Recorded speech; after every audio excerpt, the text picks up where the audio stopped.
in my mouth. Tasty banana in my mouth. I need banana in my mouth. Tasty banana. Hello. Hi. For now. In denim base. Please the banana. Please the banana. Please the banana in my mouth. Please the banana.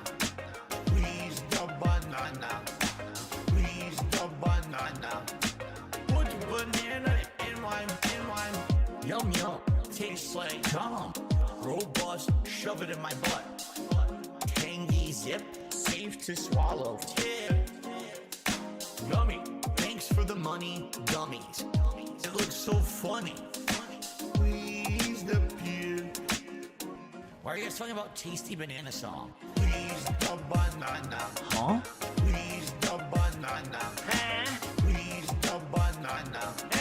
Tasty bananas. Please the banana. Hello. Please the banana. For now. Please the banana. Hi. Put banana in my mouth. I need yum yum. That coochie doing it for me, slime. I need That coochie yummy, slime. please the peer. Slime. I need Oh my god, look at this. in my mouth. I need yummy. Please the peer. Please the banana. Please the banana. Please the banana. Tasty bananas. Please the banana. Please the banana. Please the banana. It comes in denim.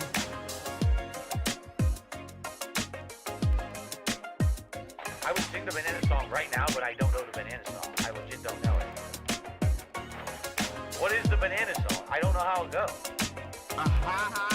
I would totally sing it right now because it's actually pertinent, but I don't know how it goes.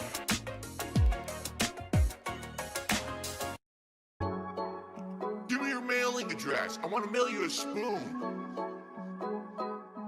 I'm tired of people saying that because I am who I am, I can't eat shit out of my fucking ass.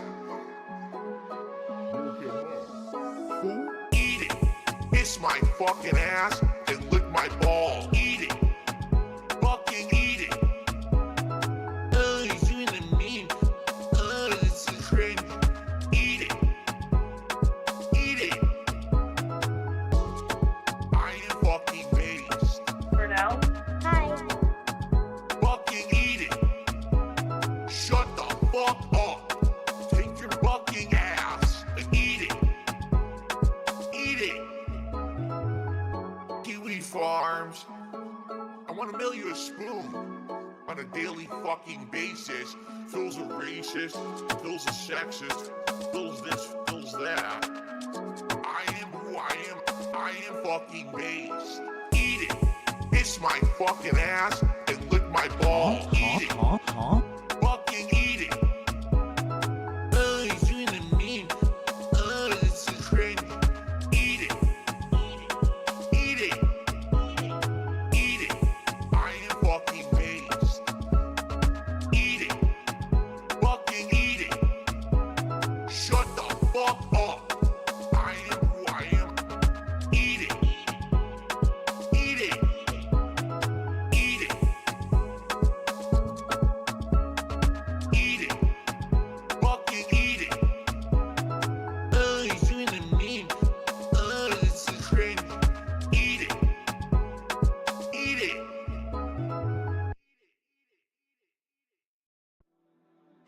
And a couple of my coworkers started calling me Sway. I said, why are you calling me that? Because when you stand, you can't Sway. stand still. You're always like kind of moving back and forth a little bit. You never just like stand still and relax. Like you're right. Every night, every day. Sway. For now. Right. Correct. Sway. Back and forth. Back and forth. Hello. Sway. Back and forth. Back and forth. For now. Bad pain in my back. Herniation of the disc. The stool for my shower. I'm just a boomer. I'm dazed. I'm confused. Huh? I don't want to be Mr. Views. Huh?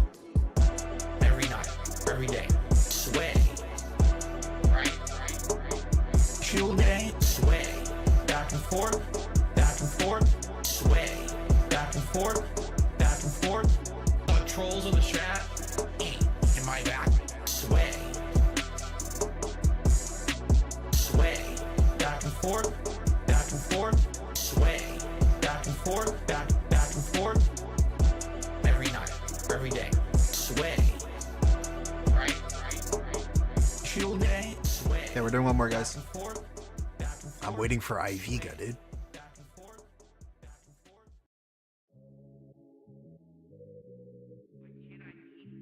A lot or a bunch of red meat or shellfish because I have gout. Gout is a disease that makes my acid levels much higher than most people's.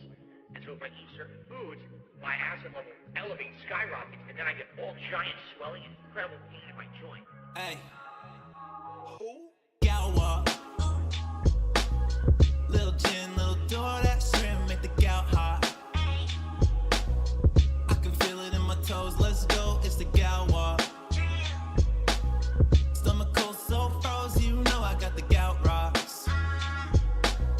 Take a 20-minute break, I'ma hit him with a gout walk. Sushi day, I'ma tear it up. Oh shit, here comes another flare up. DoorDash me a little aloe vera, a bowl of penne and a side of marinara. I could introduce you to the gout.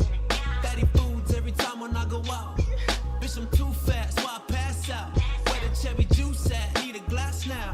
Gout. Gotta go and see the doc. Man, it's like a couple blocks. Hold up, another $100 shot.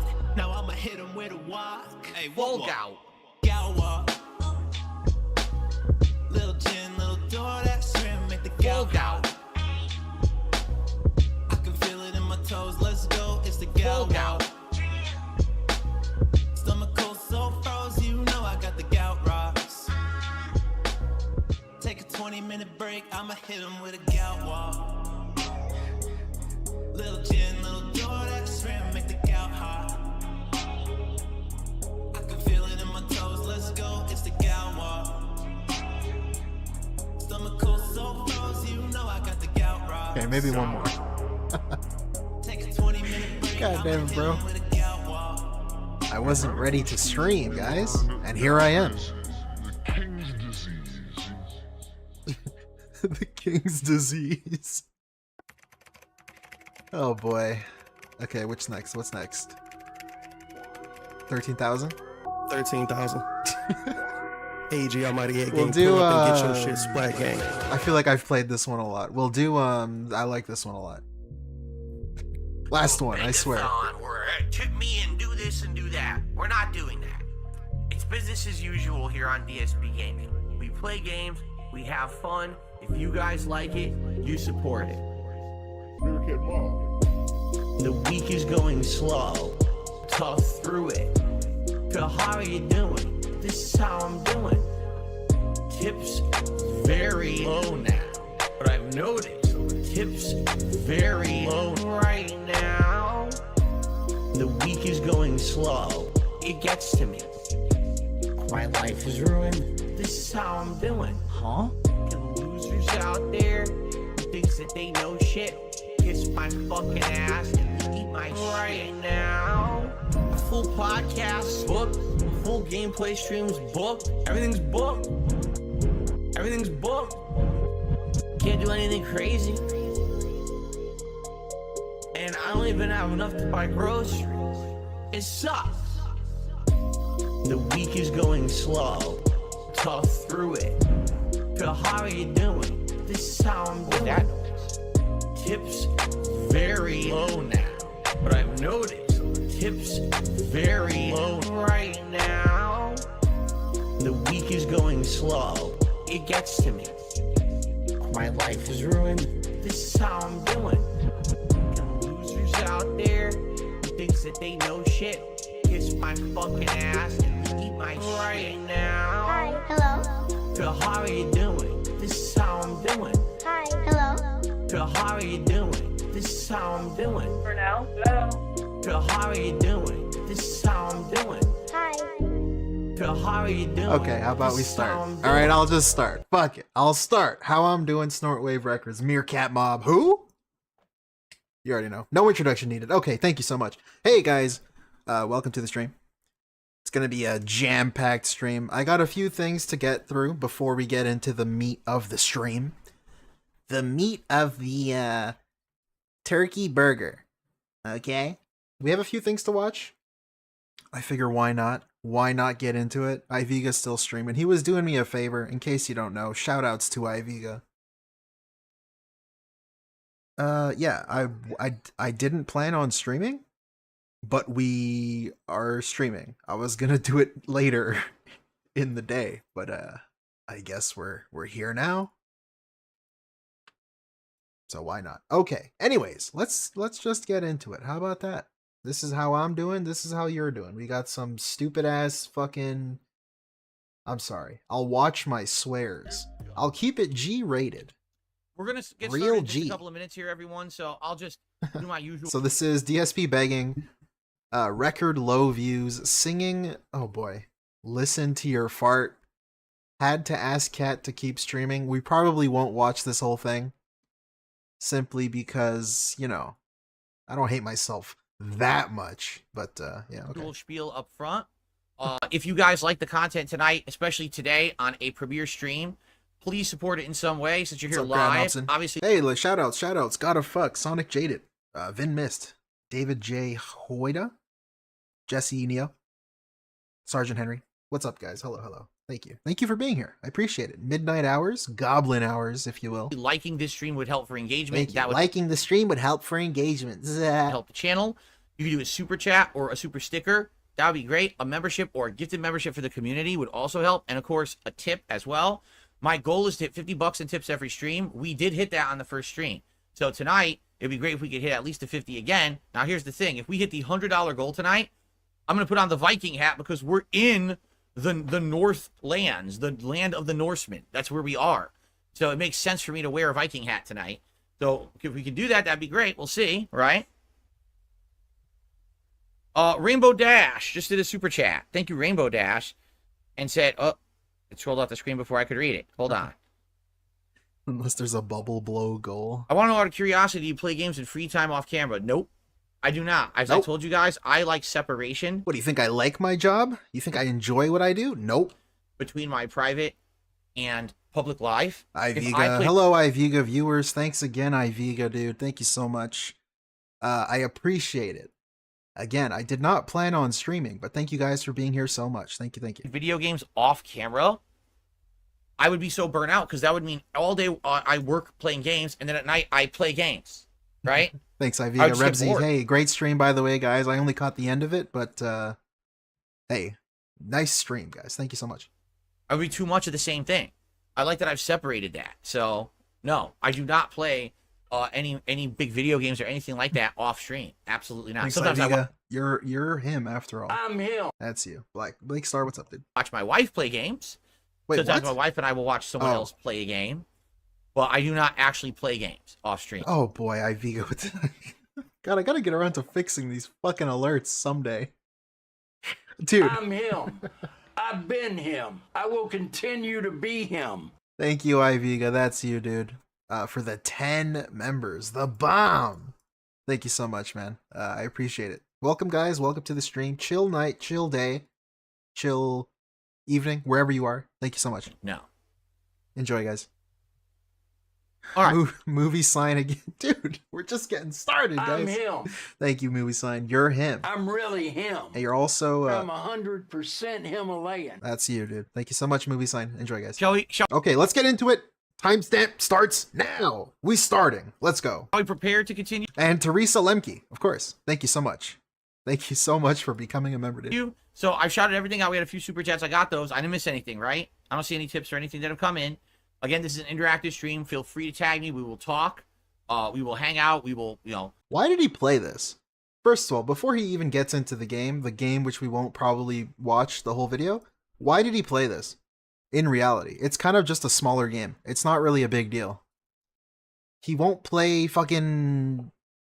what's that game called? Stellar Blade, but he'll play Hellblade. Why? Like, what? I don't know. Have a good time together tonight with the game. Why, put on each dude? other's company. Yes, it's an interactive stream. If contributions come in, I'm going to shout them out. Game Pass? All right? Oh, yeah. All the usual. I forgot. All right? Let me mail you a spoon and shove my Game Pass. Hold on, because my gerbil on cord there. I'm sorry. seems to be twisted a bit.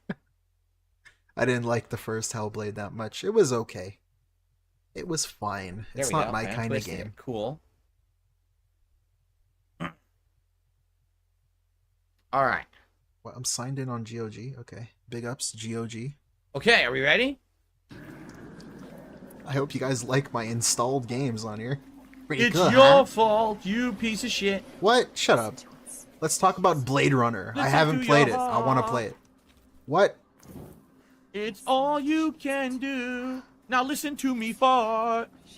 What? My butt cheeks ripple for you. What is okay. I don't even want to watch I know anymore. where you're going, but man, I know it When was this? This was the 21st? I didn't see this yet? smells. Listen to me fart. Oh boy. You can't tell me how many times you heard that song in a grocery store. Listen to me fart. Listen to me fart. My butt cheeks ripple for you. Listen to me fart. Man, it stinks. There's nothing you can do. There's a lot I missed. Oh, fuck off, dude. No way. Oh no. I was hoping Listen to Me Fart was not one of the things that I was missing.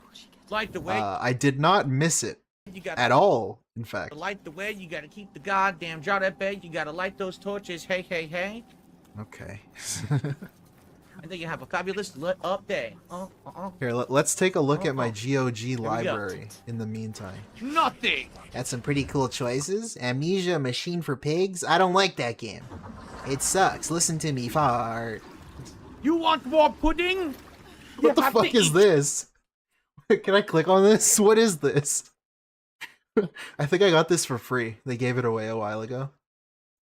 What else? Oh, dude, Legacy of Kain. Let's go. Cave Story. Never played it.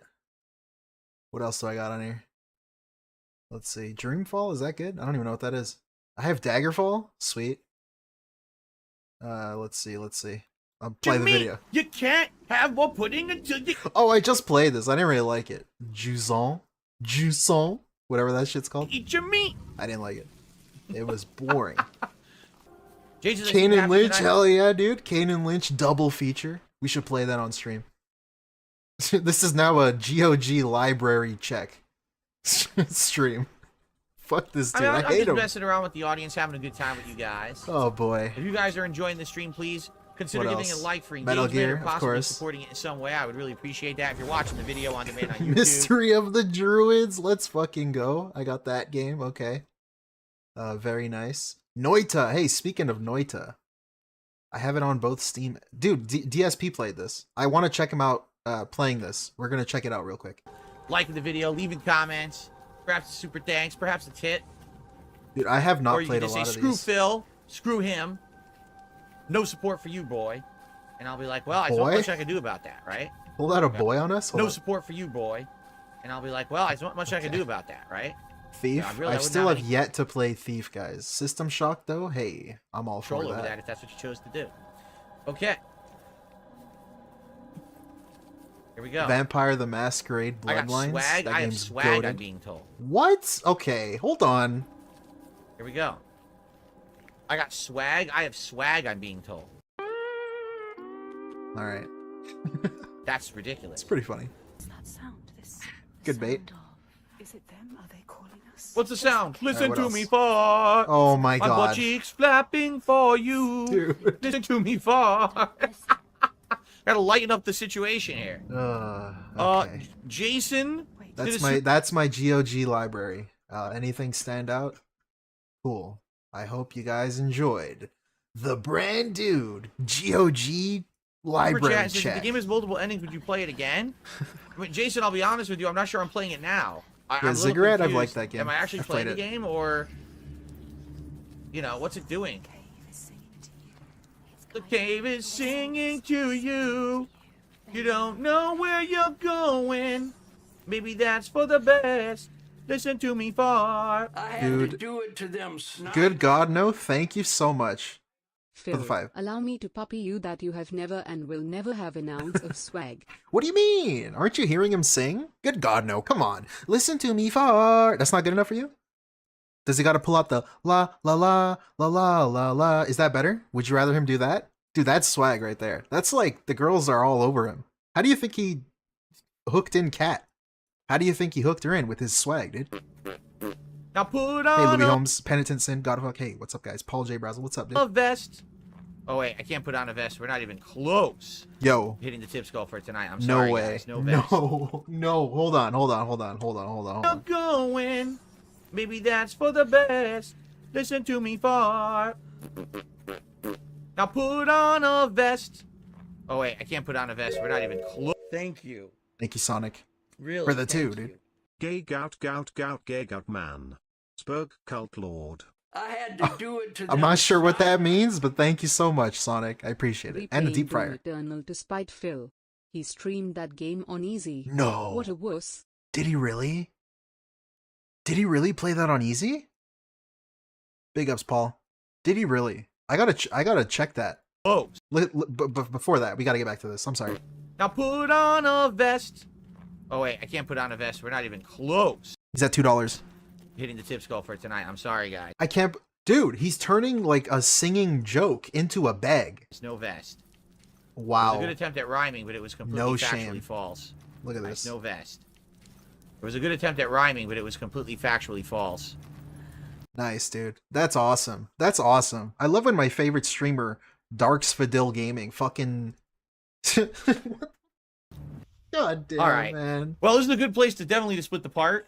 I'm losing Oops. my mind. Thank you guys already. so far for watching. What do you think of Hellblade 2? I think it sucks. Let's go. Keep going. What are we doing? Viking hat. Let's go. No, wait, that's too far. I skipped too much. Come on now, Brandood. What are you doing? Maybe there are no hidden folk, but somehow you are led All right, to hidden folk. Cool. Why is he paused for this whole fucking video? What is happening?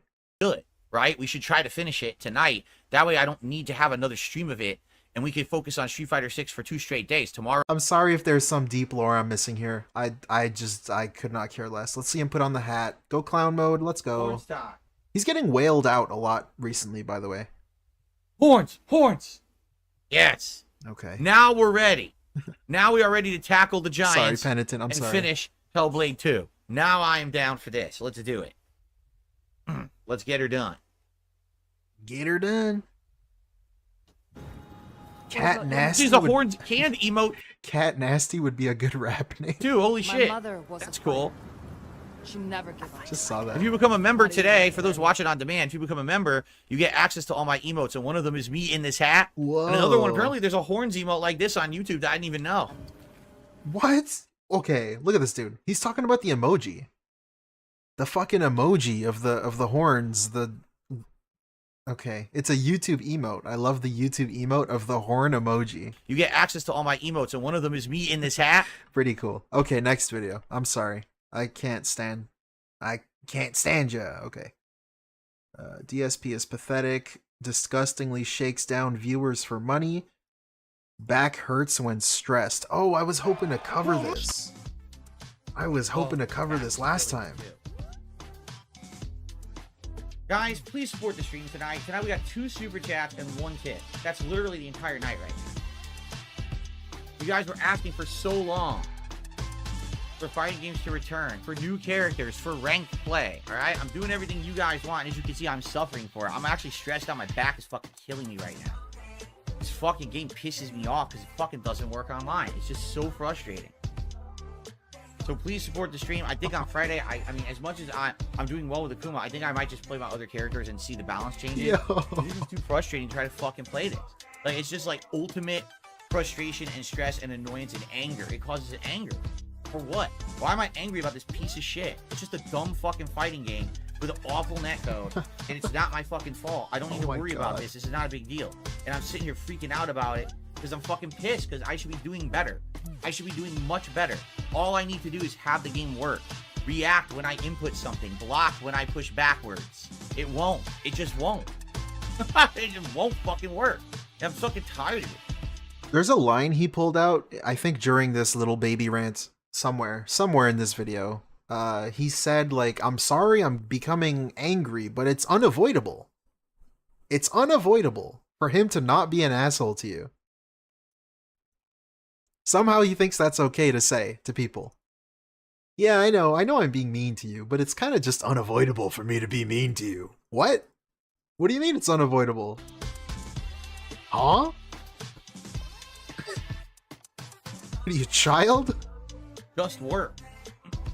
Yes, the answer is yes. It is. It's like pain and suffering. It seriously is. There it is. Playing this is like pain and suffering because it fucking doesn't work right. Pain and suffering. I have no opportunity to play offline anymore. Right? My life has changed. I don't hang out with people who play Street Fighter anymore. I'm not. I don't have friends. Traveling to fucking Seattle, playing a fucking tournament. I'm 42 years old. I don't care about it. Right? So the only opportunity I have to enjoy fighting games is this. I can't even play Fightcade, which is what I wanted to do. But then the trolls will get my fucking IP address, so I can't do that. So I gotta play modern fighting games. Boy. I like that revisionist history too. He just factually states it, and then that becomes the reality. Trolls get my IP address because there is apparently nothing he can do to stop that. Enjoy fighting games is this. I can't even play Fightcade, which is what I wanted to do. But then the trolls will get my fucking IP address, so I can't do that. So I gotta new reality created. Play modern fighting games. So I play them. It's like, dude, you can't even block something that's in your face. It won't work. So why play? SD, those don't exist, dude. Again, I don't know what you're talking about. Spamming. Notice every time that I get overwhelmed, it's fucking endless attacks and 50-50 guesses and spamming attack. It's never, oh, I timed something perfectly to counter what you were doing and punish, or I zoned you. It's, oh, I was just fucking, mash, spam, combo, flowchart. That's how they win. That's how you win these games online now. They've changed the whole fucking face of fighting game. And they're not fun anymore. That's not fun to play. That's just so frustrating knowing how good fighting. Jesus. I feel like most functional humans would be able to find a local co-op SF match within the largest metro area in the Pacific Northwest. Dude, what do you mean? He lives in Gotham City. Haven't you heard? When he walks there, if he walks downtown, he'll get shot and stabbed and mugged, and the Joker will be fucking blowing up a bank, bro. What are you talking about? He can't go to Seattle. It's like Gotham City. The hell, bro? What are you, a troll or something? He can't go there. He really can't. Games can be, but you can't. Brainiac will show up. Play this like that, like it's just. Thank you, good God, no, for the fun. Trash. The online environment ruins the fun experience of a fucking fighting game for me. It really does. It's like, wow, I like Akuma. I like his build. This is an interesting character. Oh, look, you get to ranked, and now literally every match, you can't even block anything. You can't even block a single fucking thing. No fireballs, no cross, nothing. Every just hits. So I don't want to play anymore. Right? It's like... I think he got a super chat or something that said, Phil, I watched your replay with inputs on, and it looks like you couldn't get your Dragon Punch out. It kind of just seems like it's your fault. I'm not a troll. I'm just letting you know. And he banned him. He doesn't want to hear it.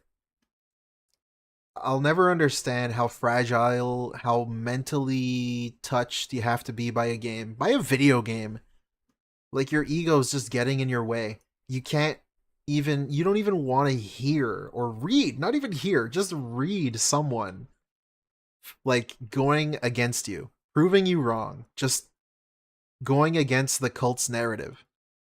Just ban him. Yeah, I won't believe reality. I'll just ban you. I'll ban you and never talk to you again. Play.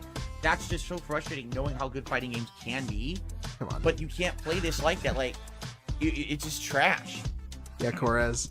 Exactly. The online environment ruins the fun experience of a fucking fighting game. And then this dude talking about online environments and playing offline. Oh, if this guy played me offline, he never would have beat me. Like, dude, you don't even know that.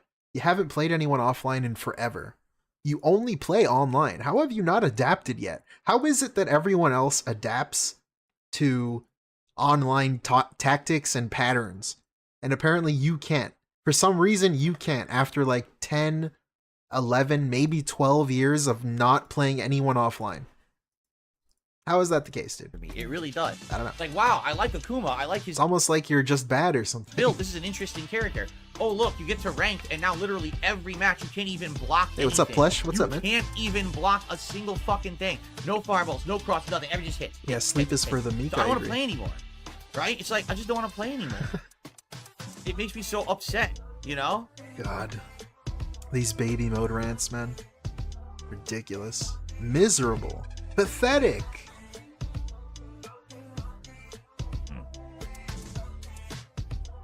I know, I'm trying to calm down. I'm trying to calm down because I'm upset. When I'm upset, I know I'm upset, and I know I need to sit here and breathe and relax and calm down before I get back into it because I'm fucking so stressed out. I received a $14 tip. Thank you very much, Big Papa Phil. Who would you say is the strongest Shoto character in any version of Street Fighter? Oh. Strongest Shoto in any Street Fighter. Good lord. Ken in Third Strike. Yeah, Ken in Third Strike. Ken is my best character. Alright, I didn't ask, bro. I don't really care.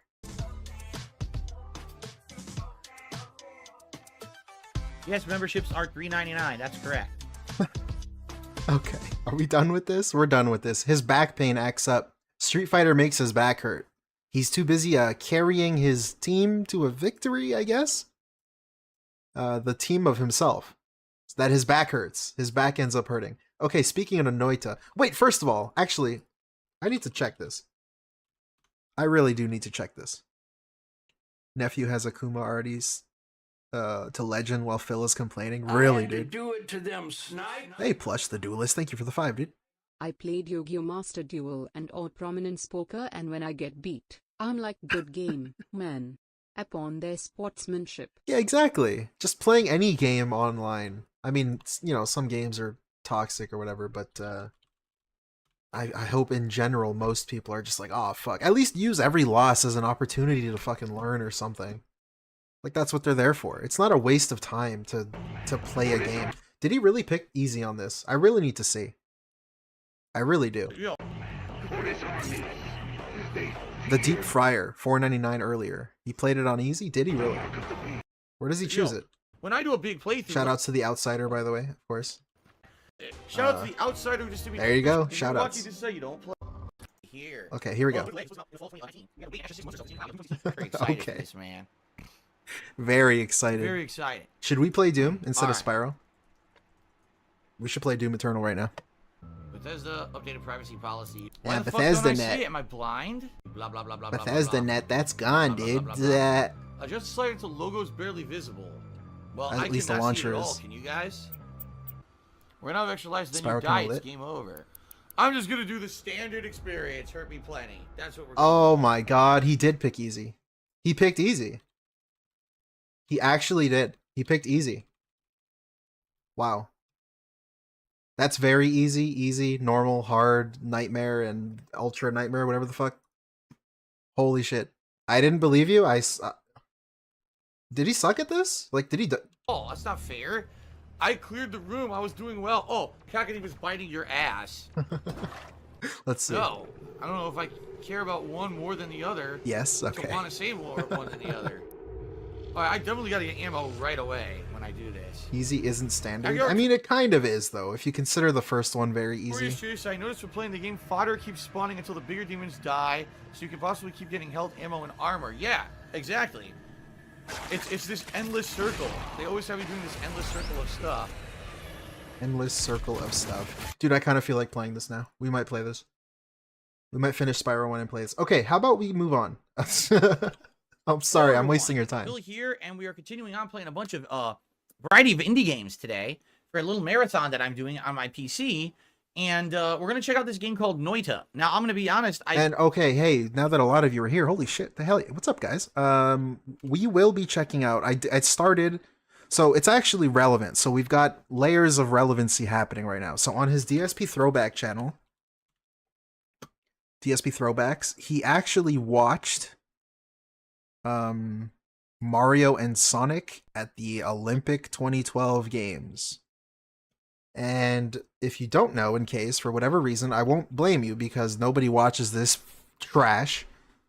John Rambo is in it. And Joe, whoever Joe is, the dude with the long hair in Project 7. And he's just going to sit here and goat laugh at stuff that happened 12 years ago, 13 years ago. And monetizing the video, monetizing the stream, and accepting tips and donations on top of it. And then also, we're going to continue watching the response to the John Rambo and Howard something. What's his last name? I don't know. Did he ever have a name? The John Rambo React video, this one. And this is just filled with nonsense. So weirdly enough, it connects with this. We're going to check this out real quick. Never heard of this game before. I promise it won't be long. It actually ended up thank being you guys. the most nominated game for this event. Like, more people nominated this game than any other game. Just so Howard, I don't know if that means something, like if it's a really good game Oh, or dude, something. movie sign with the 10, dude. I'm him. Thank you so much. 10 gifted members. I gotta get around to fixing that. Or I don't know. All I saw is it too looks like lazy, almost like dude. bullet hell. I'm sorry. Like, it looks Thank you, movie sign. like it's a magic or like an RPG. You called Noita? Hold on. Know if that means something, like if it's a really good game or something, or I don't know. All I saw is it looks like almost like bullet hell. Noita, the bullet hell game, really? Like, it looks like it's a magic or like an RPG. RPG? Maybe not. What? Like, it was hard for me to kind of figure out exactly what it was. Oh, here we go. Bug fixes, huh? Okay, how do I get past this now? I'm on big picture. Oh my god. Okay. This is not correct. Options. Where do Yeah, I this is change definitely the not correct. resolution? Oh boy. Pig learns Okay. resolutions.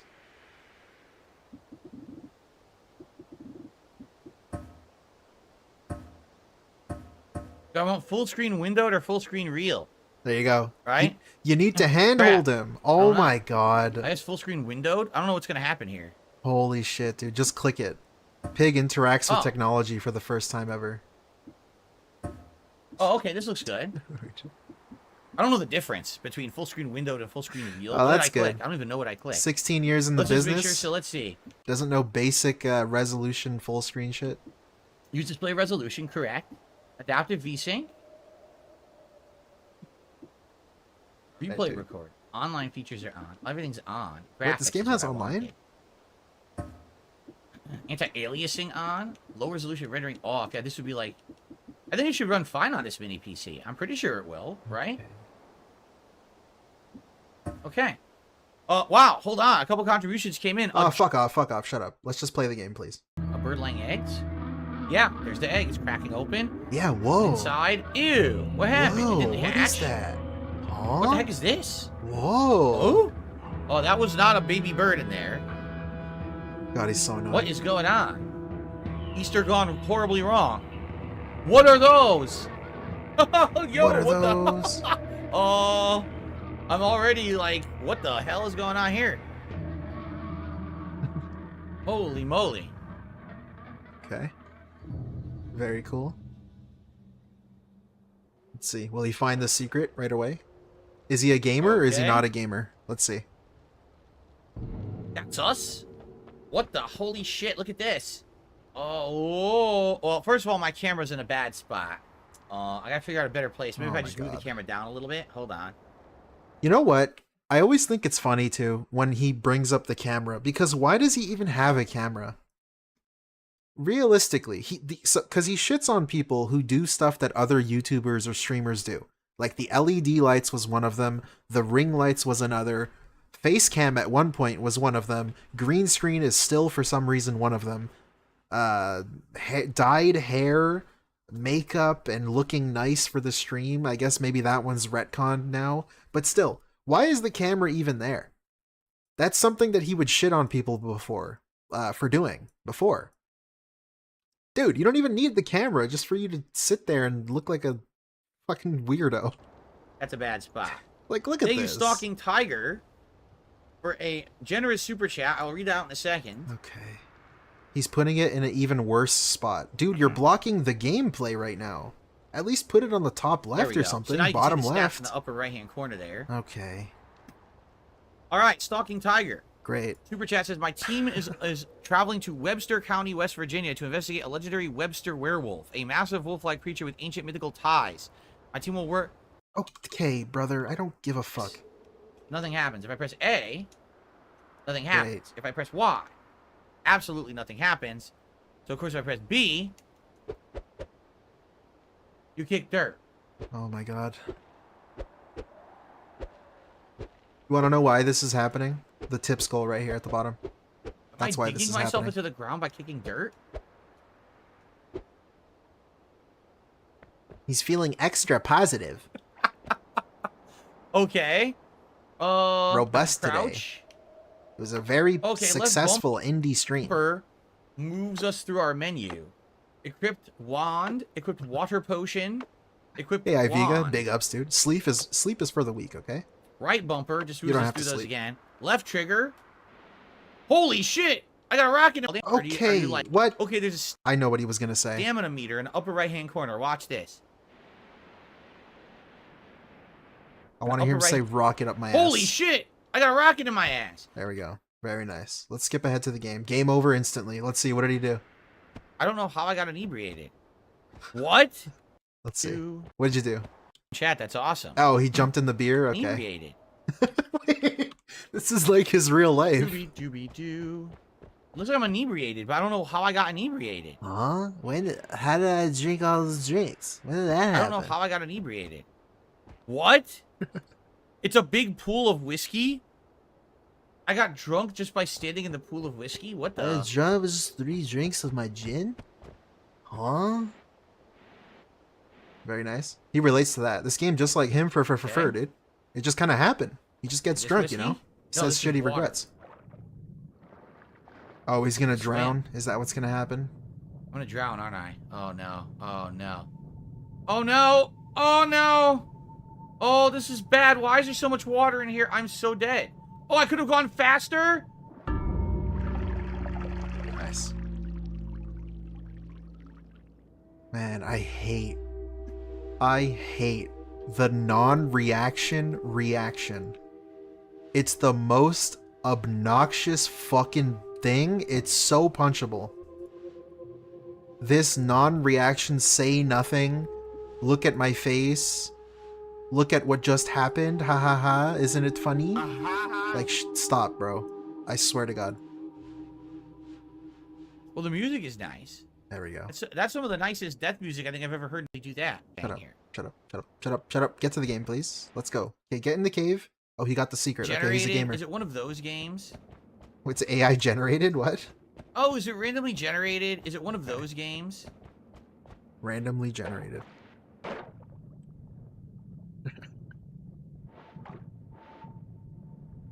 Oh boy. He does movie sign. He really does. What do we find? Secretorum Hermetis? Okay. The sacrifice of oneself to the pursuit of knowledge is the highest tribute to the gods. What the hell is that? What do I do with this? Is it a one-time use item? God, why does he play games like this? Why? I don't know how this works. He's like especially it's annoying. Randomly generated. The world has the same biomes and stuff every time. I don't know what this does. I'm gonna try it. Oh, I threw it. I wonder if you need this to open a door or a puzzle or something. Okay. All right. And by the way, my magic flies around like ping pong balls. Yeah, look, it's like hyper-powered ping pong balls. That's funny. I like the sound effect. Sounds like a ping pong ball too. Okay. You mean tennis ball? I don't know. Cowboy, whatever. Can we, dude? It's okay. Okay. I love doing this experiment. I love doing this thought experiment. I'm a new viewer. I click on this video. Bro, we're 12 minutes into the video. Nothing's happened. This is ridiculous. This is actually ridiculous. I'm a new viewer. Like, I'm bored to shit right now. All right, so I don't know what the hell that item's for. And then he dies again. Come on, Not man. good. And this is a video. The reason I shit on it, right? It's not like a stream, or even the video has timestamps or something, or it's not like an edited like, this is a video. This is a video. As a guy, I click this video, and this is what I get.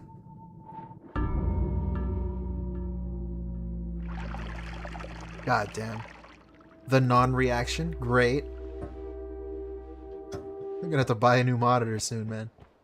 I'm about to punch it. Okay, let's go. Fast forward. Nice music. Yeah, no new viewers. Click on his streams. Yeah, you're right.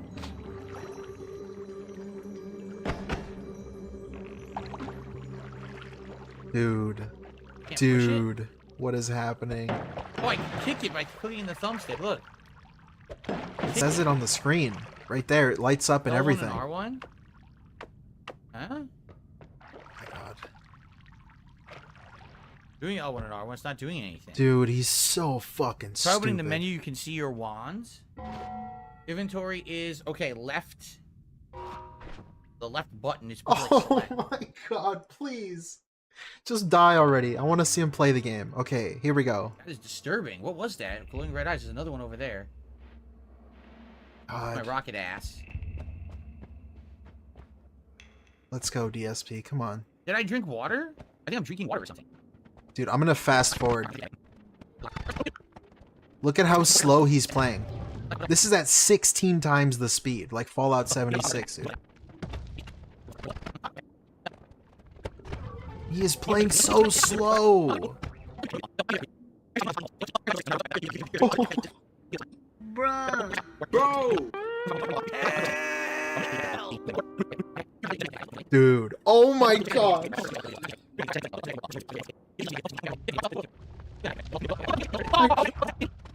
Okay, he's about to die. He's about to die. Holy shit, he's moved like not even 3 full screens if this was a side-scroller game. Game is very dangerous. What is it? Why is everything blowing up? Does the guy have a gun? That guy has a gun below me, doesn't he? He just killed himself. Did you see that? Maybe not. Maybe there's no fall damage, right? Because I didn't take fall damage when I fell. Oh my god. Cosmic Shalou with another super chat. He said basically everything's destructible. Right. Who killed me? I missed it. Okay. Because everything's We're destructible. done. We're moving on. Like, this is awful. This is awful. I want to see how he quits because he didn't even play for that long. How does he Root to quit? experience everything. Let's see. Steve is here again. Come on, come on, come on. Does he kill himself? Oh, he's fighting an enemy. Okay. Am I hitting him? Am I hitting him? Uh-oh. Yes. The gods are enraged. What do I do now? This is blocking. I can't move. Guys, I'm stuck. I can't move. Okay. I can't get out. Okay, I'll wait for it. Let's see. Did the game just glitch? Oh my god, you can get out, dude. I think it did. I can't move. Just kick the sand a little bit. I can't do anything. God. You have multiple options, I can't move. dude. I think the game just fucked up. Nope, it didn't. You have multiple choices here that you can do. You have multiple things you can do. Oh, okay, I got unstuck. How am I gonna Wow. get through here? What the hell? What? Wait, what? What the hell? Did his wand have teleportation? Oh, okay, I got unstuck. How am I gonna get through here? What the hell? Wait, I want to. What are his spells? I don't know. Yes. Okay, it did. Oh, okay, I got unstuck. How am I gonna get through Very here? nice. Oh, What yeah. the hell? What? Okay, nice, Iviga. Thank you. The game bugged. Wow, What? that was really worth playing. I did nothing. I just died instantly. There was nothing I could do. I just go right into lava and die. Wow. All right. Whatever, dude. Wow, great. Great Wow. run, huh? I was doing so well, and what did I do wrong? Nothing. I just, hey, Phil, just die. Just accept death. We don't like you. All right, I don't like you. Fuck off. Okay, let's watch a bit of this. Hello, everyone. Phil here, and welcome to DSP Throwback for another special night of retro. So this is new. The best classic co-op playthrough begins. Part 1, Retro React, okay, hold on. Wait. Begins, exclamation point. Part 1, dash, Retro React, Mario and Sonic 2012 London Olympics. What a title. React fun. Catches the eye. A stream where I go back down memory lane and I relive one of my classic playthroughs live with an audience here on YouTube. This has been a great thing that I've been doing weekly for like 3-4 months now. Do it to them, snipe. Good God, no. Thank you for the 5, dude. I did nothing. There was nothing I could do. I just went into lava is what's gonna be running through his mind as he enters the afterlife. Come on, God, let me into heaven. Come on, I didn't do anything wrong. Come on. I really Thank you, good God, no. enjoy it because it's the first time for a lot of cases where I'm watching back these playthroughs with a live audience. Back then, back in the day, you know, 2011, 2010, I didn't have live streaming or direct capture. It was all offline content. To actually be able to enjoy this content with a live audience is amazing. I have a ton of fun doing it, okay? Particularly, tonight's stream is a special one. And the reason is because we're going back all the way to 2011, back to something that I used to do weekly, co-op on the weekends. Every Saturday, I used to do cooperative gameplay with my friends as they would come by and hang out with me. Wait a minute. My friends? My friends? Wait, what? My friends? Co-op on the weekends. Every Saturday, I used to do cooperative gameplay with my friends. I thought like half of them weren't your friends. I thought only John Rambo was your friend. My friends. As they would come by and hang out with me and play games, all right? And it wasn't just that. We also did pro wrestling commentary and things like that. But particularly today, we're going to be doing a playthrough called Mario and Sonic at the 2012 London Olympic Games. This is a playthrough that actually has meaning to me because it's one of my favorite co-op playthroughs I ever did. 2011 was my biggest year on YouTube. I got the most views. I made the most money. It was huge. Everything I did was popular in 2011. And this was one of the biggest co-op playthroughs I ever did. Got ridiculous amounts of views and attention. People absolutely loved it. Dude, we have a legend in the chat right now, dude. They must have amnesia. They forgot that I'm him. It's Tevin. What's up, dude? Welcome. Thanks for being here. Always a pleasure to see you. And basically became a weekly thing, a staple thing that I would do with my friends because it was so popular, okay? So allow me to explain, because already I have people in the chat who are saying, oh, it's 2024. Who the heck are John Rambo and Joe? How did this work? Allow me to explain how all of this went down. Every Saturday, my friend John Rambo, who previously was a comrade of mine. What? Wait, why did he say comrade? My friend John Rambo, who previously was a comrade of mine. What? As we played competitive Street Fighter. Okay? Okay, he used hello, comrade. to actually travel with me around the country to play Super Street Fighter 2 Turbo at any tournament. You Russian, dude? And we were kind of like teammates and comrades. We practiced against each other to get better. And we became friends doing that for a while. Okay? And then, after I became a YouTuber and started making YouTube content, essentially it kind of grew into, let's do YouTube stuff together. And so we had a weekly commentary show called Smart Guys, where we would actually do wrestling commentary because we were both fans of pro wrestling for pretty much our whole lives. And then it started turning into weekly gameplay sessions. They started in late 2010, where every week John would come by every Saturday and we would sit down and play a new game. Now we would do... I always think that's really funny too. The fact that this dude moved across the country, he moved away from this. He moved away from finding people with the same interests as himself. His only friends in the world, friends, quote unquote, because were they even friends? I don't know. Now they're friends apparently. But yeah, like he moved away from all of these things to go to Seattle, where he claimed that people would, oh, there's going to be so many like-minded people in Seattle. And this dude never did anything in Seattle. And he moved away from all of the actual like-minded people from where he was. All kinds of stuff. Some weeks we would do retro games like weird, X-Men Legends or something throwback like that. Some weeks we would do the hot new game. Play H-Rot? Games such as... How do you pronounce that? H-Rot. H-R-O-T? Mario and Sonic. I have it. I think I own it, right? At the London 2012 Olympics. In fact, some of the best movies we ever did were awful games. I remember playing Kung Fu Riders, the PS Move game, or Rise of Nightmares, the Microsoft Xbox Kinect game. You know, all the crappy motion controls and all that stuff was all the rage back then. People wanted to see people trying it and seeing if it was any good. It never was, but it was always hilarious to try out. Okay? So we really had this going for a long time. Like I said, late 2010, all the way through the time when basically I moved out of Connecticut, where I used to live, out here to Washington State in mid-2014. So that's a good, 3.5 year run where every single week we were putting out cooperative content. To give you an example of how popular this stuff was back in the day, all you need to do is take a look at your screen right now. Here's the playlist. That was the crazy part too. Like, look at how often they did stuff together. And this dude's sitting here in this other video that we're going to get to. We already saw part 1 last stream. If you missed it, go check it out. It's timestamped and everything. But this dude was hanging out with these people every week. Plus, he's not even including all the times that they hung out, and he would just hold the camera. Whenever these guys would have a conversation, whenever they were in the room with this guy, it's like they had to be on the lookout. They had to be on the lookout for when this guy was pulling out the camera because it was inevitable. This guy was always going to do that. List. Like, he hung out with these people, always recording and always on camera. From 2011. All right? Just take a look at this. And he has the gall, the nerve to say now that more than half of them, because only Rambo is apparently his friend, and Howard and Joe and what's that other dude's name? The Asian dude? Whatever that guy's name, and all these people, they weren't his friends for some reason.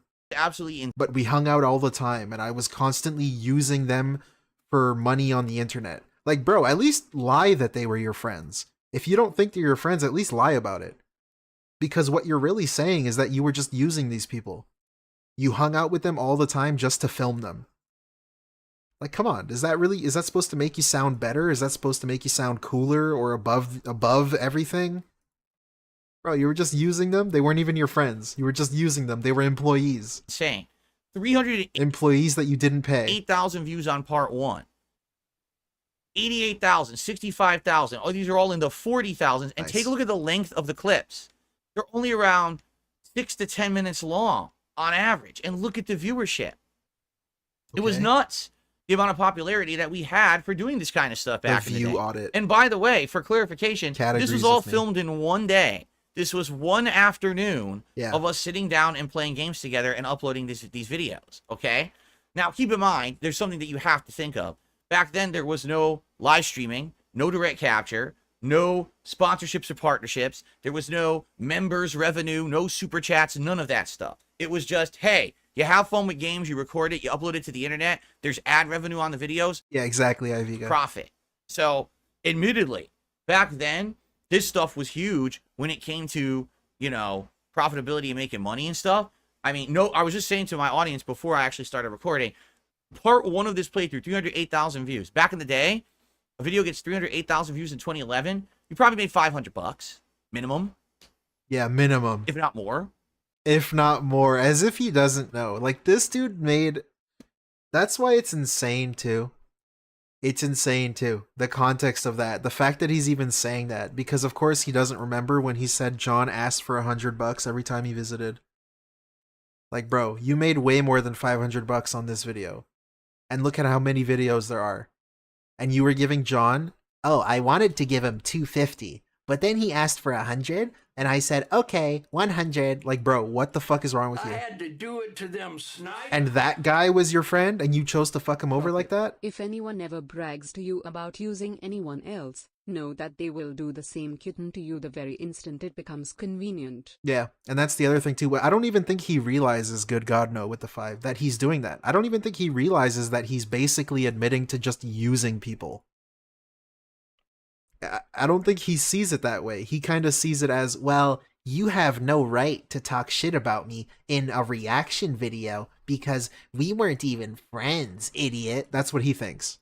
You know, that's how... But yeah, of course, good God no. If it's like if someone's gossiping about you, they most likely gossip about you to someone else. It's that kind of thing. But yeah, good point. wild it was. So imagine that. Imagine sitting down for an afternoon with your friends. You play Mario and Sonic, you record it, you upload it to YouTube, and then within like 2 weeks, you made like a couple $1,000. It's like, what the hell? It was insane. Not like that anymore, but man, it was a wild time back then. Okay? Let me hear this again. And then within like 2 weeks, you made like a couple $1,000. It's like, what the hell? It was insane. Not like that anymore. Not like that anymore. What is he referring to? What can he possibly be referring to?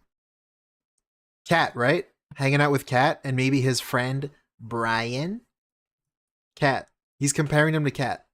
Man, when I drag Cat out on stream, that bitch don't make as much money as Rambo did. Man, times sure have changed. But man, it was a wild time back then. Come on, man. Okay? Now, the other cool thing about this is, as you can see, it was not professional. This was just a camera pointed at my television, and we were, sitting around it, playing cooperatively with the motion controls and everything. So you hear all the noise in the room, you Hey, hear the Exploding Apple, atmospheric what's up, chat. man? You know what I'm saying? It doesn't, the audio is not great. It's not direct capture, but it makes you feel like you're right there in the room with the people playing. It's like and it had a VR. special thing to it because it wasn't direct capture, because it wasn't highly produced. These videos could be uploaded the same day that I recorded them, and boom, the playthrough is fully live on YouTube instantly. Like you got your VR headset on. I was doing it very differently than others in the industry, and I was getting In the industry. Are you kidding me? the content up so fast that people absolutely loved it. Remember, he wasn't in this for the money. He wasn't in this to do anything, but it's except for the fact that he calls it in the industry and he was uploading it right away because money. Okay. Okay. Ben, So let's go. that's the backstory. John would be driving from New York State to Connecticut every weekend, doing co-op with me, having fun as two friends, recording these videos, making money, having a great time. All right. I reminisce about these days. And I'm like, man, I remember them fondly. I really do.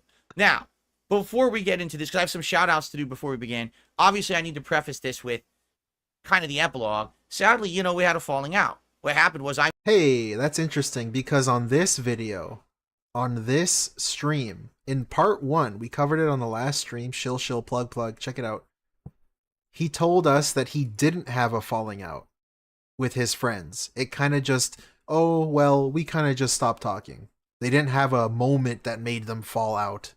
Now he's telling us they had a falling out, so I think that's pretty interesting to point out. preface this with kind of the epilogue. Sadly, you know, we had a falling out. What happened was I moved in 2014 across the country, and we weren't going to be doing in-person stuff anymore.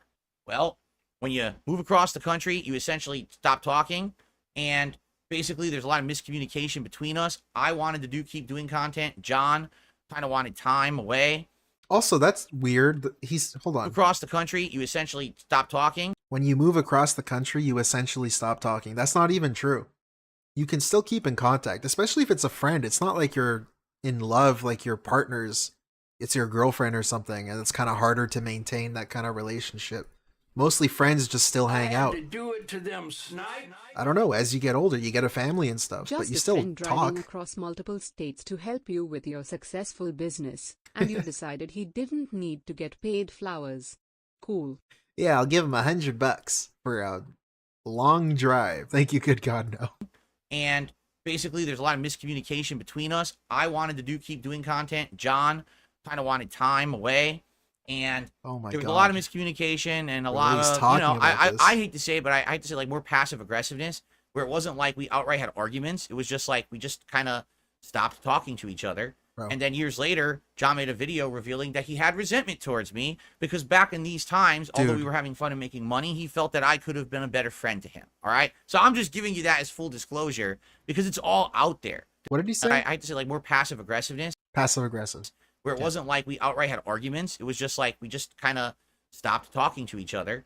And then years later, John made a video revealing that he had resentment towards me because back in these times, although we were having fun and making money, he felt that I could have been a better friend to him. All right. So I'm just giving you that as full disclosure because it's all out there. There's a video out there that he made. I reacted to that video a couple years ago on the DSP Gaming channel if you're interested in that. So all that's out there. It's water under the bridge at this point. I haven't talked to the guy in many years. In fact, just so you know, John Rambo has disappeared from the internet purposefully. He basically a few years ago decided Passive aggressive. Passive aggressive, okay? inkling that there was something Remember that phrase, passive aggressive. wrong. So if there was anything that ever went wrong between my relationship with John or Howard or anyone back in Connecticut, it's on their side. They let it build up. They let the resentment build up on their side without ever speaking up. And I hate to say it, but in real life, if you're mature, if you Implying they're not mature. are a man, Implying they're not men. you will speak up about an issue. You will not let it linger and resent and build and fester into some kind of a negative thing where you don't want to talk to someone again, and then you're going to even at some points talk shit about them and stuff. See, I would never do that. I would never do that. Man, you're not a real man. Like, but I would never call you that. Like, I wouldn't say you're not a real man. But like, you know, if you were a real man, you would have like told me right away. Like, fuck off. Fuck you. Go fuck yourself. He was not going to post content Stupid anymore. fucking asshole. And man. just has gone off to have his own life, which is a good thing in my opinion. Some people, they don't want to have a public life. I feel like in a lot of ways, this co-op stuff pulled him into the public spotlight. And then he realized after a while he basically didn't want that, right? Oh my god. And I love this fucking retcon, bro. Again, the real issue with their friendship was that DSP had that camera on his holster at all times. Every second, you couldn't have a conversation with him. Every time you'd say, hey, what's up, dude? He would say, hey, when are we going to start recording? When's the next recording? When's the next gameplay? When's the next time you can drive out? That's it. That was the problem. It seemed like you just cared more about money than actually being a friend. Do it to them, It's really that simple. It's nothing beyond that. I seem to recall Rambo becoming a realtor, thus more than likely being more successful than Pigo. Big ups Black Mage 666 for the 5, dude. Thank you so much. I'm him. That's you. But yeah, he also wrote a script or something. He won some sort of award for a script writing for a short movie or something. Short story. I don't know. have it. So I wish him the best, ups, dude. Thank you but so much. it's fun to look back at the past, right? This is an awesome playthrough. This is something that stands out in time as one of the best things I feel like I've ever put out there when it comes to, you know. I love all these throwbacks too. I know I keep pausing, I'm sorry. But these throwbacks, every single thing that he does, man, a lot of people say this is like the best, one of the best things I've ever done. How is fucking everything the best thing you've ever done? Bitch, like, if you're the one that's telling me, fucking literally everything is the best thing you've ever done. He keeps doing this with everything. Teaming up with Heavy Rain, somebody Walking Dead, else, Fallout, Mario and Sonic at the Olympic Games, and having a good time. Now, you might say, wait a minute, like, shut but there's up, not just man. John in this video, there's someone named Joe. Well, Joe was actually someone in the Street Fighter community, all right, who was our friend. He ended up being, he was actually more closer friends with John than he was with me. But I knew him, you know, he came over, he did co-op with us. He always came over to play Street Fighter with us. Whenever we were playing like Street Fighter 4 or something, he would always want to be a part of that. We ran into him at tournaments and stuff. And then he became more friendly with John. I guess they kind of hung out separately outside of, you know, John and I hanging out and doing our YouTube thing.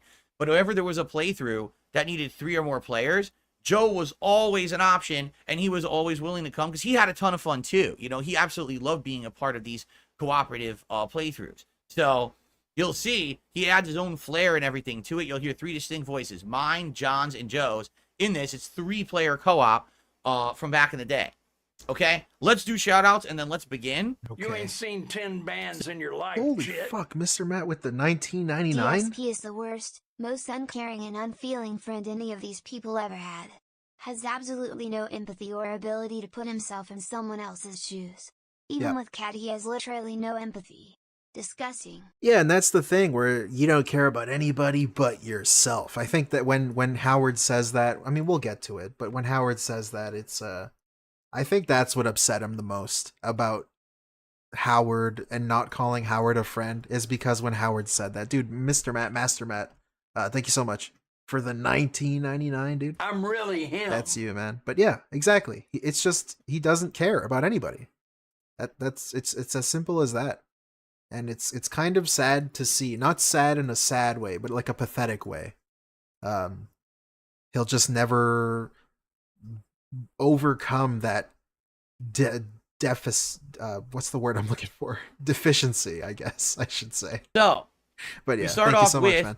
Juicy Booch did several different super chats. Thank you Nice. to Juicy Booch. I think there were 3 different super chats here. Thank you. Haseo X5 became a member. Yeah, that too. Good God, no, great fucking point there. He called Joe an option. One of his friends. Remember, he started this video off by calling them friends, and then he refers to him as a good option. 4 months says, I miss your co-op. Yeah, that piece of shit was a good option. Whenever I needed him, I could use him as a good option. Playthroughs. I know, and I'll keep in mind, I haven't done a full co-op playthrough in so long. This is a thing of the long, long past, but for people who were around back then, I understand you being very reminiscent and enjoying them. That's why I'm going to have a good time, you know, reacting to this tonight with all of you.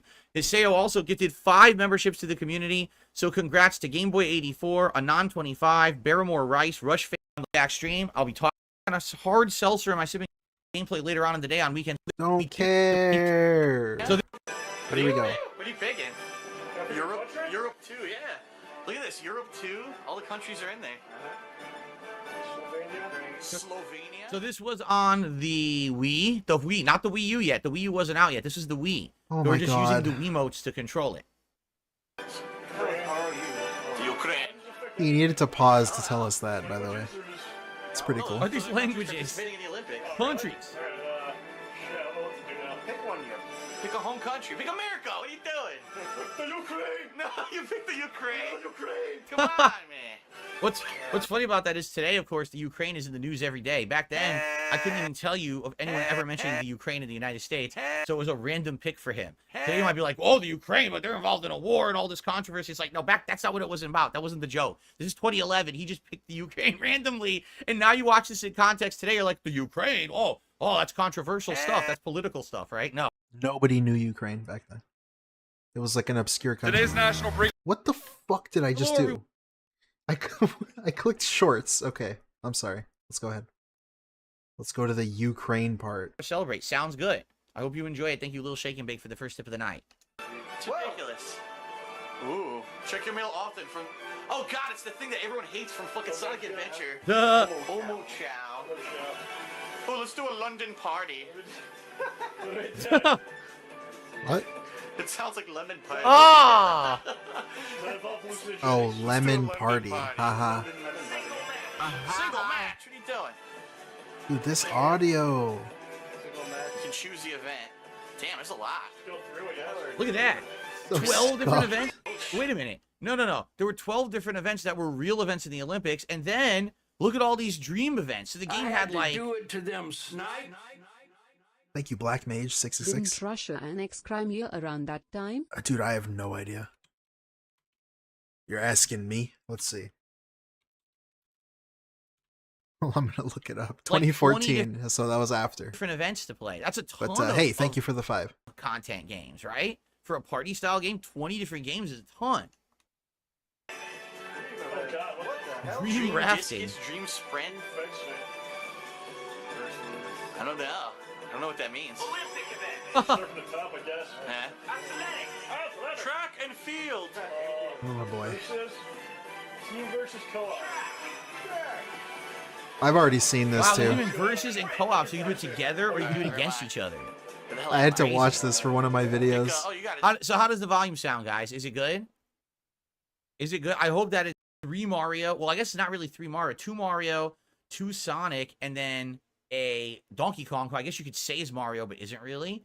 All around type. You've got 3 Mario and 2 Sonic. Oh my Speed type. god, he's really doing this. Mario and He's counting the characters per type. People saying the sound level's good. Excellent. Oh my god. Donkey Kong. Dr. Eggman. Yes.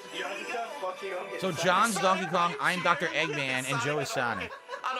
I'm quiet? Oh, I'm sorry. What's up, guys? Who's that about? Fastest time. Yeah, controls. Can we get to it? Who's player 1? John?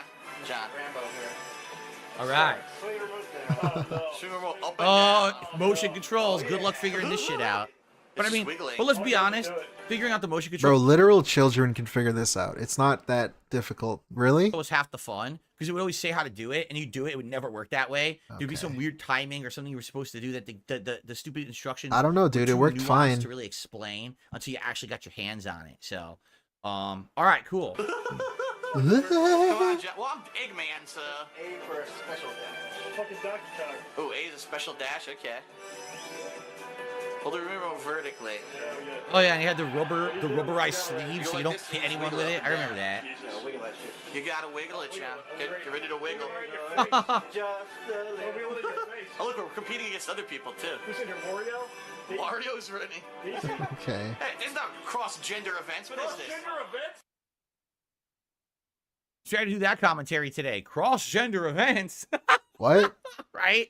Well, how the times have changed. You know what I was gonna say was What? What's funny about this is so here's a still frame, and you might be like, "Wow, it looks so fuzzy." Yeah, but you forget this was on the Wii. It Guys, actually I'm did scared. look like that anyway. Like if this was direct capture, probably the only thing that would actually look better would Guys, be the I'm menus. scared. I'm That's shaking. it.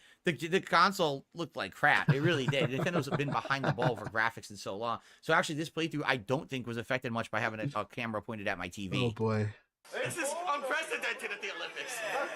That's annoying too, man. When he does that, when he pulls out the imagine doing this today. It's like, shut up, bro. Just shut up. You're so annoying. Oh, we don't need this. Okay, we gotta remove our extensions. Have it in? No. Oh, not allowed. Extension. Oh, so the old Wii U or the old Wii controller had a Wiimote, but then there was an extension that would come out, and that was what you had your thumbstick and buttons on, so you'd use two-handed. What they're saying is you only just use the one-handed Wiimote for this event. And it would change. Some of them needed it, and some of them didn't. So you had to have all these controller components all over the place in order to play this game. How dare you? On your mark. Here we go. Get set. Hold on. Perhaps I should go up bottom right for this playthrough, because I'm kind of blocking one of the windows, and for the when it goes like 3 or 4 player here on the screen, I don't want to block it. So here. Okay, brother, can we move on? Look how awkward this is. This reminds me, this whole stream is pretty much when Wings looked at that photo of himself when he was thinner from like a few years before that. That's this whole stream. I'm trying to see if I can find it. That's this whole stream. Is the Wings looking at himself. It's sad. It's pathetic. What's that about? That's this. This is the stream.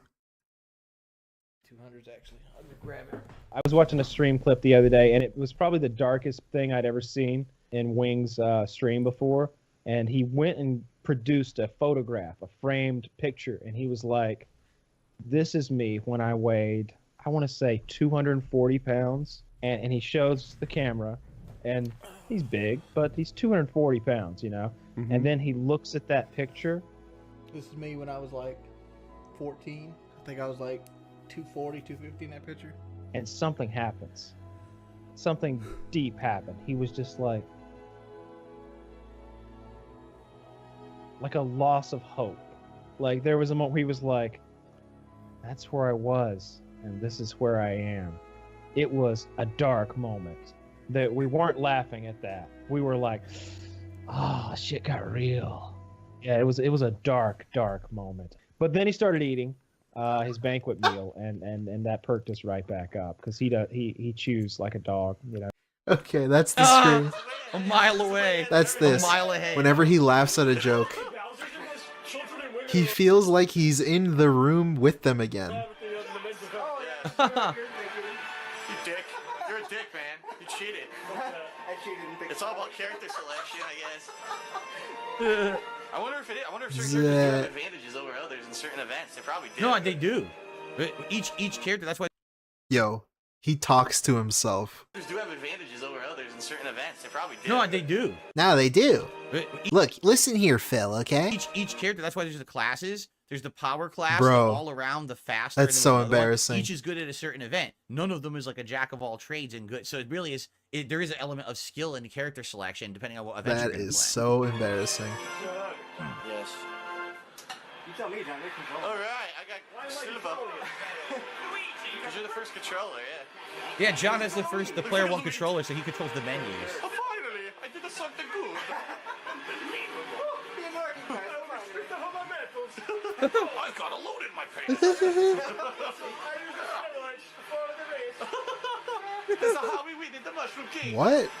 We don't test for those kind of things. Hold on. Another event. Select event.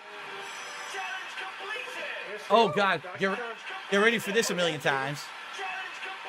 Oh my God, we're gonna hear that so many times. Yep.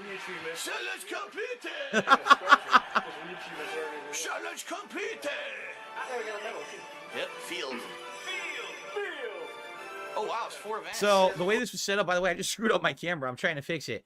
The way this was set up, so we had this camera, a digital camera, sitting on a table in front of us, okay? And we all played around it. So what you're hearing, if you're listening, you're like, wow, it sounds like I can only hear this person maybe on this side and this person on this side or whatever. That's because we were actually on those edges. And it was so weird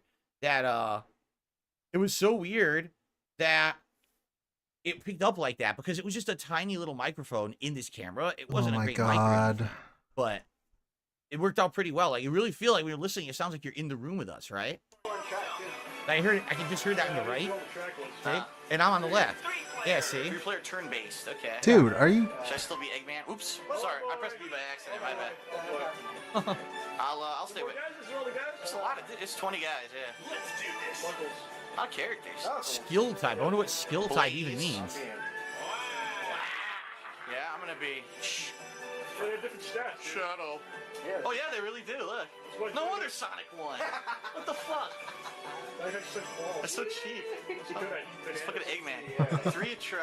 Long Jump jump. the furthest. Is it? This is so weird, man. Swing remote up Swing and it down. and then press the button. So you swing, you Jump press the over, button yeah, with the okay. right timing. Okay. Appeal to the Yeah, crowd. right. I'm sure we can get Okay. this right. All right, applause. Phil. Oh wow. You have to shake to the crowd sounds. No, that's correct. I still have the Wii we're playing on, and this is right there. I still have the Wii right there sitting there on a Okay. shelf. I haven't used it in many years. I think the last thing I used that Wii for, I played a GameCube game on it. But yeah, I literally still have the Wii sitting right there on a shelf here 13 years All later. right, I still Yeah. have my PS2. Cool. Like what? Okay. Like what the fuck do you want? You want a medal? Oh, hold it vertically again. All right. Snake, shut the fuck up, dude. No one cares. Yeah, jump is B. I'm full right on my face. Oh, I'm sure this will go well on the first attempt. Knuckles. We'll ace it, of course. All right, well, this is the last one we'll watch. All right, get ready to I appeal can't to handle the this crowd. anymore. What? Appeal to the crowd now. Early. Yeah! Shake it, shake it. Oh god, oh god. Shake it. He's shaking. He's shaking it. Shake it faster. It's not working. Now press B. Oh, that was very good. You get 3 tries. Mr. B. It's a guy from what was the name of that game? Knuckles Chaotix. Oh, really? Oh, yeah.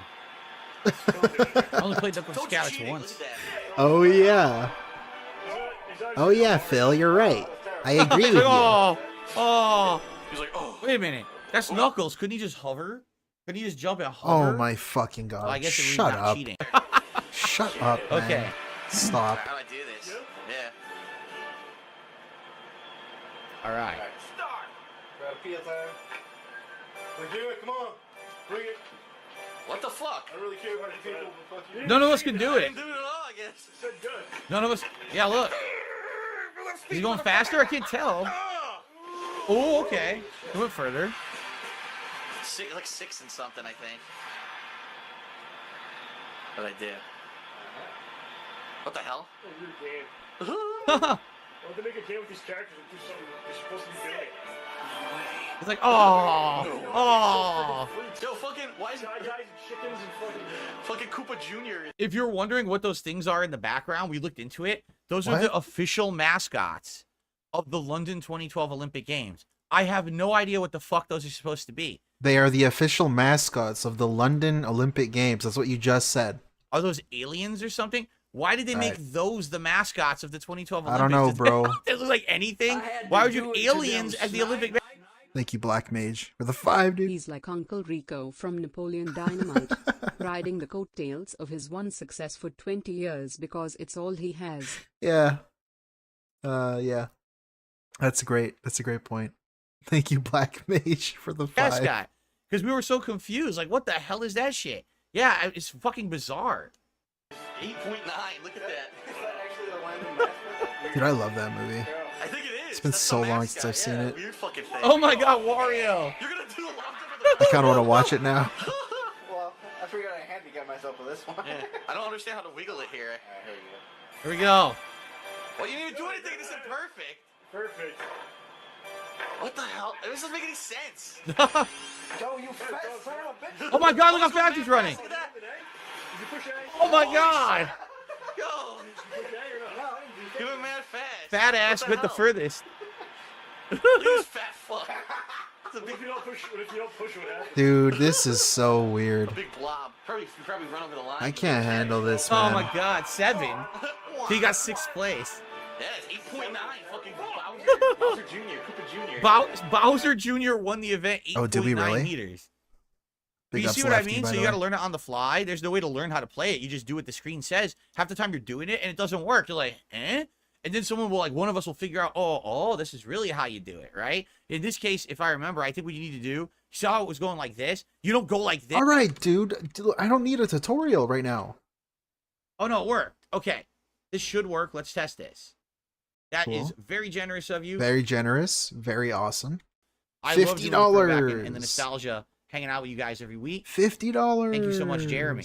Let's go. Yay. Okay. As baller as possible. Let's continue. It's ridiculous. Da da da. Oh god, we're gonna do it. We'll probably finish this video before I split. Oh wait, we're 25 minutes in. We might have to split the video before we finish the segment here. Okay, so here we go again. Oh, here we go. Thank you. Damn it. Really? Thank you. Fat Cart went the furthest in a marriage with you. What? I mean, compared to Panda, I guess she's lasted longer for now. Sonic, thank you for the 2. You are correct. And by the way, Cat agrees with me. Nothing. Thank you. Nothing. Look. He's so slow as hell. He's so slow. He did even worse. This sucks. I don't want to watch this anymore. Right there, Jack. Come on. Oh. Look, obviously I have to represent our. Do we know when he mentions the he only has 1 video so far. Look at this. You time it with the hand. You gotta time it with the hand. Commence the you jiggling. Oh no. Nah, see? I'm going like this. Whoa! Okay, I need to play this clown mode. Like, just look at this. Nah, see? I'm going like this. Whoa! Holy crap! Like, stop, please, man. How far really? did I get? I jumped so far. That's legal. It's perfectly legal. That's perfectly legal. And the craziest thing too, he told us before he watched this that he watches this whenever he's feeling down, whenever he's feeling sad, whenever he just wants something fun to watch, he watches this back. So these reactions, these weird fake played up reactions for the camera. It's like, dude, we know this isn't real. You told us you've watched this multiple times in the past. When you're feeling down. First place.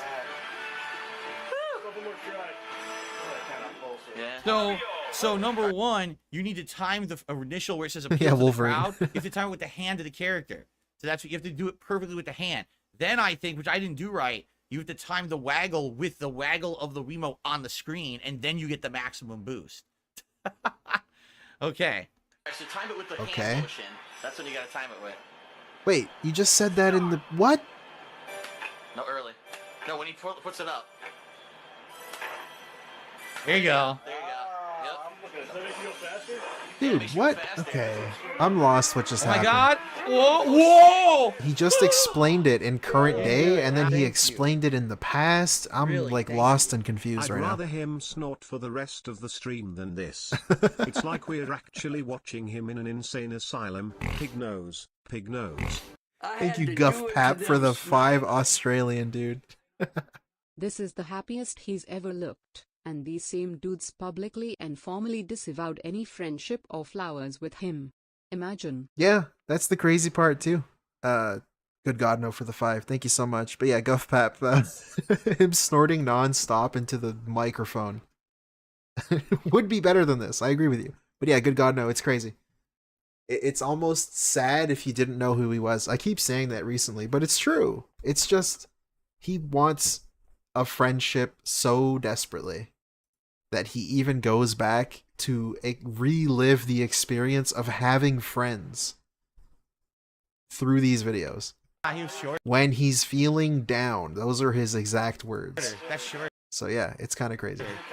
Wow. You never feel sad for him? Yeah, me neither. Like, if he was someone else who wasn't an asshole, it would be sad. But it's not sad in the sad way, it's sad in, like, the pathetic way. Because he is who he is.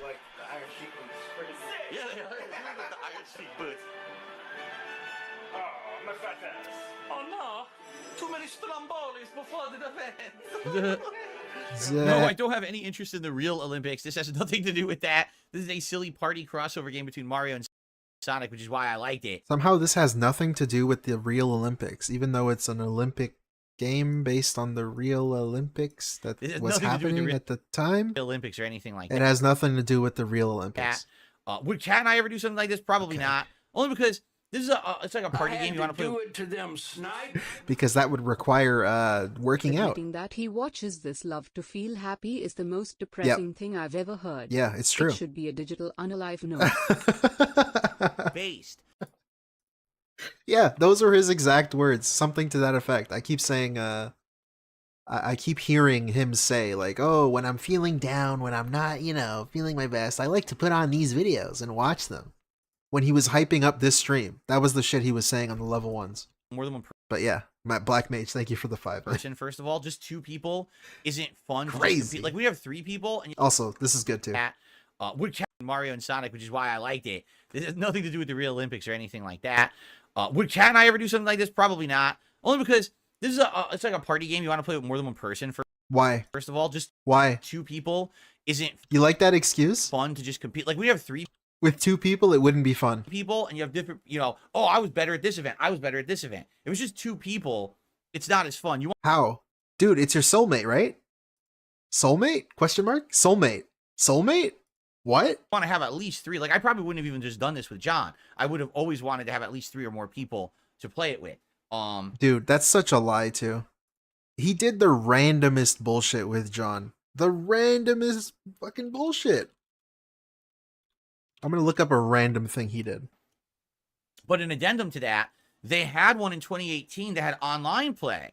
And I was like, oh, it has online play. I'll try it. This guy did Lord of the Rings War in the North. I don't even know what this game is. This was with John Rambo. I never even heard of this game. What is that? I don't even know. He did that with John. What else? The online play was terrible. So you see how we're doing it now where we just pick random events and I play with everyone and we compete? With the online play... This thing right here. What is this? Start the party. It's him and John. Where are they? There they are. There he is. There he is. Why did he play this with just John? Oh wait, shit. Howard's there. Never mind. You see, 3 people makes it better. My soulmate is not, it would be no fun with my soulmate, of course, yes. There was like a ton of different events, like 20, 30 events, but they're all separate. So you have to set up, like, I set up my match for I don't know, let's say the long jump. Well, everyone else out there playing the game online has to specifically go search for a long jump match to find it. It doesn't like auto match make it all. So the online play, no one could find anyone, or you'd find like one lobby randomly sometime because everyone was starting. You know what you could do? If you were like a successful streamer, you could give out a bunch of gift codes for the game. I know you have a Discord, dude. You don't like to say it, but you have one. Why not give out the code to a bunch of viewers and then do a viewer lobby of Mario and Sonic online if you really want to do it? Like, he's acting as if there's no possible way he can do that. But like, dude, there's ways. There's ways around it. And lobbies. You have the money. Maybe don't spend as much on champions for 1 week. And you could buy a few game codes to give to people. Different events. I don't know. It was impossible to play. I don't know. It was completely stupid. What do I know? And I don't know why they set it up like that. It's like you might as well not have had the online play because it was just really idiotic. Yeah, those cost money. And since 2018, which is the last time I tried it, I haven't tried one. I'm sure they probably still make them, but I just don't bother with it anymore. So, yeah. All right, this is the perfect opportunity. You also lied about it being a review copy, by the way. Part. I usually do around 30-minute parts of Retro React. Thank you all so far. You've been a very fun audience, and everyone watching on demand. Did you ever play this game? Do you have any cool memories of playing the old Sonic Olympic games, Sonic and Mario Olympic games, I did or not anything play like this that? game. Leave a comment and let me know. Please like this video if you're enjoying it. And I'd love to hear anyone's experience who maybe used to watch the old stuff that I used to do every Saturday co-op with my friends. That'd be cool to hear your experiences on that. Like someone had said, it used to be like a Saturday ritual for them. Anyone else have that experience? And what was it like? Let me know, all right? What? Awesome. I'll see you all in part 2. Thank you. There is no part 2 uploaded. Really? Thank you. Thank you, BB11. I wonder if Derek will ever appear on a stream. No, no chance. No chance. Never. That's not happening. BB11 with the 2 pounds. I don't think so. I don't think he'd ever want to actually put him in a stream, like, for any reason. Yeah, so I only have part 1 here, unless Raw Phil has, you know, a stream up. I don't know. Let's see. Okay, he does. Shit. God damn it. Okay, where's the retcon? Where does he mention the abuse playthrough, seriously. But it's true that, like, I don't think I ever really remember too many people bring up this playthrough over the years for some odd reason. Because I remember it. I remember it standing out. But, and by the way, it's one of the most viewed. Like I said, this was back during my very prominent time on YouTube. 2011 was my most popular time ever on YouTube. This is the most views I ever got. So it's very weird to me that people don't remember this playthrough when it's one of the most viewed of all time when it comes to the co-op that we used to do. It's very weird. But so thank you, Hiseo, for that. I really appreciate that. I'll just go to a really long pause segment and see if that's where it is. You'd really want me to sign the games and ruin them? Retro games with resale value? Why would you want me to sign them? I don't know about that. The Blimp says, when and why did I fall out of collecting stuff as a hobby? So when I was younger, I was into collectibles such as baseball cards. Don't care. Do not give a fuck. Mario and Sonic at the Olympic Games. There we go. Okay, Sonic Hat. Let's go. Long pause segment right here. Let's see. Dentronic says, I was skeptical if I would like this throwback, but it's a good time. It's fun, right? Because you don't know how we're going to do. Each event's completely different, and different characters are good at different events. We're enjoying ourselves, having a good time, joking around. That's what I liked about the co-op stuff we did back in the day. You know, I will say this. We're going to end the video. We'll start another one. One of the things that got me and hurt me is Here you go. Found it. I think I found it. Years later. Hey, Ramon Sanchez. What's up? All right. When John made this video that was kind of like slamming me, all right?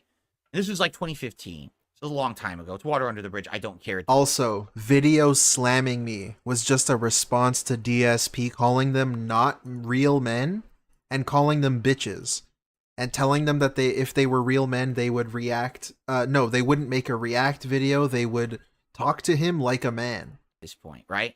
But so that's a slamming him, apparently. One of the things that he said that hurt me was he was like, so every week, you know, I would be, you know, driving from New York to Connecticut. It was like this crazy arduous thing he would do. Arduous. And I would come and film videos with what? Hold on. Connecticut. It was like this crazy arduous thing he would do. Bro, didn't he drive over an hour there and then going back again for another hour every week for like years? Look at this dude downplaying this. Also, he didn't even say that. He didn't even say that it was some arduous thing to do. You know, driving from New York to Connecticut, it was like this crazy arduous thing he would do. And I would come and film. He didn't say that. Videos with Phil. And it was always about the videos and putting out the videos for money and stuff like that. He's conflating issues. He didn't say that. He did not say any of that what he just said. Sound like a group of guys who came together to film videos to make money? Is that what this sounds like? Does it sound like, oh, this is just a professional product and we were grinding out content to make money? This is three guys hanging out, having a good time, just chilling with a silly ass game and joking with each other and razzing each other and having fun. It's funny that the guy that made the most amount of money and had the most to gain out of this is downplaying what other people must have felt and downplaying other people's situation. Like, hey, dumbass, you're the one that made all the money on the videos. No shit you were okay with it. No shit you wanted it to keep going. Like, what the fuck is the point of this? Are you in their brains? Like, you don't know how they think? That's how I treated it. I'm not kidding. Yeah, of course that's how you treated it. Bro, you had the most to gain out of anybody. Every time that I hung out with John Rambo or Joe or Howard or anyone else, for me, that was like, I'm hanging out with friends. And you know what? If we can record it and monetize it and actually make money having a fun, chill hangout session, why would you not do that? Right? But sadly, I hate to say it, I think for those guys... Look at that. Wait, that's good too. Hey, Demeter. Welcome to the stream. Good God, no with the 5. Thank you so much. He drove to a different state to help you make money. Like, it was over... Good God, no. It was over an hour drive there and then over an hour drive back. Every week for years to hang out with you.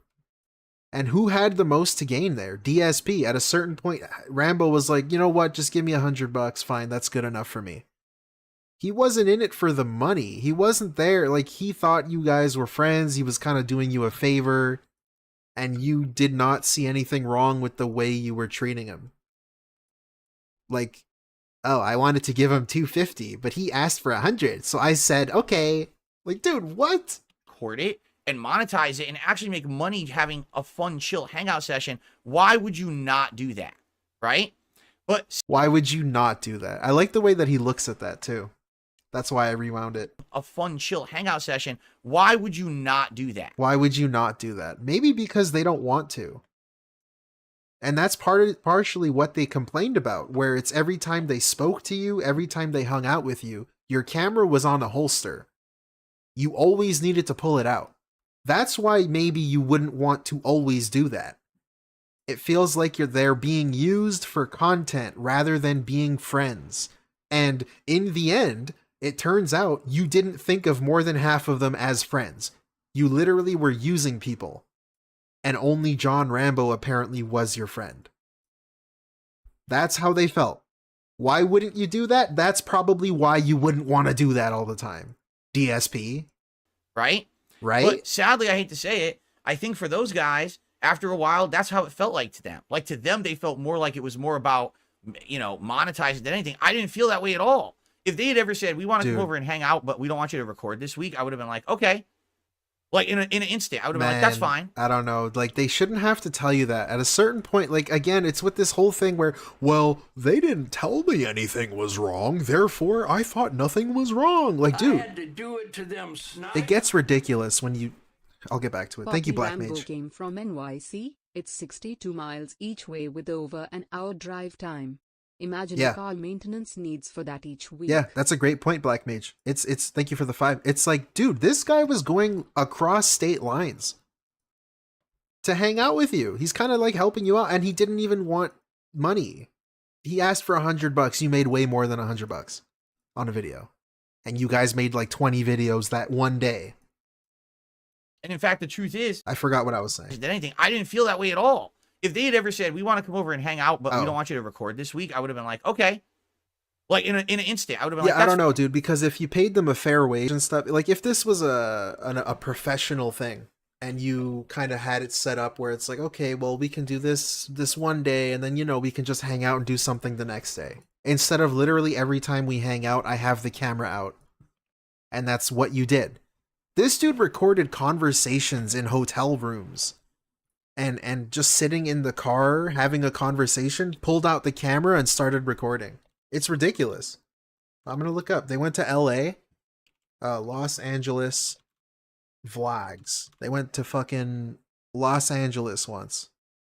And he just pulls out the camera and just starts recording when they're in the car. This is how this video starts. Yeah, look, a giant T-Rex. He's just talking and he pulls out the camera.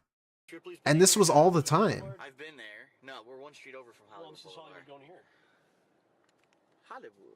And I feel like this was probably fine for the most part for a lot of their friendship. But then when DSP starts to constantly do, like over time, it ends up becoming grating. Like you cannot just be around this guy without him pulling out his camera. Wait a minute, why are we turning the light? He's pulling his camera out. It's just crazy. It's just crazy. Fine.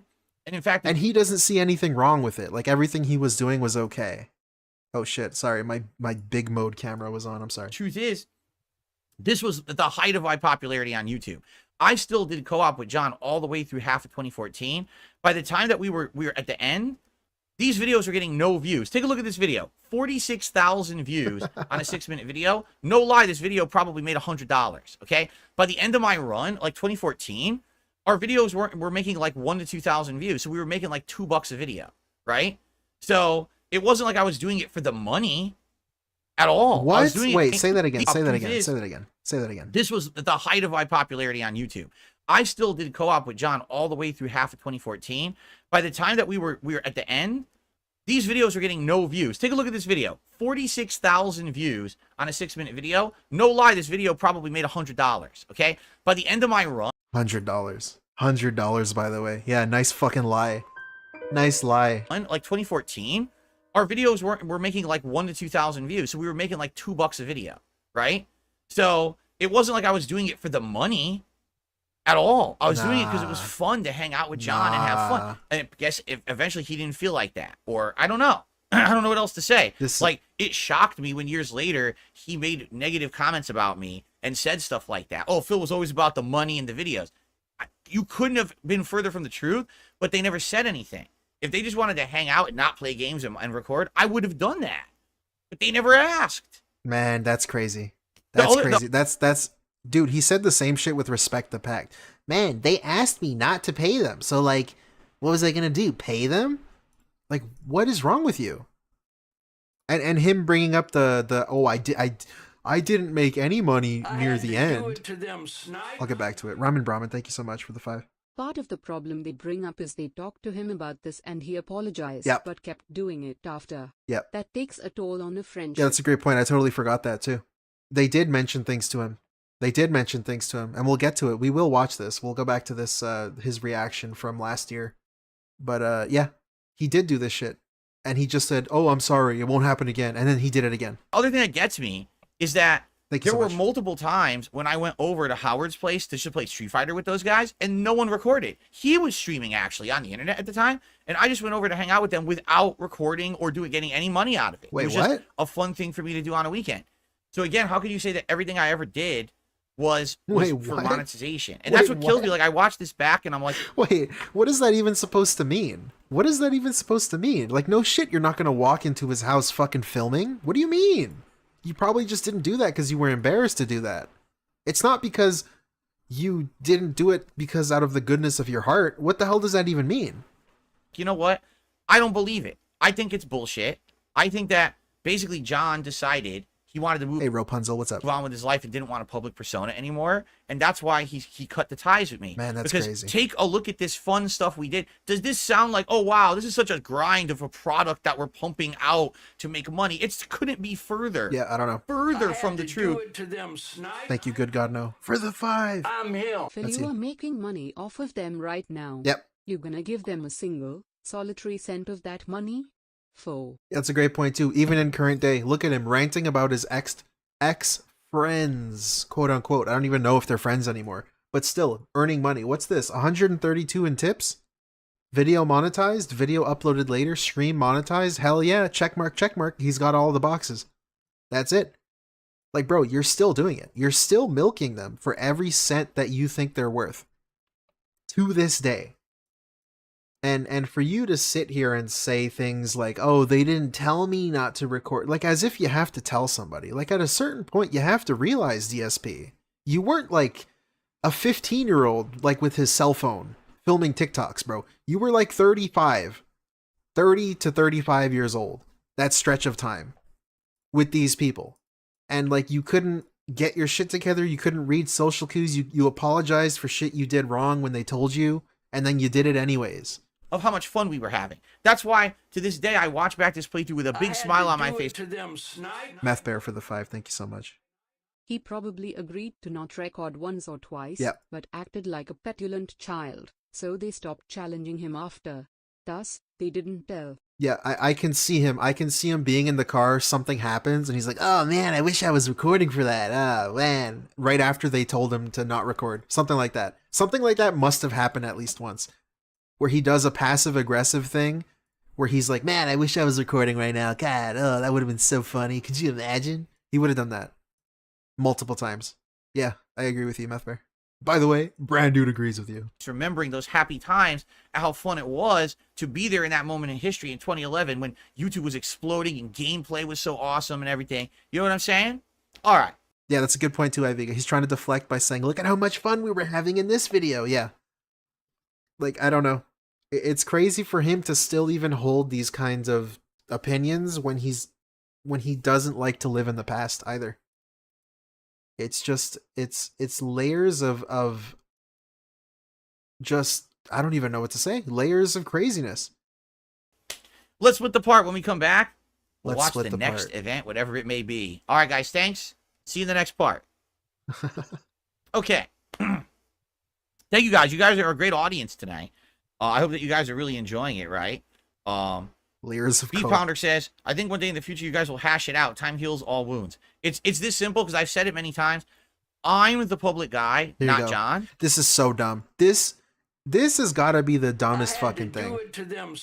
Arson Z with the 5. Do you have a message? No message. If you have a message, just tag me, dude. I feel bad if you didn't send a message. But thank you so much for the 5, man. Appreciate it. I'm the one that could be reached right now at any moment. I have public lines of communication. I have a Twitter account, or I guess it's X account now. I have a public YouTube. I have This an is so email dumb. address. All this, like, bro, if you really hold these feelings and you clearly miss your friends so much that you watch back this video when you're feeling down, why don't you just reach out to Rambo? Like, what is this, bro? And plus, they've moved on. Like, it's so fucking annoying to keep getting this conversation.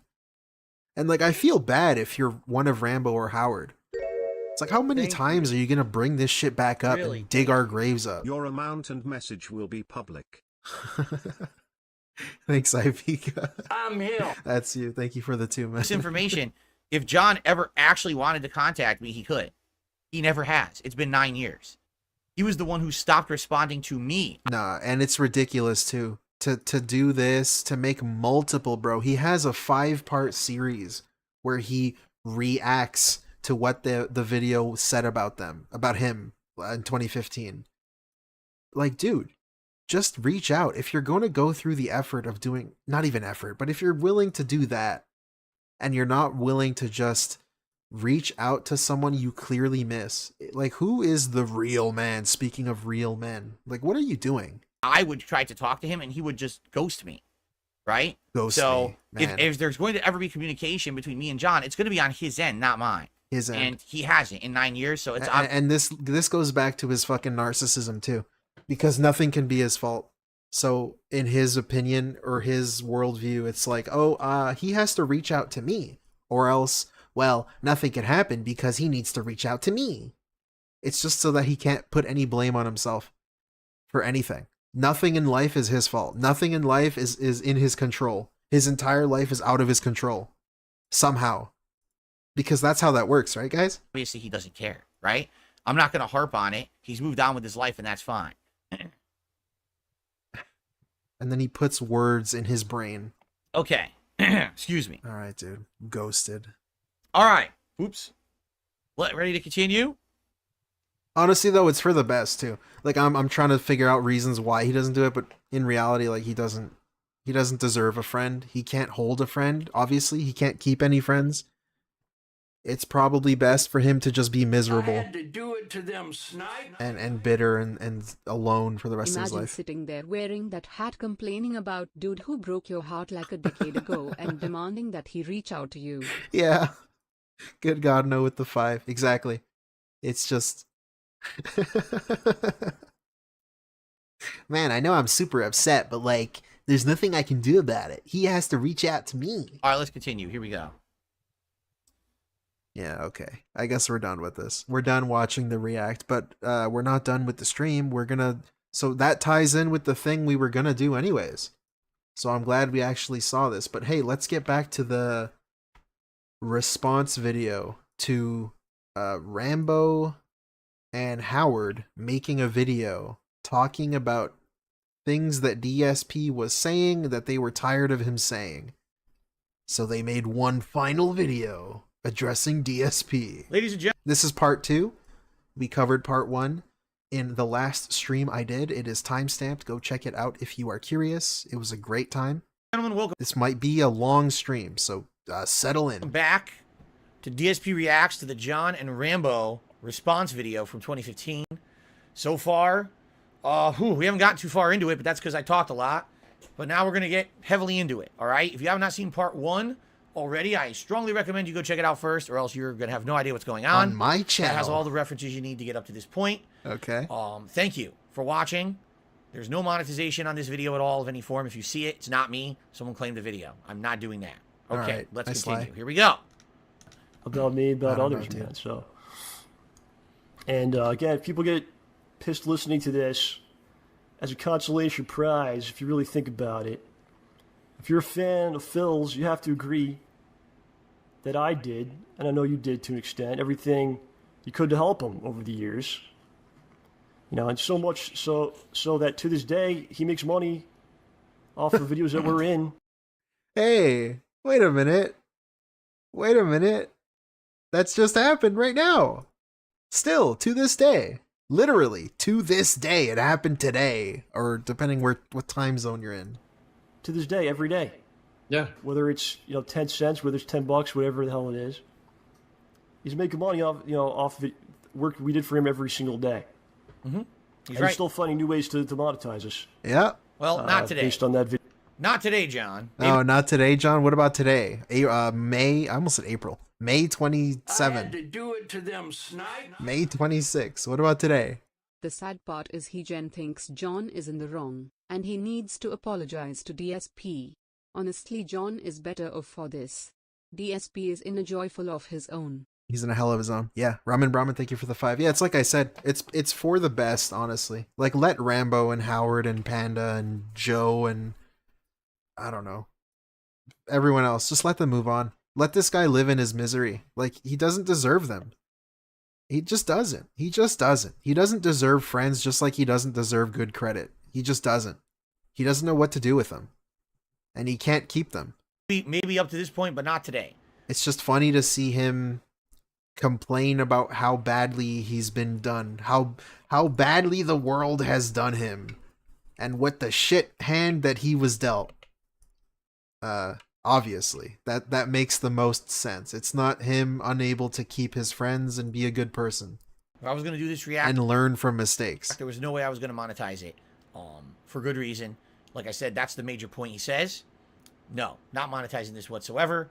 And not monetizing this. The stream was still accepting bits, I think was Twitch at the time. He was just hiding the alerts. He was still accepting donations and bits. It's too important. It's too important to monetize. It's too important. It really is. Okay. Or was this on YouTube? Whatever. It doesn't matter. You know, super chat. Whatever. It doesn't matter. And you get the point. Other things that go on. Plus, the videos were monetized according to Iviga. Yeah, pretty much. And by the way, again, running theme money. Oh, I don't care about the money. It's not about the money. But then they keep bringing up money being monetized. We'll talk about that because John will directly address it later. So it's weird that it's an ongoing issue if there's no issue.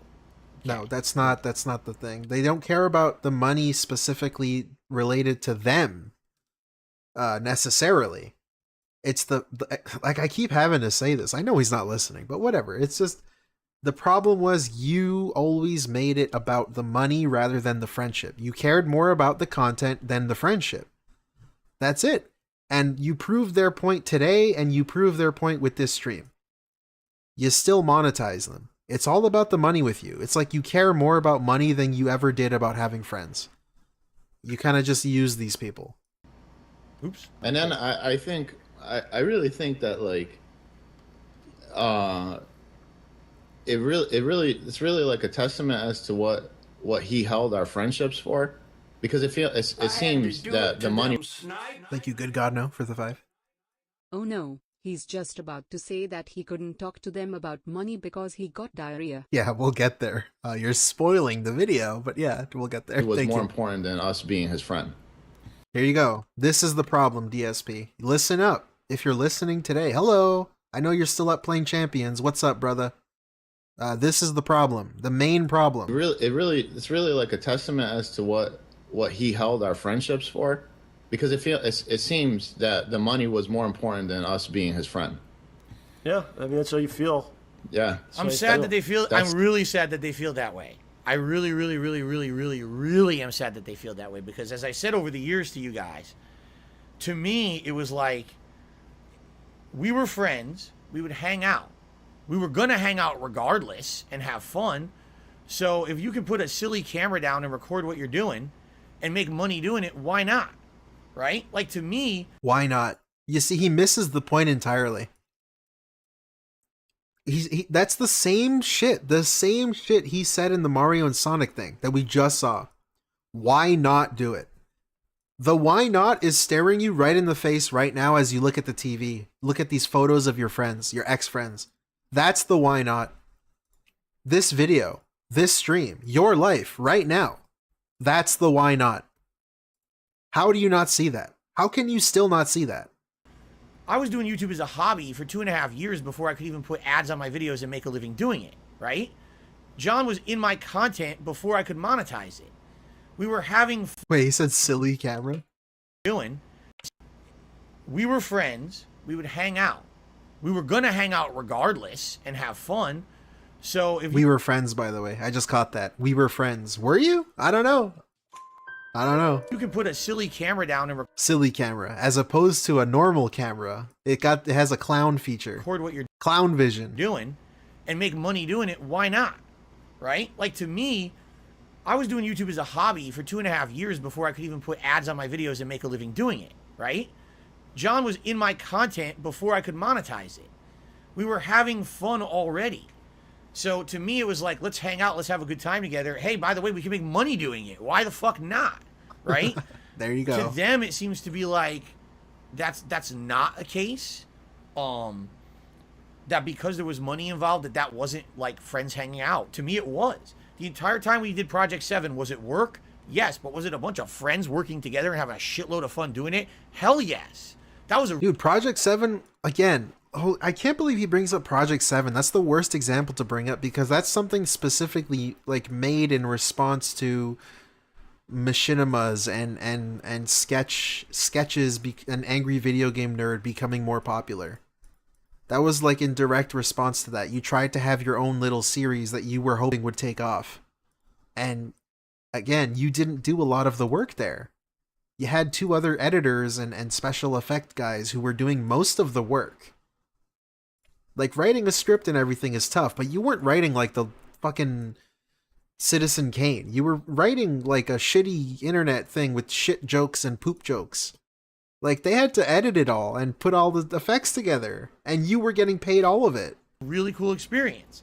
So what's the issue with the money-making part of it? That I didn't understand. Of course you don't. And again, of course you don't, dude. Never brought up. It wasn't like they complained and said, Phil, you know, we really don't have enough stuff that happens without the cameras on. Phil, it would be great if we could hang out today and you didn't record. And by the way, so that awkward, did happen a lot. If What? we went to a convention, I wasn't recording every moment that we were there. Okay. Oh, you weren't recording every moment. You were only recording every other moment. Ah, that makes it okay, correct?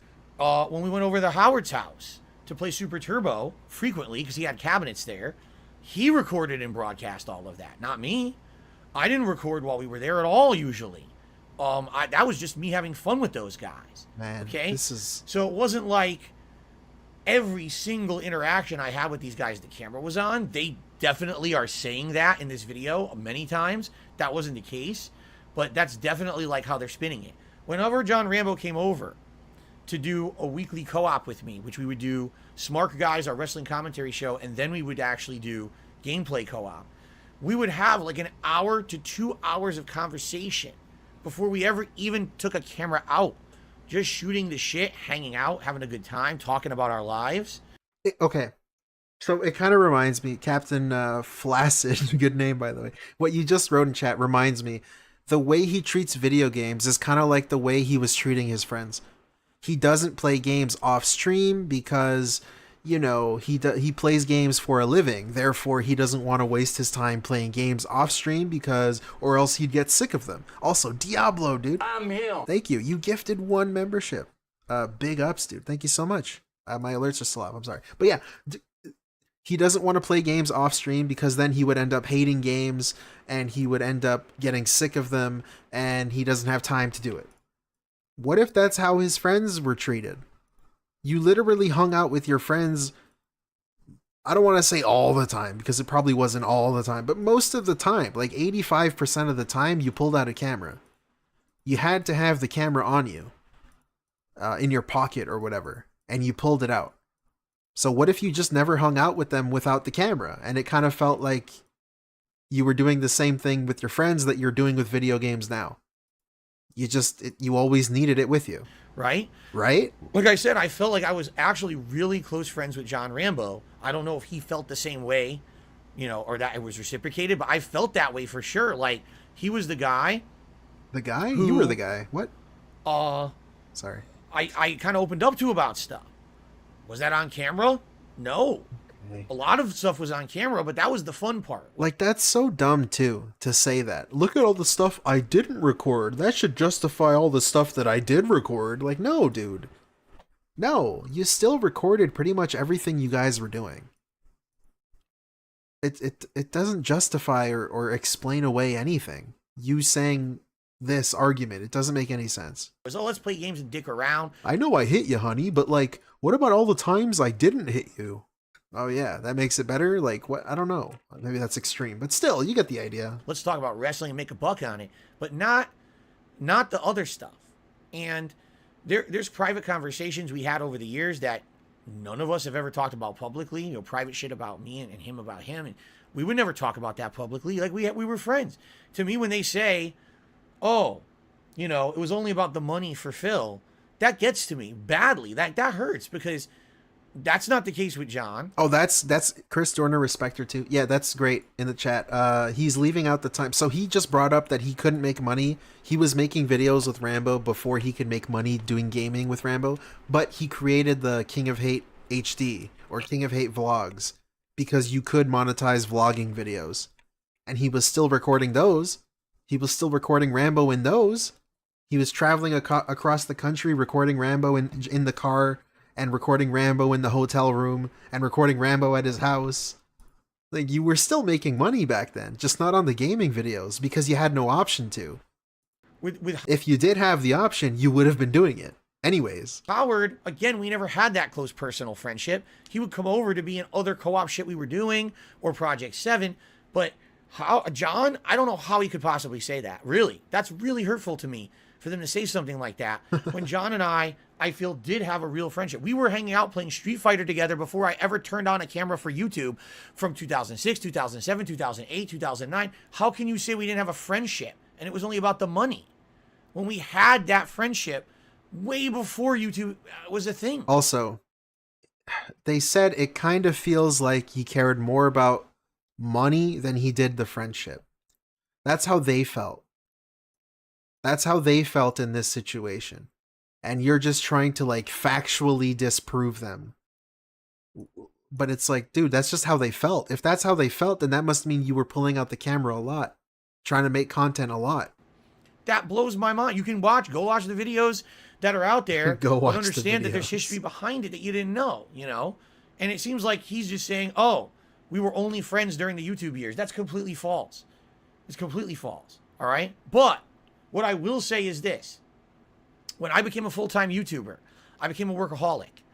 And I worked my ass off, constantly making videos, 7 days a week. I did not have a day off when I started monetizing my videos on YouTube in 2011, 2012. It was Mr. No Days Off. I'm just here to pump out videos for the internet and make money on them, right? That was my life. I loved it. I loved gaming and everything. But that was absolutely, positively my life. Was there time that I made to hang out with these guys outside of that? Every once in a while, if I went over to play Super Turbo at Howard's house and we were all there together, or going to a convention. We went to several conventions and events together, and even though, yes, I filmed there, the vast majority of the time that I spent at those events was not filming. It was spending time hanging out with these guys, okay? So, again, this is, I feel, a misrepresentation of the situation. Absolutely, there was a ridiculous amount of filming and monetization of the time we spent together, but there was definitely friendship behind there as well. Again, Howard, whatever. Say whatever you want. We weren't close friends. Okay, John, man, we were. And that's incredibly hurtful to me that he says this. Like, all we ever did was record and make videos together and make money. That wasn't the case at all. I don't see how in one breath he can tell us that he was a workaholic, and then in the second breath tell us that he wasn't just recording his friends for money. Or friends because Howard wasn't a friend. I don't know. Dude, it's like a sentence later. How can you be both? How can you, on one hand, love only recording videos, and then on the other hand, wait, I didn't just record videos with my friends. My one friend and my one acquaintance. Like, bro, you can't have both. And sadly, after I moved, it just got worse, because now he's not there to be in person with and have the conversation. So instead, it became text messages back and forth, and he didn't like that. He wanted me to call him, and I really couldn't. And we'll talk about that, because he's going to bring that up later specifically, and we'll address it at that point, why there were no phone calls between. Is there anything to look at in this video? Not really. Okay, I'm going to play something. After I move. Why not? All right, we'll get to that. But it's anyway. Late. It's early. I'm going to play something. Let's continue now, because they're going to get to a certain point. That's how I feel, because, you know, I don't know. There's like a whole bunch of things that we got to talk about, and I don't want to go ahead and go out of turn. All right, but, I got you. Yeah. We'll try to keep this, keep this rolling here. Yeah. In that video, he says, this is the Thanksgiving video I'm talking about. He says, we just watched. He says they talked shit about me. I don't know if you caught that part. I didn't say that. You could go back in this very video, or actually it was part 1. I didn't say that. What I said was, you know. What did you say? And this was me being very stupid. Essentially, what I was saying was, don't be passive aggressive. If you have an issue with someone, come out and say it. No. You called them bitches. You called them not real men. That's what you called them. That's exactly what you said. What do you mean by... Look at him trying to downplay what he did. Like, what is he doing? It's ridiculous what he tries to get away with. It's just fucking... Shit. Weirdo. Don't hide the truth. I never said that they did talk shit about me. Okay? I never actually outright say that in the video. Can you say that I insinuated it? Yes. Can you say that I said it? No, because I never said it. There you go. What I was saying was, I'm not This the kind of person bitch, who would man. do that. That's actually how I... Like, this dude somehow just finished an entire rant where they said it felt like he cared more about money than the friendship. And he's turning that into a factual statement where they said that's how they felt. They never said that was the case. They said that's how they felt. But somehow he interpreted that's factual. And then he turns around and pulls out a fucking semantics-ass fucking stupid argument about how, well, I didn't actually say that I said you were a bitch. I said I implied it. Like, fuck off, dude. What are you doing? I wouldn't talk shit. I wouldn't do that. If I have an issue with someone, I tell them to their face about it. Okay? That's the point I was Yeah, that's making why you're making this video, right? in that video. However, John did talk shit about me.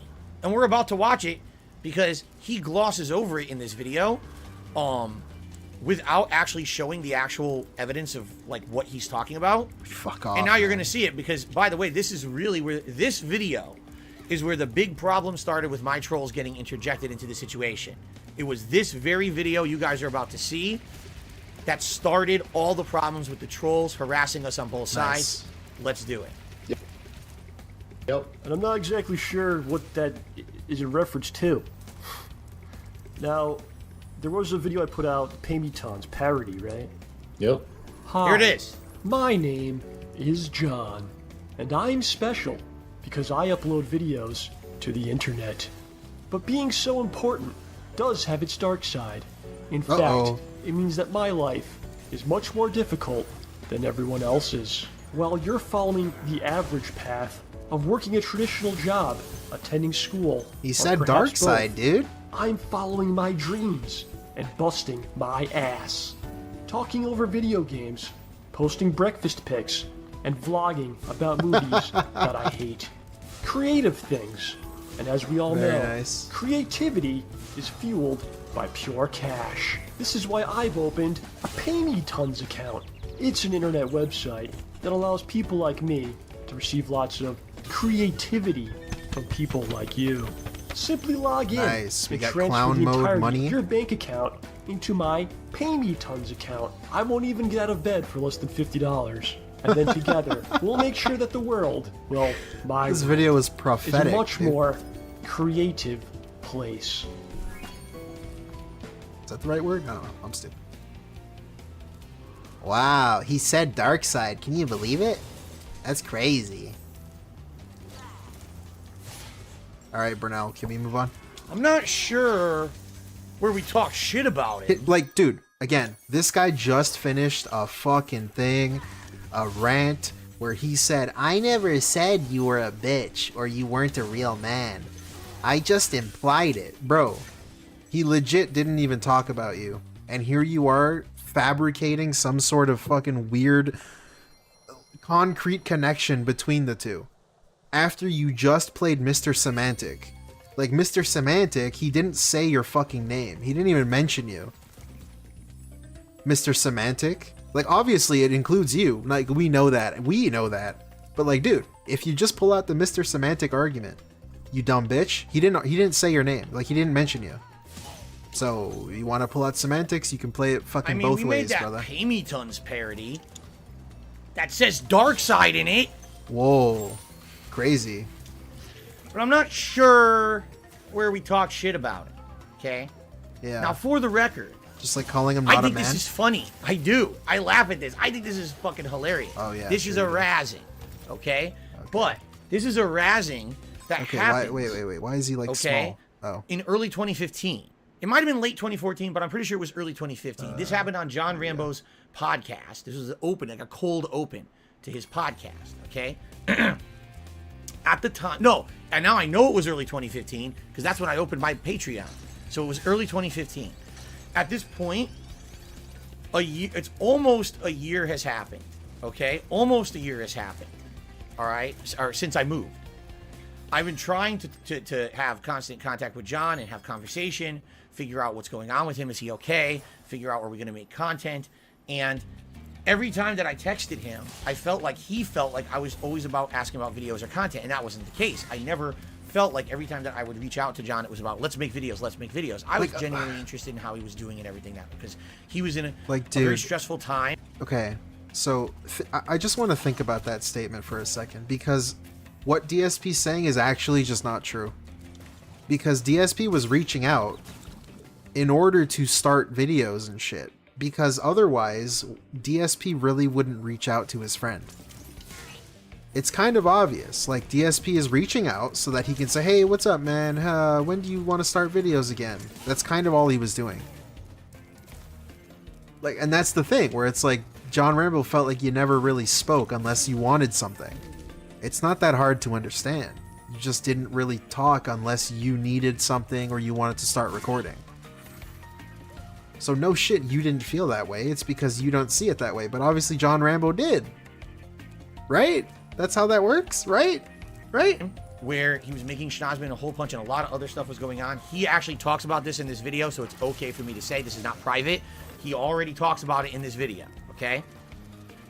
So this was the time frame, like mid to late 2014, early 2015.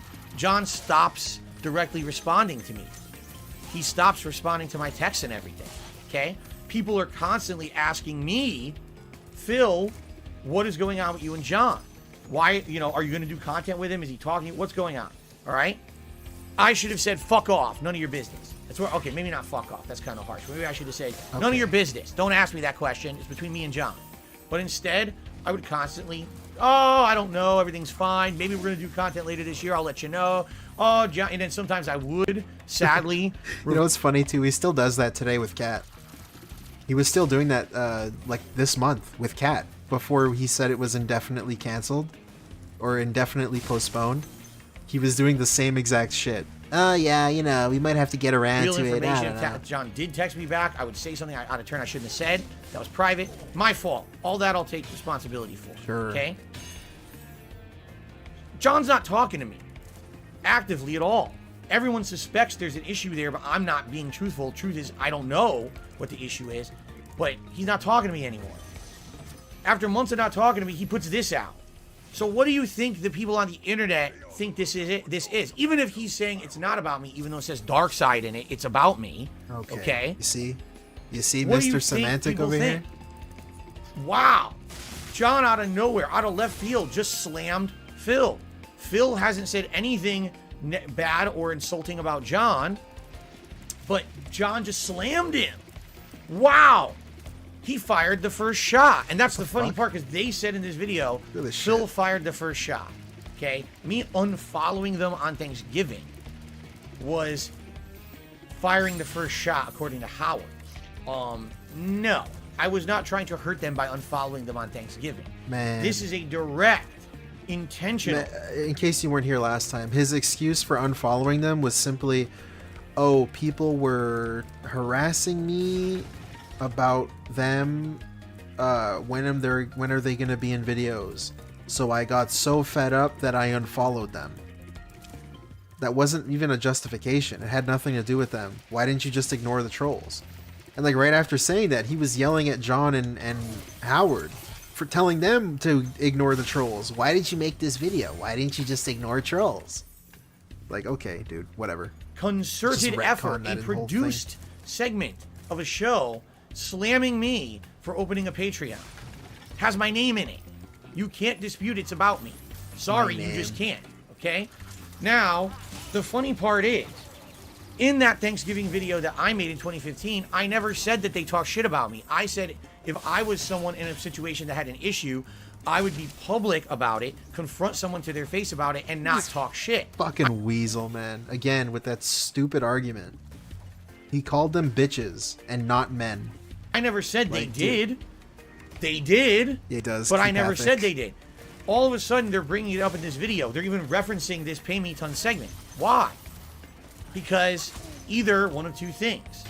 They're feeling guilty because John made the segment and it absolutely was about me. So this is a way for them to try to deflect that and say it wasn't. Man. Or because everyone construed Man, the it. guy, speaking of deflection, is the biggest deflector, but he's terrible at it.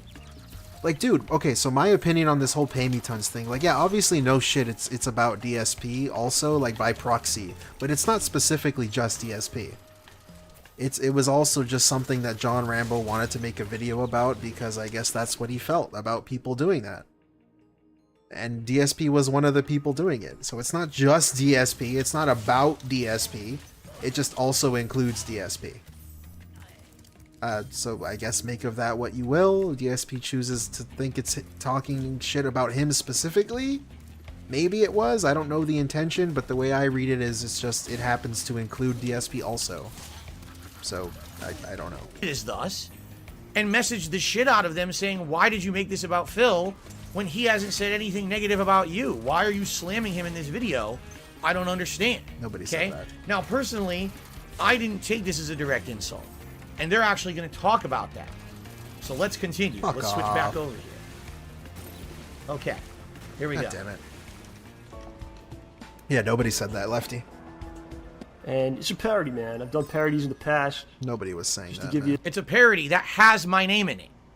Dude. If it has someone's name in it, it's not a parody. A parody is a caricature of a person making fun of something. Not so you directly reference my name, so it is actually a slam on me. No, it was a. Oh my god, dude! I don't even need to explain it. It was a parody of a Patreon trailer for like a channel, bro. It had nothing to do specifically with you. I don't understand, dude. Hey, that's interesting of him to say. A parody is a caricature or something? What about the Detractor game? If it has someone's name in it, that was like a fake king and a fake kingdom? A caricature of yourself, right? Parody. A parody is a caricature of a person making fun of something. Not so you directly reference my name. So it is actually a slam on me. It's not a parody. A parody would have been, you know, a cartoonish content creator who isn't me, but maybe could be construed as me. You said dark side in the video. That's not a parody anymore. You've passed the realm of parody when you name drop someone. Yeah, dude. When South Park says Bill Clinton and they make fun of Bill Clinton, it's not a parody anymore. It becomes about him. Like, all right. Parodies about machinima. I did a YouTube parody where YouTube was a talking vagina robot that ran YouTube. His parodies in the past: Machinima, the partner network that everyone knew that I was with for the longest period of time. YouTube, wasn't the Rambo website also that I with put Machinima? videos on for a living. You see the running pattern here? Oh, I've done. Wait, what? What? Oh, yo. The website that I put videos on for. Hold on. For the longest period of time. Parodies in the past: Machinima, the partner network that everyone knew that I was with for the longest period of time. YouTube. Wasn't Rambo also with Machinima? The website that I put videos on for a living. Rambo also uploaded videos to YouTube. Bro, it isn't an attack on you. If I make fun of YouTube, I'm making fun of DSP? What? Since when is that the case? See the running pattern here? Oh, I've done parodies in the past. Oh, by the way, every parody just happens to also be related to Phil. What a coinky-dink, right? What a shocking coincidence. Okay, somehow an attack on Machinima is an attack on DSP. But somehow calling you not a real man and a bitch is not an attack on you. Alright, dude. This fucking world is crazy if that's not what that means. They all actually are related to things that have to do with Phil. Alright, yeah. Those others didn't name drop me. You own Machinima on YouTube, right? Okay. The GameStop, you know, etc., etc. What did GameStop have to do with you? Man. What about the GameStop parody? How come you didn't pause for the GameStop parody? Oh, I shop at GameStop? Therefore GameStop is a parody of me. He was talking about me when he mentioned GameStop. Like, what the fuck? Oh, and you missed that. He said GameStop. Oh, here we go. Etc., etc. I shop at GameStop. GameStop unfairly fired him because he was in my videos. What? We were at a tournament way back when. What does that have to do with you, though? 2009, 2010. We're at a Street Fighter tournament together. I'm filming. He's working for GameStop, and in the video, but that's not an attack on you. Store, and he's basically saying things like, "This is the best game store." they used that video, my video, as grounds to terminate it. Now, it's completely wrong. Shouldn't have ever happened. They were in the wrong for doing that. He made a giant later on. Yeah, he talked exactly. all about this in his podcast, and he did a big parody segment about GameStop. Okay? So, what does he do parodies about? Things that he feels have wronged him or things that you know, are bad in relation to him. I don't know, dude. It It kind of just seems like he's making parodies based on things that he knows. Like things that he's familiar with, such as YouTube, Machinima, which he was also with, and GameStop, a place he worked at. The fuck are you talking about? How is this a direct attack on you? What? It has to do with me somehow. Rue. Okay. People get a little crazy about it. Come on, dude. So, 2 weeks later, you know, you and I were on doing the show, and we explained it wasn't singling him out. You know. Yeah, commence the jiggling, exactly. My name. It was about many things. My name is Darkside, apparently. Darkside, you know, the dark side of something, just happens to mean also Darkside Phil. Of course, it's just his name. And not necessarily in a hateful manner. Like, I think you can make fun of something. That I agree with. And really not feel negatively about it at all, actually. Completely agree. Yeah. Like Saturday Night Live, you know, Phil Hartman would dress as Bill Clinton. I don't think he wanted to assassinate the president. Very, very bad analogy. What? Okay, because he's saying Phil Hartman impersonates Bill Clinton. He doesn't want to assassinate the president. True. That's absolutely true. But in this case, this was a different situation. How? No one was asking Bill Hartman, hey, Bill Hartman, didn't you used to have a friendship with Bill Clinton? What? Phil Hartman, excuse me. Did you have a friendship with Bill Clinton and you're not talking to him anymore, even though he keeps saying he wants to talk to you? You're ghosting him. All right, speaking and of now bad all of a sudden you drop analogies, this bro, video on like him? you lost me, dude. I have no idea what you're even talking about anymore. Bad enough, like I'm lost. It's a difference. It's context. The context is there's a sketch comedy show at night that makes fun of everything equal and isn't ill-intentioned at all, versus someone who everyone wants to know why you're not talking to Phil. You won't tell Phil or anyone else, and now you make a video that could be construed as a negative video about Phil. It's a completely different situation that he fails to really understand why it was construed by the internet like that. Again, I don't think it was actually intended, all right, as a video to be hurtful to me. I think he thought it was funny. I think it's funny, but you have to put it in context of the time. If he had released that video, do you think it's funny? 2 years prior, when we were still active friends and he was in my content or whatever, that would have been different. This is a situation where he's ghosting me, he's not in my content like he said he would be, and then he puts that out. Of course the internet is going to say that's a hit piece on But again, film. but what does it matter what the internet thinks? He's pulling out like it's some random argument because DSP himself says he thinks it's funny, he liked the video, it's arousing, but also he's not offended. So what does it matter what other people think? DSP likes to say, why don't you just ignore the trolls? DSP, why don't you just ignore the trolls? People that are thinking that it's about you, why don't you just ignore them? If it's that simple to do it, why don't you just do it? I don't get it. Who the fuck cares what anyone else thinks if you're not offended by it, right? Like, honestly, who gives a shit? Why'd you do it? And he got harassed for it. Basically, he got a lot of trolling for it at that time. Okay? Right. Yep. It's having a good time with something. And that was really my, what was it about, man? Now, was he like an inspiration for the character that I was portraying in that? Yeah, sure, to an extent, you know? But again, not in a malicious, hateful way. I believe that. It's having some fun with something. But it's not, again, I think it's hard to say it's directly about one person. Except this is dark side. Yeah, it was a whole thing. The whole thing was about that, the Patreon. Right. Website, you know. And now here comes Howard with a little segment I like to call... What? Howard Deflects. Because this is going to happen many, many times during this video. Let's see how Howard can deflect this one off of them doing something wrong. What people do, and you know, and then what it is too. It's when you look at it, it's to basically shed light on some of the negativity that revolves around that site, and not only that site, but Kickstarter. Look at all the shenanigans that has transpired in the past like few years, where people like raise up all this money, what is promising a product, and then basically everyone's SOL. They took the money and people are fucked. You know, what is look he at what happened deflecting? with Look at the disaster that Inafune is going out with that Mighty Number 9. Oh, That's boy. still not out. That game. Yeah, I'm waiting for that one. Looking for You it, know. hopefully it comes soon. Howard feels that a PayMeTons parody about Patreon, the content of which directly name drops me, makes fun of someone who basically is a content creator who does video content like playing games, commenting over food, etc., and asking for monetary compensation for said work, is the equivalent of a Kickstarter campaign. Yeah, I mean, it's similar. Where a company does not provide a product for a contractual basis that is agreed to in said campaign for fundraising. What? Patreon is not Kickstarter. They're not even close to being the same. All right? Yeah, He brings up a game, Inafune's Mighty Number 9, which did eventually come out, did live up to all expectations. Of course, at this point, what? It didn't. So he didn't know that was going to happen. But he's essentially saying, if you have a Patreon, you are taking someone's money and running and never producing said content that you promised to produce. That's what he's saying. Okay? That PayMeTons segment was made in early 2015. There was no controversy around my Patreon at that point. This video was made later on in 2015 after that had happened. Okay? If you want to know the skinny on that, again, you can go watch me referring to the Down the Rabbit Hole video. I'm so lost Phil. right now. Go into that whole Patreon situation. It's like, okay? He called this Howard Deflects, and he played a stupid little sound clip for it.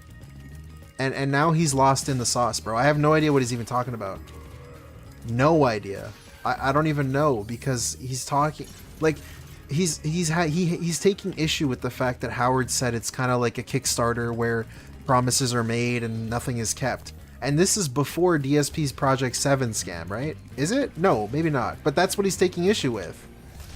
But like, it is kind of similar, at least a little bit. It's like you accept money to do a thing and then you don't do it, right? Project 7 scam. Over the course of the year that this is out, they changed the narrative. Oh, this wasn't about us just making fun of filmmaking content. You see, this is us criticizing Kickstarter as a whole and saying that people aren't living up to the goals that they're promising or whatever, which is actually incidentally one of the controversies that I was embroiled in at the time with Patreon. Yeah. Okay? So he's completely deflecting. How is that My name deflecting, is in though? The parody. You can't deny it's about me. All right, your If they name had is not not put in the Darkseid in parody. there, you can argue that. My name, Darkseid, is in Your parody. name- It's about me. Yo. Say that again? Darkseid in there, you can argue that. My name, Darkseid, is in the parody. It's not put Darkseid in there, you can argue that. My name, Darkseid, is in the parody. It's about me. In the parody. My name is in the parody. You can't deny it's about me. If they had not put Darkseid in there, you can argue that. My name, Darkseid, is in the parody. Shoutouts to Darkseid. It's about me, directly. I love Darkseid. He's my favorite YouTuber. Personally, do I think that it was an actual meaningful, mean insult? No. People told me about this. I watched it back myself, and I responded publicly and said, I don't think that's an insult towards me. It's kind of a funny joke. Yeah, it's razzing me, but they're not directly insulting me in this video. Okay, so what's the issue then? I don't understand, DSP. This kind of seems like you're deflecting. You're kind of just changing the meaning of what I don't take offense means. Like, what does that even mean? I don't believe it is. Okay? So if that's the case, why are they bringing it up in their video? Right? I outright said it's not an insult. I didn't say in my Thanksgiving 2015 video that they had talked shit about me. I said if I was someone who had an issue with someone else, I would say it to their face and I would not talk shit or anything like that. Reminder. I'm going to pull it up. Fuck it. He's saying he's bringing it back up so often that I just feel the need, like I have to bring it up. Never do that. This shit right here. Between my relationship with John or Howard or anyone back in Connecticut, it's on their side. They let it build up. They let the resentment build up on their side without ever speaking up. And I hate to say it, but in real life, if you're mature, if you are a man. So he's implying they're not mature and they're not men. Oh, great. Speak up about an issue. You will not let it linger. This is in response to the PayMeTons video. Linger and resent and build and fester into some kind of a negative thing where you don't want to talk to someone again, and then you're going to even at some points talk shit about them and stuff. See, and then he says talk shit about them, implying that they talked shit about him. I would never do that. I would never do that. Because I have no reason to talk shit about people who I have always had a great relationship with. Like, what else are you supposed to gather from this? What else are you supposed to think that this means? I never said you were talking shit. I just, like, implied you were talking shit. What the fuck, dude? What kind of snake-ass weasel are you? What does this even mean? So, for me, I have no clue if there's any negativity, any resentment. I have no idea, and I'm still in the dark to this day. Now, before we continue, wow. Wow. Wow. Wow. Wow. Talk about your friends. This is how you don't talk about your friend. This is one part earlier. He agrees with himself, or I guess disagrees with himself, that this is a terrible thing to do. To imply that your friends aren't mature and are not real men, and that they talked shit about you. And then in the next part, what is this, like an hour later? Not even, half an hour later, he's saying, well, you know, I actually did nothing wrong. You're just assuming that I said it when I never said it. Today in my Thanksgiving 2015 video that they had talked shit about me. I said if I was someone who had an issue with someone else, I would say it to their face and I would not talk shit or anything like that. I love how he leaves out the part where they're not mature and they're not real men. I'm telling you what I would do if I were in their situation. I didn't say they did it. You could say that I insinuated it, but I never said it. They're actually, in my opinion, come on, guilty. They're feeling guilty that they made that, or John feels guilty that he made that. And to the point where so many people contacted him saying, you know, that's kind of mean-spirited. You made that about Phil at a time when you were kind of not talking to him and you were supposed to be in his content. I love this. I love this. Is my favorite part. John feels guilty that he made that. He creates a scenario, right? Scenario created, right? Scenario created. New reality created. It's like he makes a wormhole to a new reality. This is now the new reality. He's guilty. And to the point where so many people contacted him saying, you know, that's kind of mean. And then all of a sudden, he's guilty. So now a bunch of people contacted him. And now this just factually happened. Even though this didn't happen, this just happened in his new reality. Spirited. You made that about Phil at you attacked Phil. A time when you were kind of not talking to him and you were supposed to be in his content and you're not. And this is kind of messed up. You did it. And he's got this underlying guilt that he made it. Look at that. He creates a whole fucking script for these extras. These extras in the play. He created a fucking script for them. And now he has to talk about it to defend himself in this video when I never brought it up. I outright said, he'll even say this, I outright said, it's not about me. He's not insulting me. So why, John, are you bringing it up in this video then? I don't understand. Yeah, also that's interesting too. You were supposed to be in his content, says the anonymous fan, through DSP and his script. According to DSP, he thinks that other people thinks that he's supposed to be in his video. Why? And then why did you have Howard deflect the whole situation, say it was about Kickstarter? Patreon is not Kickstarter. They're two completely separate businesses. Again, he's missing the point. Howard was just saying that the Patreon video is similar to Kickstarter because, again, that Kickstarter shit was happening at that time. It was a new story.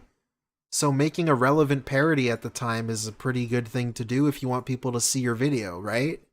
It's a similar situation. Different intentions. It's not deflecting. It's really not deflecting anything.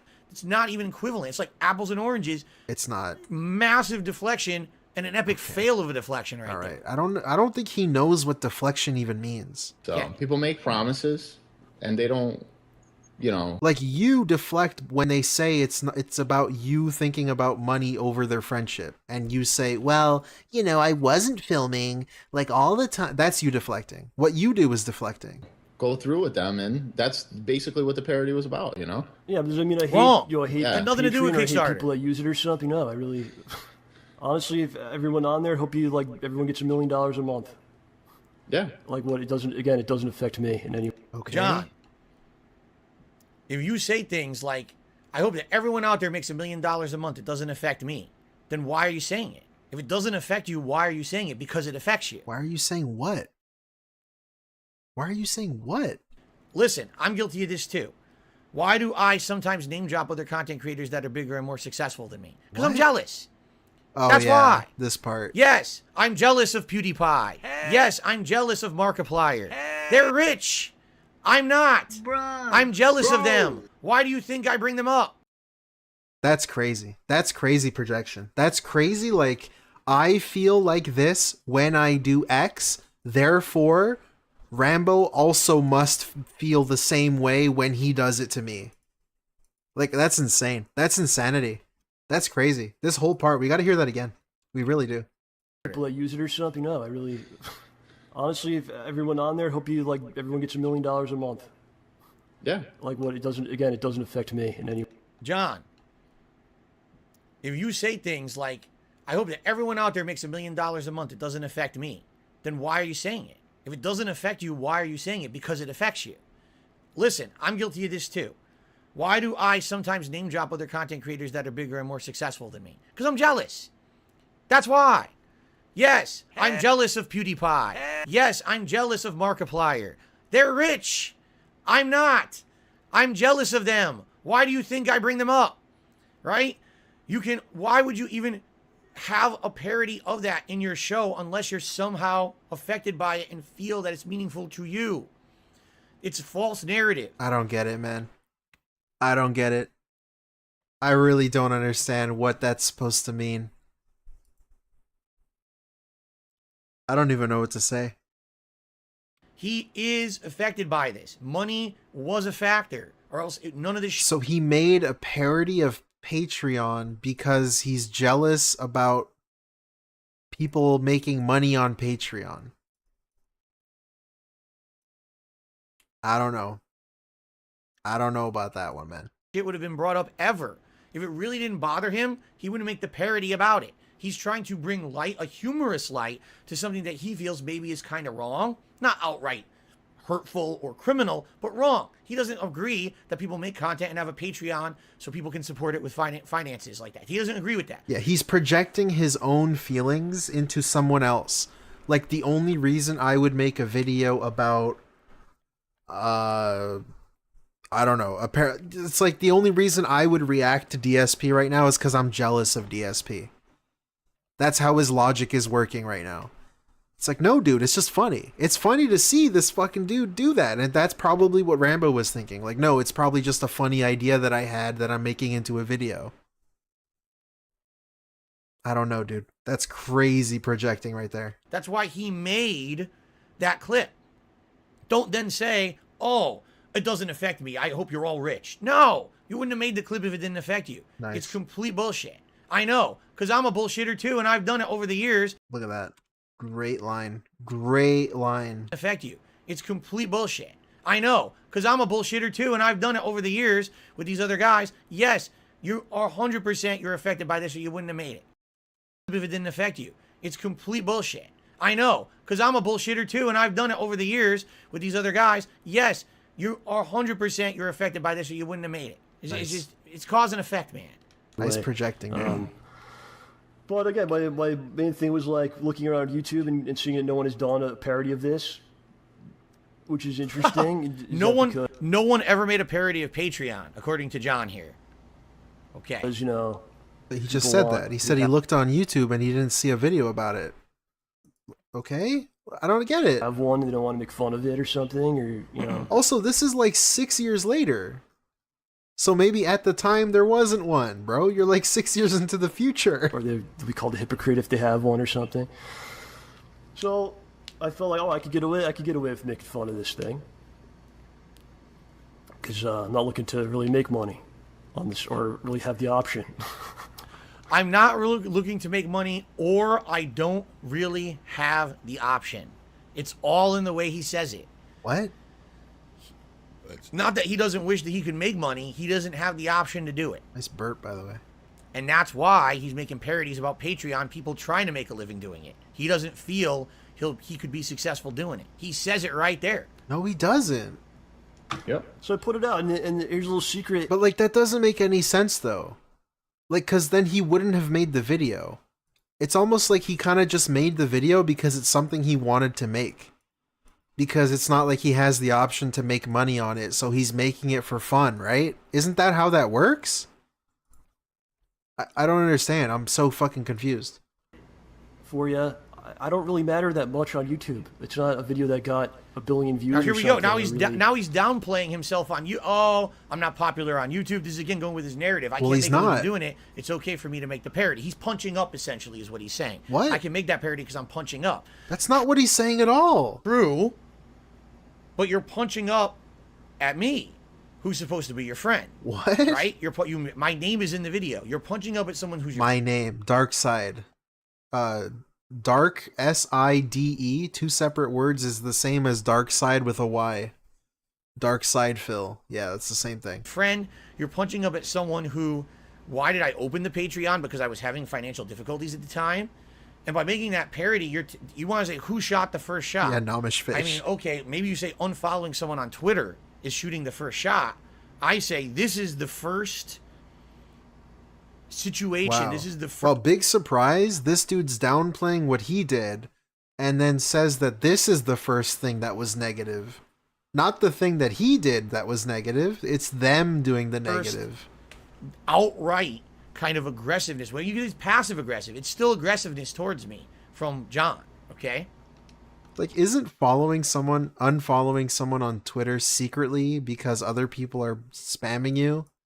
Isn't that a little passive aggressive? Like, you don't want anything to do with them, so you just unfollow them silently on Thanksgiving? Even though they're supposed to be your one and only friends in the world? Isn't that kind of weird? Can you really say it affected you in a negative way? Yes. And despite all that... Yes. I was mass messaged by people constantly. Whoa. Mass messaged that somehow negatively affected DSP. Somehow that negatively affected him. Phil, why did John insult you? Phil, are you weird? John insulted you? Again, DSP told us that he was not offended and he thought it was a funny joke and a funny razzing. So what the fuck does people messaging you have anything to do with anything? Here it is. They were tweeting me. They were emailing me. It was on my video comments. It was on my stream comments. It was everywhere I went. John hates you.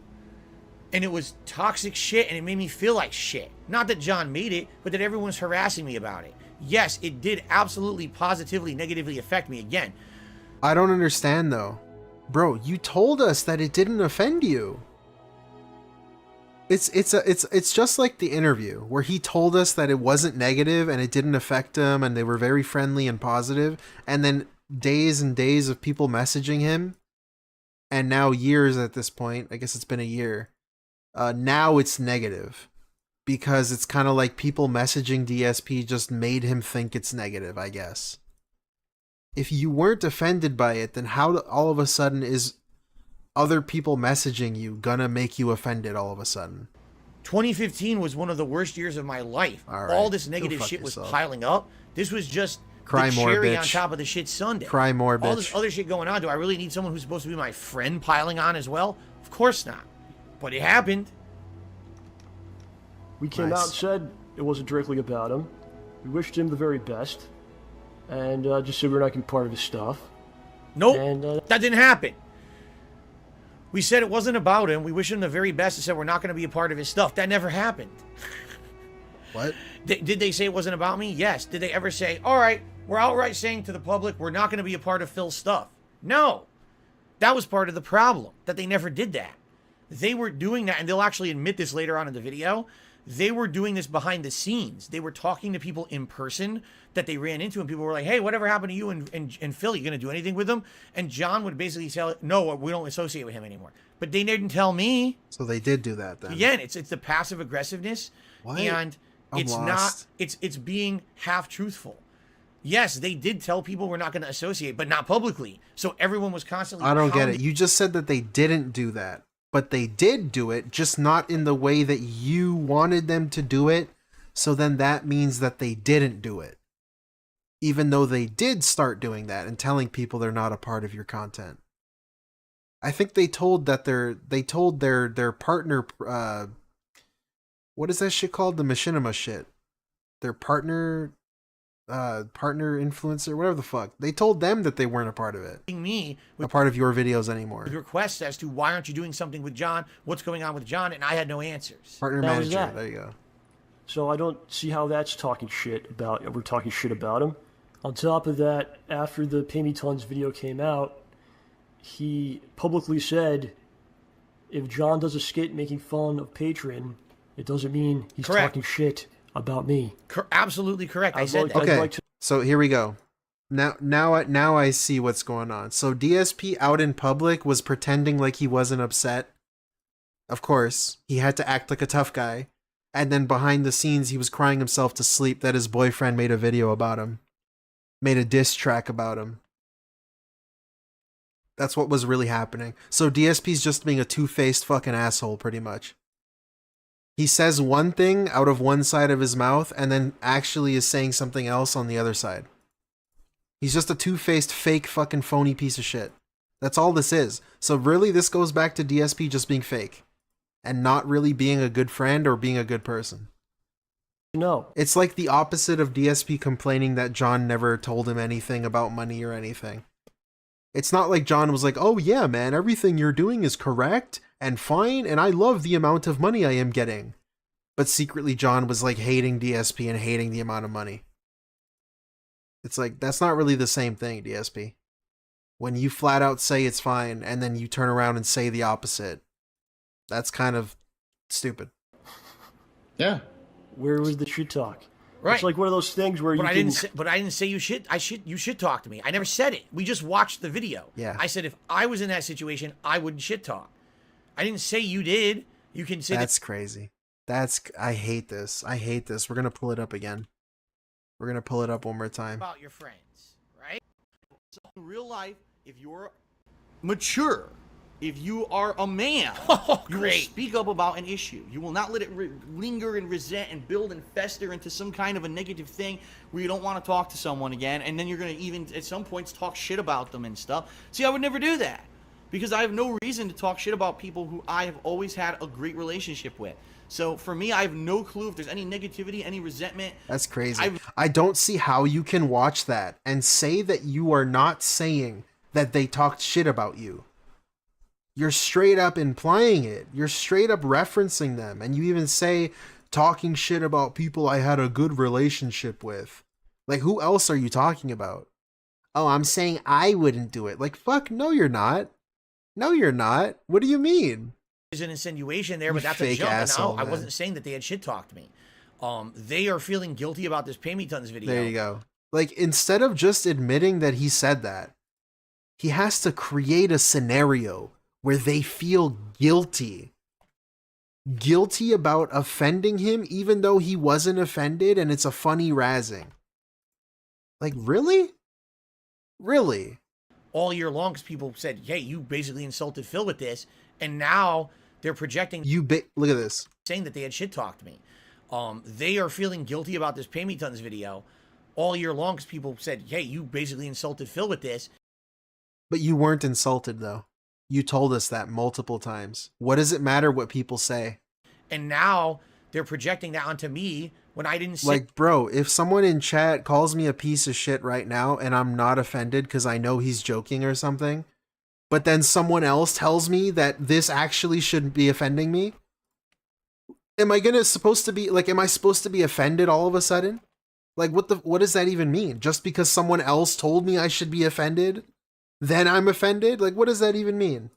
What does that even mean? I don't get it. Say something that they're saying I said, you see? I'm lost. I outright said that they didn't insult me. So why is this even an issue and why is this being discussed? I have no idea. Just say something in a video. It's like, oh, they talk shit, but you have no Didn't say they examples talk of shit. This? So people just kind of go, oh, they talk shit. They must have done it. But I didn't say that. Yeah, and you know, it's just one of those things that people like. I feel bad because he doesn't know how to let go of things. sense. I guess people like, you know, and this happens with anything. You know, people jam you with stuff. Yep, On like he's right. Twitter, and they prod you and prod you and Yes. prod you to try Not to get a just Twitter. response out of it. And he fell right into the shenanigans. Yeah, you know what? And we're falling into it right now because honestly, Yeah, we're I think falling into it right now too because he threw a shot, and then we didn't want to throw the shot, but now we have to throw the shot. Yeah, it's weird. It's weird timing. Why did you pick that day at that time? It's funny too, because DSP was just complaining about how they never came out publicly and said that we're not involved with DSP anymore. But isn't that what this video is? And look at him shake his head here. Throw the shot. Yeah, it's shaking his head because now we have to throw the shot, and he shakes his head to that, like he doesn't think that they have to, even though he was just complaining that they never publicly came out and disassociated, whatever. They didn't want to involve themselves with DSP anymore. You were complaining that they didn't publicly do that. Now they are publicly doing that. So why are you shaking your head? This is what you wanted. This is what you asked for. We didn't want to throw the shot, but now we have to throw the shot. Yeah, it's weird. It's weird timing. Why did you pick that day at that time? You know, get out of here. We're done. So it's weird because now I don't even know what they're talking about. Are they talking about when I unfollowed them on Twitter? Yes. In 2014. Yes. Or are they talking about the video I put out in my holiday Ask the King that I always do on Thanksgiving in 2015? I actually have no idea which you're even talking about because again, they've already jumped from 2015 to 2014 to the PayMeTons segment. It's where's the timeline? What are they even talking about? I don't know. I actually have no idea. Having a conversation, dude. Relax about the timeline stuff. But I agree with Howard. I have always been terrible at damage control. Howard agrees. I've always had an issue where if I get attacked from multiple directions, and back then it was way worse, by the way. Today, we got our shit under control. No. Right? We do. Today, no. You got a ton of people in the chat being dicks to me right now. I'm not paying any attention. Oh, I don't care. shut the fuck up. It doesn't bother me anymore. You know? You bitch. But back then, if people came on me at Twitter, came at me in my video comments, came at me in my stream chat, on my forums, I fell for it. Hook, line, and motherfucking sinker. Motherfucking sinker, bro. I just jumped like a big fish. There's a worm. Eat that shit. I fell for it all the time. I always took the bait. I always got angry. This is what people were doing. They were troll baiting me constantly. Ultimate taking of the bait. I was such an idiot. Yeah, I don't know. Like, how can you sit here and say this? You still do this. You still do this. It's not like a thing you don't do. And I would get upset about shit for no fucking reason that I never should have got upset about. I let these trolls get to me. That is why, for sure, that is why things got so bad with the internet and me, with this is how you don't plays and shit. They're like, the worse that we get, the more we get to fill and the better reaction we get. And Howard, 100% correct here. All right? I was the public-facing figure, not them. Did they have their own internet shit going on? Yes. But I was the one who made a living on the internet. So I was the one who saw it every single day. Every video, every stream, every comment, everywhere. Where's John? What's going on with John? Why isn't John in the video? Why isn't he making the videos with you? What did you do to John? Why? Why, Phil? Why did you ruin... Again, as if any of this justifies anything that he said or did. Like, none of this even matters. It doesn't even matter. John's friendship with you, and I'm like, what the fuck, man? So then I would say dumb shit. I would completely say dumb shit that was out of turn, that was insulting, that was dumb, that was revealing private information, and it's all wrong. I have no defense against that at all. Zero. I did it. It's wrong. They're going to bring up instances of it. Can't defend it. All right? At least today, if you haven't noticed, we do have things better under control when it comes to things, comments on the streams, and things like that. It's not a constant toxic universe anymore. I would argue that the universe of Darkside Phil at one point was a very toxic place to be. We have definitely improved that over the years, okay? But no, I can't defend it. Howard, absolutely correct in this statement. I was completely guilty of this shit. It's not like we did the show Wednesday and we were like talking shit or there's anything that has to do with them. It's like it's a attempted trolling. Yep. It's let me say something. Hopefully they'll respond. Then I can come back with something else, and I create a whole situation of drama around myself. That's not true. You know, and I think this is what he wanted us to do. This is why I haven't done this ever until now. Despite him, running me down on his forums, on Twitter, on his chat. Talk about that. And like try to do stuff on the sneak.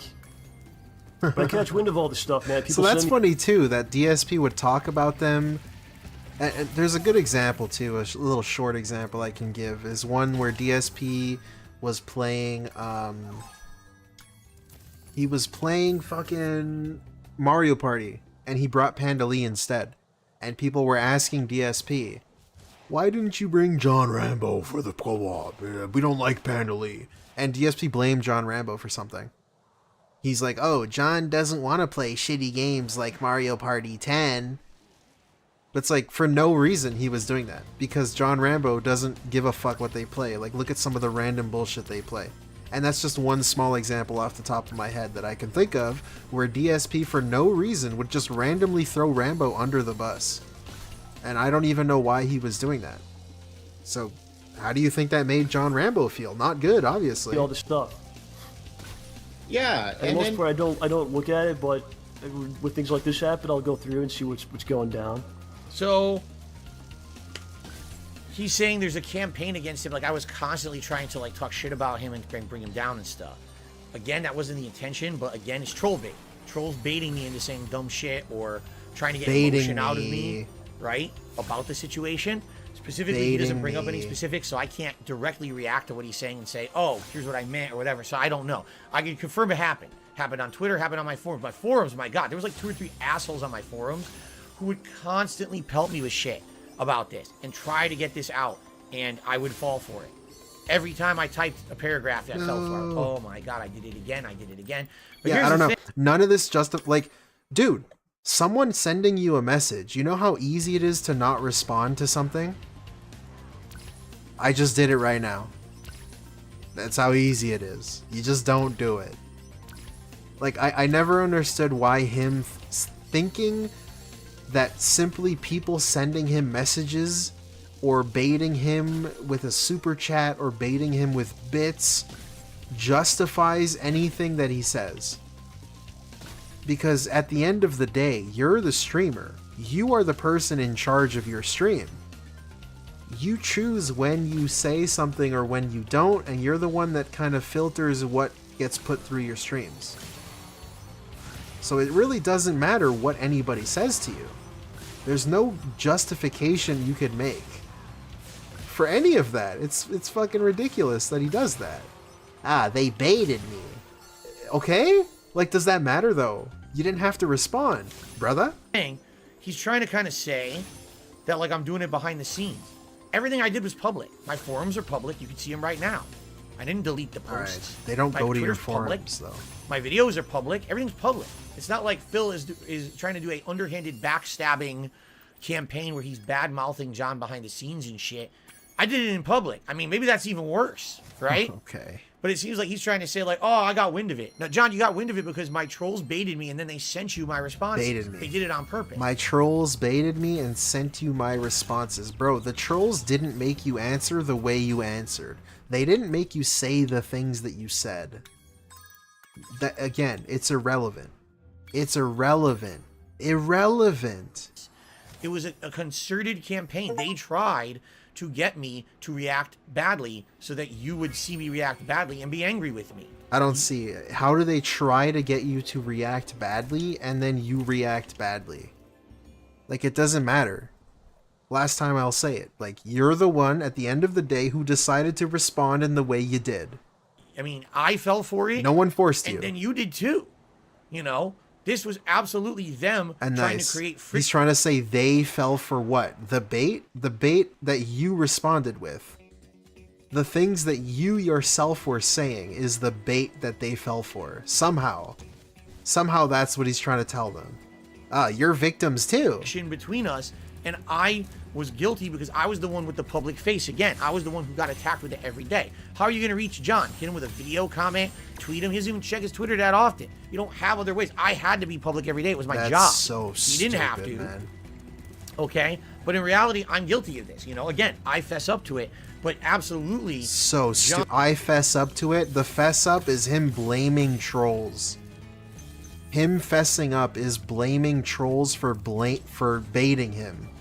That's the fess up. Somehow, that's him fessing up to it. Okay. On bit, hook, line, and sinker too. With the trolls say him that he's oh, I got wind of it. How did you get wind of it? Because the troll sent it to you, dude. I mean, how did you not realize who it was? They were getting me to say stupid shit so that they could show it. Getting me to say stupid shit? Like, how is that a real sentence that you say? I don't get it. I don't get it. I just don't get to it. you, and you'd be mad at me. That was the point. That was what they were intending to do to begin with. You see? Okay, let's continue. You know, it's an attempt to get something going. Oh, and by the way, Yeah. he says this is an attempt to get something going. The reason he's talking like this, and the reason he made that Thanksgiving video that we watched at the very beginning, is because he wants to say something, then we'll say something, then he'll say something. It'll be drama going back and forth for attention on the internet. Wrong. All right? I'm going to reveal this later in depth, but the reason that I did that in that Thanksgiving video was because I needed to prompt an action, because in my life I had a lot of fucked up stuff going on. Fucked up This stuff. was one of them. Girlfriend wasn't I was having actually sex a lot with of him. problems behind the scenes mentally. Copyright because strikes. of what about Copyright strikes caused him to be an asshole to his friends and call them not real men and bitches. bad year it was for me. Nice. We'll talk more about that because there's a specific segment of this video that addresses things. You're like, I don't understand, and when I explain, you'll understand. Again, it's this dude just constantly making excuses for his behavior. Like, that's all this is. Constant excuses for bad behavior. Thinking that the excuses enough are, like, justify all of his choices. Like, bro, I don't get it. Like, people have bad shit going on all the time. But they still have friends and stuff. Like, you just can't treat people or say things about people and then expect nothing to happen because of it. Like, I don't know. I don't get it. But I never, in my wildest dreams, expected they were going to do a public video like this. First of all, Howard at all. Howard has nothing to do with it. Nice. But John, I Very never cool. expected it.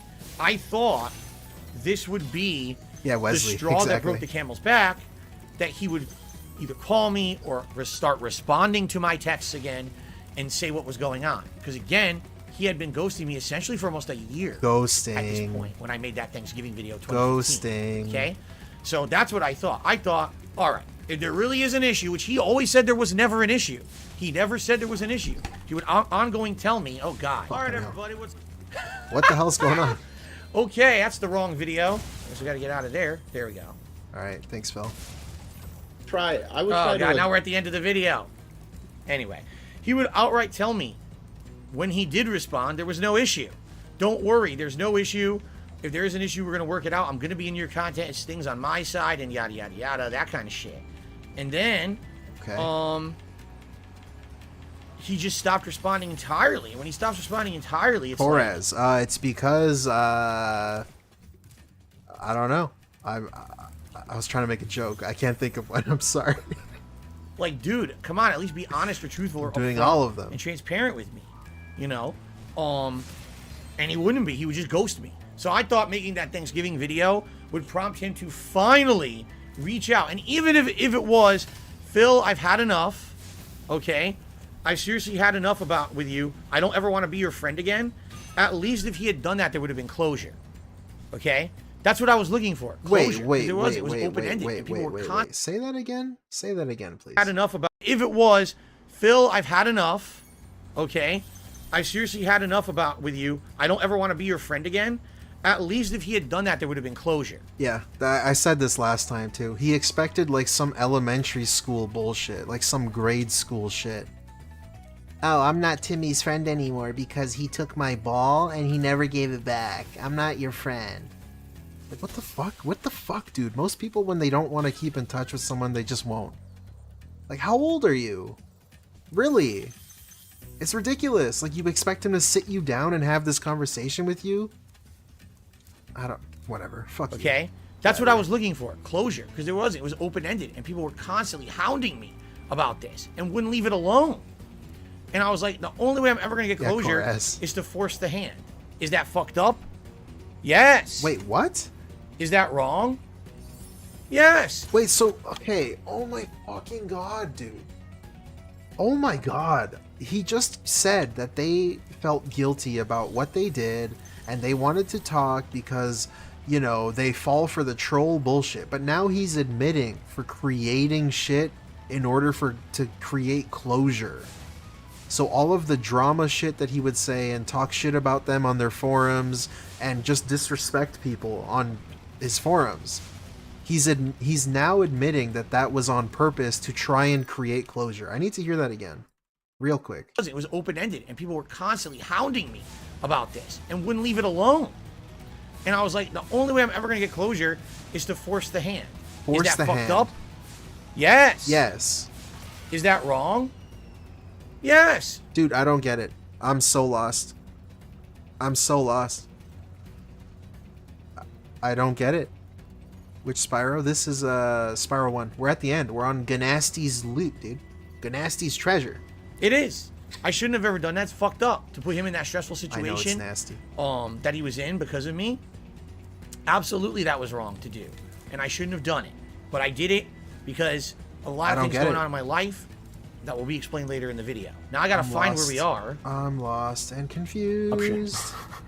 I don't understand how he can sit here and tell us that it was troll baits and baits and they were masturbators because they baited me into saying things I didn't mean. But then at the same time, he's telling us that yes, the things he did was fucked up and he shouldn't have forced the issue for closure. I don't get it. So I put it out, and here's a little secret for you. I don't really matter that. No, here we go. Okay. Oh, Koraz, that's It's sweet, like, dude. It's a Dude, Diablo 2, right? That's what you mean? Oh yeah, Diablo 2. Dude, I want to play Diablo 2. I want to get into it. It looks so cool. I never played it that much though. It's a attempted trolling. Here we are. Derail, guys. Yep. It's let me say something. Hopefully they'll respond. I didn't Then want a can come back response with something publicly. I else, just wanted him to and I respond create to a me in general. It's been a situation, year drama since he around was myself, talking to me. You know? That's bullshit, bro. Oh my fucking god. I'm half paying attention. I love doing this. I'm half paying attention. And this dude earlier was complaining that they never publicly came out and disavowed DSP. They never disowned him, and they never came out and said, we are not publicly associating with Phil. And now he's saying he didn't want a public apology, or a public thing. Yep. Like, are you kidding me? Let me say something. Hopefully they'll respond. I didn't Then want a can come back with response something publicly. I else, just wanted him to and I respond to create a me whole in general. situation. He didn't want a public response, even though like 10 minutes ago he told us he did want a public response. A year since he was talking to me. Very cool. I just wanted anything. I think this is what he wanted us to do. This is why I haven't done this Invisible ever Dimwit. until I'm now. sorry. Seems Despite like a cool him, game, though. running me down on his forums, on Twitter, on his chat, We already did this. and So like try to do stuff on the sneak. But I catch wind of all this stuff, man. People send me all this stuff. Yeah, And the most part, I don't look at it, but when things like this happen, I'll go through and see what's going down.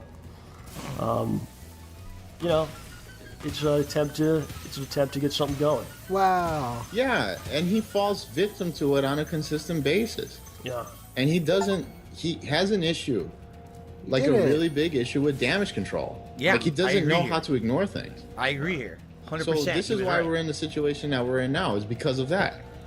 Yeah. There was no need for him to address this. He could have just let it go, and that was it. But we'll talk. I don't know if you want to. 3 months after we last spoke about him, in a positive way that we spoke about him. Let's choose just 3 months randomly, and just say some stuff. But again, that was 3 months. John didn't ever think about me, hear about me. I was getting it constant. My trolls were all over me constantly about it. Man, That doesn't Phil, you justify really it. fucked up that relationship. That with doesn't Rambo justify because anything, That was a though. good thing you had going. He was your friend, and look what you did. And I'm like, what are you We're talking going in about? You don't know circles now. anything. There's no public information about this at all. But that's what I got every day, Thank you, Zane. And it just festered, and it got toxic inside of me. That I felt like shit over this. All right? And again, why did this come up? It was Ask the King on Thanksgiving. That's my Thanksgiving thing that I do every year. I don't know if I specifically do it anymore. I mean, 7-8 years later. But, I used to do it every Thanksgiving at the holiday Ask the King. And it's a question that came up. And I felt that this would actually... Hey, congrats, Dragon's Alchemy. I'm glad to hear that. That's actually really funny. give it closure. Because from my end, it was one of two things was going to happen. Either they ignore it completely, they never respond, in which case I say, that was my last word on the subject, never talking about it ever again. Or... All right, guys. Spyro 2 or new game? Spyro 2 or new game? I'll do a poll. Let's do a poll in the chat because this dude sucks. We're going in circles now. I can't believe it. On behind the scenes, I find out what's actually going on. Maybe we have a resolution, we work things out, and we're friends again, or maybe not. And if not, at least there's closure.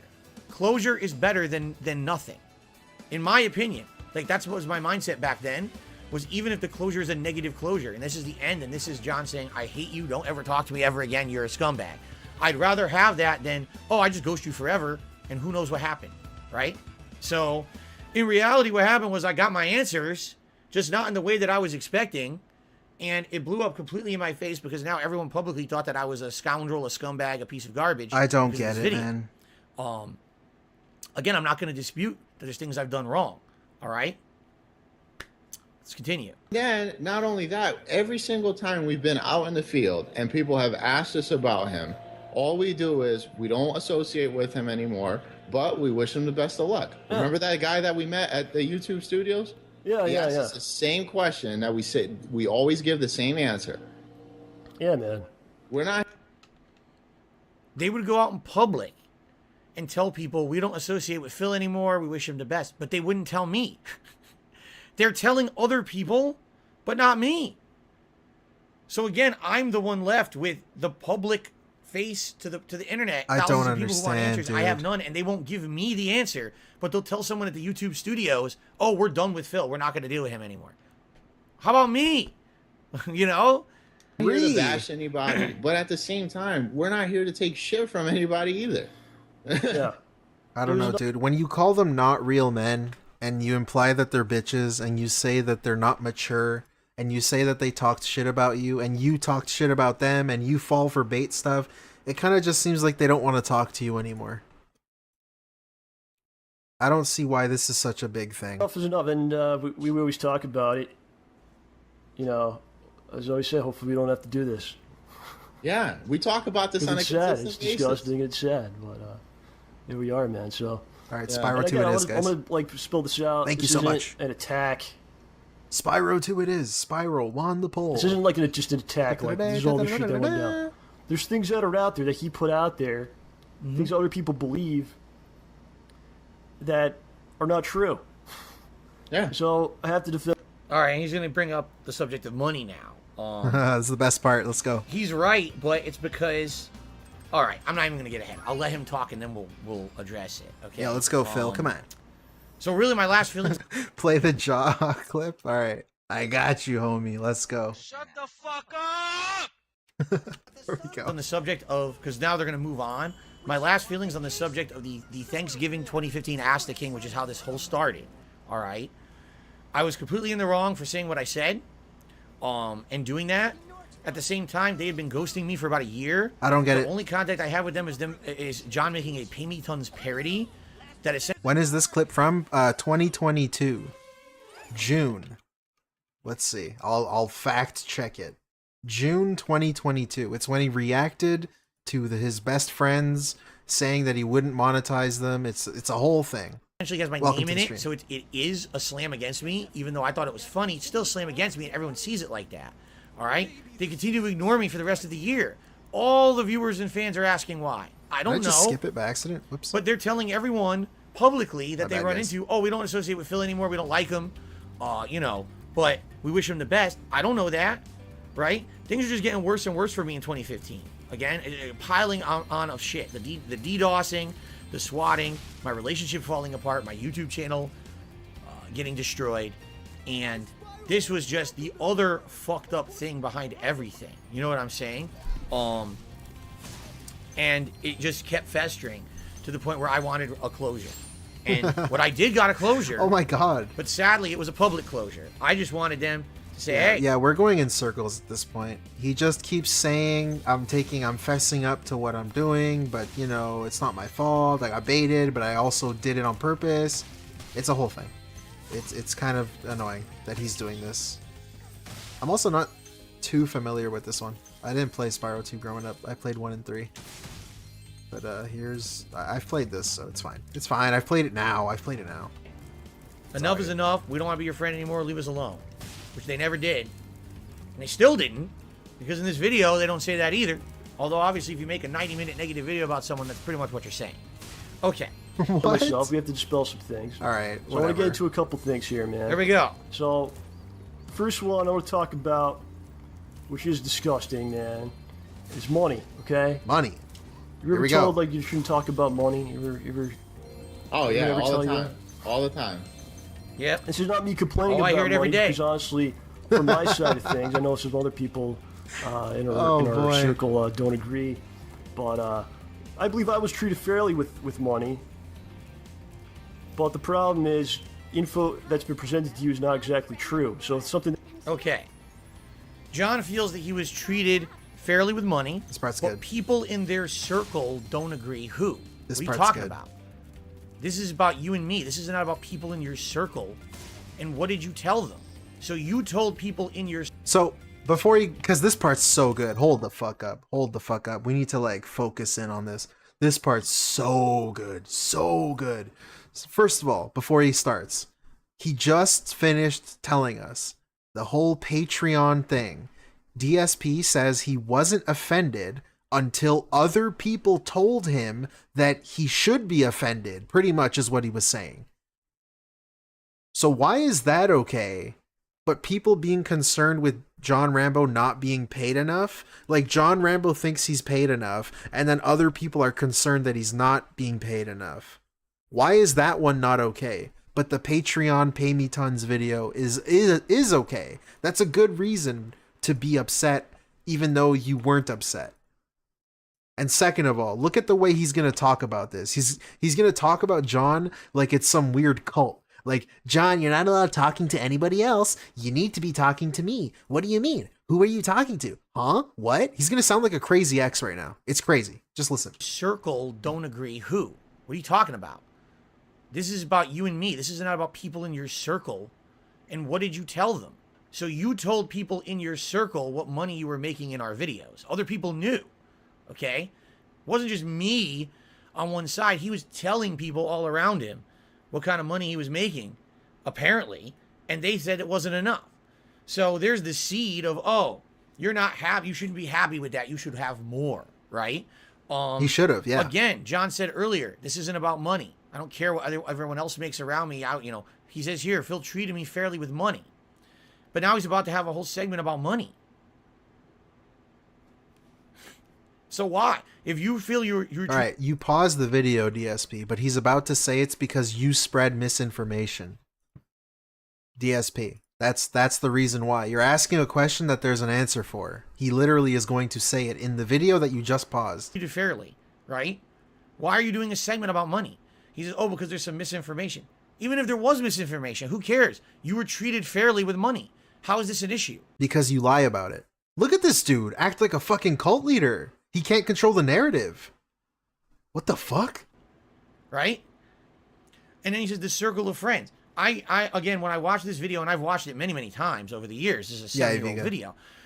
There is this reference to a circle of people behind the scenes who are basically, what sounds to me, they're poisoning the well. Poisoning the well. Poisoning the well. Very weird wording to use there. They're looking at the situation as if John Rambo is his well that he keeps going back to for money, in this case, or water. Situation as outsiders, right? And they're telling John, hey, John, you were treated badly. This was bad. Why? And again, look at this. He's like, this is so strange. The conversation probably actually happened, like, oh yeah, he paid me $100 to do this video. And then someone was like, $100? Doesn't the video make like way more than that? And John's probably like, yeah, but I'm fine with it. That's probably how it went. But look, DSP's version, this is how it goes. John, hey John, you were treated badly. This was bad. Why were, meanwhile, John and I are having a blast. We're making content. We're making money. We're having a good time together. There's no ill will there. Look at this. Fabricating fucking weird. This is so weird. It's just weird. I don't know how else to describe it. Just creating fake emotions for other people.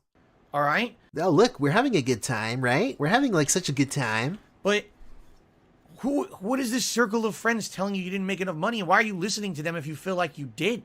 Right? This comes up later. There's other topics where they start saying, oh, people in our friend circle said this and that. What?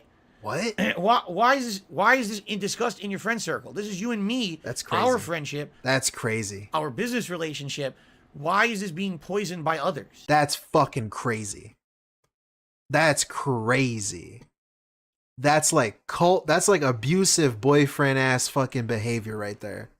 This is weird to me. This is weird to me. Nice way to say you're a fucking weirdo. To hear him say it like this, it's very telling that there's other stuff going on. It's as if John wasn't allowed to have other fucking friends. All right, honey, you can't hang out with your friends anymore. I need to know who you're talking to at all times. That you don't know about until this video comes out, okay? Anyway, let's see what John has to say about money, which he said you shouldn't talk about. That he says quite often, John got 50%, got half of everything that I made, that we made together, or videos I was in with him, right? And again, Howard, like, why is this something that's said publicly? This shouldn't have come up with been, any kind of reason. There is no reason to say this unless he's lying, or B, he's trying to save face. I'm trying to save face because at this time, again, when did I start talking about that shit publicly? 2014, 2015. Because people started, again, maybe mostly trolls, but people saying, Phil, mostly trolls. Why is John on your content? Phil, John said he would be in your content and he's ignoring you. Why? Did you not pay him? And that was a big thing. People always wanted to make it about money when John never had an issue with money. Never once did he say to me, I'm not getting paid enough for my work. And so I never thought it was an issue. Now, I have no idea when I started talking about it publicly, nor do I know the context because I couldn't find it. I'm sure people will find it now, and that's fine. Because I'm going to tell you, I know I said it. I know that I said this, that I paid John 50%. I've seen the clip. I should I have said that? Probably not. No. At the same time, Baited? do you feel that if you were getting paid 50% of the money being made on a project that's a co-op, is that enough? Right? I'm trying to be fair. What? What? What? Let me hear that again. What is he saying? It now, and that's fine. Because I'm going to tell you, I know I said it. I know that I said this, that I paid John 50%. I know I should I have said that? Probably not. At the same time, do you feel that if you were getting paid 50% of the money being made on a project that's a co-op, is that enough? Right? But okay, that completely lost me. Because that's part of the problem. You didn't pay him 50% for everything. So I don't even know what he's saying. Trying to be fair, people were constantly attacking me, telling me that I was not paying John. Like, this was an ongoing thing with my trolls, that Phil was a scumbag who ripped off John and never paid him, or didn't pay him enough, and he was pocketing all the money and being the big guy who was rich and everything, and John was getting nothing, and I was basically using his work and profiting off of it and all that, and it couldn't have been further from the truth, as we're about to discuss. No. But this became Wait a minute. But what do you mean? Because you didn't pay him 50%. You only paid him $100 for videos that you were making like thousands on. That doesn't really seem fair. That's not even close to half. Even if you made $300 in a video, it's still not close to half. You're giving him $100. That's per video. How many videos did you guys upload when he came out there? It's like 20 videos. Meme, much like all the memes about me today that are stupid bullshit. Meme. The more that people say something, the more they will believe it, whether or not there's any evidence at all. There was no evidence of any of this because John never talked about it publicly, nor did I. So there's no way they could say that, but that was their line of reasoning, is that, oh, Phil doesn't pay John. Okay? So one day, I'm sure I got that's annoyed. the crazy part too, because DSP and John recorded like 20 parts of a playthrough. He told us before. He told us during the Mario and Sonic thing. There was like 20 videos, and he said they recorded that all in one day. So John would come for one day, and then he would get $100, and you would then upload videos over the course of a few days, and then those 20 videos would make way more than $100. And all John got was $100. That doesn't seem fair at all, dude. Like Howard says, I take the troll bait. To them, snipe. Thank you, RS Nerd 008 for the Phil 5. could have sent John's future children to college. Instead, he was a selfish. A selfish? What? Why didn't it finish it? A selfish weasel. Amazing. Yeah, exactly. And that's the other thing too, where DSP would have been fine if he just didn't spend his money really badly. He would have been fine for the rest of his life. With the money that he made back then. But yeah, it's crazy. I got annoyed, and on a stream I say, yeah, Iviga bullied me to stream. That's correct. At gunpoint. Listen, I was fair. I paid John Allegedly. 50%. Was it a lie? At staff point. What do you use? A staff? I don't know, Iviga. No. It was saving face. Howard is correct. I was trying to save face. I was trying to justify that you can't tell me the reason John doesn't want to be in my stuff today is money. He was always paid fairly. I shouldn't have done that. Another mistake I made. There's no reason to even address anything about money publicly on a YouTube video. Yeah, this is done way before there was any kind of before there was major problems. Just something that's thrown out like, "Oh, look, I'm a great guy. I'm giving him half the money." Yeah. It's not exactly the truth. Okay, so he starts doing YouTube stuff in 2008. There's some of it. I start doing videos with him. That's Street Fighter vlogging. We've been hanging out for a couple years before that, playing games. So just kind of transition into now we're going to be playing games, but recording games. And I did this stuff from 2008 when he started YouTube. I did this for probably a couple years for nothing. He says he did it for a couple of years for nothing. That's correct. Any videos that he appeared in before I was able to monetize those videos, he didn't get paid for. That's also kind of not true because he appeared in vlogging videos. And DSP was monetizing vlogging videos, which I assume he wasn't paying Rambo for. And Rambo and Howard were in some of those. I was only able to monetize the gameplay videos in early 2011 when I got partnered with Machinima. So any videos he appears in prior to that, he didn't get paid for. Also, I didn't get paid for them either. I signed on with Machinima a few years later, and I had to come to him and ask, because we're still doing videos. I was like, since you're getting something for this, nice. Do you feel like that that? I should get a percentage of that? That's an interesting little thing that DSP also conveniently ignores.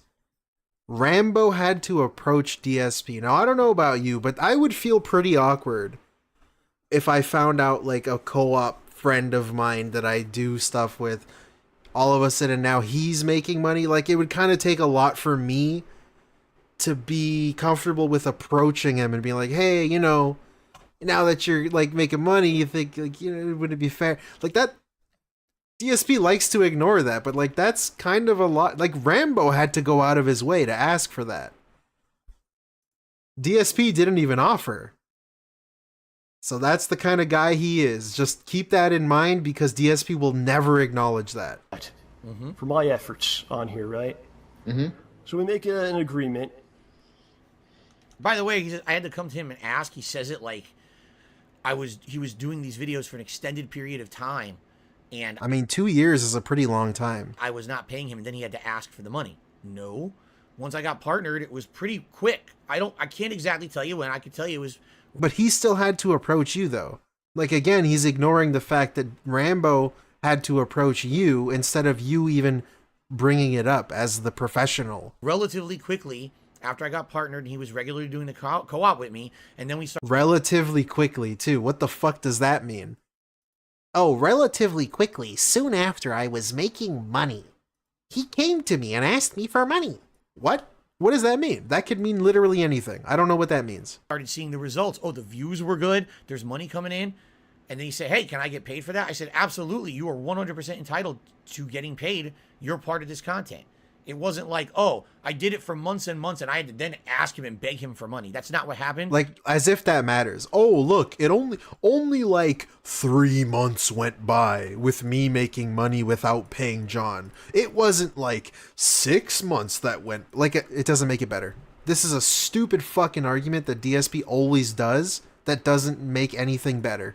The way he said, oh yeah, I know I was uploading like 2-minute videos of my Street Fighter matches, but at least they weren't 1-minute matches. Like, fuck off, shut up. Like, this doesn't matter. It doesn't make anything better. As that makes it sound like that, and that's not what happened at all. The fuck. Which will be basically half of the month. Half of the month's co-op income. So what happens is he takes out taxes from that amount and cuts it in half. Fair. Right? I get half of that.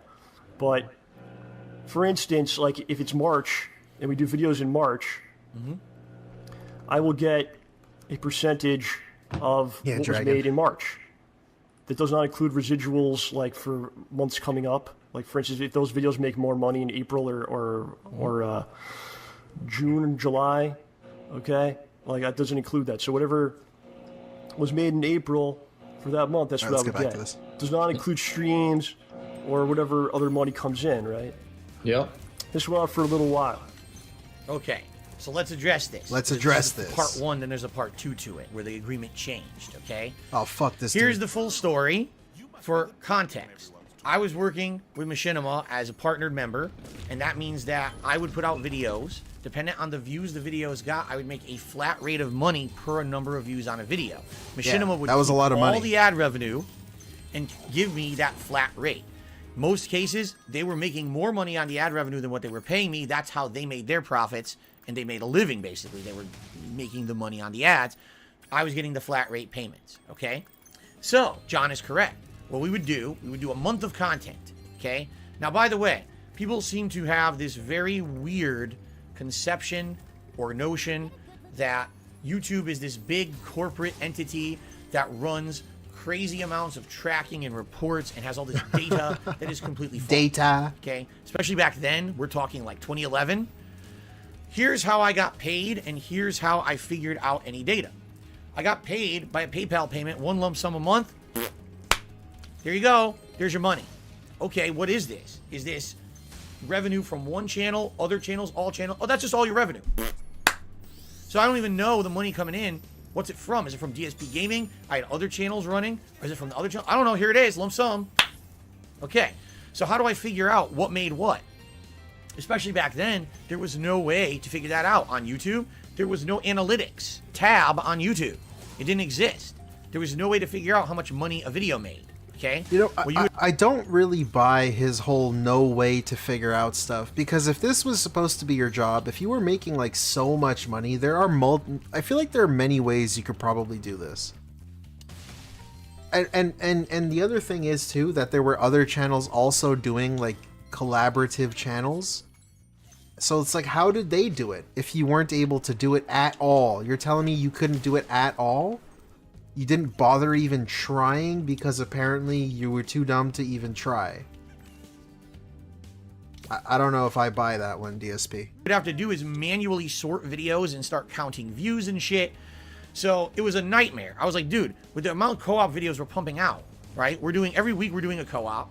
That's what, 20, 30 videos plus smart guys.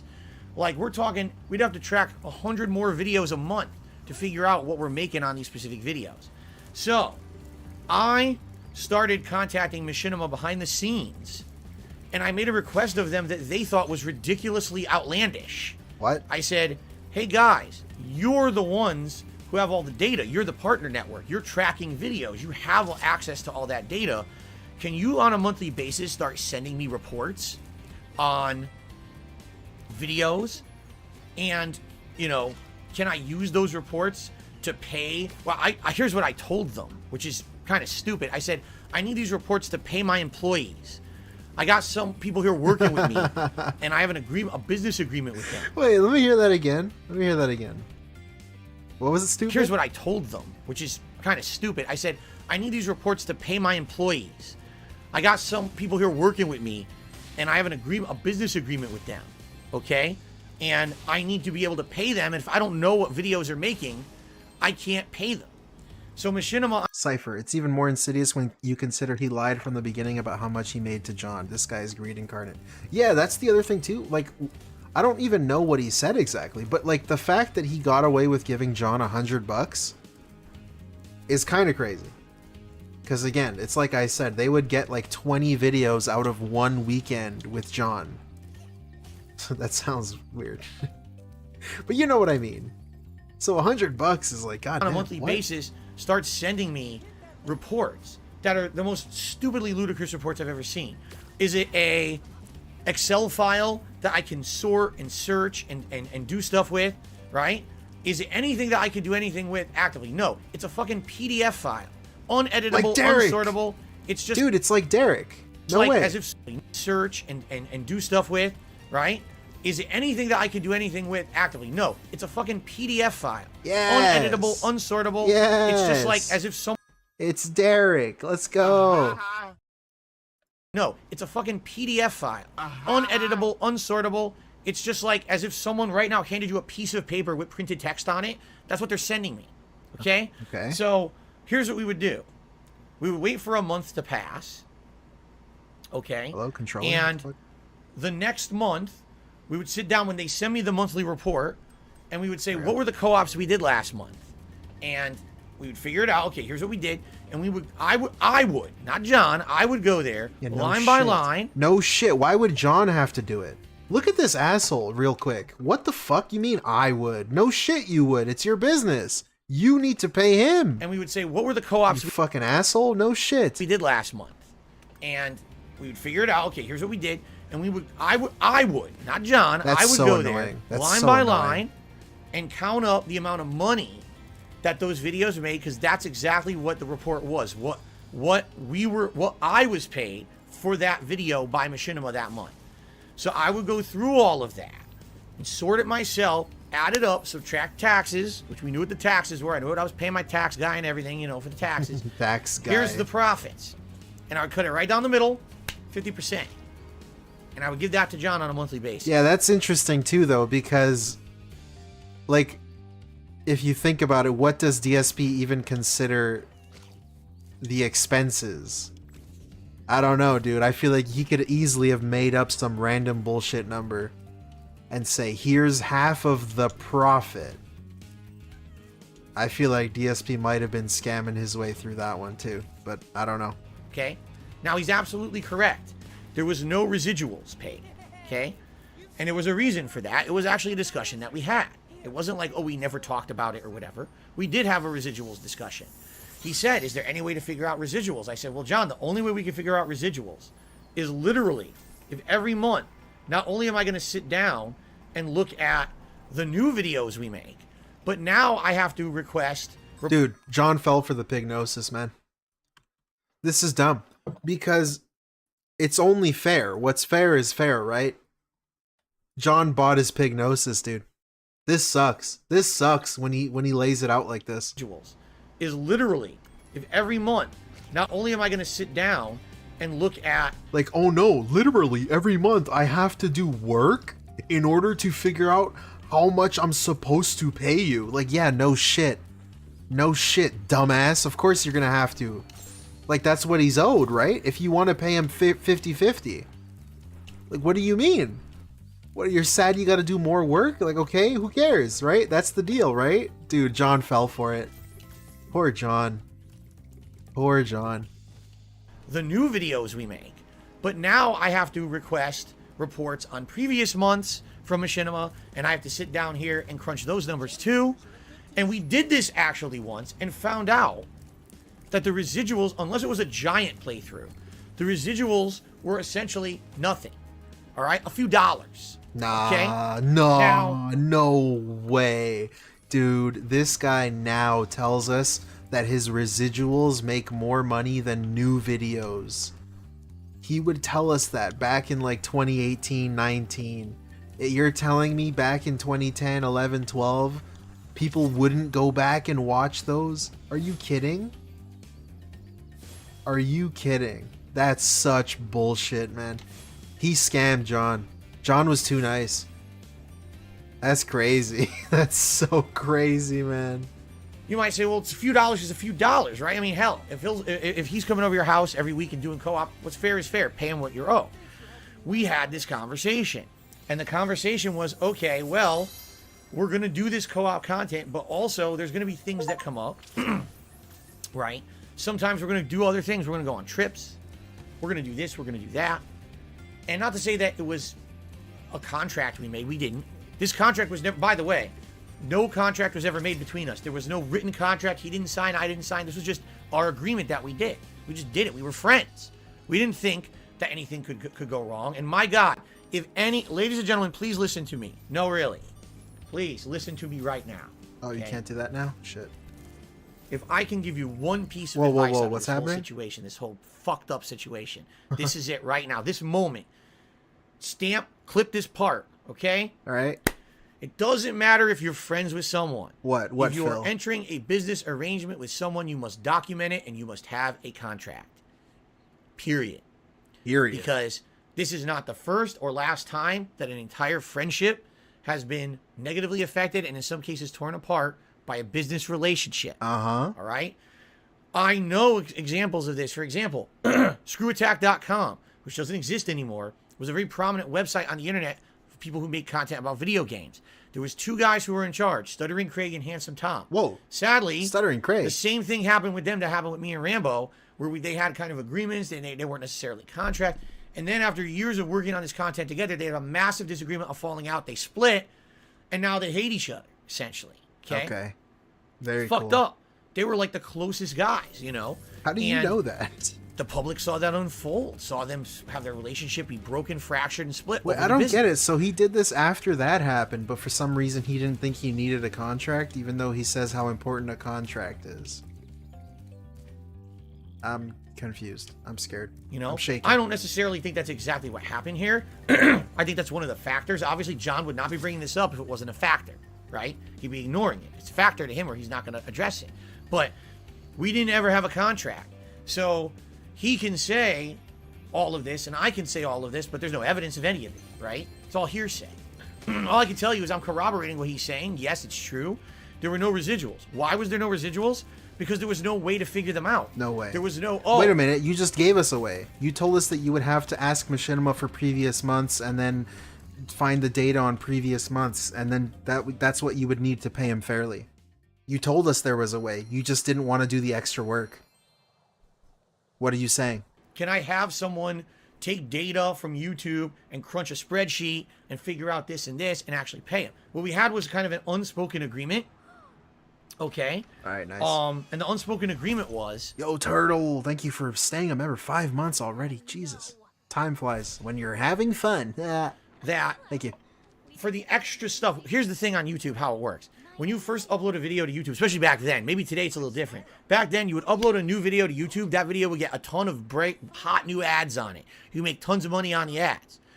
As soon as Wesley, 2 months. Thank you so much, man. 2 months. That went away. Wow. The ads would stop running and you make almost nothing on the video. So if a video is not monetized, you make no money on it. So we would do a playthrough, a hot new co-op playthrough. The first few weeks, it would make tons of money. All right? After that, the next month, 2 months, almost nothing. Hot new ads. Because the ads aren't running on it anymore. Those ads are now running on all your hottest new uploads. Okay? Always. Why do you think I pump out so much content? Right now, if I were to not make any new content this month, I would make almost nothing on ads on YouTube. That's how it's always worked. Okay? Don't care what anyone else wants to tell you. In my experience, that's always been the case. So, we had a situation here where I would have loved to pay him residuals, but we didn't know how to figure it out without an insane amount of number crunching and work for what essentially was going to amount to very little. All right? Yeah, Master, that's a good point. The unspoken rule, I mean, it wasn't that we put it down on writing, alive but and we well. talked about it, is, all right, well, there's going to be situations where we're going to go on trips, right? I'm going to arrange for us to go to a convention. I'm going to arrange for us to go on a trip that I'm going to... It seems really weird to me, too. Like, obviously he thought far enough to where he assumed the kind of videos they were going to be making, and they talked about residuals, but I shouldn't say DSP never bothered to try and actually get someone who can actually help them. Instead, he just decided to talk to his friend. Like, dude, you were making a lot of money. A lot of money back then. You would think that you would hire, like, some sort of financial advisor or some kind of institution that could potentially help you. Like, there was a lot of money being moved back then. Between you and Machinima that should have been going to John if you really actually felt like you wanted to pay him 50-50. It seems a little weird to me that you didn't bother getting someone else involved to make sure everything was fair. If you actually cared about it being fair. I don't know, dude. A vlog or whatever.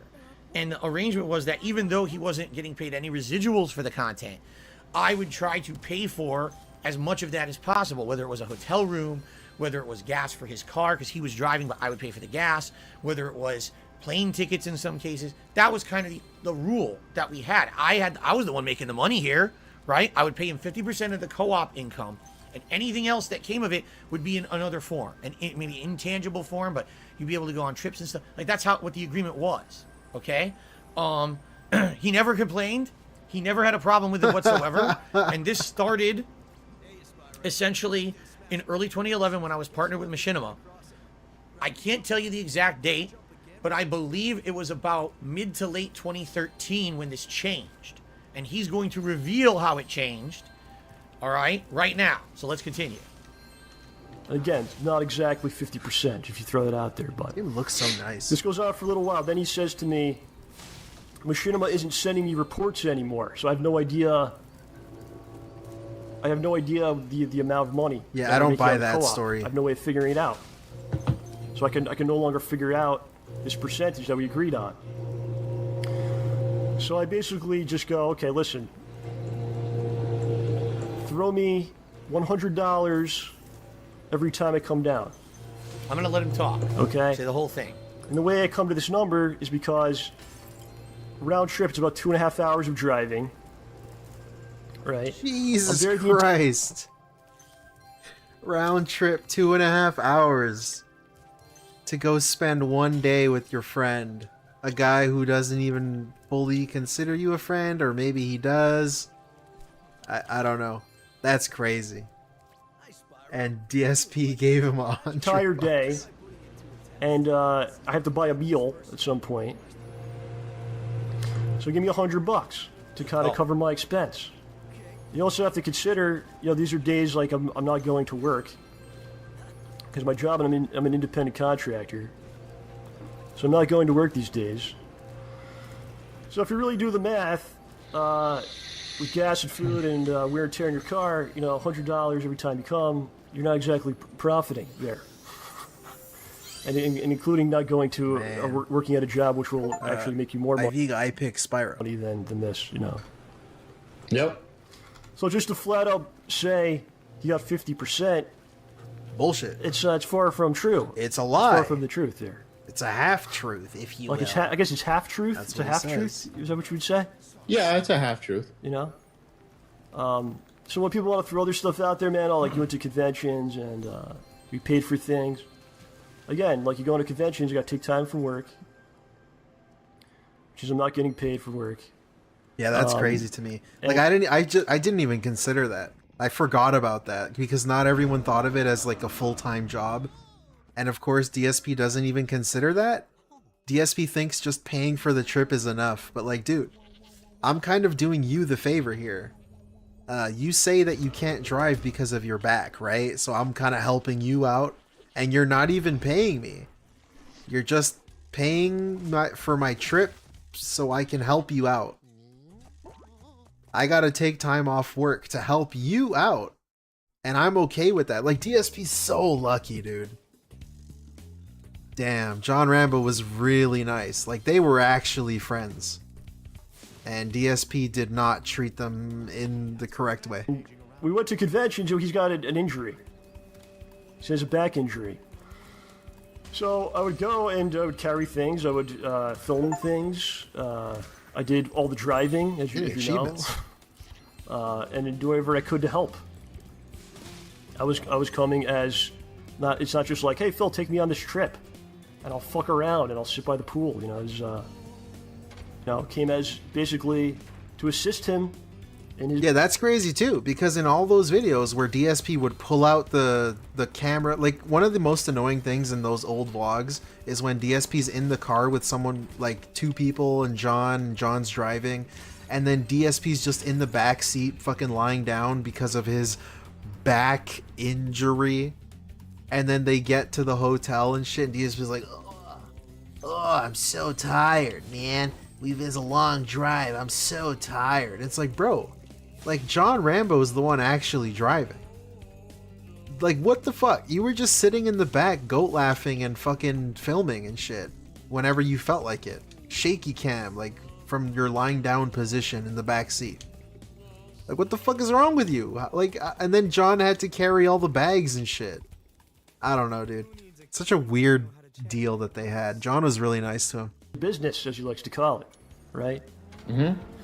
A lot of passive-aggressive stuff and all that stuff he just said. Oh my god, that's a good point. Meth Bear. Phil may have screwed John if John was paying taxes too. If they split 70% after Phil's taxes, John was paying taxes on his half again. Yeah, that's a great point. Also, what the hell's going on with the green screen? A lot of passive-aggressive stuff. The business, as he likes to call it. There we go. My bad. Oh, guys. he has a back injury, or so he says, his back, right? Yeah. all, I mean, everything there. I didn't even catch that. Said a lot of passive aggressive stuff. The business, as he likes to call it. He has a back injury, or so he says. His back, right? Yeah, I think that's hilarious too. Or so he says, when his like friends that know him think that, and that's something that I've thought for a long time. Dude, the back injury is fake. He probably just like pulled a muscle or something. And he just uses his back injury as an excuse for people to do stuff for him. He saw that he can use it and take advantage of people. And I think he mentally thinks it's worse than it is, just because it kind of gives him an out for not doing certain things. And I think he's hyped up the lie so much in his own head that he started to believe it. That's all the back injury is. It's not a real fucking back injury. I refuse to believe it. Yeah. Everything there, everything I ever said was true. I had a back injury. It was severe. The thing is, I'm very, very good at hiding pain. Yeah, Viga, exactly. Right? You guys couldn't tell in my videos back then. Half the time when I was sitting around making a vlog, I was in shooting pain up my leg, numbness. It was bad. All right. Sure. Yeah. I had a business. I was paying taxes. I was doing everything like you have to do with a business. But it's funny, all these insinuations, right? Oh yeah, what he calls a business. That back injury he has and stuff. That's he basically didn't what he's say saying that. by saying that stuff like that. Okay. Now, I will 100% confirm everything he just said. Yes, what happened was in I want to say it was late 2013. I can't confirm that. But after over 2 years of me paying him that 50% cut, our arrangement changed. Now, just to give you guys a little bit of perspective. Okay. 1 month. Okay. We're texting back and forth, I believe. And John's like, hey, I'm just curious. Did Machinima send you the report? Because actually, I'm kind of hard up this month. I need some help. Can I get the money a little early? I was like, yeah, no problem. Let's try to figure this out. What was that? So I get the report out, and I'm doing it. It was like the middle of the night. Okay, I'm doing it, and I don't know if I fucked up.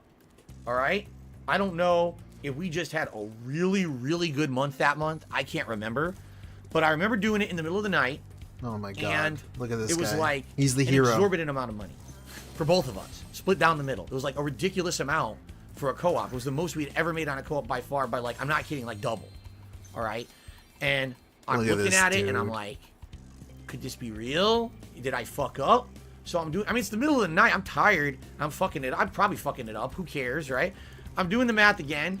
I do it again. I love that. I'm probably fucking it up, but who cares? But then I do the math again. Bitch, I thought who cared? What? You cared, it seems. You didn't want to give your friend too much money.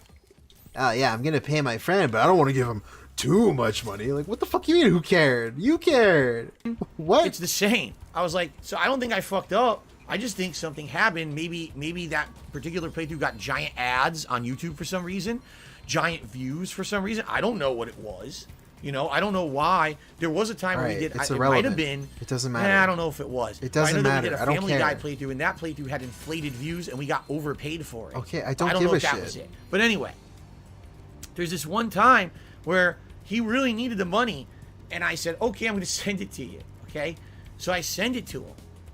All right, 5 minutes pass. I get a frantic phone call. He goes, frantic Phil, phone call. I think you made a horrible mistake. He goes, I think you sent me too much money. This is ridiculous. There's no way. I was like, no, John, I just did the math like 3 times. And that's really, you know, what you're owed for this month's work. He goes, no. He's like, there's no way. He goes, there's no way that's the amount. And I was like, no, it really is. And he's like, I feel guilty taking this much for the work, for the playthroughs we did this month. This is so you know, and what we're weird. doing, we're fucking around. We're sitting around playing video games. He's like, we made this much money. I was like, John, listen. I want you to know something. I don't even care if I fucked up.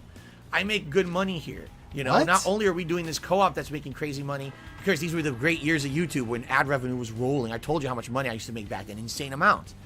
And I said, there's so much money I'm making, dude, I don't care. Just keep it. I don't even care if I fucked it up. Just keep it. God You damn. need it, dude. I'm your Look, friend. Oh, when he's okay.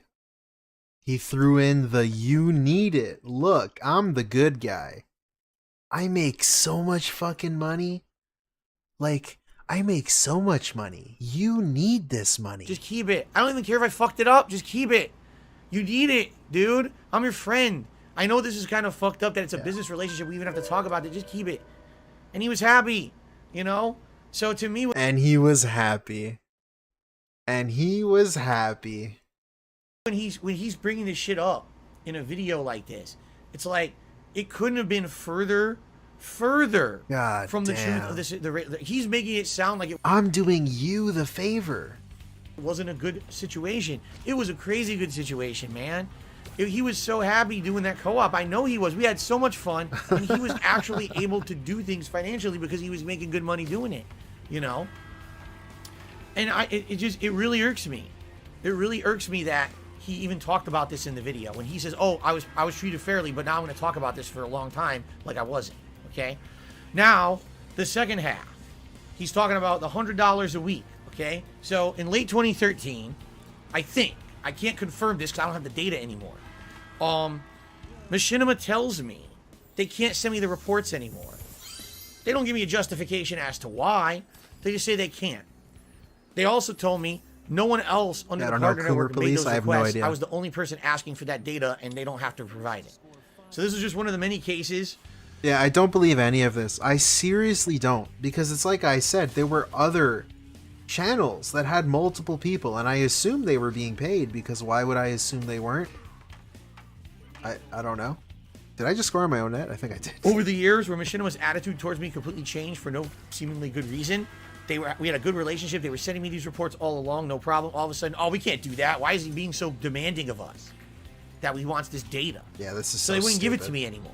Okay? I don't believe any of this. So, if you don't have the raw data, all you can do is guess based off of views on YouTube, which is not reliable. And we were trying to guess how much money videos are making or whatever. Whatever? John, after like a month of trying to guess and you know, having difficulty doing it, said, all right, forget it. He's like, here's what we're going to do. Just pay me $100 a week. And I even said to him, I said, you sure that's what you want? Look at this asshole. In my head, I had a ballpark number. I wanted to pay him around $250 a week to come do what he did, because it was Smart Guys, the commentary show. And it was all the co-op we were doing. And I knew that he was driving. I knew it was gas cost involved both ways. He lived in New York, the state. I live in Connecticut. There's exorbitant amounts of gas cost there. Probably he was paying $20, $30, I would think. Wow. Every couple of weeks for gas just for the trip. Okay? So, thank you. Thank you. Really, thank you. I just want to say ball joyful. Ball joyful. Thank you, Turtle, for the bullshit. That's crazy. This to me is like one of the most ridiculous things ever, and we need to hear it again because, like, oh my god. $250. Here's what we're gonna do. Just pay me $100 a week. John says, "Pay me $100." What does DSP do right now? He retcons it. And I even said to him, I said, "You sure that's what you want?" I in my head, I had a. DSP says, "Are you sure that's what you want?" What do you mean? What do you mean you said that? What do you mean by that? Why didn't you just say, I was thinking more 250? Why didn't you just say, no, man, I'm going to give you 250. That seems to be better. You can make some money off this. Why did you change that? Also, how does it drastically go from what the half was and John was okay with 100 or even 250? Because if he was getting half before, there's no fucking way 100 to 250 was the half. There is no way. You just finished a story telling us that one time you made so much money. So much fucking money. I don't know, dude. That doesn't seem anywhere near the realm of possibility. Ballpark number. I wanted to pay him around $250 a week to come do what he did, because it was Smart Guys, the commentary show. And it was all the co-op we were doing. And I knew that he was driving. I knew it was gas cost involved both ways. He lived in New York, the state. I live in Connecticut. There's exorbitant amounts of gas cost there. Probably he was paying $20, $30, I would think, every couple of weeks for gas just for the trip. Okay? Yeah, and you were okay with 100. You thought 250 He said 100 and you didn't even blink. You didn't even blink. Like, what kind of asshole friend does that, man? I can't even imagine doing that to one of my friends. That's crazy. That is crazy. So what a I wanted to bitch, pay him man. more. I wanted to pay him more. Number I had in my head was around $250 a week. Okay. A and week, he said by the no. way. I just want the 100. That's a key difference. That's a new retcon. He said no. I just want the 100. He started this off by telling us Rambo actually asked for 100 first, and DSP said, "Are you sure?" And it was all the co-op we were doing. And I even said to him, I said, "All right, forget it." He's like, "Here's what we're going to do. Just pay me $100 a week." Right. Just pay me $100 a week turns into John saying, "No, I don't want 250. I actually want less money." What? I would think. Every couple of weeks for gas just for the trip. Okay? So I wanted to pay him more.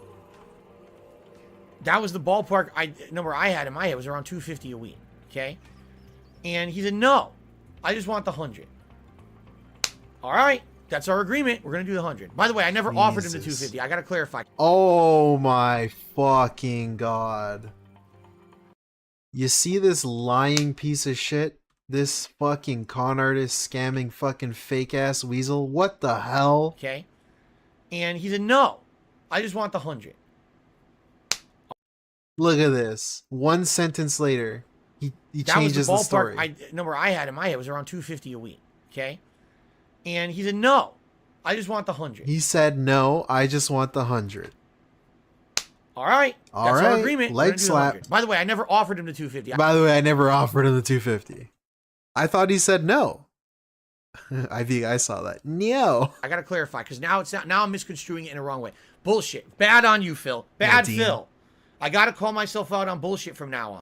Look at this. Look how fucking weird this is. Bullshit. Bad on you, Phil. Bad Phil. I gotta call myself out on bullshit from now on. Bad Phil. I didn't offer him the 250. I asked him what he wanted and he said 100. The 250 was a number in my mind. I never said it. I feel bad now because I said that. That's a lie. Look at this. That didn't happen. He wanted 100. I said, "I will give you what you want." Okay? I should have paid him more. Crazy. I didn't. Crazy. Okay? Insane so, person. From like late 2013. That's like that scene in The Nice Guys. I don't know if you guys have seen that movie. When the lady was offering to pay to hire the two Ryan Gosling, the two dudes, and she was gonna write 10,000, but then he said 5,000, and then she wrote 5,000.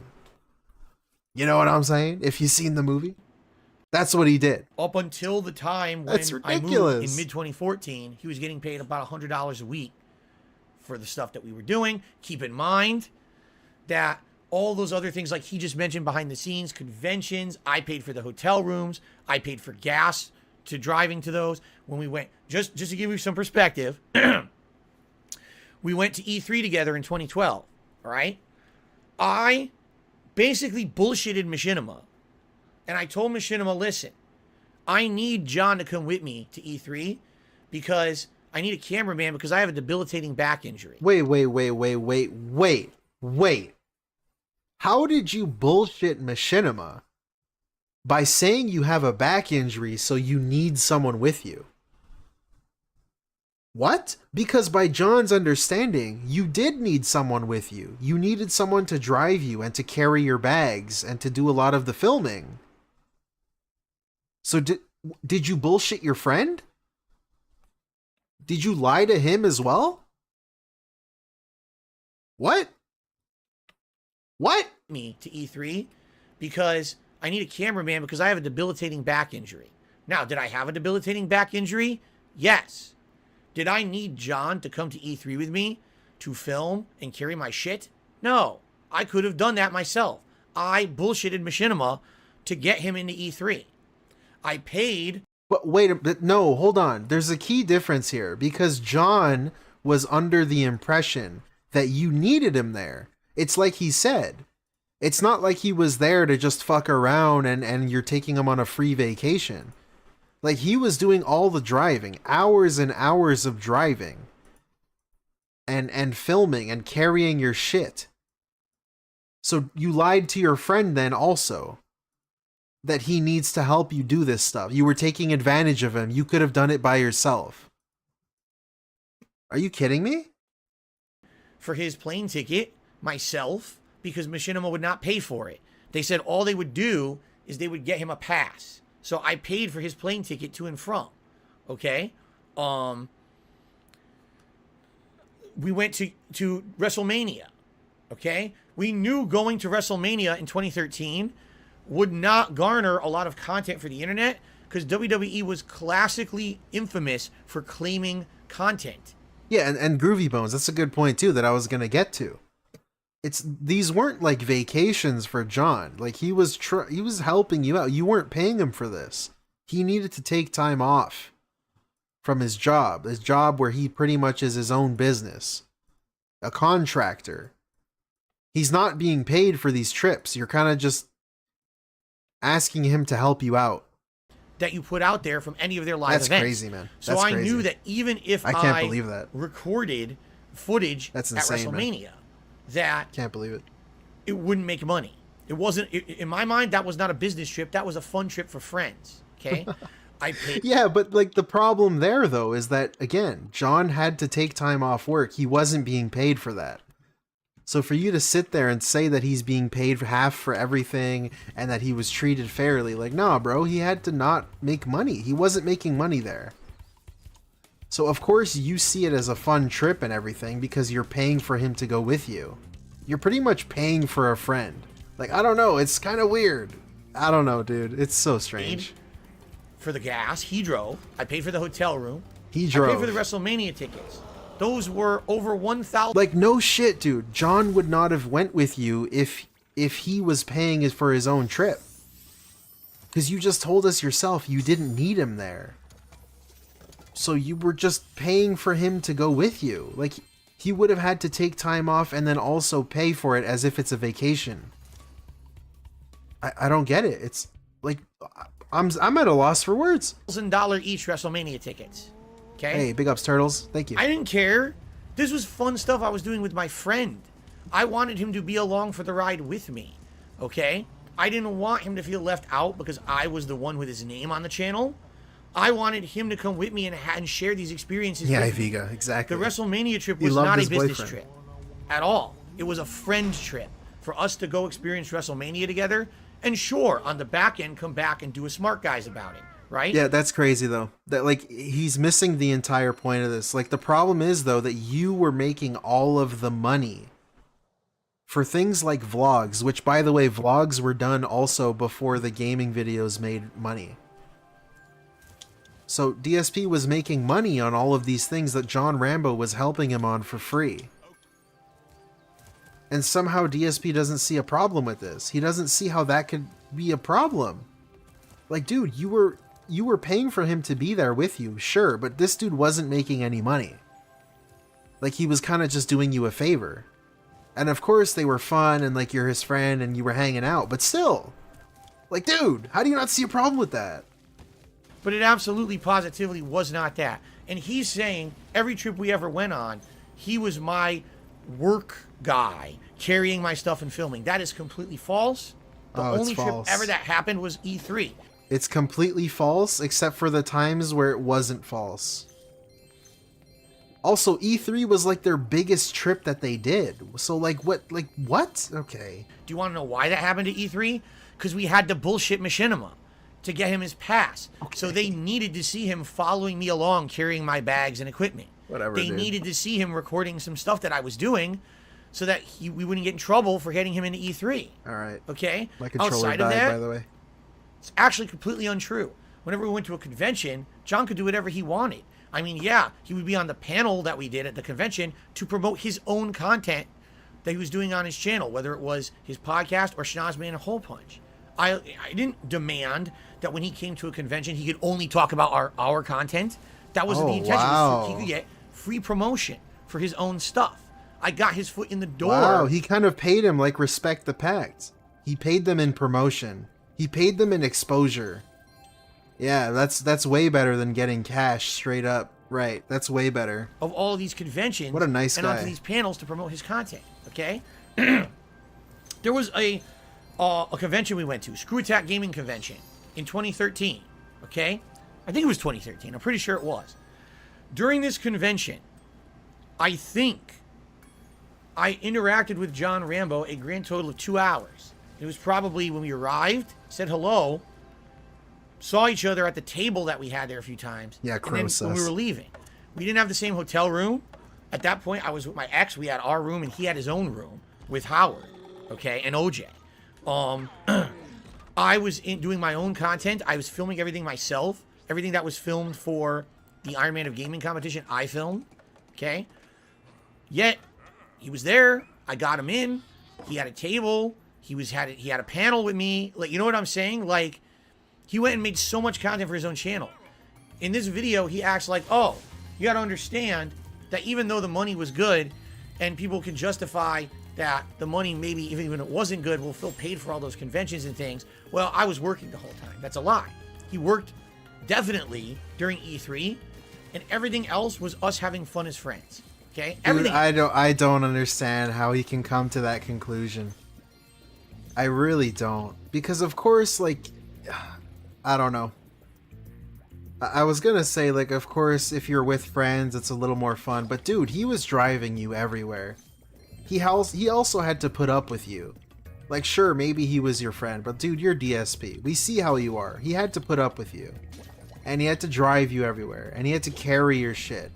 And you weren't paying him for being there. He was taking time off work.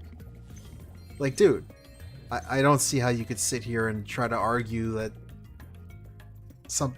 I don't know. I really don't know. Was, you know, like I said, that WrestleMania trip, there was zero work. There was no work. No work. It was fun.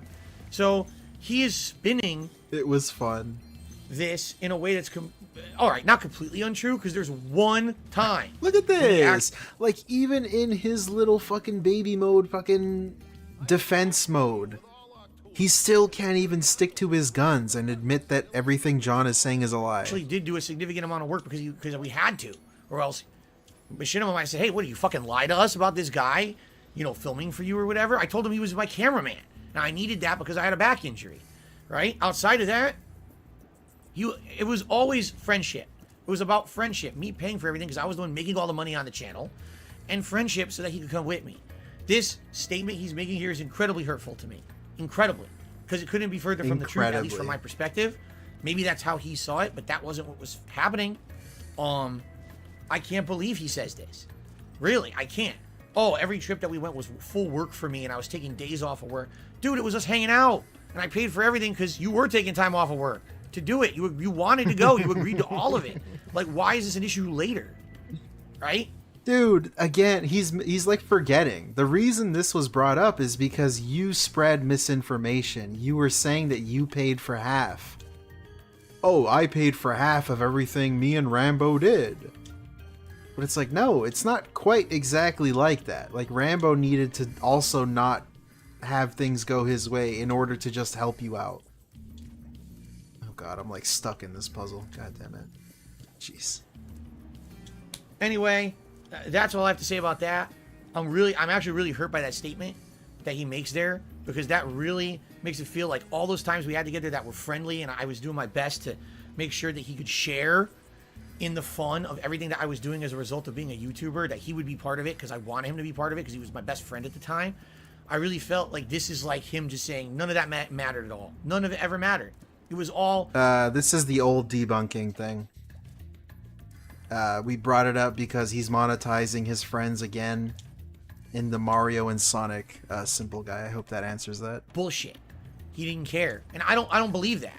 I think that this is a video of him trying to, like I said, along with Howard, create kind of hit piece against me. Hit piece. And this is a messed up situation where he's trying piece. to downplay all the great times we had that were not about being monetized. We're not about him filming, doing work for me. It was about us being friends and me paying for those fun times to happen. And he's like, oh, that's not a factor. Okay, you know, whatever. You can believe me, you can disagree with me and not believe me. I don't care. I'm just getting it off my chest, okay? So again, it's not me. That wasn't me complaining about, like, I should have gotten this, I should have gotten that. There you go. The Rambo answered the question. It's just like, again, it gets out there. He got half of what's made, but there's many more details in there that are not given. One final thing about it, because they're going to move on and start talking about Project 7 now, I believe. By the end, those last few months that I was in Connecticut and I was paying him the $100. Not that this even matters, but just doing basic math. Okay, our co-op stuff had completely fallen off. We basically had done all the big games. There wasn't many big games coming out. We were just weekly doing co-op. And between Smart Guys and the co-op stuff we were doing and the money that those videos were essentially making from Machinima, I was paying him more. That $100 I was paying him a week was actually more than what was being made on the videos. Yeah, I don't believe any of that. He was coming over, and we were doing content for the sake of just doing content and having fun. And I was paying him more money than I was making. I was losing money on the co-op for about 2-3 months there at the end there, roughly. I don't believe any of that. They were also streaming, and they had memberships or subscribers back then too. Find my channel over the years, and you'll see the viewers go boo all the way down. And yeah, those views monstrously declined on that stuff around 2014. But I wanted it to keep going. And that's why I kept paying him. Let's get into this, man. I'll spend all day on this. Probably Here we go. 8 Project hours 7. on this topic. Try to keep it down as much as we can. But we got to touch on Project 7 because, again, there's things said publicly that kind of need to be, addressed. So Project 7, man, the version we were involved in. Oh, tell us a little bit like how it started, Howard, man. Because those are your guys, you know. Actually, guess what? The food is here early. It says order complete. Oh. Okay, Phil, fuck off. Yeah, it just got delivered. So. All right. I don't care. Okay, part 3. Next one. Hello, everyone. This is part 3 of DSP Reacts to the John and Howard Response video from November 2015. If you haven't seen the first 2 parts, man, lengthy, pretty detailed, a lot of stuff. I should other topics as well. But we're going to go ahead and let's get started. You guys ready? Here we go. Didn't this happen yesterday? Here we go. The very beginnings of this. Yeah, kind of. He monetized his friends again yesterday, which is very funny. Yeah, it makes this still relevant, even all of these years later. It's been like 2 years since this happened. So, like this stream right here, this reaction. Well, basically, we got together and like. Well, how do you know Andre and Paul? Andre and Paul are childhood friends of mine. We grew up together. Yeah.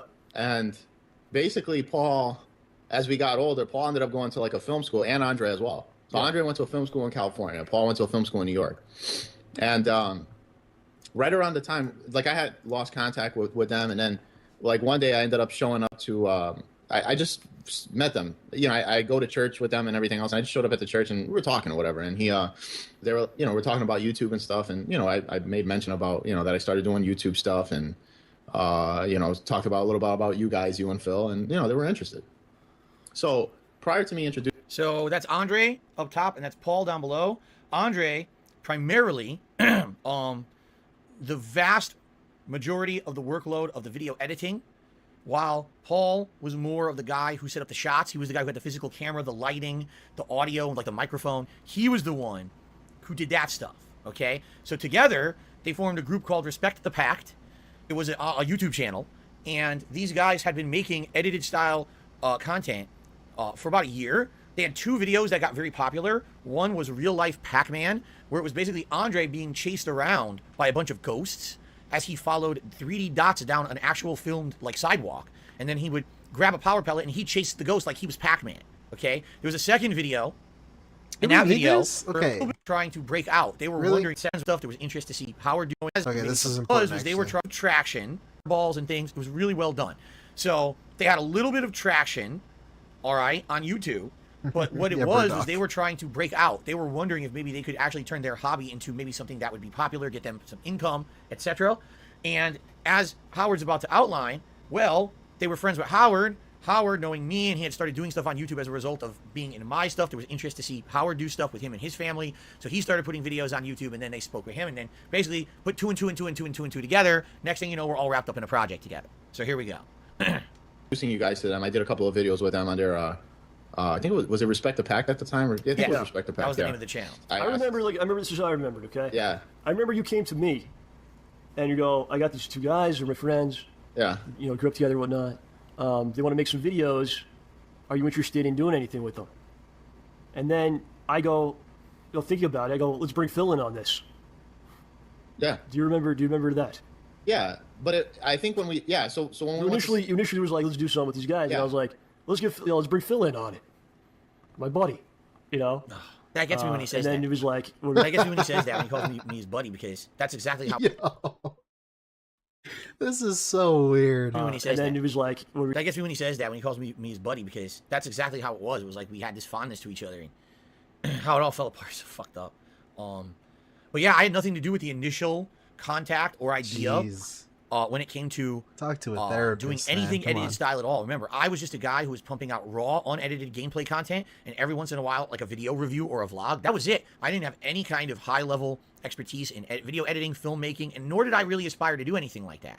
It was actually John, Rambo, and Howard who approached me to be involved in a project with these guys because they felt I had internet clout, I had a following, and hey, we get these guys involved with something on your channel. Dude, obviously, it's like you're the YouTuber guy. These guys want to do a YouTube thing. Why wouldn't they ask their friend that's the YouTuber guy? Like, what? That makes sense to me. What? It's popular. Maybe it can rub off on them and they'll get something out of it, which is what they're looking to do. They would like to maybe long-term do something on YouTube that's profitable for them. Okay, profitable. Yeah, it's always like, profitable. He started Project 7 when, like 2009. It was I don't know. Yeah, maybe. Yeah, I think it was like a year before, and then we said, oh, let's, why don't we just reboot it? Yeah. So that's a really, really short version. What happened is in 2009, I was dicking around on YouTube doing shitty edited videos like skits and stuff, just experimenting. And I had a series called Project 7 that was supposed to be me playing ins and outs of Cry. Videos. What do you think we could do?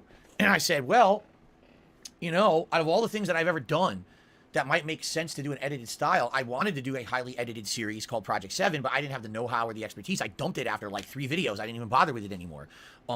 And I feel like maybe that could be something we bring back, but let's do something completely different, right? Instead of it being the original idea for Project 7, me stuck playing a video game like Final Fantasy 7 that I don't like, and let's do something different, a different premise. Let's get us all involved instead of it just being me. What do you mean apparently you don't like it? You're the guy that would know. All of us be in it as characters. That way we all feel, like we're all part of this project together. And that's really how it hit off, was we wanted to do something. We didn't know what it was going to be. I said, hey, I got this thing on the Dude, shelf. it looks like this dude here is wearing the same shirt as DSP. It looks so weird. For like 2-3 years, I haven't touched that I always wanted to do, but I didn't have the expertise to do it myself. Maybe this is the opportunity to do it. And that's how the idea started. Okay. So I was in a process of that, and they were on board. Everybody was on board. We were having a great time, Yeah, it was a great time, and honestly, it was like an experience. I agree. Not necessarily the videos themselves, but the experience of doing it was like a real big thing for me, man. Like I learned a lot from Andre and Paul, and I kind of got the bug to like, oh shit, I want to make like movies and stuff like that, thanks to those guys, just seeing what they were doing. So it was a great experience in that end. Then it kind of started to slowly erode away and fall apart, man. I'd say what really punched me in the face, man, that's what it basically was. Right before episode 3 is going to come out, doing my thing. This is going to be a common theme on this recording here, where I'm just kind of doing my thing, doing what I got to do in my daily life, and I start getting messages from people, and I go, what the hell is this? Trolls. Oh, cute. Trolls. It's a message. Is he going to see the video? Are we going to see it? Yes, we are. Just from trolls who are trying to goad each other into doing stuff. And even back then, because this was 2012, to clarify, the issues that we have are from like 2014, 2015. This was back in 2012. As far back as them, internet trolls were trying to pit us against each other. So, before DSP can pignosis you, in case you don't know the story, DSP is blaming trolls for something that DSP did and said that came out of his own mouth. DSP was upset that people were only finding Rambo funny.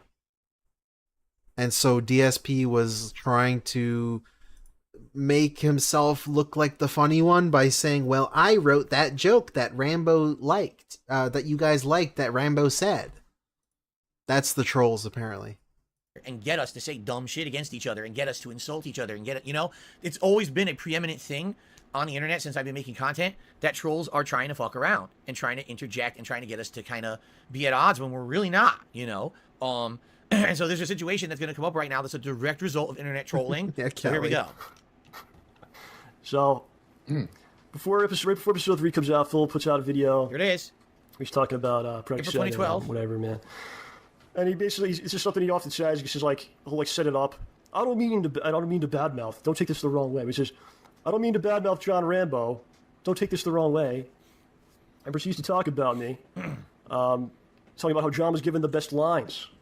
And we gave him things to do. Because basically he's upset that people were in the comments saying that, oh, John, John's the best part of this, or things like that, So yeah, he makes the video saying John was given things to do. He was given the best lines. One thing I would like to say, which really pisses me Oh off. God! All right, hold on. This audio is bad.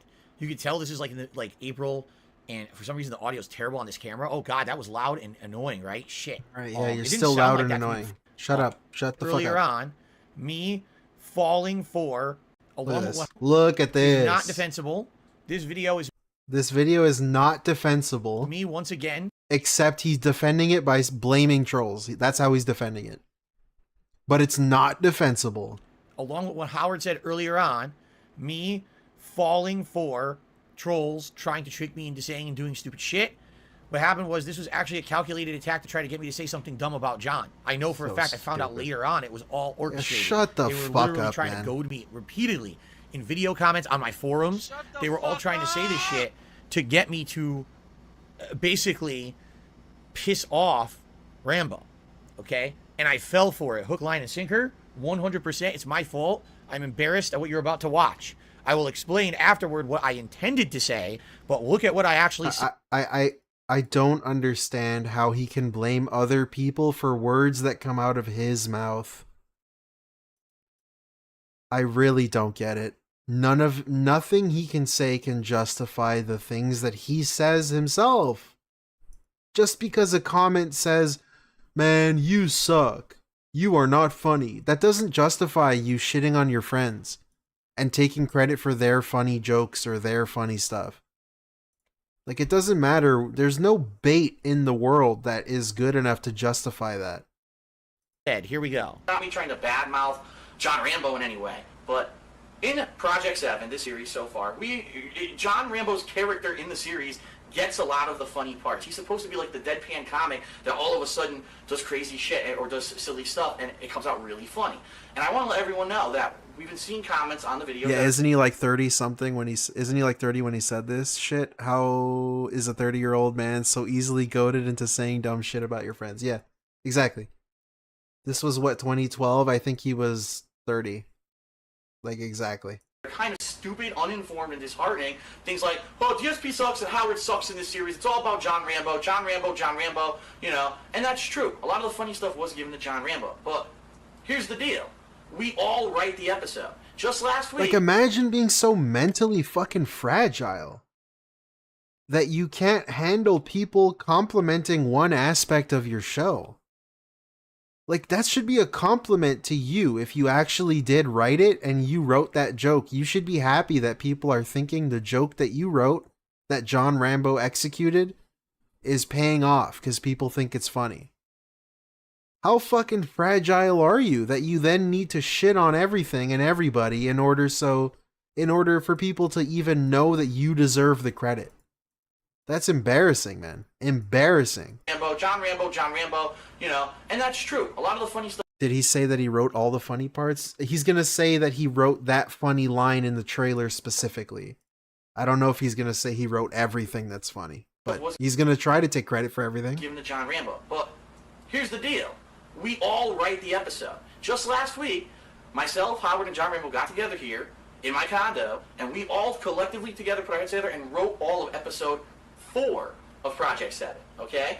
It's a group effort, and it evolves over time. In fact, a lot of the funniest stuff kind of just becomes improv, stuff that we didn't... There's a scene in episode 3 that you're going to see. You're going to piss your fucking pants laughing when you watch it. I shit you not. And you're going to know what scene it is when you see it.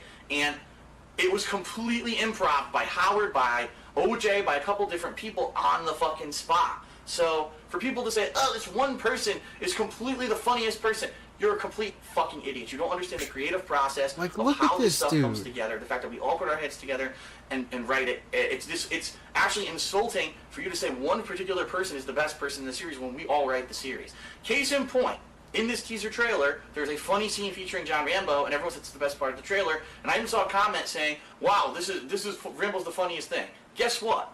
I wrote that scene. It was my idea to put that scene in there. I have no problem that it was John Rambo acting it out. In fact, for a lot of the Project 7 series, I've kind of been on the back burner. I've been the character that drives the story, meaning, uh-oh, I'm kidnapped. Uh-oh, now I'm emotional because I've lost my gaming powers. Uh-oh. You know, I'm kind of a tool to get the story moving, but I haven't really been at the forefront. Wait, say that again? You know, I'm kind of a tool. Yeah, you are. Like that joke? That's a classic. That's a Brandood classic. Now I'm emotional because I've lost my gaming powers. Uh-oh. You know, I'm kind of a tool. Let's go. To get the story moving. Yeah, I don't know. I don't get it. What's the problem? Like, it's like I said, if this were true, if this were actually true and you weren't this fragile little child, you should be happy that people think the thing that you wrote is funny. You don't need to do this and call people stupid and shitheads. I haven't really been at the forefront. I haven't been the leader of the guys or anything like that as of yet. That will change in future episodes, as you're going to see. But for now, I'm doing the role that I need to do in these episodes. I don't need to be absolutely fucking laugh out loud hilarious. John Rambo's had lots of opportunities to be laugh out loud hilarious so far, and so he comes across as maybe the funniest character. It's a difference between saying John Rambo is the funniest character in this series versus, oh, John Rambo's the only good thing about this series. Because then you have no idea how the series works, how a creative process works, and you're insulting everyone else who works on the fucking episodes. So shut your fucking mouths or get blocked. Okay. There you go. Let me downplay what I said by giggling and laughing and looking to the camera and to the side. Back that a bit, okay? First of all, why did I make that? If you take a look, it was the Week in Preview. For those who don't know, the Week in Preview used to be a weekly series that I would episode of Project 7, a review. I would tell you in the Week in Preview, hey, right? Because I got baited. I got baited. To tell you what I'm doing for the next week, okay? Why am I ranting about this in the Week in Preview, right? Because I got baited. Trolls orchestrated a situation on my forums. Where basically what they did is they went in there and basically started making posts on purpose to try to piss me off, and I fell for it hook, line, and sinker. The posts were things such as, Project 7 sucks. And you go to read it, and it's like... Do you have to respond to that? If someone says my stream sucks right now, do I need to respond to it? I don't. You just don't. You don't. You know how easy it is? I just did it right now. You just don't. I don't need to respond. You don't need to respond, DSP. How can you brag about how long you're on the internet and you still don't know this, you Chris Chan ass motherfucker, man? What is wrong with you? Wow, this entire show is trash. The effects are trash. The jokes are trash. The acting is trash. The editing is trash. Trash, trash, trash. And then they would literally say, oh, but John Rambo's really John Bono, I'll have you know, okay, that someone else actually wrote the stream, okay? That's why it sucks. So, like, it's not my fault, you fucking shithead. Come on, dude.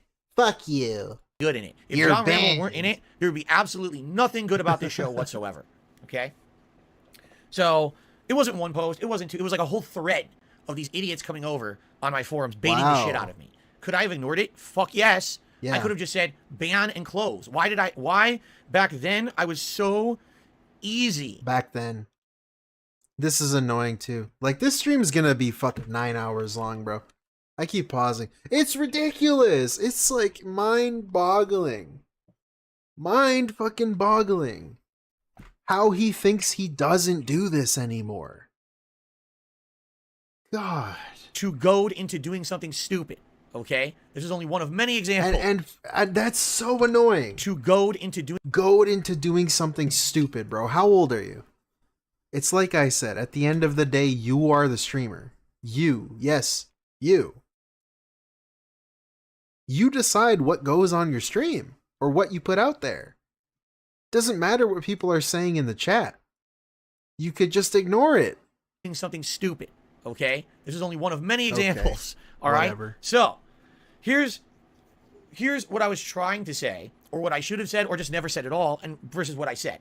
Yeah, what exactly. I was trying to get banning it isn't ignoring it, Captain Flaccid. Exactly. Good point too. Cross here is that ban and then ignore. It's like you're not ignoring it if you're banning it. Project 7 very much was a group effort amongst all of our friends, you know, including Respect the Pact and all of them. Everyone put a lot of time and effort into those shows. Okay, everyone. And I was actually offended, not necessarily as much for me, but more for Respect Asshole. the Pact in Fake asshole. Look at this bitch. offended, not necessarily as much for me. I wasn't offended for me. But more for Respect the Pact in But general. more for the other people. Oh, yeah? Oh, yeah. That's why you felt the need to insert that you wrote the funniest line? Okay, dude. Because Respect the Pact was Fake working piece of a shit. lot of time and effort on these shows, like tons of time. I knew they were working dozens of hours or more a week sometimes, editing these things and getting it together. And it was actually really starting to piss me off. It's one thing to see it once, twice. There's threads of this on my forums about it. I'm like, these people are just dicks because these guys are busting their ass to try to get these episodes out. And here's some, oh, the editing sucks. Everything sucks. John Rambo's funny. Everything sucks. All right? Now, in particular, again, it is true that the John Rambo character portrayed in the show is not completely written by John Rambo. I will tell you this. A lot of it was, okay? Not every single scene, but a lot of those scenes were written directly by John Rambo. Oh, my God. John Rambo had a lot of creative control, not only over his character, but a lot of input on the other characters in the show as well. I will today publicly say this. I feel that John was the best writer on the show. I feel that John was the biggest creative influence on the show. So and I feel fake. like the show would have never been anywhere. Like, he's only saying this in case he thinks John Rambo ever watches this. But it's like, dude, stop being so fake. Like, just stop. Just give up. As near as funny, if funny at all, if it weren't for John Rambo. It's like, this is not, you're not saving face with anybody right now. This is not working. This His doesn't input do was anything. Insanely key, and probably he had some of the best writing, if not the best writing, Wow. in the entire show. Those fucking suck If his you don't believe cock off, me, dude. go watch Whoa, his dude, own you're show, so fucking Snodge great. and a Hole Punch, which was the next I'm project so he glad worked you're on after Project complimenting 7 him so ended much. prematurely. How about you fucking email him, bro? Get the fuck out of He here. wrote that thing himself. You want me to say? He directed it himself. That's a show 100% Rambo and friends, but mostly him. And that show is only about 47, 48 times better than Project 7, I would say.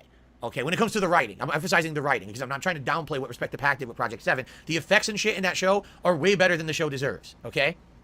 But the point I'm making here is John absolutely is insanely creative, and I've said it before and I'll say it again. I feel like he's not only so creative, he's way more creative than I've ever been, and I wish that he would have been successful with his creative ventures. And what I mean by that is I wish more... What the fuck? Oh my fucking god, this dude.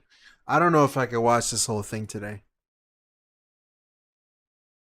Oh my fucking god. And I've said it dude. before and I'll say it again. I feel like he's not only so creative, he's way more creative than I've ever been. And I wish that he would have been successful with his creative ventures. And what I mean by that is That's like a backhanded compliment. That's like a backhanded fucking ego stroke.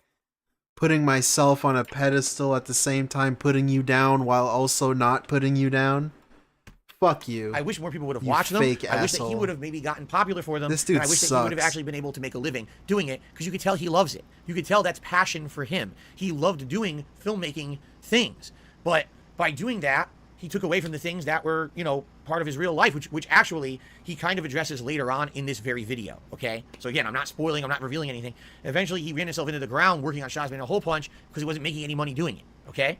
So, I made this video insanely stupidly instead of saying that, right? Anyone want a cig? I say, I oh, don't smoke, you know, everyone says John's the funniest thing, but we all wrote those scenes for John. And by the way, there's a particular scene with John that I wrote. I wrote that scene. So there's no way you could say that that was just John because I was involved in that.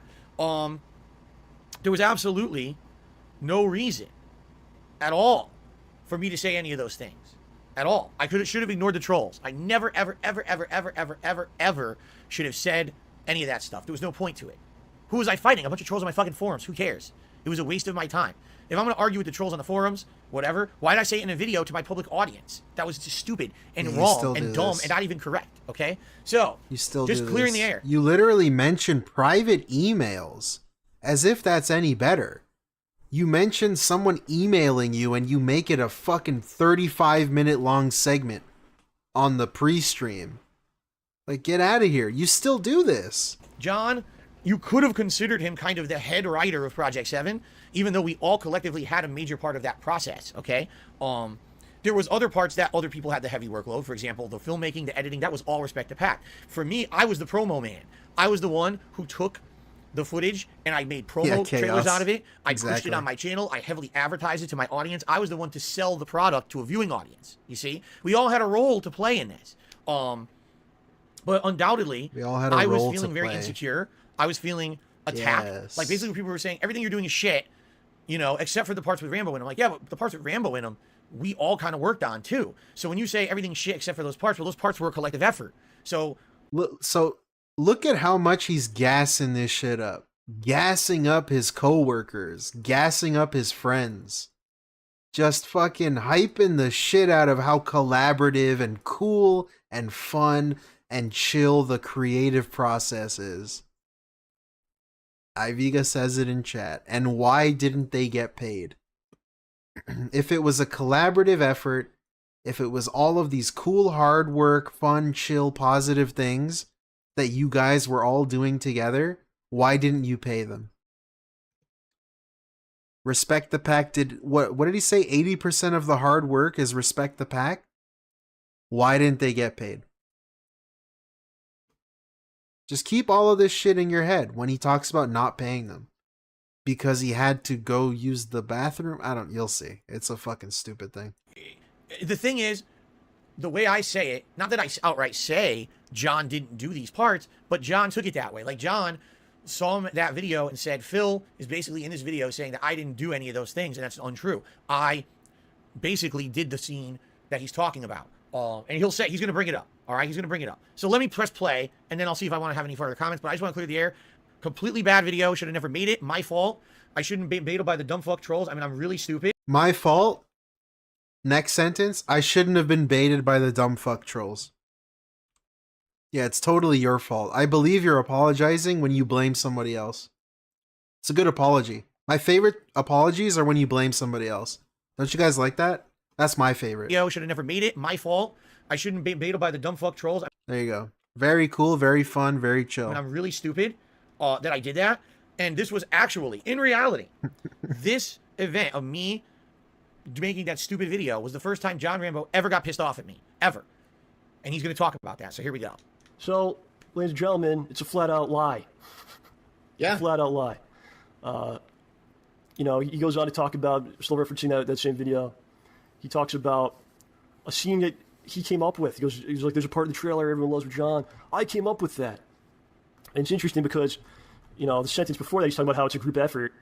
Yeah, and then he says that he came up with the lines or whatever. The next sentence is, I came up with that. Yeah, which is nonsense. And like you said, going back to what you were saying, John, this is a common theme. Yeah. Because again, instead of addressing this, you know, amongst ourselves, he addresses it publicly, which makes it even worse. He's right, because here's the deal. I felt like I was the front man. I was the one representing Project 7 to the public. Yeah, that's terrible though. You as the frontman, you as the public speaker, you as the face of the show and of the project. Why the fuck would you as the face of the show come out and do that? What are you, stupid? Yes, but also, what are you, stupid? Like, what?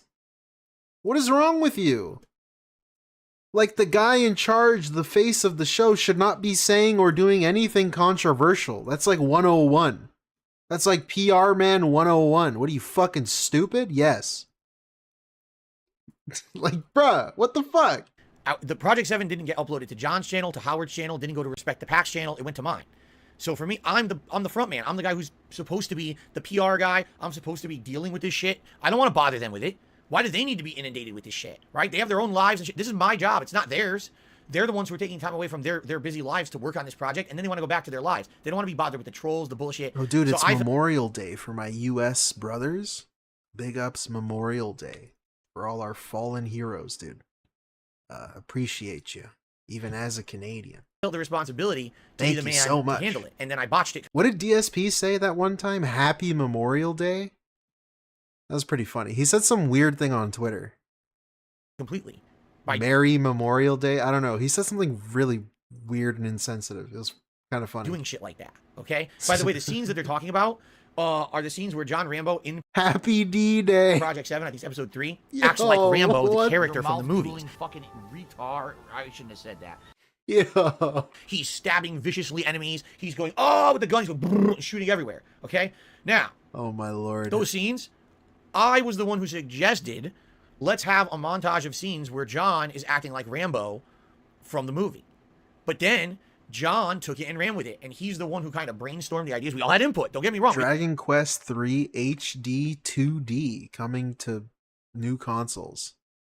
That's a game? All had input. God but damn. John was the one who brainstormed those ideas into what that montage became. Okay? So the way that I say, oh, I came up with that scene. Well, I came up with the concept. That doesn't mean that I wrote it, planned it all out, filmed it. I had nothing to do with that. I just said, hey, let's do that as the idea. You see? I was feeling insecure. I don't know. They just released a little press release. I was feeling like this is something that it was my baby because it's under my channel, right? It is. It's my project. I mean, yeah, they're all involved for sure. So you can say it's their project too. It's our project, but at the same time, it's on my channel. So I'm responsible to deal with all this horse shit that's going on, and I did it horribly. I did it absolutely terribly, and that's all. Let's go. Yeah. There's no call to me. There's no conversation. They didn't want to bother them. Hey, people are saying this shit.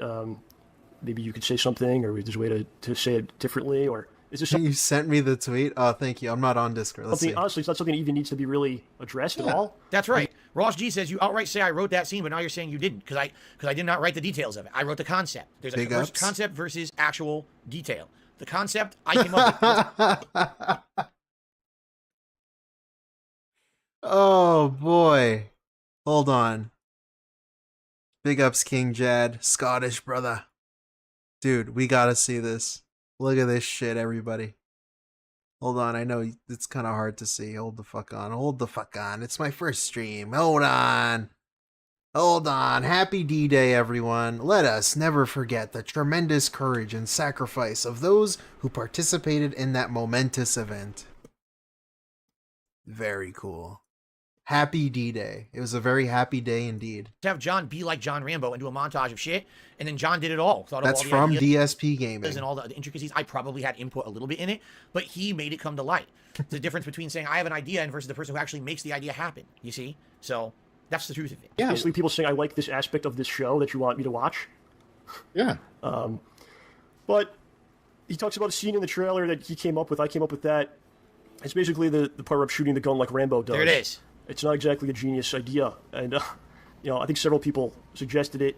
And when it was actually filmed, I like how that's the thing DSP was trying to take credit for.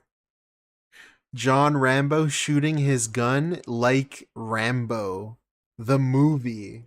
Whoa, dude, that's so cool. It's not like he was directing the scene. I don't think I was even in there. Okay, it was, it was something I did.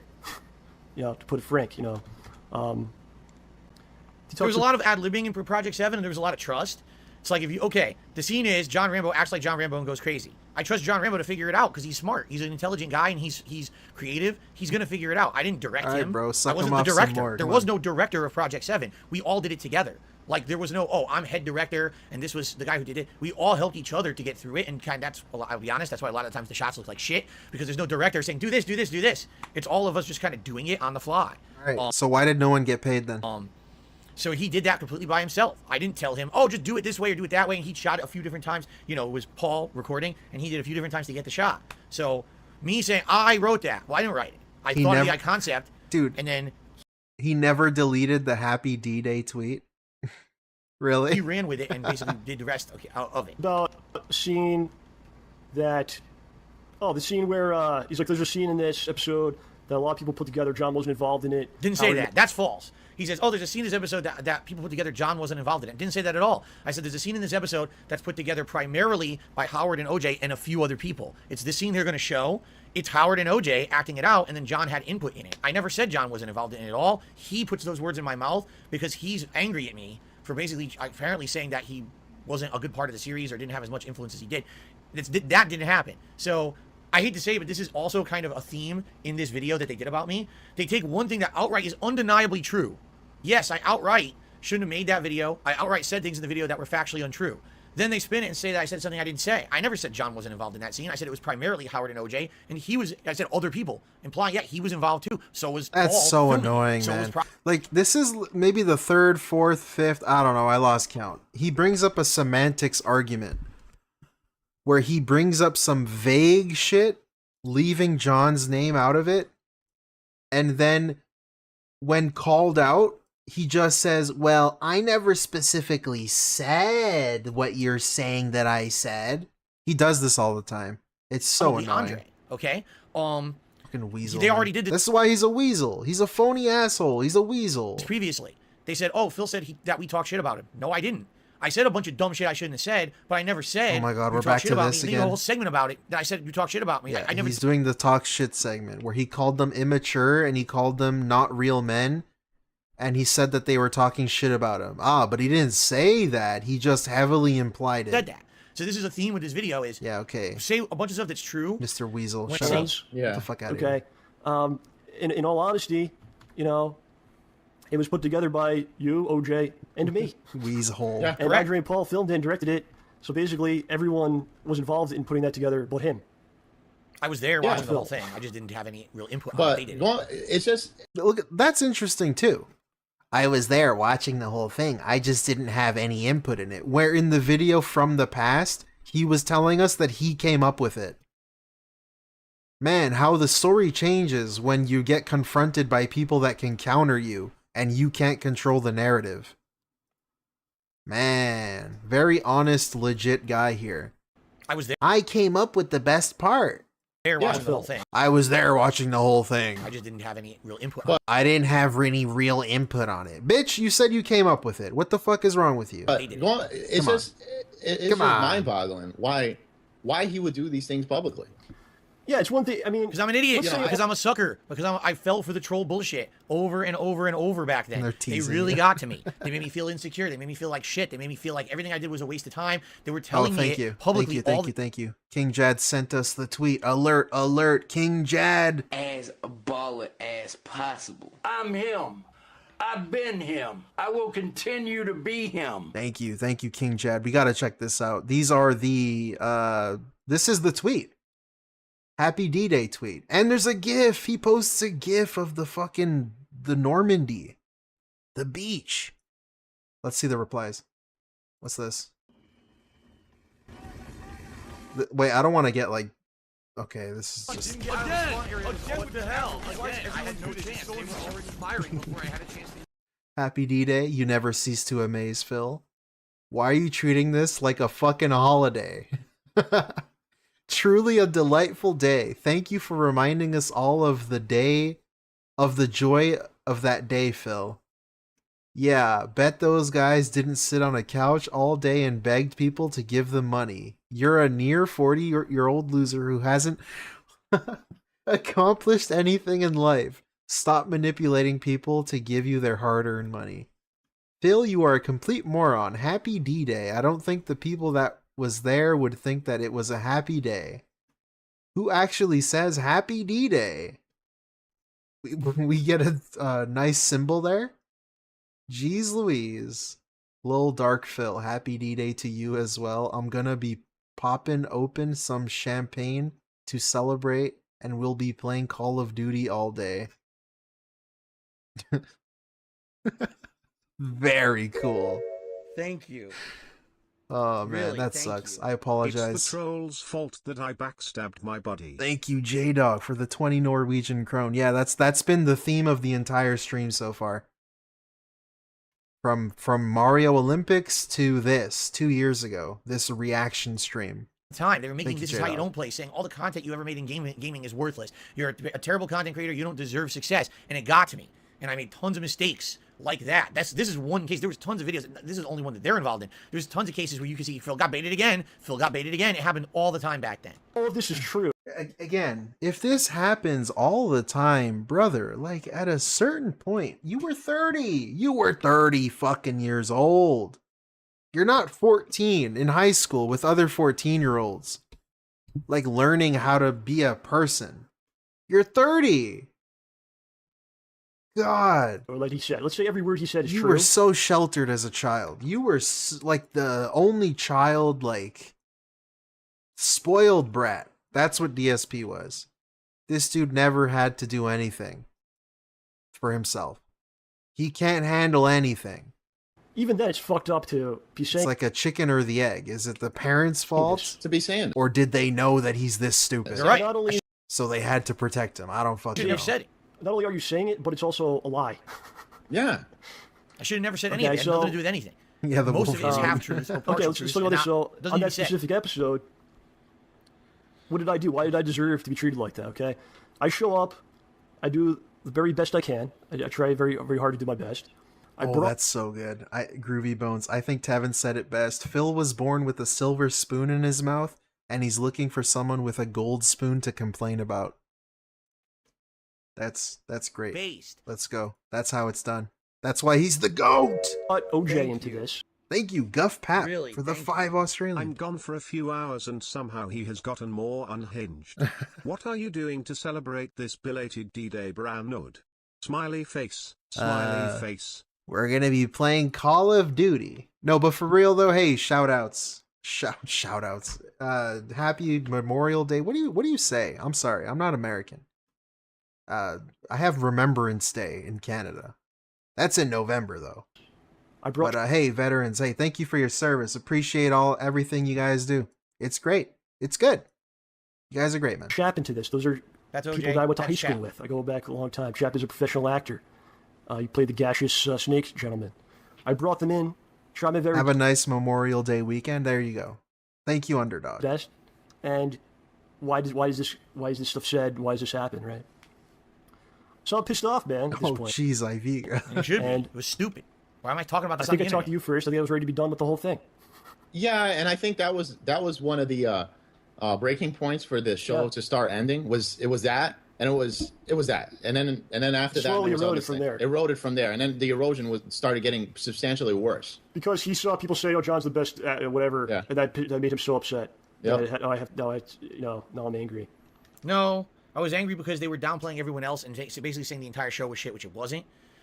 That's so fake, man. It's so fake. I was angry because I felt like, it's particularly Respect the Pact was being disrespected with the things that the trolls were saying. But They were not respecting the pact. pact. Who cares about them? They were being disrespected. That's why I didn't pay them. They did all the work. That's why I didn't feel the need to pay them, obviously. The show had good viewership. If you look, the show had hundreds of thousands of views at the time, which is big for my channel back then. So I don't know why I even said a word. I got baited again. But no, I wasn't trying to downplay or insult Rambo at all. Although some people definitely said it came out like that. And in addition, here we go again, right? What happened? The trolls messaged John. Hey, John, did you hear what Phil said? Because it worked. They tricked me. I said stupid shit in a video. Here we go. Send it right to John. And John looks at it and says, what the fuck is this shit? What is this shit? What is wrong with Phil? Why is he such an idiot? Now I have to slap him. Okay, he didn't say that. But he did call me. He's going to talk about that. I wonder if, anyone actually ever kind of liked DSP, especially next to John, because I don't think John is particularly entertaining or interesting, but compared to DSP, he really is. It's easier to latch on to John and think he's kind of a nice guy and more interesting just because by comparison, DSP is really boring. It always seems like the people DSP hangs out with are more interesting than DSP himself. I remember when DSP, speaking of Tekken, no, what was he playing? Street Fighter with Brian? When they were playing Apex, I remember Apex Legends, he brought Brian and Kekken.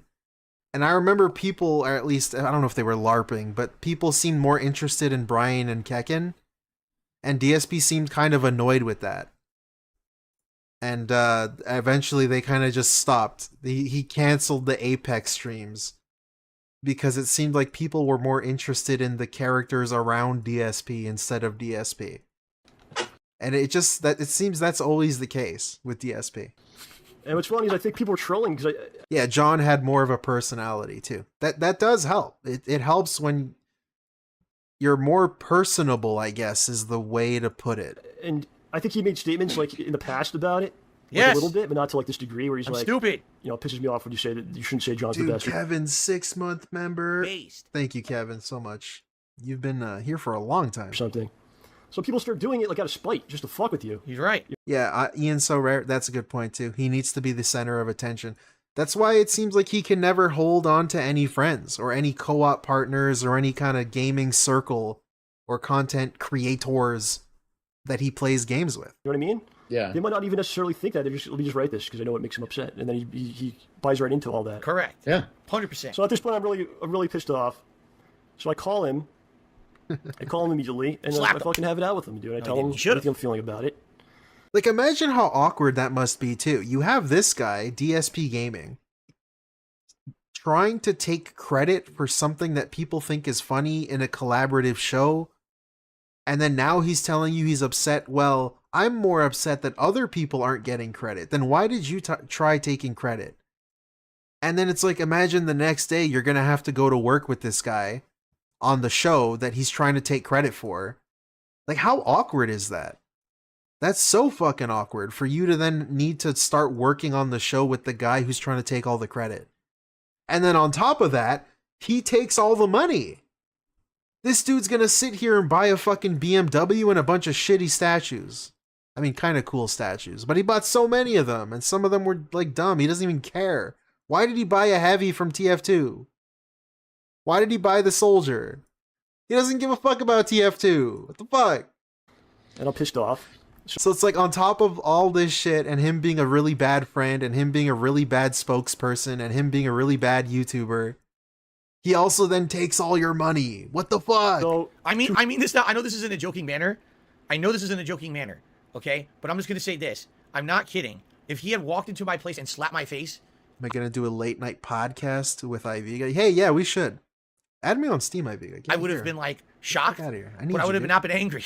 Because I mean, he was a really close friend of mine. You know what I mean? Like, he was basically my closest friend at the time. And if he was so upset that he felt like it was that much of an insult that I was saying this fucked up stuff, I wouldn't have wronged him. Or I wouldn't have felt wronged by him. If he punched me in the face, I would have been like more upset that I upset him to that point than him striking me in the face. That's the kind of friendship I felt we had. You know, I felt like if there's something really wrong, he'll tell me. Dude, I've been doing lots of late hour stuff. I know it's morning now, goddamn, but I've been live for a while. Ivigo, we got to do something. We're the late night guys. So here we go. To his credit, he apologizes profusely. Says when I'm available, that obviously he felt insecure, or he is insecure. He shouldn't have said it. He just got really frustrated with what they were saying, and he just couldn't take it anymore, and he had to say something, and he exploded. That's so dumb. He gave him the same talking points that he gave us just now in the current year. So he apologizes to me, and I accept it. But he never actually says anything publicly. There's no public apology. There's no clarification about what he said, how it wasn't exactly the truth. Yep. And then what basically happens is there's people that are his fans, and a lot of them not very bright. Yeah, do that. Here. Welcome, and, by the way. They start shitting on me. They come at me and they shit on me because they think, oh, fucking, that's what Speaking of I'm Insomniac, should I get back to Spyro? Goddamn. I'm sick of staring at this blue screen. Wrong. It's the trolls. It's the same people. There who you go. It's the trolls. Go to Rambo, harass him, right? This is not my fans doing this. Like, dude, he's trying to say that Rambo called him and was upset because of the trolls. Like, bro, he saw what you said. They're clearly upset by what you said. It has nothing to do with trolls. Like, he's upset that trolls make you aware that he said something stupid, instead of you being upset that he said something stupid. Like, oh, I should be okay saying something stupid, and if the trolls didn't tell you, then I would be okay with saying something stupid. You wouldn't have even known I would have said it. Like, you dumbass. It's the fact that you said something stupid that's the problem. When have I ever told my fans to go do anything like that at all? Ever. Right, and there's been people who've been outright wrong me on yourself. the internet. How Like, about that? outright Get out of here. did dastardly, fucked up, really nasty shit. When did I ever tell them Fish, I'll to go do this. anything? Never. I'm now cool what with he's this. saying is, oh, well, Phil's Thank fans you. aren't very bright. So when he makes that video and he doesn't publicly denounce what he said, they go and attack me. It's not my fans, dude. Those are the trolls. It is Those your are the trolls that the fans, same bro. people who are harassing me are now harassing you. And if anything, again... Like, I don't understand, bro. The fuck? Yo, like, God, I'm getting so mad. I'm getting actually angry now. Like, dude, you cannot just keep dismissing people that don't stay in line with your cult as trolls. I don't get it. I just don't get it, because what if your fans did go and talk to them? Obviously, your fans are the most invested. And I, weirdly enough, I kind of view it in the Keemstar way, where it's like trolls are kind of fans. Whatever you... I don't like the word fans. I don't think that's the right word to use. But they're obviously invested in what you're doing. Whether they want to fuck with you or not, they're still kind of invested in what you're doing. They like keeping track. I wouldn't call them fans, but still, they watch your shit. And most of them are there probably just to fuck with you. But still, there's a lot of people that aren't. Especially back then when people still kind of cared about you, DSP. Like, just because they don't stay in line and do shit you disagree with, you can't just call them trolls because all they did was make John Rambo aware of stupid shit that you said. Like, it doesn't really work that way. You just call them a troll, it doesn't just make them a troll. It's really dumb. It's really fucking dumb. I don't know. I'm sad man. that they did that because he didn't deserve that at all. He did not deserve that in any way, shape, or form to have trolls coming after him just because he was involved in my content. It's fucked up that these years, see, before this year. And you see, now he's spinning it into some fucking weird thing about trolls. And it's like, dude, John Rambo just said himself that he was upset with what you said. It bothered him. It bothered him that you were trying to take credit for something that obviously everyone worked hard on. And it's really dumb of you to try and take credit for it. Project 7. I would say that John and Howard, particularly John Howard, again, wasn't really involved in much of my stuff, but John was insulated from a lot of that toxicity and negativity of the internet. He didn't have a lot of that rolling over to him. In fact, most people praised him constantly for his work in my co-op stuff, for his vlogging, for the stuff he was doing on his own channel. They loved it. Then all of a sudden in 2012, when This Is How You Don't Play hit, well now, let's harass the fuck out of everybody, including everyone around Phil and everyone involved with him, his family members, his friends, his co-worker, everyone involved in anything. Harass, harass, harass. So he's thinking, oh, Phil apologized to me, this is great. What happens? He's still getting attacked for it. People are saying, wow, you really didn't do that much of Project 7. I don't even know what they said to him because he never told me that part. Oh my God. So I don't know what trolls are saying to him. I have no clue. I don't know who's going and harassing him or whatever. Certainly I didn't say any. If you look again in that video, did I negatively say that John was taking credit for anything that he said? No, bro. The important thing is you were trying to take credit for Project 7 jokes that people were finding funny. I don't like. I'm so lost. I'm confused as fuck right now. That wasn't the point of me even trying to make that video. So I have no idea what they said to him. He didn't deserve anything. They should have been quiet, and I wish they never contacted him. They should have been quiet. He says, I never said anything public. He's correct. Until today, I never talked about this. Why? Because again, I'm the front man. I'm the public-facing figure. I want all that vitriol and shit tossed at me. So I think... Bro, I want all that vitriol and shit tossed at me. That's why, as the front man... Also front man, that's a weird way to put it. As the spokesperson for the videos and for the project and for the entire YouTube channel... I'm gonna come out and say some dumb shit and then not expect anybody to tell anybody else. Like, what the fuck is wrong with you? You as the spokesperson, like, shouldn't be doing anything fucking that stupid. Like, bro, are you stupid? The answer is yes. But also, are you fucking stupid? What the fuck, dude? If I say anything further, I already made a stupid video that got us all into trouble. Fuck all right, off. right? Like I'm done. Already, I'm I look so bad. done And I with said this something guy. in that video too that actually pisses me off today. I said, "Oh, we've been looking at the comments and we think this." That was me, not we. That was me. I was misrepresenting all of us as a group in that video. Okay, completely wrong to do that. I had this conversation with John. He was incredibly pissed at me. We hashed it out. By the end of the conversation, everything was fine. I don't get it. How can he, after that whole soliloquy, he tells us he had a conversation with John and he was very pissed at me. Why would he be pissed at you for the trolls? How do you still pin this on the fucking trolls, brother?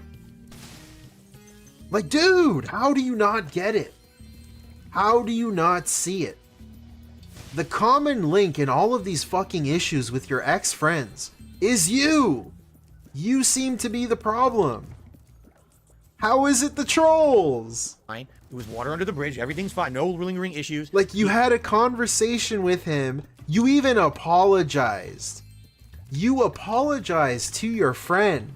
Why were you fucking apologizing if you think it's the trolls? What were you apologizing for? Do you even know what you were apologizing for? Or were you just fucking apologizing just to apologize? Like, I don't get it. I really don't get it. I really don't. Here's how we ended the conversation. Okay? Don't ever address it ever again. If you see criticism come in for the series, ignore it. If you see anything come in, just ignore it. That's what we agreed. So why, if that was our agreement, just ignore it, ignore the trolls, ignore all of it. Why after the fact would I have gone public and talked about it again? It would have actually gone against what we agreed to. Our agreement was just don't talk about it ever again. It's fucking stupid. Why are you giving attention to trolls? Just ignore it. All right, whatever. John's right. Let's do that. So then why would I go public again and say, oh, by the way, let's talk about that subject again? That wasn't what he told me not to, essentially. He's like, don't address it again. He told me not to, essentially, by the way. Thank you, Chaos. 500 yen, dude. Thank you so much. It wasn't my fans, it was my trolls. Later, I don't know who messaged him or what they said. Yeah, it's ridiculous. Even half paying attention to him, like I am. You still catch shit, and nothing makes any sense. Thank you so much, Chaos. Years later, And he says, oh, well, Phil should have publicly went forward and said something. Well, why? Because he got harassed after the fact. So, again, hindsight's 20/20. Maybe the better thing to do would have been going public and said, listen, the whole thing's blown out of proportion. Look, listen, you brought it to the public. First of all, listen, you brought it to the public, and then it's an unresolved issue. In the public, this is an unresolved issue, so you should probably end it in the public. Like, obviously, you're the one that brought it up. So I feel like you should be the one apologizing in the public. This doesn't make any sense to me, bro. I'm so sorry confused. about that. You know, but we agreed not to. And so then he got harassed for it, and now he feels bad about it years later. Like I was hiding the truth from the public. No. So we agreed not to talk about it again, so I didn't. And then now you're mad at me 3 years later because you got harassed for it online. You can be mad at me for being harassed, but don't be mad at me for not doing something that we agreed I'm not going to do. You know? Okay. He's not mad because he was harassed, bro. And again, why did I deserve that? He didn't. Yeah. It was my trolls. It wasn't my fans. It was my trolls going after him. So continue with Project 7, man. So you said it started to fall apart at that point. What do you think happens? Where do you started to fall apart? And what was basically happening was these guys were working 50, 60 hours a week on getting this shit edited to try to pump it out with these unrealistic timelines. So naturally, what's going to happen is people are just going to get burnt out, which ended up happening. Couple that with the fact.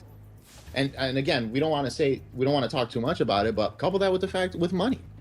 You know, these guys are putting all this time and effort into this fucking thing, and what do they get? Gugats. That's what they got. Because when you think about it, an effort into this fucking thing, and what do they get? Gugats. That's what they got. Because when you think about it, right? You would think, oh, because people are when I say this, people are going to come back and say, well, you know, Phil promoted their channel and that's all they wanted. No. Here's the bottom line, right? You would think, out of the kindness of your heart, you would go ahead. Damn, man, these guys are putting all this time and effort in this thing. It's not even kindness. It's just what's fair is fair. What's fair is fair. Let me throw them a couple of bones, whatever the case may be. Throw them some money here and there, some percentage of the profits, and this and that. So what ends up happening? John and I are talking about this. Okay. So before they get it, because they're gonna get ahead. Okay, so before DSP even fucking attempts to try and pignosis this, DSP loves to talk about now how he wishes Project 7 could have continued. He had all these plans for the canceled episodes, and he's looked into doing it professionally now. Like, bro, if you were so invested in the thing, you would have paid to keep it going. It's really that simple. And the fact that you were all friends or friendly, and it was like people you personally knew, and people that one of your personal quote-unquote friends, because I don't even know if Howard was a friend or not, it flip-flops back and forth, but still, the fact that you all knew each other, you probably should be just like, alright, like, this is a lot of work, you know, I really want to keep this going, I'm gonna pay you, even benefit of the doubt, right? I don't believe this whatsoever, but benefit of the doubt. DSP's saying they didn't want to be paid. Even assuming that's true, which I don't fucking believe for a second. Like, you would still think, all right, I want to keep the show going. You guys we're tight now. You know, let's keep the show going. I'll pay you guys to keep it going. How much will it take to keep the show going?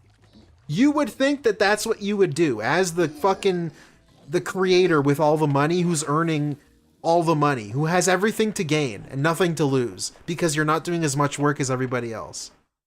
That's my take on the situation. Let's see how he's gonna pignosis this thing. To another portion of this. So now I have to tell you guys the whole story, which, you know, really is no one's business, but they're the ones who brought it up, not me. As you know, we never publicly really talked about the behind-the-scenes situation of Project 7 outside of Respect the Pack couldn't do it anymore, and I didn't find a suitable replacement, and therefore that was the end of the show, period.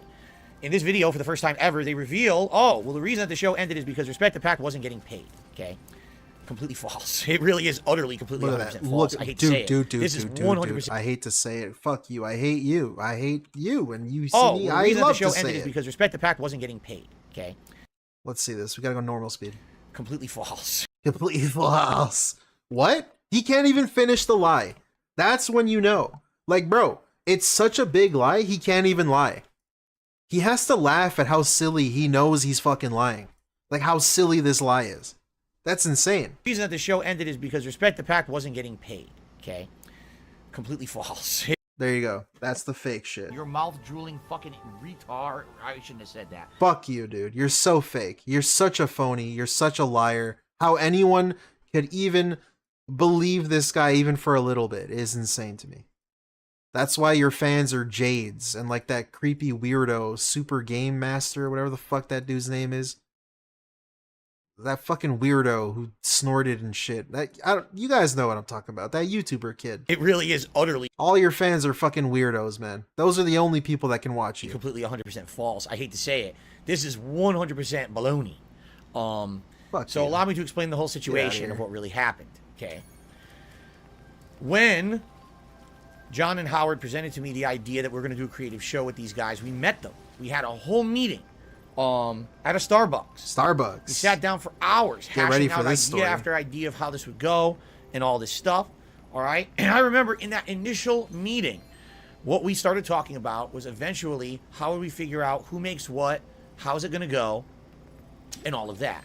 Now, again, here we go, ladies and gentlemen. Click it. Also, I don't understand how is this a recurring issue with DSP? I know I'm gonna let him get into it, but really quick, how is this a recurring issue? Like, you would think as the YouTuber guy, you would probably have a standardized thing. Like, you would at least have some idea in your head. Okay, this is how we're gonna break it down. We're 5 people. We're gonna split it this way. Maybe since it's my channel, I get the extra, if it's 0.33333 because we're 5 people, I get the extra percent because it's my channel. Some shit like that. How is this an issue? How do you go into this like ignorant? You're pretending as if ignorance to finances and ignorance to what other people want is a justification for why you don't have any sort of plan or you don't have any sort of initiative like to take action for what the plan is gonna be. Like, that's not an excuse, bro. Just because you don't know the law doesn't justify you being able to kill somebody.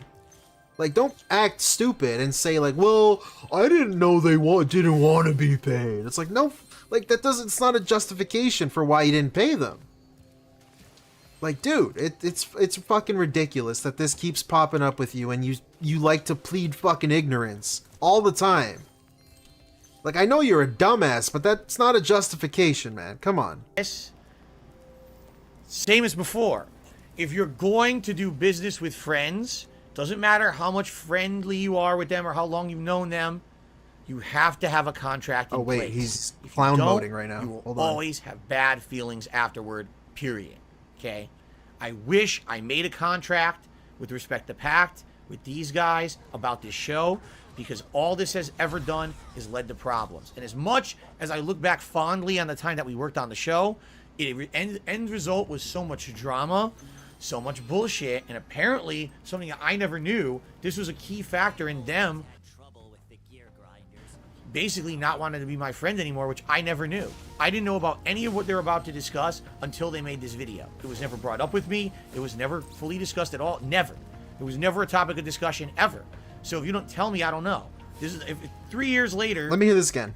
Let me hear this shit again. I might have something to say here. The show, end result was so much drama, so much bullshit, and apparently something I never knew. This was a key factor in them.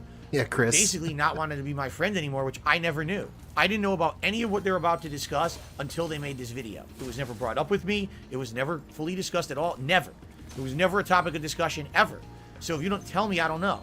This is 3 years later. See, he loves to plead ignorance, man, with anything and everything. Like, dude, do you have like some sort of mental thing where you don't understand social cues, kind of like Christian, and like you're kind of weird? It'd be okay if you did, but you like to pretend that you don't, and everyone else is crazy. So, dude, like, are you fucking stupid? Are you just that stupid? Like, I don't get it. I don't get it. I really don't. Why do you never seem to understand anything anyone else is thinking, or social cues, or anything like that? You prefer to stay stupid. That's what you're telling me. You just prefer to be dumb. I don't know, dude. That seems really weird to me. This project ends. Now you make a video exposing the truth of Project 7, but no one ever said this to me at all during the entire time this was going down.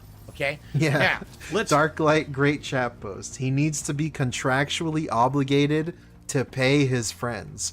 Friends which are doing most of the work. Again, reminder, he just finished hyping them up. If you're just joining us, we just finished the segment where he kept gassing up how much work Respect the Pack is doing. And how hard it is and how much of a collaborative effort it is. And then when it comes to paying them, well, I don't want to, So I'll tell you the truth of how everything went down with our arrangement. Fuck you. We all met at the Starbucks, and it was like a 2-3 hour meeting, all right? And we were talking about what idea do we want to do? Oh, let's do Project 7. Let's reboot it. Oh, what's the idea? Oh, I know. I lost my gaming powers. Like, we kind of brainstormed all that on the fly. So right up then and there. Hey, Renee. We started talking about money. Money. Now, Look at this dude. Oh, I love this. I love this. Hold on. We got to focus in. We got to lock in here. Not that one. This one. We got to lock in. Huge. We started talking about money. Money. Now, not that it was a huge topic of discussion because none of us were looking to make a fortune on this show. In fact, the initial discussion was, even if it becomes popular on YouTube, great, but how do these shows really take off? And I started telling them about my experience knowing of other content creators who had made fun internet shows. And it's not the show on the internet making the money, it's all the shit that comes after. The merchandise, the DVD sales, getting it syndicated on other channel networks and shit. That's where the money is. It's not the initial, oh, I ran the show on my channel and got so-and-so views. It's everything that comes after. Going to a circuit of convention. That's weird because back then he still had his per view basis contract with Machinima. Was he really trying to scam these people? Was he really trying to make all of the money up front and then give them all of the pennies when it came to merch or DVD sales or Machinima uploads or like channel awesome views or whatever? Like, is that really what he was doing? Did he promise them like the residuals in the other avenues of money? The other avenues of revenue? So that he can get all of the money on the per click basis with Machinima. And when you're in those conventions, you have a panel to promote your next project that will make you more money. And then you sell merchandise tie-ins and things. That's where you make money on these projects, okay? It's not about, oh, I got 100,000 views on the video and I made $100 of profit on ads or whatever. Yeah, I heard, Jar, you are right. You do make more money on merch if the thing you are making merch for is sought after, like Star Wars. I don't think Project 7 is a big merch hit. Because you got to compare it to like Angry Video Game Nerd. He didn't really have merch. He just sold DVDs. And I don't even think anything else. There was no merch. He just kind of partnered with Screw Attack, and Screw Attack would pay him and stuff. Nothing. That's fucking nothing. It's chump change, right? You're talking big picture. You want to get a web series that gets maybe we make Project 7 and it gets the attention. Oh yeah, AVGN did have shirts. That's true. All right. Of everyone around on the internet. Wow, it's a good series. And now all of a sudden, Machinima wants to pick the series up and produce a new series and pay us to do it. And now, you know what I'm saying? Like, this is what happens. You get all these, sponsorship. Sponsors want to come in and run their products on the show and shit like that. That's how it works. Okay. So I explained this to all of them up front. And I'm like, and by the way, everyone's in agreement. Everyone's kind of like, that makes sense. So, we're, even though, yes, maybe some point down the road, all right, we'll talk about, let's divvy up revenue if there was ad revenue on the videos. We don't know if there will be, or if it'll even be popular. What? Why wouldn't there be? Why wouldn't there be ad revenue on the videos? Talk about merchandise sales, DVD sales. That's weird. The whole intention was, let's just get together. Let's make this thing. Let's fuck around with it. Let's put it out there on the internet and see if it gets popular. If it does, great. Then we'll talk long term about money. We'll talk about splitting shit up. The whole idea was we were going to sell t-shirts and DVDs. That was really it. Like, once season 1 is done, which season 1, just so everyone knows, was supposed to be 6 episodes, 5 story-based episodes, and then a Christmas special.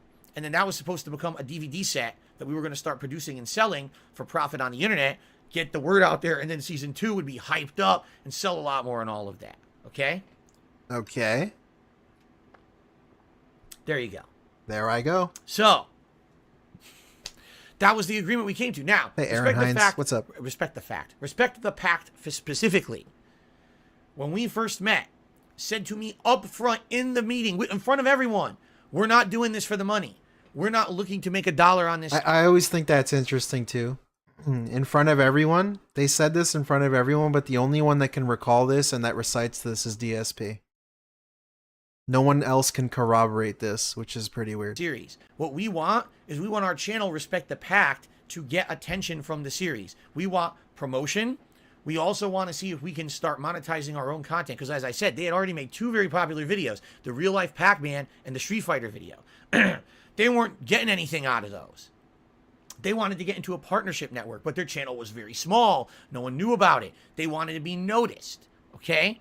So, we agreed that what I would do is do everything I possibly could to get their channel noticed, to give them credit for the work, and also, one thing that's never brought up whatsoever in this video whatsoever, which is absolutely ridiculous that they left it out because it's completely unfair, I got Respect the Pact partnered with Machinima so they could monetize their videos. At the time, it was not easy to get a channel into any kind of a partnership because you had to have qualifying criteria. You had to have a certain number of subscribers, a certain number of viewers, etc. Because back then, the partnerships on YouTube were all managed partnerships, meaning that company is vouching for you and your content, that you're not going to violate the YouTube terms of service, you're not going to steal copywritten content.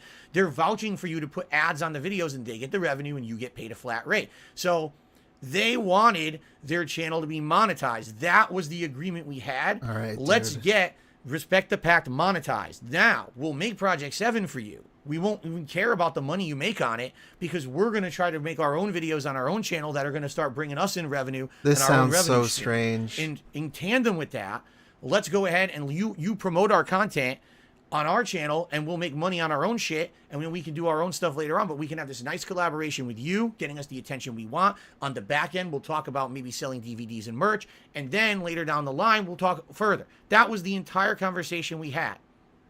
Okay? Go look. They were partnered at that time with Machinima because of me. I went behind the scenes and I talked to my contacts at Machinima and I say, hey guys, here's a great... Like, as if that's really hard to do, though. Because, who was the dude that got DSP partnered? That one guy. Jehovah? Like, what was that dude's name? A Call of Duty guy or something. It's like, all you had to do was kind of reach out and say, like, hey, get this guy partnered. Like, it's not that much work for DSP to do that. Hutch, that guy. Hutch. Like, Hutch did that for you, DSP. Do you care about Hutch now? Do you even talk about Hutch? That guy saved your fucking life. Back then. Like, dude. It wasn't that hard for him to do. You obviously aren't grateful to him for doing that. Great group of guys I'm working with on a project. They're really trustworthy. They got great content. Check out their 2 popular videos. They did. Because of me, they got a partnership. Okay, but still, you didn't pay them, though. Like, this is him obfuscating, deflecting some weird shit. None of this matters because you didn't pay them for the work that they did on Project 7. Just because you monetized their channel, you didn't even upload Project 7 on their channel.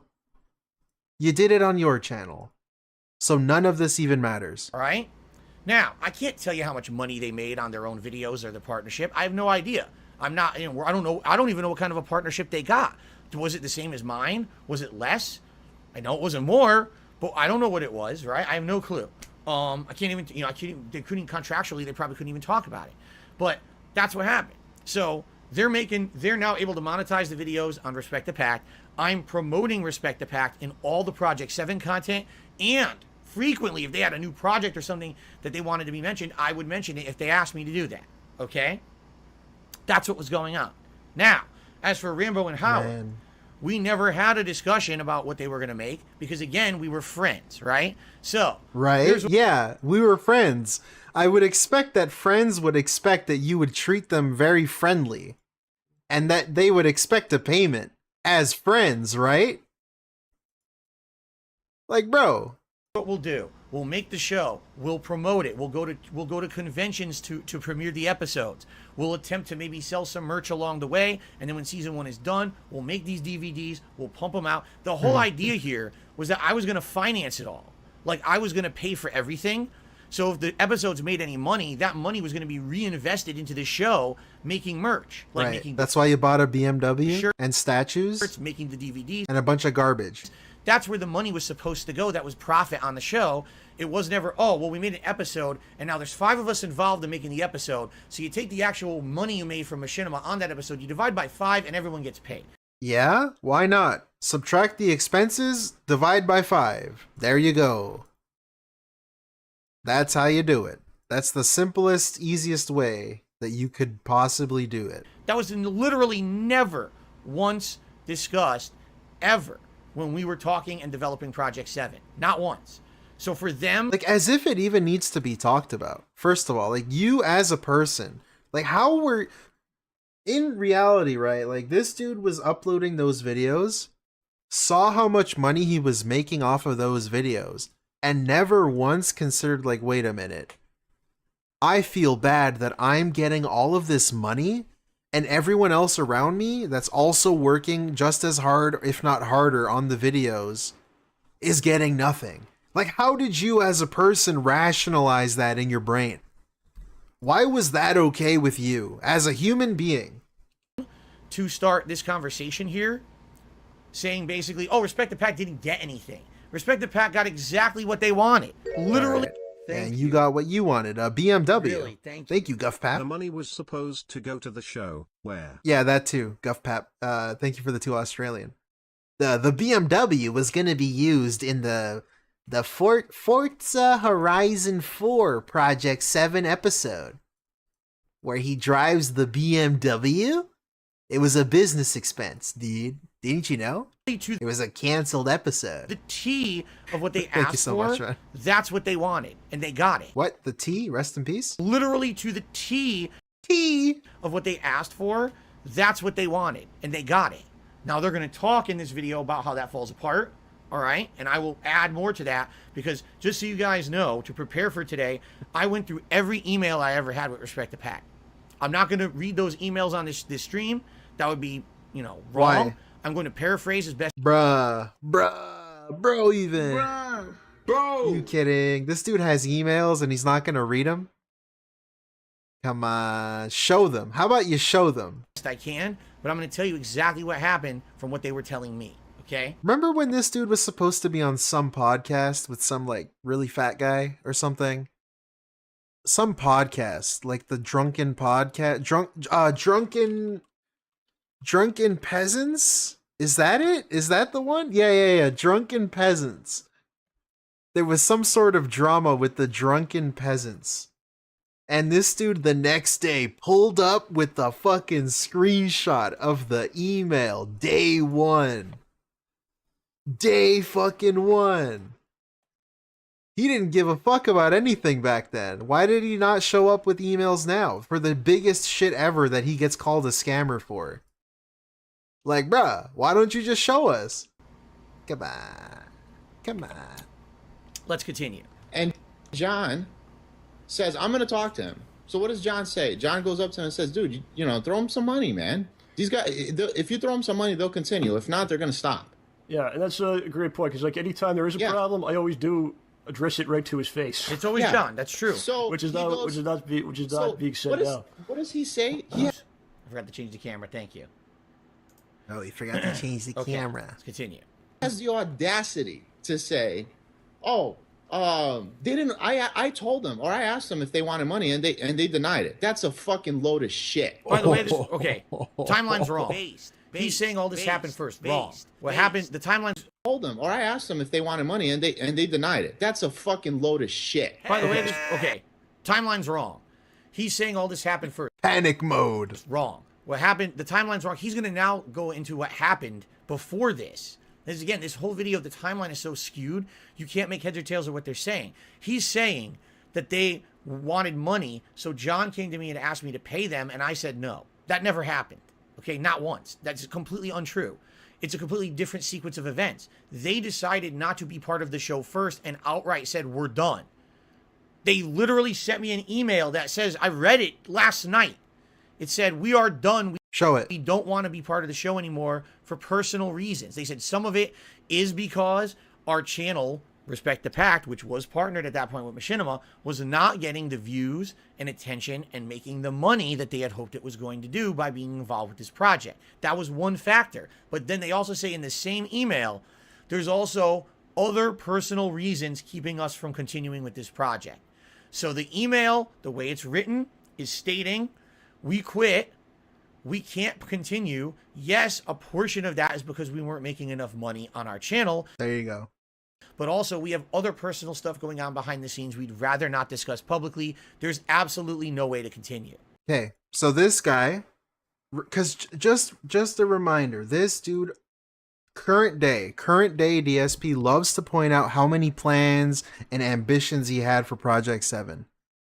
You would think as the director, kind of as the producer guy, as the guy who's in charge of this, the front man, as he put it, you would think that he would have offered them anything to keep the show going if it's something that he so desperately wanted to keep going. Because that's what he makes it sound like today. He makes it sound like it's some sort of big project that he would have loved to have continued. And this kind of cost him a friendship. This little project right here. He could have made it right, or at least tried to right the ship. When you say, all right, I know you guys are having a kid. I think that was the personal thing that was going on. I want to keep the show going. What would it cost to keep you guys around? Is there any possible way we can work something out? You would think that's what he would do, especially when he bought a BMW and a bunch of statues and garbage. But no, instead he bought the BMW and a bunch of statues and garbage. That's what he chose to do with it instead. Okay. Then John comes to me a few days later when we're doing our co-op session. He says, why don't you throw the guys some money? I said, here's the email. They don't want money. They outright say right in the email, they can't continue because of personal reasons. That's such a cop-out answer. This is him playing ignorant, pleading ignorant yet again. Look, John, they don't want money. I know they're leaving because of money, but look, they don't want money. Fuck you. You're so stupid. I don't think he's actually this fucking stupid. He just does this as excuses. He always needs an out. He always needs something to get in the way of why he can't put in more effort into something. And that was his out here. Oh, they don't want money. Reasons. So if I now contact them and say, let's talk money, they're going to be like, did you even read the fucking email? We said we can't do it because How do you know that? How do you know that though? Money answers everything, right? Money talks? Money talks, right? If you offered them money, how do you know that? How do you know what they would have said? You didn't do it. You didn't do it, so you don't know. You dumb fucking piece of shit, man. What's wrong with you? No reasons. Now, the truth of the matter is I did arrange a meeting with them anyway. I did. I arranged a meeting with them where we were going to sit down and still talk about whatever was going on because I said, listen, I wish you guys the best, and I want you to know something. I appreciate all the work you put into the series. If we have this meeting, it's not going to be me pressuring you to come back. If you want to talk about that, that's something. But I would much rather say, hey, let's just have a conversation. And we, even if it's goodbye forever, have a nice life, at least we have the conversation. All right? So this is where he fabricates some new fucking reality where he had a second secret meeting with them that he decided to cancel because he had to poop or something. But the way he's explaining this meeting doesn't make any sense. I need to hear this again. What was going on? Because I said, listen, I wish you guys the best, and I want you to know something. I appreciate all the work you put into the series. If we have this meeting, it's not going to be me pressuring you to come back. We need a meeting, but the meeting is not for me to pressure you to come back. If you want to talk about that, that's something. But I would much rather say, hey, let's just have a conversation. Let's just have a conversation. So let's have a meeting about Project 7, but not about Project 7 and you coming back. It's just a meeting. What does that even mean? And even if it's goodbye forever, have a nice life, at least we have the conversation. All right? Here's what confused. Happened. We had the meeting scheduled at the same Starbucks of the... Yeah, this shit never happened, by the way.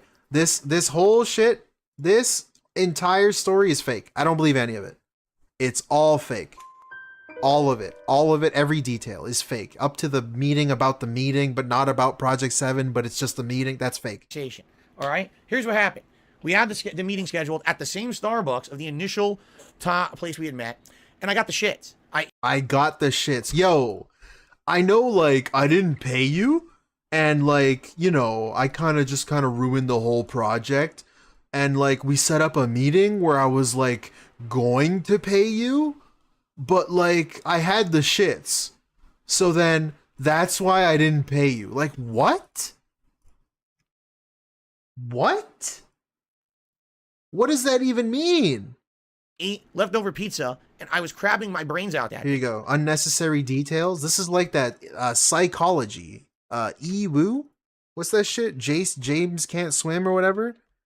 This is when a liar is under investigation and starts giving you unnecessary fucking details. This is that. We had the meeting scheduled at the same Starbucks of the initial place we had met, and I got the shits. I ate leftover pizza. Leftover pizza. Bro can't remember what the fuck One Arm Steve is and who he met that time, but he remembers that he had leftover pizza. My brains out that day. And I was pooping my brains out. So I had to cancel. And then I never rescheduled because...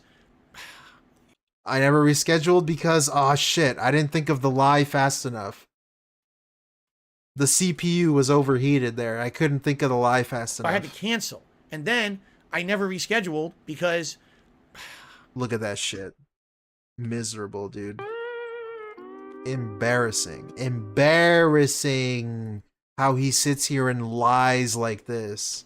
All right. You want to know the truth? You want to know the truth? Look at this asshole! Are you kidding? At least we have the conversation. Holy all right? fuck, man. Here's what happened. We had the meeting scheduled at the same Starbucks of the initial place we had met, and I got the shits. I ate leftover pizza, and I was crabbing my brains out that day. So I had to cancel. And then I never rescheduled because... All right. You want to know the truth? You want to know all that shit I just told you? That's bullshit. You want to know the truth? You want to know the truth? Fuck you. I knew they were already done with the show for good. How? How did you know? How did you know? You didn't go to the meeting, right? Motherfucker just sat here telling us he had the shits and didn't go to the meeting. The meeting that totally existed, by the way. The random meeting, secret meeting between him and Respect the Pact that 100% existed. I knew they weren't going to come back to it. I knew they weren't going to come back even though I didn't go to the meeting. I have some reasons I can tell you this. But I can't tell you yet because I want them to say it first. Okay? So let me go ahead and press play and I will get to this in a second. So, because I talked to them afterwards about it. All right, so it probably still was a lot of work for them. Yeah, I don't think it was much work for us. Despite what Phil would talk about how hard the day was. No, it wasn't. It wasn't hard. It wasn't hard for us. It was hard for them. Yeah, I mean, it was one day of filming. Yeah. Maybe. It was hardest for them by far, and I can vouch for this. Look at this fucking stupid... Oh my God. From someone who's done video editing before. One more time. It was hardest for them by far, and I can vouch for this from someone who's done video editing before. Not to the extent that they do, not even close. Look at that even asshole, me man. doing a stupid edited review of like a video game. Like a game review. Okay, like the old Hateful Truth. Yeah, it was just editing. Those could take days to edit. And then you think it's all... Bro, your shit did not take days to... Get the fuck out of here. Fuck you. We're looking at that. Watch the finished product and it's shit. And you're like, I fucked it up. I gotta do it all over again. Can you imagine how long it took for them to do those edited shots with the effects and things? Howard's saying, oh, maybe it took him 50, 60 hours a week. I believe it. I 100% fucking believe that fully. Basically, Respect the Pact put the most... Fuck it's you. set a couple years in the future. Obama... This did not take you 100 hours or whatever the fuck he said. Whoa, he put an intro, he edited clips. Look at this, okay? Webcam footage. Okay, whoa, he cut to gameplay. That's crazy. Whoa, he put a little box. You can't do that. How do you do that? That's crazy. I had to do it to them, snipe. Fucking hell, dude. This guy sucks. I hate him. He would rather humiliate himself than pay them anything. Made them sit next to all his toys while they recorded and walk past the BMW to go into the snort fort. Advanced level of money cucking. Fearful face. Yeah. Guffpap, thank you so much for the 10 Australian, dude. That's awesome. I'm him. That's you, man. Thank you so much. Yeah. It was like a money machine in fucking Dark RP and Gary's mod. Bro was printing money, using these people to make him money, dude. They were like his slaves. work into Thank you, Guffpap. the show. I put the second most work into the show. Not because I wrote it. Look at this. I nearly didn't catch this. I 100% fucking believe that fully. Respect the Pack put the most work into the show. I put the second most work into the show. Not because I wrote it, because I didn't. We did it together, and a lot of that was John. But I was the one who had to promote the show, who had to upload the show, who had to push the show, who had to advertise the show, who had to work with Machinima to get the show shown on Machinima channels, which we're not even talking about in this video, but I got the show try to get syndicated on Machinima and stuff like that. I was doing all That never happened, by the way. all that legwork with the show. So even though I didn't do as much work producing the show, like actually writing or filming, I was doing all the legwork to get it out there. Legwork. So I did this. Legwork was him rambling, unscripted, in a weekend preview, talking about the show. Kind of like the level 1 thing that he does now. Fucking unscripted rambling. Second most work on the show. Now, yeah, second most work. these guys are like, oh, our roles were easy. I'm glad they feel that way. My role wasn't easy, and neither was Respect the Packs. Okay? That's crazy. They say, oh, it was a day of filming. crazy. No. For me, it was a day of filming, constant uploading, editing, re-editing the trailers, pushing them, mentioning it constantly in all of my content, working with Machinima to get it on their networks and all of that. It was a lot of work. It was. And keep in mind that every time that I took time out to work on Project 7, I wasn't making gameplay. That was my most profitable All right, product. bro. You realize your friends had real fucking jobs, right? You dumb piece of shit. What the dude? I'm getting fucking salty, man. I'm getting angry. I'm getting pissed the fuck off right now. I took time out to work on Project 7. Like, oh, poor baby. Oh, you were only making residual money on your playthroughs, your shitty fucking gameplay videos. Oh, like you do realize these two gentlemen right here had real jobs, as did Respect the Pact, right? Quote unquote real jobs. Like things that they had to physically show up for. You dumb fucking piece of shit. What do you mean? What do you think they were doing when they were there? You dumbass? Like, bro, they didn't even get paid. Oh, man. I wasn't making gameplay. That was my most profitable product, which we're going to talk about in a moment, because they're going to start talking money and how much I made on it, and this is going to give everyone a big laugh. So let's continue. 7 hours in one day, and then you go home and you're done. Before you continue, John, just to give you guys an idea of how long it takes to do things.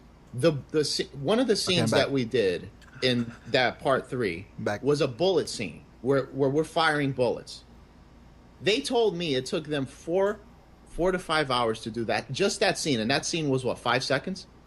5 seconds? Yeah. Trust me, I know. I believe that too. I know about that. So it gets to a point where it's a lot of work for these guys. They feel like they're not getting anything back. And they're not getting credit. They're not getting, Oh, no. Not anyone getting credit. They outright say in their email to me, oh, we know we're getting the credit and we know you're doing everything you can to promote our stuff. Phil, you did nothing wrong. You're doing everything you can, Phil. We actually love you. Phil, we fucking love you, dude. Nice voice crack. We love you. Will you pull down your pants, please? Dude, we love you so much. That's what they were saying. Enough notoriety and enough Fuck money you. out of I'm our so own mad. stuff for I'm this to so continue. angry. That's what they said. They was nothing about credit. They loathed the steaming. amount of credit they were getting. monetized things, nothing. Okay? Oh, boy. Something happened. Andre had basically a big life-changing thing. He's having a kid.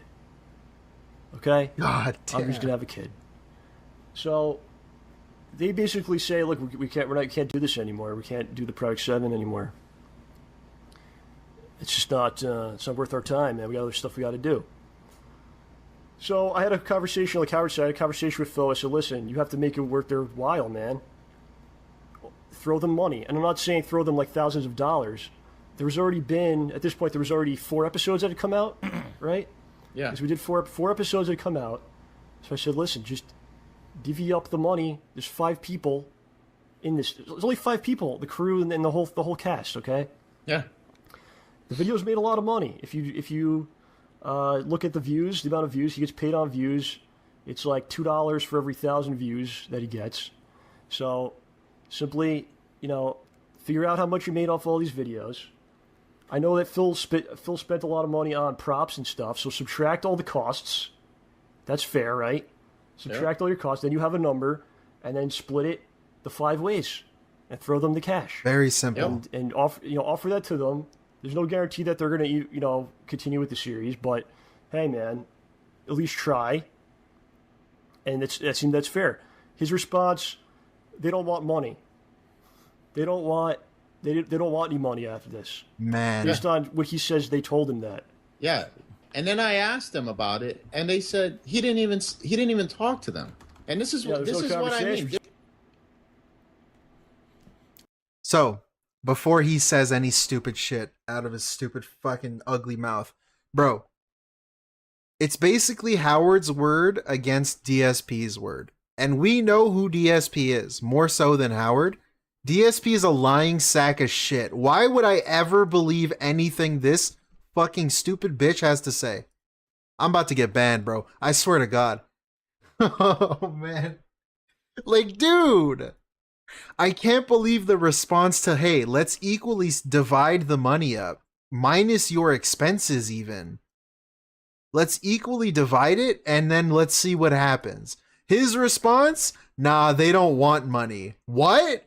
You dumbass? Like, that's the whole point, is to try and see if they'll stay. To try and see if that'll, like, resolve things. Maybe that'll make things better. That'll give them some incentive to come back. They don't want money. What are you, fucking stupid? So yeah, who are we gonna believe? This lying bitch or this other guy? I'm willing to lean with this other guy. That's my answer. The guy who is personal friends, who brought them on board, who knows them from when he was in high school.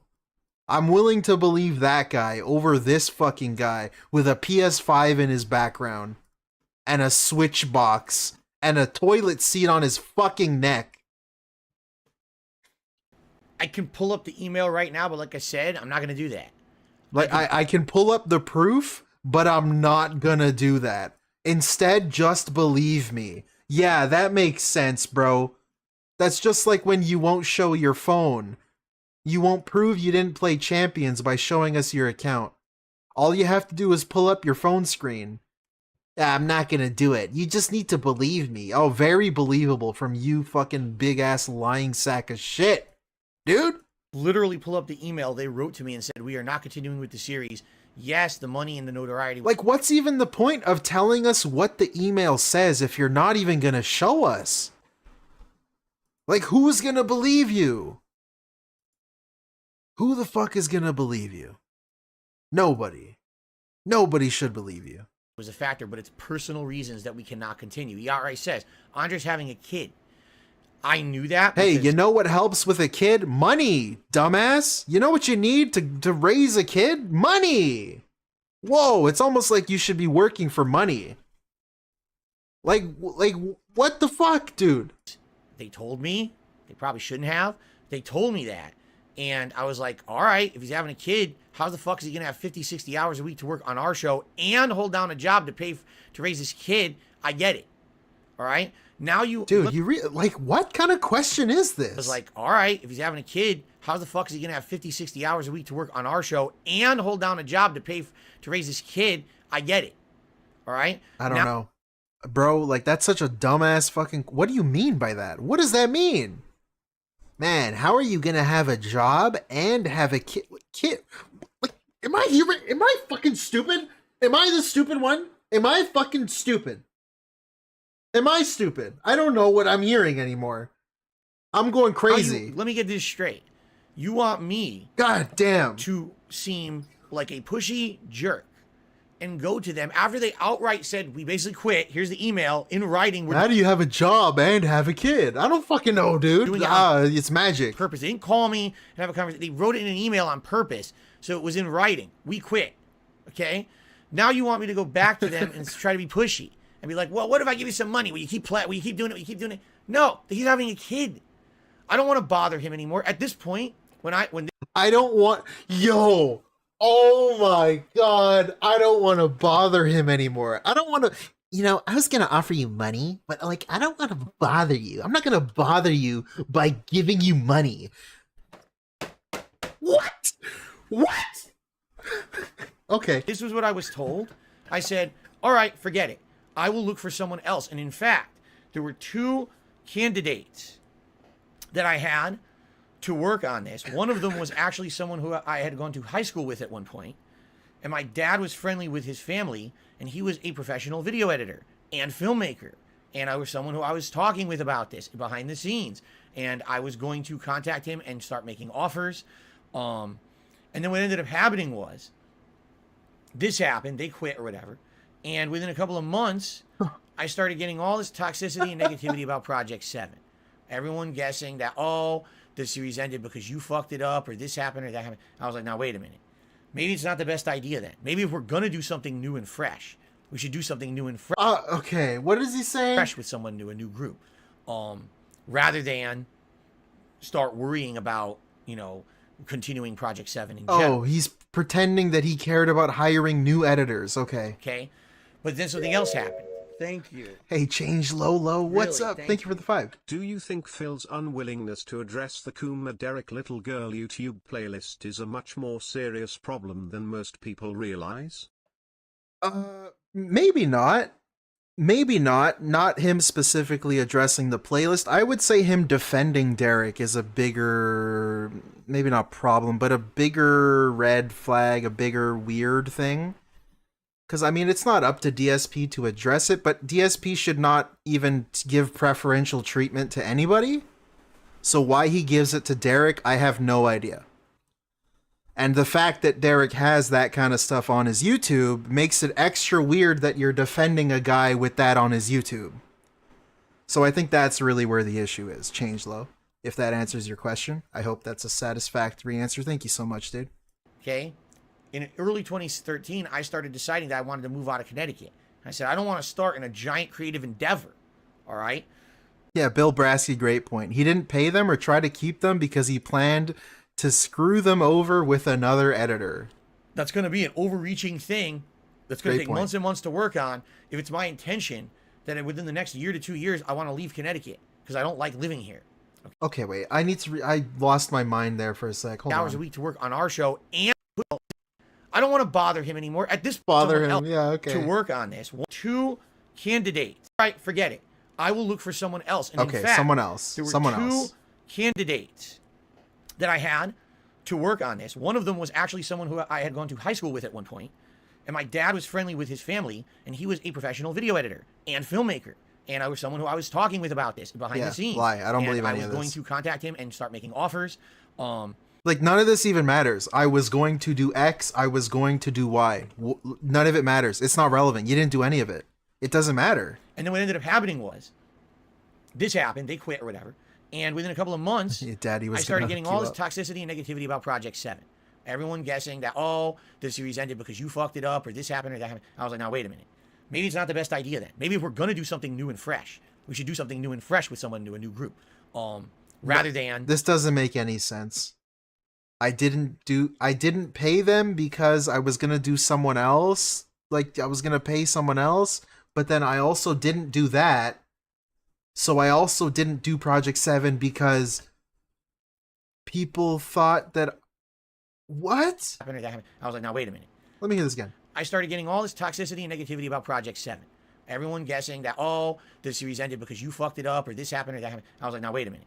Maybe it's not the best idea then. Maybe if we're going to do something... You would think the best way to, like, quell the negativity and, like, shut people up would be to just release the damn thing. If a new episode came out soon after people were being toxic, according to you, toxic, that would have shut people up because then the next episode would have been out, and if you put out a banger, then nobody would give a fuck. I don't know, dude. This is so weird to me. New and This is fresh. insane. We should do something new and fresh with someone new, a new group. Rather than start worrying about, you know, continuing Project 7 Wesley. in general. Okay? But then something else happened. Okay? In early 2013, I started deciding that I wanted to move out of Connecticut. I said, I don't want to start in a giant creative endeavor. All right?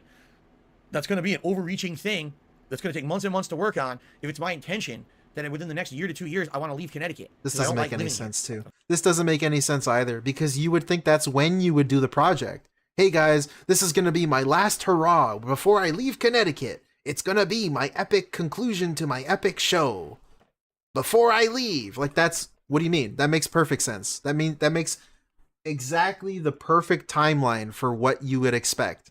What do you mean by this? Okay, I determined, hey, I can do what I do anywhere in the country. Why am I going to live here? So the whole thing fell apart, and I just said, forget it. And I never did it ever again. All I did was I just worked on my own edited content from then on, my own gameplay content from then on. If there was something that I edited myself, that was it. I never had any kind of a collaboration like this ever again because of pretty much the way it went down. Okay, now, what? Again, I have the email. I read it. I have the email. I'm not going to show it. Do you want me to be pushy to these guys and try to? Do you want me to be? You want me to be pushy and bother them by giving them money? I'm gonna bother you guys by giving you money. Okay? Sound good? You're gonna get like $7,000 in your bank account. I hope that doesn't bother you. I'm bothering you. Force them to be part of the project again by offering them money. That would seem pretty fucked up in my book. Like that's fucked up. Yeah, it's fucked up. I think that would be a terrible thing to do. They're telling me that we don't want to be involved anymore. You know, they didn't tell me Andre's going to have a kid. They told me that Andre's having a kid. So how the fuck is he going to work on the show anymore? He's the one doing all the editing, right? So that was the end of it for me. Now, you want to talk money? This, in my opinion, is so fucked up. These guys don't know anything about the money made on videos on YouTube when it comes to what I was making on Machinima. They don't know anything about what I spent. I mean, I think John Rambo would know a little bit because he was paid, at least for a little while, he was paid half of the videos he was in. And you told us yourself earlier that it was a crazy number sometimes. A crazy high that he called you frantically, thinking that the number was too high and you made a mistake. So what the fuck you mean they don't know anything? I never wanted to talk about this. Now I have to, because he's gonna bring it up right there, Mr. Smiley up there, Howard. He's gonna bring it up next in the video. He's gonna start talking about t-shirts. Yeah. Also, John had his own YouTube videos. All right. Oh boy. Now I'm gonna start to get upset about these fucking t-shirts. Thank you, good God, no. They didn't tell me Andre was having a kid. They told me that Andre was having a kid. Woot. Yeah, also, they said having a kid. Like, he didn't have the kid yet? Like, they probably just found out his wife was pregnant. Or girlfriend, or whatever. So he didn't have the kid yet, DSP. You could have still paid him. That would have been really nice of you to pay a future father. But somehow you didn't think that was okay? I don't know. I wish we could go back into... If I could build a time machine right now, okay? And I could make a DeLorean time machine. I would get in there with Doc Brown. We would go back in time to the moment when I was on Vistaprint clicking make these shirts. And I would destroy my computer. I would take a sledgehammer and smash my computer into pieces in front of me and say, I'm from the future, bitch. I can't believe the trouble these fucking t-shirts have given me over the years. All right? Now, let's talk quickly about the money involved with Project 7. Okay? I financed all the props. All right. Okay? Except for the ones that were brought in by Respect the Packs, a few prop guns they already had from other shoots. They were filmmakers. Okay? They had this stuff. I financed all the props, except for the props I didn't finance. I love that meme. That's a really cool meme. I love when he does that. I financed anything that had to do with the marketing of the show and or merchandise. What? Me. That was me spending that money. Marketing of the show and or merchandise. What the hell did you finance for the marketing, bro? You weren't paying for ads on YouTube. What did you mean? Like, what does that mean? Okay. I also financed a bunch of props that were never used. All right, because we had plans to make all these episodes. We had talked it out. This was a done thing. We liked doing the show. After 1 or 2 episodes, we liked doing the show. Everything was good, right? And I don't understand how that's anyone else's problem but your own. You bought shit for things you weren't even using yet. And also, he was buying useless garbage, like overpriced garbage from GameStop, to use as props. Like, why didn't you just get normal prop guns and spray paint them black? Like normal orange tip pistols and just spray paint it. Why didn't you do something like that? Why did you waste a bunch of money on garbage? You know, so I started buying stuff for the show in advance, okay? So, first of all, let's talk profits and money on the videos, okay? It's impossible to go back in time right now and see in 2012 how many views these videos had. I particularly remember the first video probably had around 100,000 views. The second video did way better than that. I believe it topped 200,000. I don't believe that. The third video, we got fucked.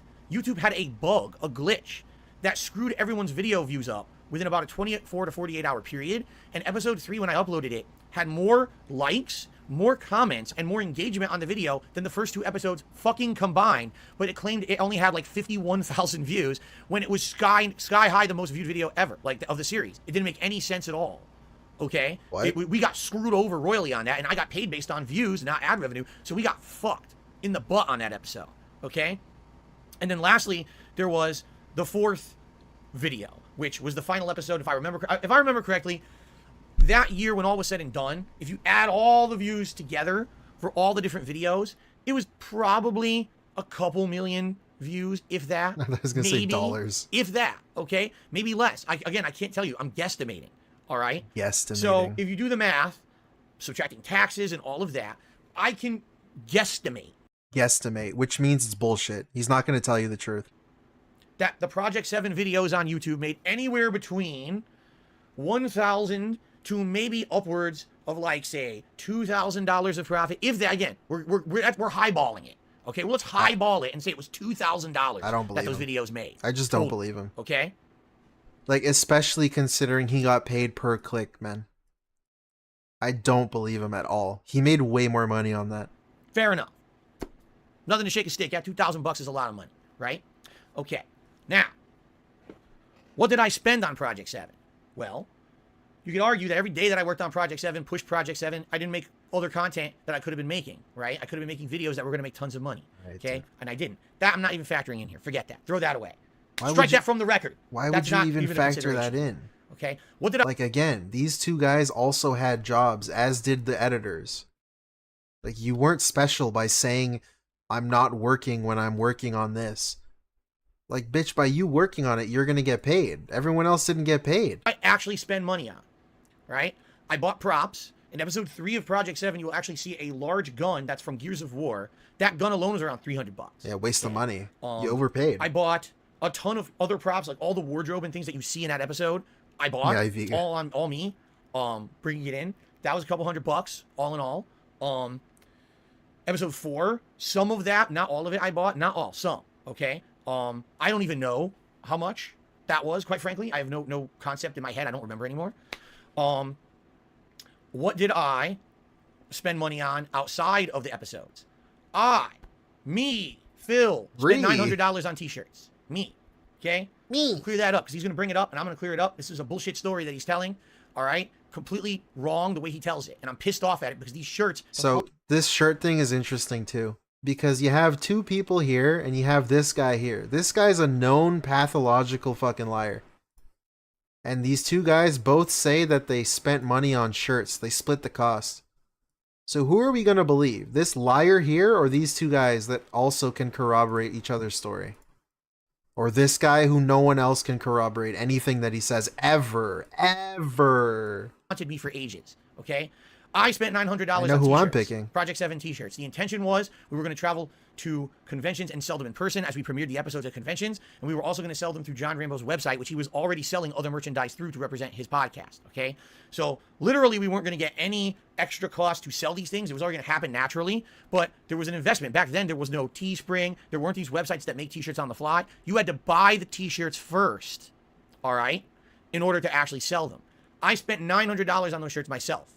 Before anyone else was involved investing money, I bought them. It was after the fact that Howard here got involved. And we'll talk about that in a minute because he's going to bring it up. All right? So now just do the math in your head. $900 for t-shirts, $300 for the gun, a couple $100 for... Wait a minute. We're already like $1,500. All right? Oh, by the way, I also invested in a ton of other props you guys have never fucking seen. Nice. Because we were supposed to keep doing this series. I bought... You like random props?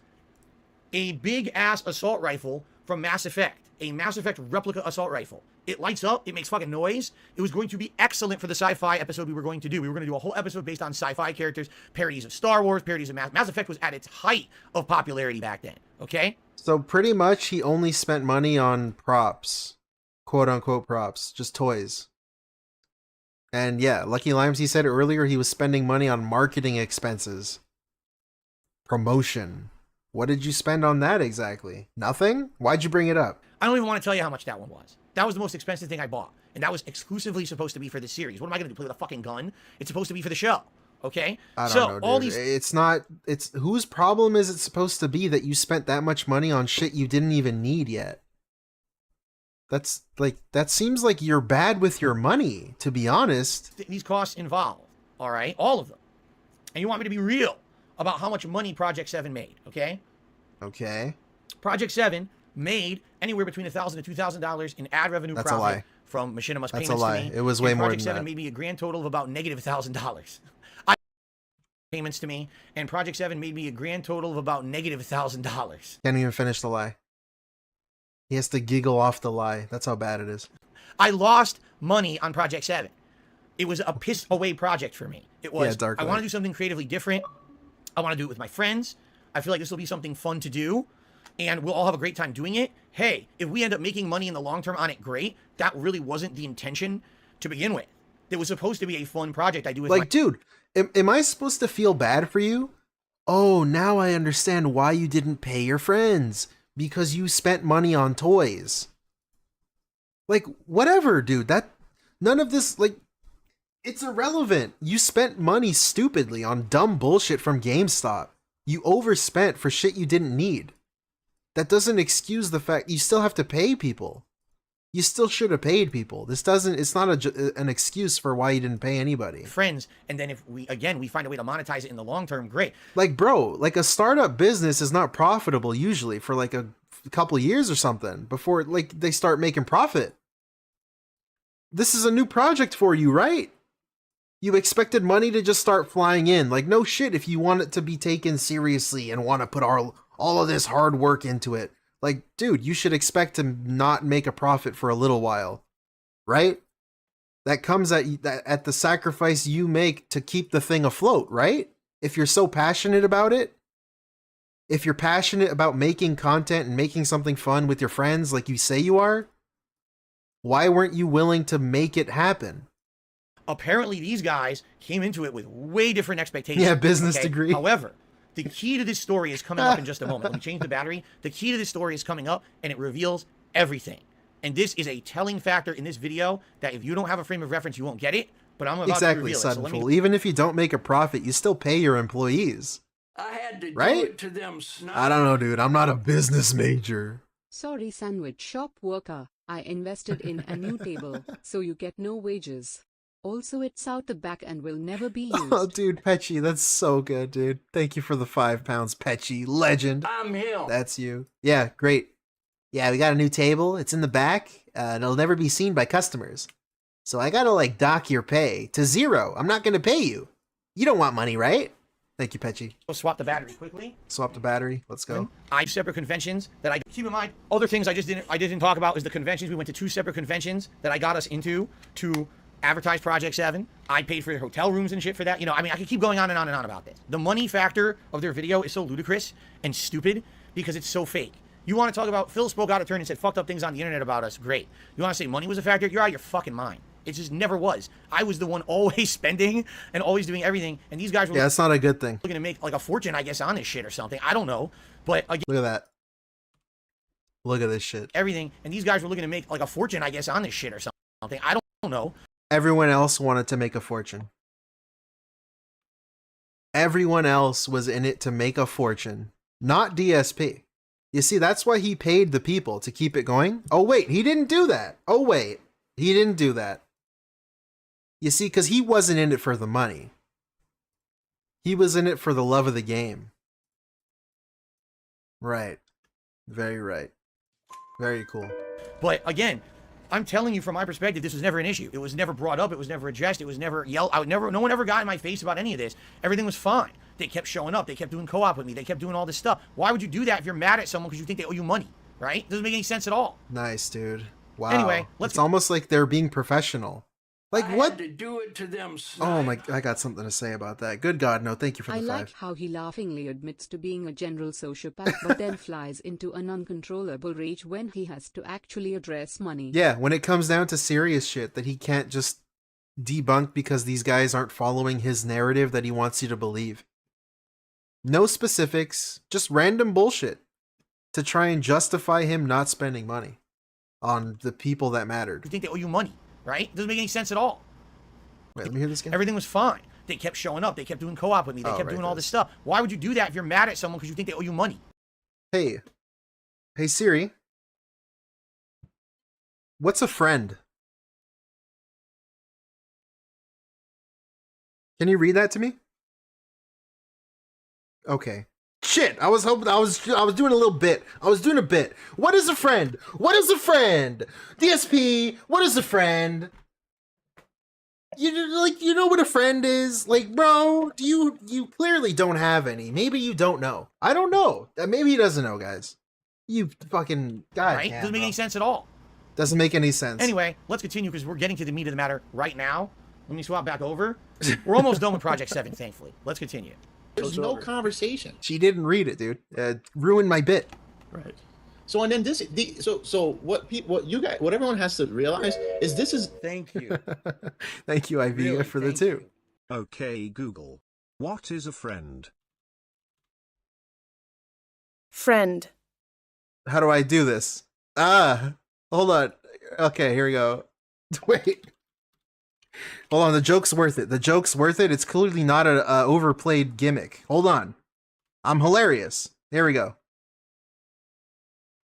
A person whom one knows and with whom one has a bond of mutual affection, typically exclusive of sexual or family relations. There you go. What's a friend? I don't know. That's what it is. This is like a whole bunch of things that has happened in the past that just irritates people.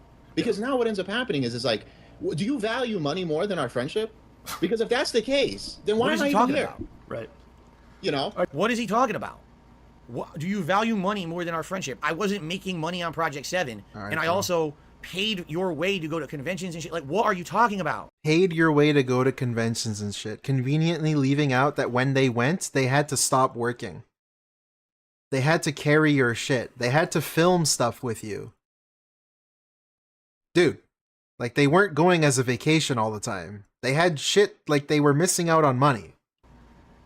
Again, he's like, oh, well, on top of all of that, there also should have been more money coming our way. Like, what the fuck is he talking about? He didn't like, say that. When did I ever pick money over friendship? Ever. And by the way, it's funny because there's parts coming up here where they're going to say, oh, well, you know, I needed money, and then Phil gave me money. So here we go. So let me ask you, did you get anything out of the Project 7? First of all, we're going to talk about that. I didn't get shit out of Project 7. So no one got paid. Now here's the thing. I got paid. That's funny. No one got paid? Here's the thing, I got paid. Come on, John. What is that? John got paid. I got my John got percentage. paid. Yeah.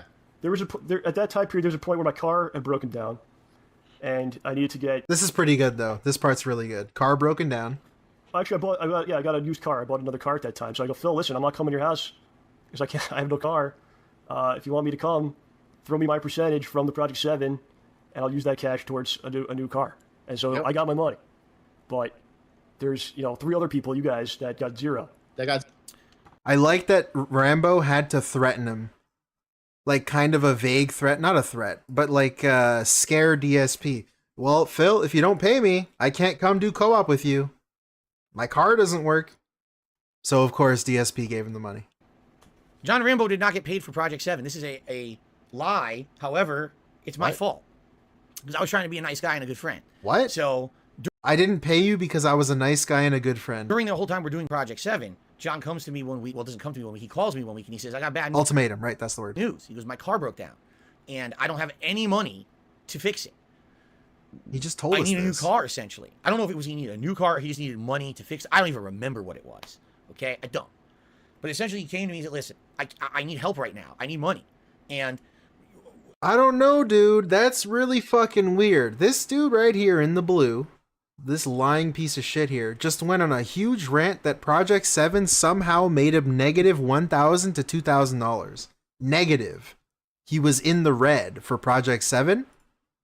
But somehow when Rambo comes a-knockin', saying how he can't drive to your house because his car doesn't work, all of a sudden you magically can come up with the money, the profits, the percentage for Project 7. How does that happen? How did that happen if the project made you negative money? I don't know, dude. I don't like asking for money, and I know we didn't talk about. Also, he had to ask for it, which is crazy. This is like the 3rd time Rambo brought up having to ask DSP for the money. Getting paid for Project 7, but could you give me the money that maybe if we were to break it down what we made on views? And I'm hearing him, all I'm hearing is he needs help. I don't even care. his justification. My friend needs help. He knows I have money. This asshole. I can't believe he's doing this. He fucking knows I'm making big money. You're making. Yo. Yo. Hell. Yo. What? All I'm hearing is he needs help. I don't even care his justification. My friend needs help. He knows I have money. He fucking knows I'm making big money. Making videos on YouTube. I got big money. Let's go. As baller as possible. Hey, Batman. Here comes the money. And my friend needs help. He doesn't want to ask for help because he feels like that would be wrong to do. So he's justifying it by saying, all right, I need help, but can you pay it as like a percentage of the profits of Project 7? I didn't have the heart to tell John Rambo that Project 7 lost me money. What was I going to say? I can't pay you, John, because Project 7 lost me money. I made like lost money on this project, so there's nothing to give you. Sorry, you have no car now. No. Here's what I did. I said, okay, John, I'll do that for you. And I pretended to make calculations that didn't exist. And then I sent him the money he wanted. I don't even remember how much it was. I know it wasn't a lot. It was weird how that works, right? You sometimes, as like a business owner, like don't make profit and like you still need to pay your employees, right? Whoa, weird how that works. It's so fucking strange how that works when there's a fucking a selfish reason for why that needs to exist. He needs to give Rambo money so that he can continue to milk him for co-op. But those other guys, fuck them. It's too much work. Go fuck yourself. You don't need the money. What do I need you for? I can get somebody else. Like, he only cares when it's directly related to himself. Weird how that works. That's pretty funny, dude. Probably, It's kind of like when his wife was super stressed for a week, and he only cared the day they were supposed to co-op stream. She was struggling to do the laundry, and he only cared that one day because she needed to stream with him. Pretty cool, dude. I'm glad you talked to your wife for a whole week. Hundreds of dollars. I don't know. I don't remember these things. I just sent him money because I wanted to help my friend. It had nothing to do with the profits of Project 7 at all. That's how he spun it, but he didn't know that there were no profits. And I was lying to him, basically saying, here's your cut. There was no cut. All right? So, again, I did something where I felt I was helping my friend. I'm doing the right thing here, right? I don't want to tell him there's no money in this project and that it's basically a friend project. That's it. Yeah, it's bullshit him to say I'm sending him money to help my friend. Like, no, you didn't. You sent him money or else he couldn't do videos with you. Do that, exactly. You only sent him money or else he couldn't come do videos with you to make more money. You're just selfish. You're self-interested. There's a reason for you to give him money there, so you did. Because fuck the other guys, I guess. Fuck Howard. He doesn't need the money. Fuck Respect the Pact. Let me disrespect them. Disrespect I'm their going to help pact. him out. Years later, this is his evidence to say that I was, why did I pay him and not others? Like, this is a bad thing that I did. I helped out my friend, and I get crucified for it years later. Right. You know what I'm saying? Like, this whole Project 7 thing was nothing but fucking trouble for me. For what? I just wanted to have fun with my friends. I thought we were going to do a fun project. There you go. I hate this. I hate this. I hate this.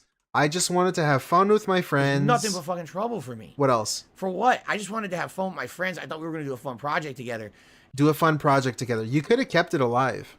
If that's really what you wanted, you could have paid to keep your friends around, kind of like you did with Rambo and his car. You could have at least attempted it. You could have done what was right and kind of paid everyone equally. If that's truly, truly what you wanted, you could have done that. You could have tried. And all I get is get, attacked for it. It's excruciatingly exhausting. Because this is, you guys got to understand something. Maybe for some of you, this is the first time you're hearing it. This is something that I went through for years. Yeah. And and Howard isn't his friend, by the way. We're going to get to the shirts now. Oh my God. We're going to talk about the t-shirts. Okay? The fucking t-shirts. Favma says, why not tell him the truth? Because John was the kind of person, he wouldn't have taken the money then. I would have said, I lost money on the project. I don't, and he would have said, no. Dude, okay. I can imagine that conversation.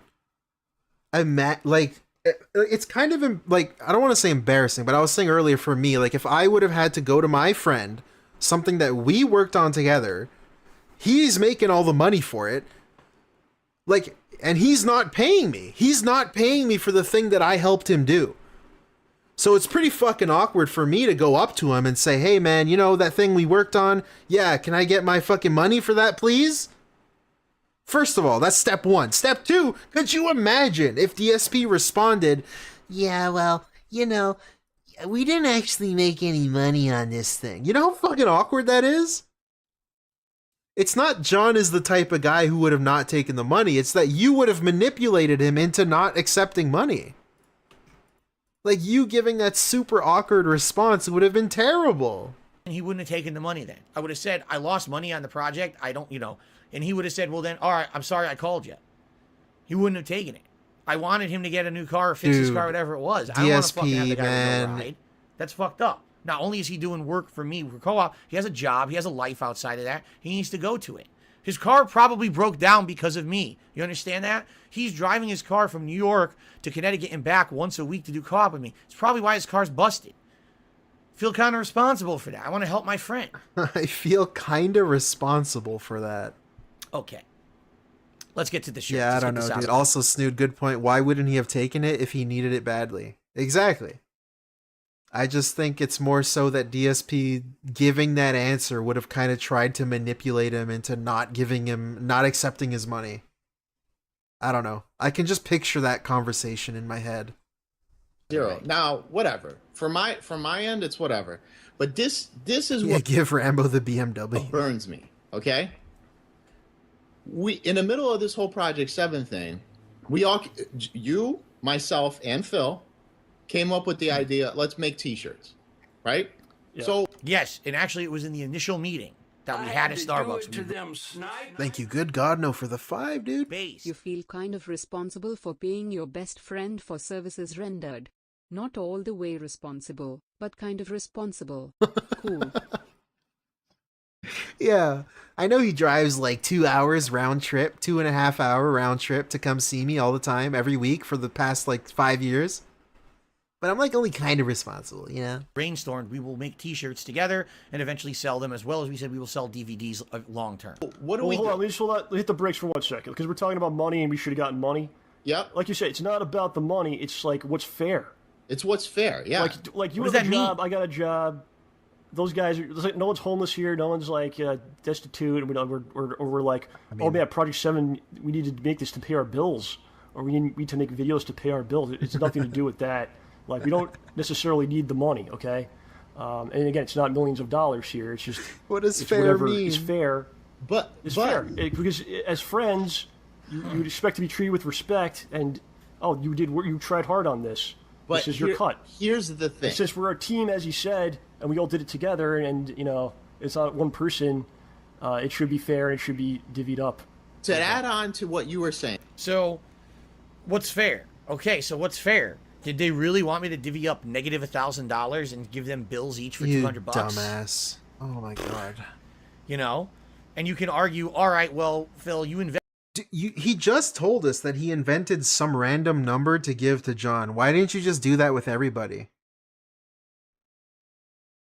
Again, he said it's like they expected the project to make a bunch of money. But it kind of seems like you were the only one that expected it to make a bunch of money. And you were disappointed that it didn't, apparently, which I don't even believe that he lost money on it. Invested all that money, but that's on you. Fair enough. If any of them came to me, the fact, like, they shouldn't have to go to you. They shouldn't have to go to you. That's it. That's the sentence. They shouldn't have to go to you. It's that simple. Said, hey, we'd like to get paid. We need the money. I would say, okay, and I would have paid them. And it would have been out of my pocket, out of the videos that I made, had nothing to do with Project 7. Yeah, that's what he wants. It's like some fucking power trip thing.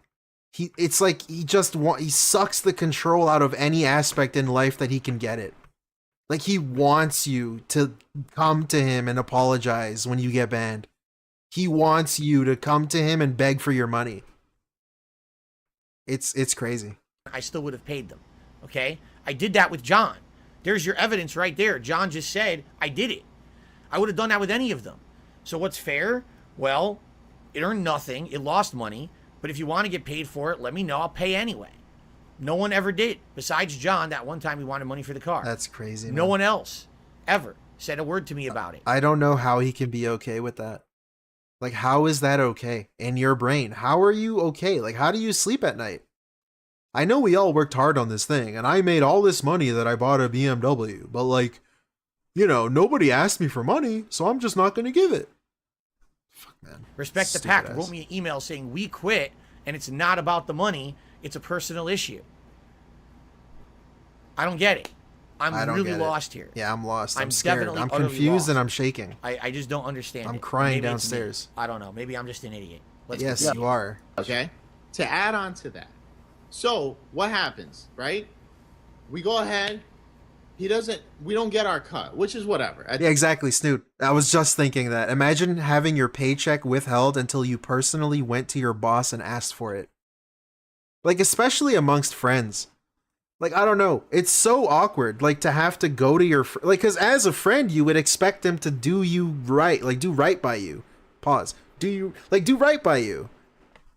It's like, oh, okay, I'm not gonna have to awkwardly go up to him and be like, hey, you know, like that thing. Like, and if you have to keep doing that, like John has mentioned it 3 times, I think now, where he has had to go up to DSP and say, hey, I need the money. That's ridiculous. That's embarrassing. That's weird. You shouldn't have to keep doing it over and over and over again. God damn, man. I can't believe it. But we start showing up to your house, and what do we see? The guy starts buying figurines, starts buying all this ridiculous shit that there's no need to Dude, buy. he's so angry. Then we show up to his house one day, and what does he have in the fucking driveway? A BMW. So how the fuck do you think I feel, and how do you think these guys feel after the fact? Is there anything, you know, do you not understand how this burns people when they put all their freaking hard work into this, and you're making all the money and the glory, and none of us ain't making shit? Yeah, it's more about respect and being fair. It's about respect, man. You Respecting have the no pack. respect for your friends, for your family. You don't give a Tractor. shit about anybody but yourself. Look at his face. Yeah, I agree, Snoot. Right when he said BMW, DSP's face like smugly lit up, dude. I need to see that again. Right there.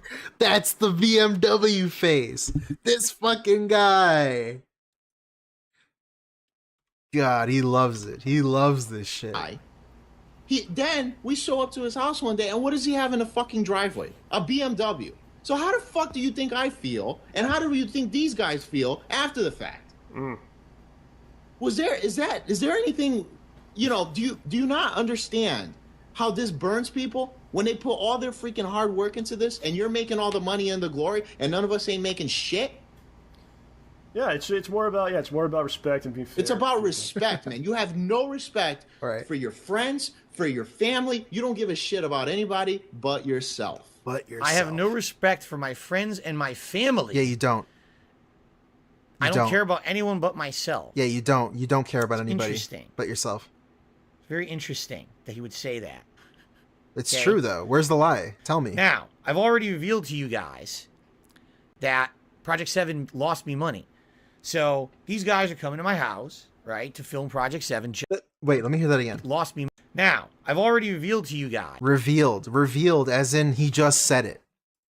Where's the proof? There's no proof. There's no evidence. He didn't even show us any emails that Respect the Pact apparently sent him. There's no proof of anything. Just believe me. That's my proof. That Project 7 lost me money. So these guys are coming to my house, right, to film Yeah, it doesn't Project 7. refute it. John's coming to my house every week to do co-op. And absolutely, my house is filling up with stupid statues and dumb shit. And today, I've already told you guys a million times, I was frivolously spending my YouTube money. How is he going to cover I for didn't this? Need, and long term, it was a waste of time and money. All I never right. should have done. So why did you think that was okay to spend money on, but not your friends that you owed money to?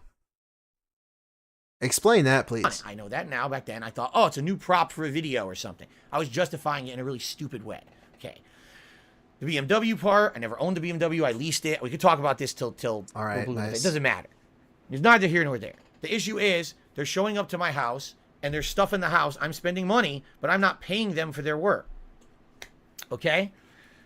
The stuff in my house is stuff that I bought with the other time that I'm making videos on YouTube. It doesn't matter. You know how I worked 7 days a week? Look at this asshole. With no time off at all for like 3 fucking years? All right. What about all the time they spent on Project 7 and they didn't get any money at all for like 3 fucking years? What? What about all the time they spent? I don't know, dude. You know how later on these guys will kind of complain and say that everything that I ever did was about money? Well, it's because I was constantly making content and videos for the internet. I had this workaholic nature. Workaholic nature. Right? And yes, absolutely, that's a problem. Maybe I should have had time for personal stuff. Maybe I should have made more time for my friends. Maybe I should have had a separation to have a personal life along with a public life. I did not do that, okay? For 3 years, 3 fucking years that I was monetizing those videos hardcore, I didn't even have a day off. Not even a day off a week. It was just videos. Dude, it was games. It was gameplay. Thank you, good God, no, for the 5, dude. Oh, now Phil's trying to escalate his anger to seem truthful. Sweet. Excellent. Yeah, it's great. It truly is great. It's a sight to behold. As you can see. Okay. He's complaining about not having days off when he plays video games. I had to do it to them, snipe. Like, bro, it's not construction. The twirling of his gouty mustache, like he's a 1950s cartoon villain, just shows how out of touch he is to reality. What a disgusting mindset to have. Yeah, thank you, Jay Wesso, for the 5. It truly is. He truly is a villain. Not paying his friends. Somehow spending money, justifying his expenses on statues and a BMW leased is better than paying your friends. Like, all of this doesn't even matter. You still didn't pay them. Like, Howard somehow forgets that I have a channel that brings in, millions of views a month. Like, this is not a flex because you still didn't pay them, though. You like to complain about how you lost money on Project 7, but like you didn't pay your friends though with the channel that brings in millions of views a month. You could have paid them. He forgets that there's insane amounts of other content on. All I was doing was Project 7, according to this guy, Like, essentially what he's saying is, we need money, but we won't say it. We never asked for it. You should have just given us money because you were making money. I wasn't making money on Project 7. I was making money on literally everything else that I was putting on the internet. See, that's the thing that he's missing. Where it's not about necessarily just Project 7. Like, again, you're the guy that's behind the whole thing. You should have just taken the loss. And especially as a friend, these guys were doing a project with you. And it took a lot of effort, especially from the 2 guys that were editing and one guy was the camera guy, pretty much, or whatever the fuck you said. It wasn't necessarily that they're destitute and they desperately need the money. It's just, as a friend, you don't expect that. You just don't. That's why people don't like to mix business and friendship. Really, thank you. But still, I was so much bigger than Project 7 DOOOOD.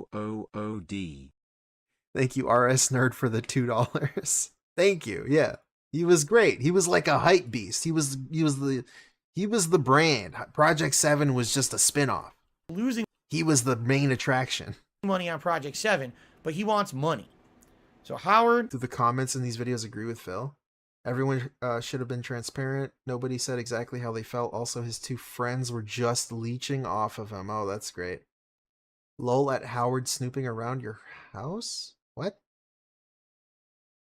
Yeah, I guess he only approved comments that agree with him. Okay, pretty cool. This Howard dude seems like a bit of a stirrer. Really sad what happened, but respect for doing this. Good vid, Phil. Okay, pretty cool. I'm glad the approved comments are based. Ask me for money. Hey, Francisco. Whoops. Say, I would like to be paid for Project 7. I would say, well, we never talked about it.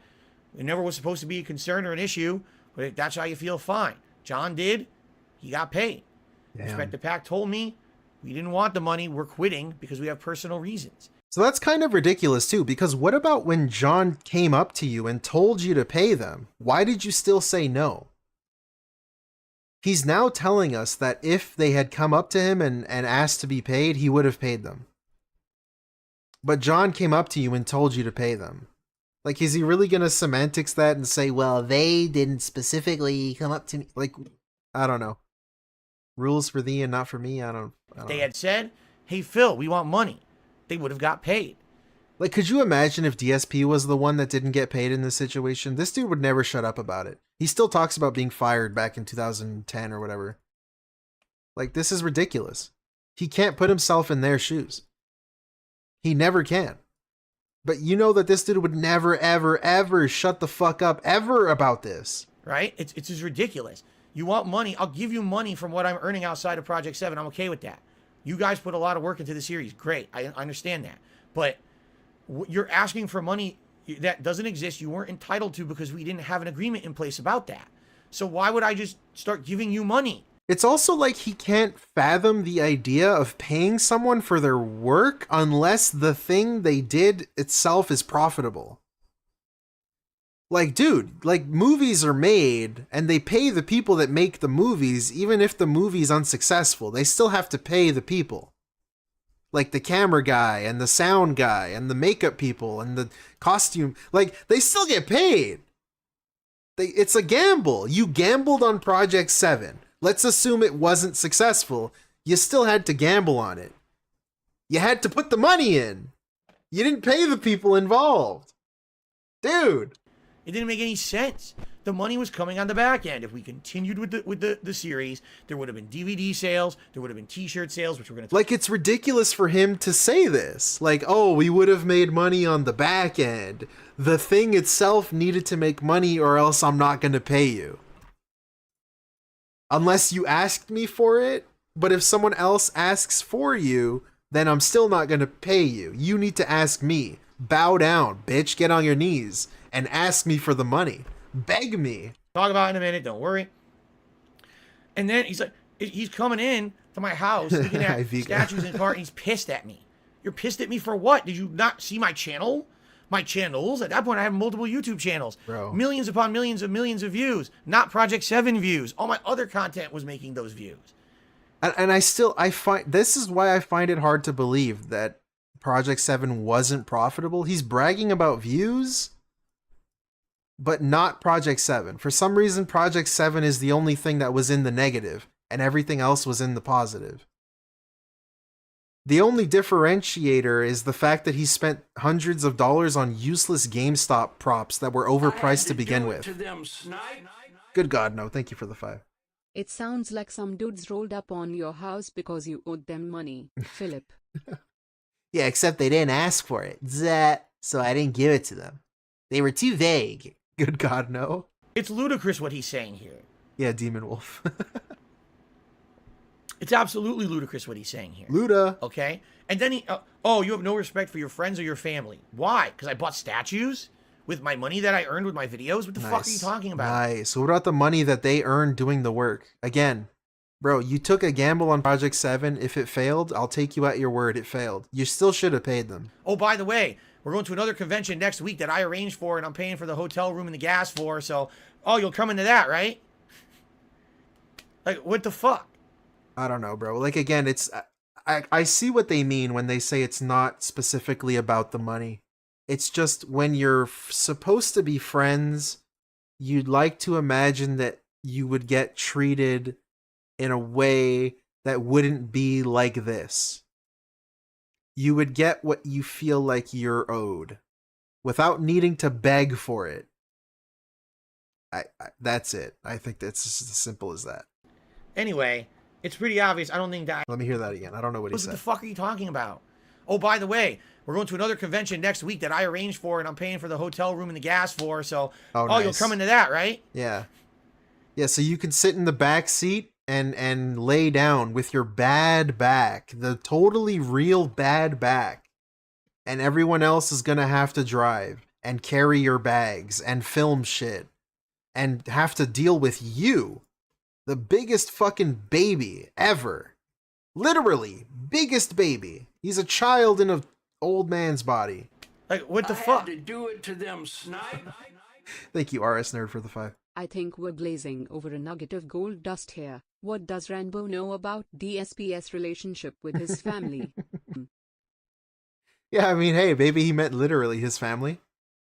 You don't care about anybody, your friends, or your family? I don't know. Maybe Howard was onto something. Let him cook. I don't know. Well, we'll never know. Maybe someday. I don't know. We'll see. But yeah, thank you, RS Nerd. Anyway, it's pretty obvious. I don't think that I even have to say the word.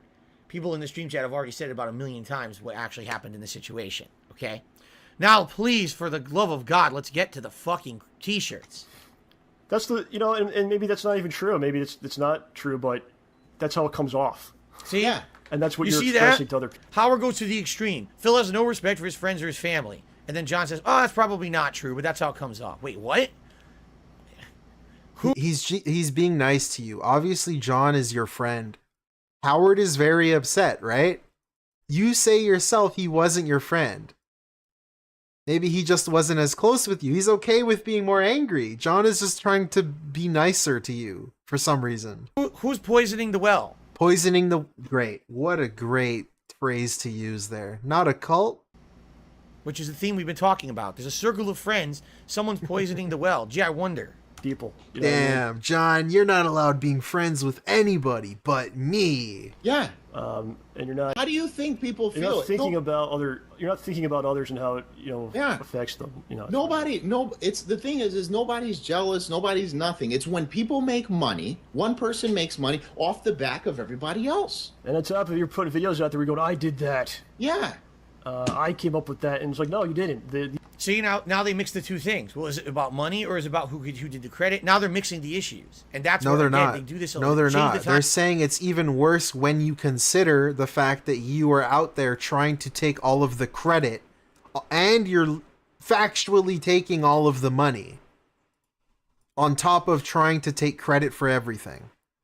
They're not mixing up any two issues. Timeline, mix the issues. Now you're confused. Oh, well, if this one thing happened, then the money thing is true. You can't. You have two different issues with me, then have the two different issues. Don't say, oh, they're the same issue. They're not. He's mixing the two to try to make me look even worse. This is so stupid. I wasn't making money on a project. They want money from it. I'll give it to you anyway. Just tell me you want it. Like, as if him being confused even matters. Like, you still did both of them. You still tried to take credit, and you still didn't pay them. Like, stop trying to deflect and obfuscate these issues. You still did these things that they think are wrong. No, we won't do that, though. They feel you've wronged them. It's a history of passive aggressiveness. It's over the years, these guys had issues that they had with me. They didn't tell me. All right. Or if they did tell me, we hashed it out, and immediately we were supposed to be okay. They said they were fine. Next thing I know, they still hate me behind the scenes. But how do I know that? They never said anything, you know? And again, I'm not trying to say I'm innocent. I'm not. I made a lot of fucking mistakes. This money issue is bullshit. This never was an issue. It easily could have been resolved. This is something that they created. They created the issue behind the scenes, and then they just propagated this negativity with all of their circle of friends, whatever that means. They just kept circling around and hatred and bad feelings and never told me. I can't do things that I did nothing wrong. You created the issue and are now circling it around in your circle of friends. That's the real issue. Man. I can't fix an issue I doesn't know. It to them, snipe. Good God, no, with the 5. Thank you, dude. I'm him. Dude, they are calling you out in front of God and everyone. That is the opposite of poopy aggression. Yeah, dude, and he's getting what he asked for, too.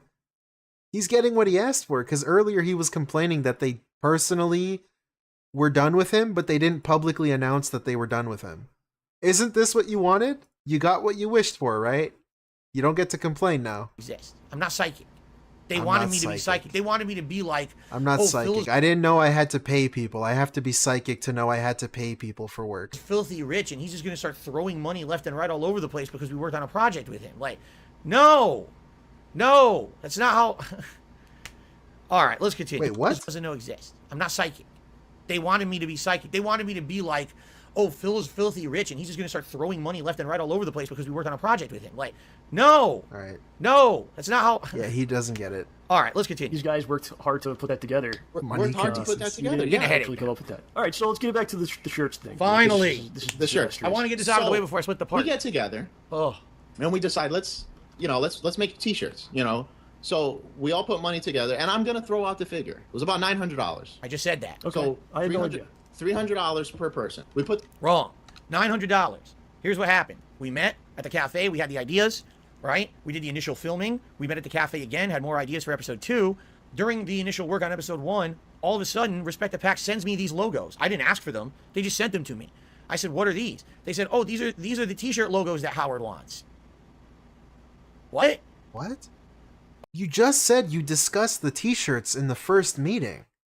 How are you this fucking confused? Oh, these are the t-shirt logos that Howard's talking to them about making because we're going to sell t-shirts. Huh? We didn't even discuss this. We didn't have any ideas for logos. Nothing. What? You just said You just said you discussed the shirts. He was behind the scenes talking to Respect the Pack about making these shirts. And then he basically told them to make them. So they send these to me. What? Okay. Let me get this straight. You discussed making t-shirts. You agreed on making t-shirts. You put in money to make the t-shirts, and then you're surprised when there's t-shirts being made. What? Right? Here's some t-shirt designs that you guys could sell. I didn't even know they were doing this. I had no clue they were making these logos. Not pictured here. There's 4 or 5 of them. Another one is me holding the Xbox 360 controller upside down like this, looking like a buffoon. You know, there's a few different designs. I purposely said, no, we're going to do shirts. Let's go with the designs that have all of us or our character that we created together, Deathface. Actually, it's not true. I created Deathface for the original Project 7, but then we redesigned. Okay. I'm going to nitpick that. To say you created Deathface, it's a fucking Dollarama mask with skeleton gloves. Like, what? Like, bruh. It's a dollar store thing. Signed him for Project 7, the reboot, and that was a work of all of us. But I said, we're going to sell merch. It's going to be merch that's all of us together. It's not going to be just me on the shirt. I want it to kind of be all of us collectively because it's all of our work together, right? So how were you confused? I get these logos from Respect the Pact. I was tasked with figuring out where to make shirts, not them. I was. My job to do this. So I'm looking all over the internet and actually Respect the Pact that said, I heard there's a sale. Let me hear that again. Pact. I was tasked with figuring out where to make shirts, not them. I was.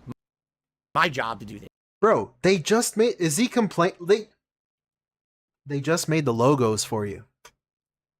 As if you finding a website to print shirts on is like the hardest... They did the logos. So I'm looking all over the internet and actually Respect the Pact that said, I heard there's a sale at this place called Vistaprint. Now, incidentally, I bought business cards from Vistaprint before. I like the quality of their work.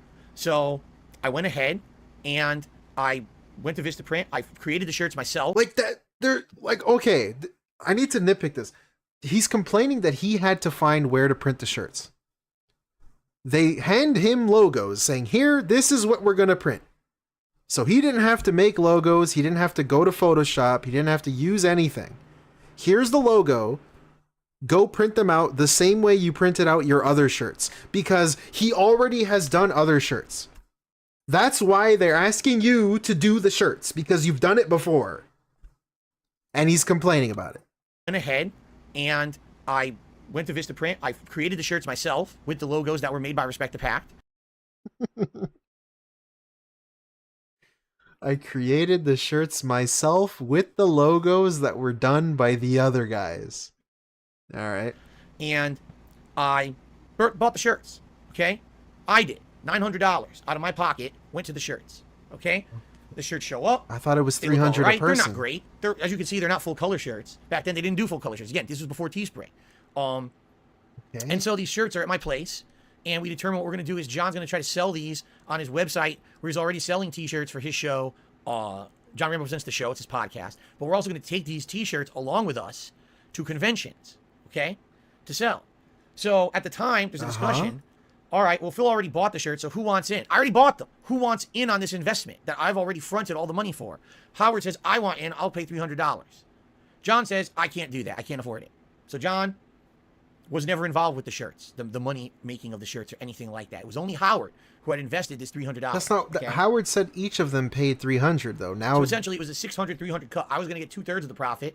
Howard was going to get 1/3. Of course, keep in mind, I'm still paying for all kinds of trips and things, so it's a wash. Do it to them. Great. I love that. Thank you, good God, no.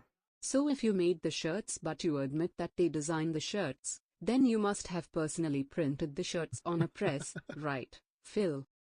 Yeah, that's funny too. The only thing he did is upload them to a website. That's all he did. I don't really care about the profits from the shirts. I just wanted something to sell so we could have. Look, this is good too. A third, of course. Keep in mind, I'm still paying for all kinds of trips and things, so it's a wash. I don't really care about the profits from the shirts. I just wanted something to sell so we could have something tangible the fans could have because they like the series, right? Okay, let's continue. The money together. Then we start figuring out, we go to these conventions, we do this, and that. The t-shirts aren't selling. So whatever, I'm going to cut my losses. I don't give a shit. Right? You heard what he just said. The t-shirts aren't selling. All right, whatever. I'm going to cut my losses. I don't give a shit. So that's the end of the story, right? There's no more t-shirts involved. That's it. That's the end. Comes up to us, we're talking about it. He's saying, we're not making any money. We sold only a few t-shirts. Because when you thought about it, once you sold the t-shirts, you were going to make a decent amount of profit. So we're not making any money. So we're just going to have to cut our losses. Whatever. At that point, I accept that. Now, he leaves here. He leaves Connecticut and he moves to Seattle. He gets to Seattle. He starts doing this Project 7 reboot thing that he's doing. Making videos, doing all this stuff. Then I start finding out that he's reselling t-shirts. This is, by the way, this is all wrong. Not even correct order of anything. Okay, shut up. Not even close to what really happened. What we have on the screen right here, which you probably cannot read, is what was actually on my Patreon at the time. Pledge $100 or more per month. Patreons or patrons who donate $100 or more a month will receive one of the remaining Project 7 t-shirts from their limited run in 2012. Supplies and pictures are very limited. So the first come, first serve. Okay, and I said free shipping worldwide. So he was selling and then a personalized shirts. Video. He was selling shirts for $100. Autograph the shirt. Yada, yada, yada, yada. Okay, a bunch of stuff was included. It was a patron perk that you could get a t-shirt along with it. Originally, it was $100. Okay. Later on, it was lower. So you're selling shirts. Dramatically less to $20, I believe. It was either 20 or 30. In which case, I was losing money. I'm not kidding. Again, here we go again. Me losing money. Had these shirts up as a Patreon perk, and the cost to ship them worldwide, which was supposed to be included with the cost of the perk, was more than the cost of the shirt. So you have people pledging $20, $30, and it was costing me $40, $50 to ship it worldwide. So I stopped doing that too. I should just stop doing it entirely. I said, I'm not going to do this anymore with the shirts. I'm taking it off because it's actually a loss. It's kind of funny how everyone else is greedy. Everyone else is looking out for money. Everyone else is chasing the bag. But DSP is always concerned with the money. Even though he tells you that he's not. Okay? So these are like the haunted shirts. You can't make money on them. You got friends who are pissed about them. Right? Now, I'll tell you the full story because this isn't true yet. Let's keep going because they're going to continue, and I'm going to tell you the true story because this is all bullshit. What he's saying right now is completely false. Let's continue. He's to them, snipe. Thank you, good God, no. For the 5, dude. So you didn't sell the shirts that you didn't design, manufacture, or finance for just a one-time fee, but for an ongoing Patreon subscription. Cool. Yeah, we're getting to that. Good God, no. $100, by the way, for a subscription for a shirt. Giving them out. It was for his Patreon. For Patreon. As far as I understand, I could be wrong here, so if I'm wrong, please correct me. Yeah. Anyone out there, but for his Patreon, it's you give a certain amount of money. I think it maybe it's 40, Hey, 50 Nugs. bucks. Welcome, dude. Then you will get. I am. One of the shirts. Yep.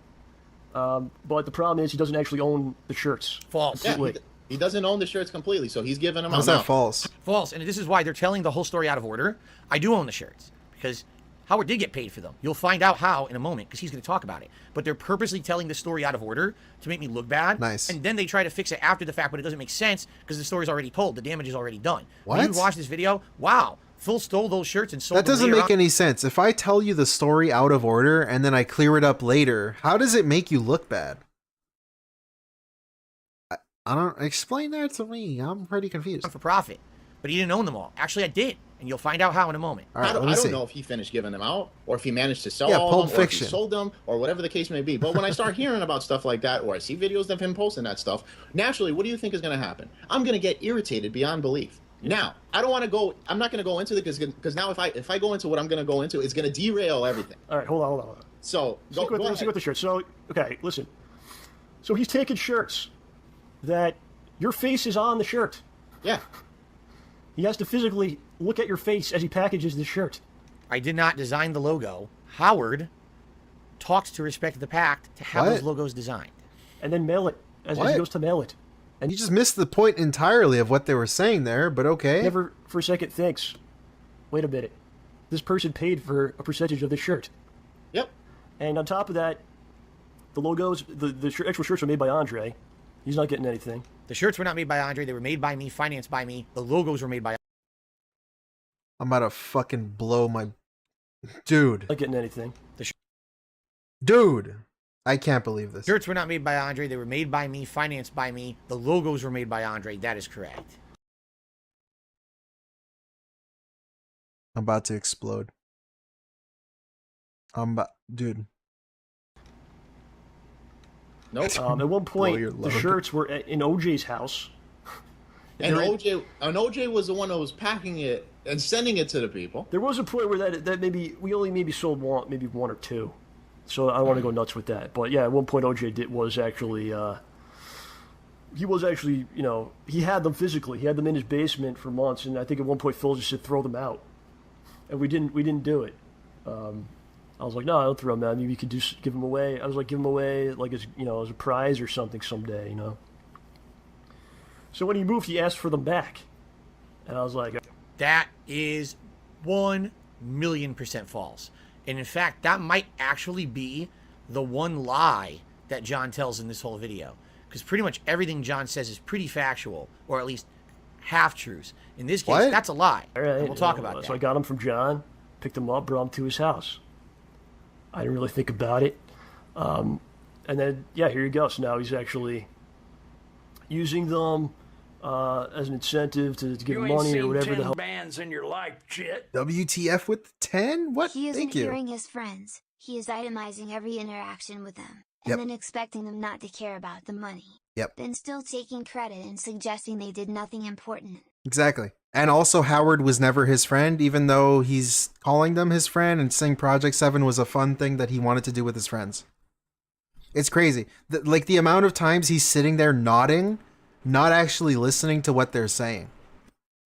And this is a pre-screened, like pre-tested video that he's done before. So he already has all of his talking points. So he's not actually listening. He's not doing this in good faith at all. It's not a real reaction. It's just him trying to keep his own narrative in check and still looking like the good guy.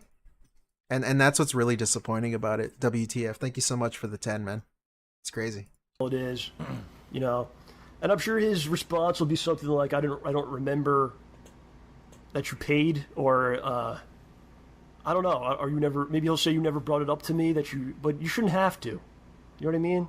Yeah, you shouldn't have to now. You really shouldn't have to call him and go, Phil, give me the money from my percentage of the shirt. He would love if you did that though, because apparently that's the only way he'll give you money is if you do that. You have to call him and let him know you want the money. Yeah. Now, the way that I look at it for now with this, it's a wash. And this is why it's a wash. Actually, it's not really a wash when I look at it like this, because of what he had told me. And this goes back to what we were talking about before, about him detracting statements, right? Uh-oh, detracting. So let's rewind before Project 7. Okay, so now they just told a story of how I essentially stole a bunch of shirts that I didn't own, moved across the country, and started selling them to make profit. Yeah, that's what you did. That's what they just said. I mean, in other words, in a summary, right? I'm not making that up. That's what they're accusing me of.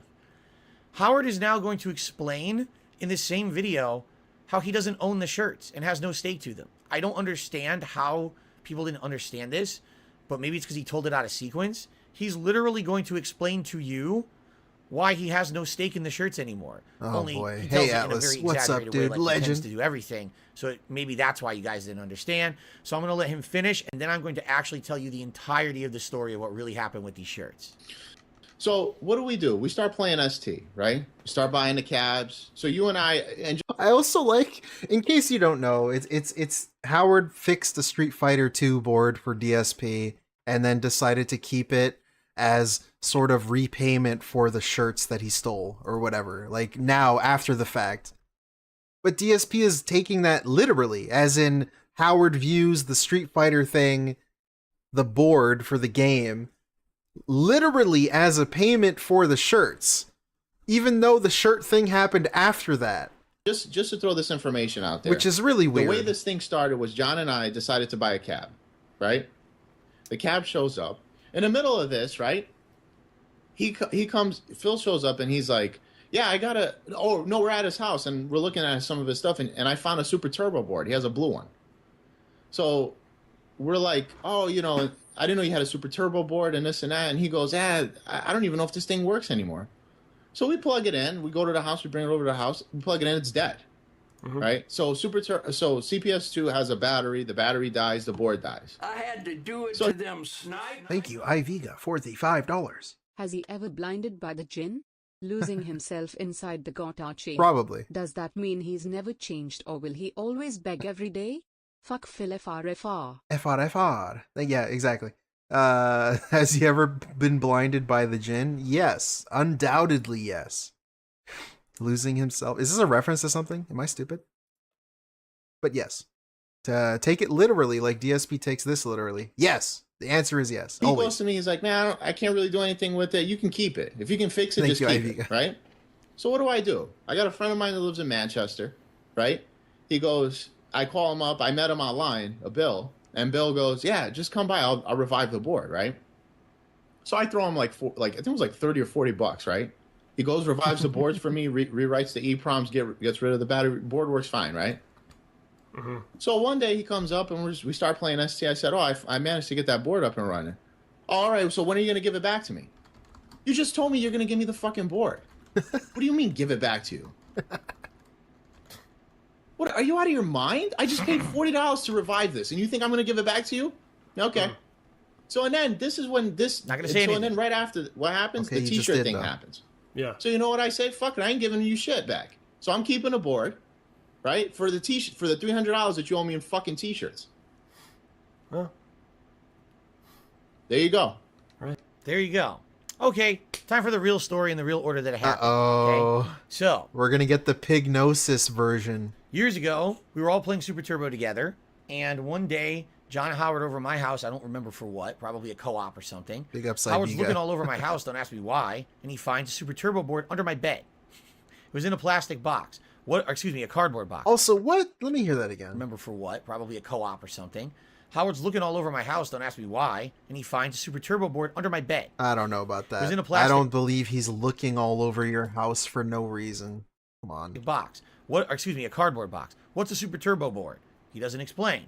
A Super Turbo board is a game cartridge. Think of when you have a Super Nintendo. Shut up. I know what a board is. I know what a board is, please. I was a tournament organizer on the East Coast of the United States in the late 2000s, and I ran a few tournaments where we needed Super Turbo boards for Like, them. I bet they were just hanging out and the thing was sticking out from under his bed, and Howard said, oh, what's this? Like, they just saw it as they were chilling. I refuse to believe he's just like looking around his house for no reason. And I bought those I don't boards know. off of eBay. I don't know when I was Howard doing a like tournament. Okay? So one day, John and Howard are over at my house. Howard's snooping around, finds this board under my bed. Says, what the hell is this doing here? Are you going to ever use it? I said, nope, probably not. He says, does it work? I had said, to do I don't know. it to them snipe. Good God, no for the 5. Thank you so much. Ha ha ha ha, you owed Howard so much money that he just started ransacking your house and took the only thing he wanted. Yeah, that would be funny though, but the thing is though with this board story is it happened before the shirt thing. Which is weird. That DSP is taking it literally. That he is in fact taking the board as payment for the shirts. When the board thing happened first. Like, Howard is just kind of saying fuck you to Phil, like a stick it to him kind of thing. Like, okay, I'm keeping your board, bitch. For the shirts you stole from me. You know what I mean? Thank you, RS Nerd, for the 5. Howard was the first person to stand up to DSP. That's why his hate-born R is so big. It all makes sense now. The first IRL detractor, dude. Thank you, RS Nerd. Can I have it? Sure, why not? Take it. I don't care. What do I give a fuck about, right? Take it. It's useless. It's under my bed. I'm not going to run any more Street Fighter tournaments. Go ahead, take it. All right. Sweet. Take it. When can I have I don't it know back? anything about him restoring the board or anything till like later. We start going over his house. Apparently the board's restored. He says we can use it. I think we might have played on it a few times on his cabinet. I'm not sure. I don't care. Have the board. I don't care. You're my friend. I'm never going to use it. It's under my bed. Collecting fucking dust bunnies. Take it. Okay? Phil wants it back. No. I don't want to. What do I want the board back for? I don't have a cabinet. Wait, what? Phil wants it back. No. Collecting fucking dust bunnies. Take it. Okay? Look at this. Look at this. Look at this. Phil wants it back. No.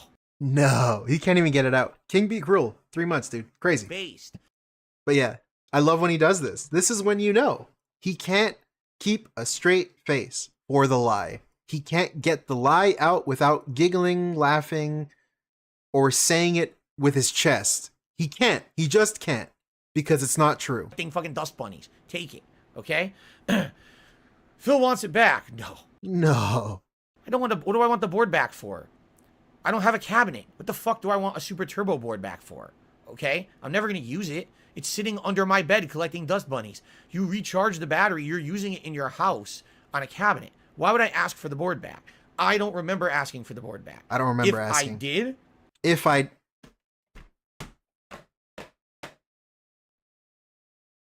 I'm about to scream. I'm about to scream. Why would I ask for the board back? I don't remember asking for the board back.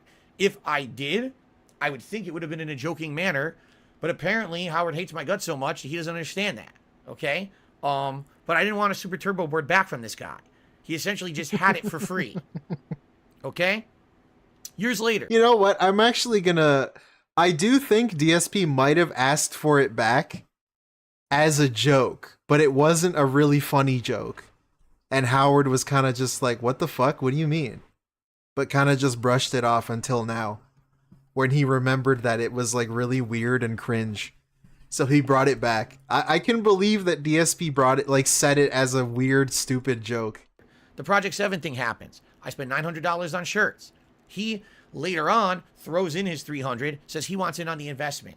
All right? John... That's dumb, too. Later on, throws in his $300. Guy, you told us yourself. You discussed the shirts the first meeting that you guys had. It wasn't a surprise. Like, just because you put the $900 on your credit card doesn't mean that Howard didn't pay for it, too. Like, he sent you $300 to pay for it. Like, bro. And OJ have the shirts. They're at OJ's house. John's trying to sell them on his website. No one's buying them. Yeah, they sold like one or two shirts. So when we went to conventions, they would bring the shirts along to the convention. We would sell them at the conventions. We sold a few shirts. What did they never mention? Jello, yeah. Oh, I paid Howard for the money of the t-shirts at the conventions. Absolutely, I did. We split the money.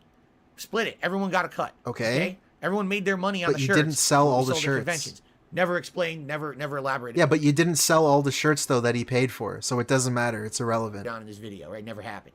Okay, it doesn't matter. It's irrelevant. After all our convention runs are done because Project 7's done, now we got a fucking thing full of shirts that are worthless. They're sitting in OJ's basement. John says to me, what should we do with these shirts? I said, throw them out. I outright told him this. I said, John, throw them out.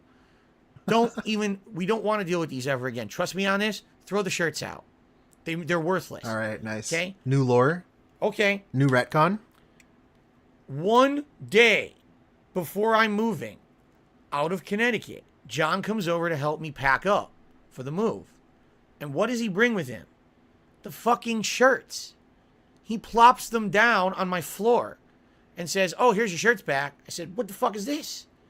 He goes, it's your shirts. I said, I don't want these. I told you to throw these out like last year, 2 years ago. What are they? Oh, they were just sitting in OJ's basement for years.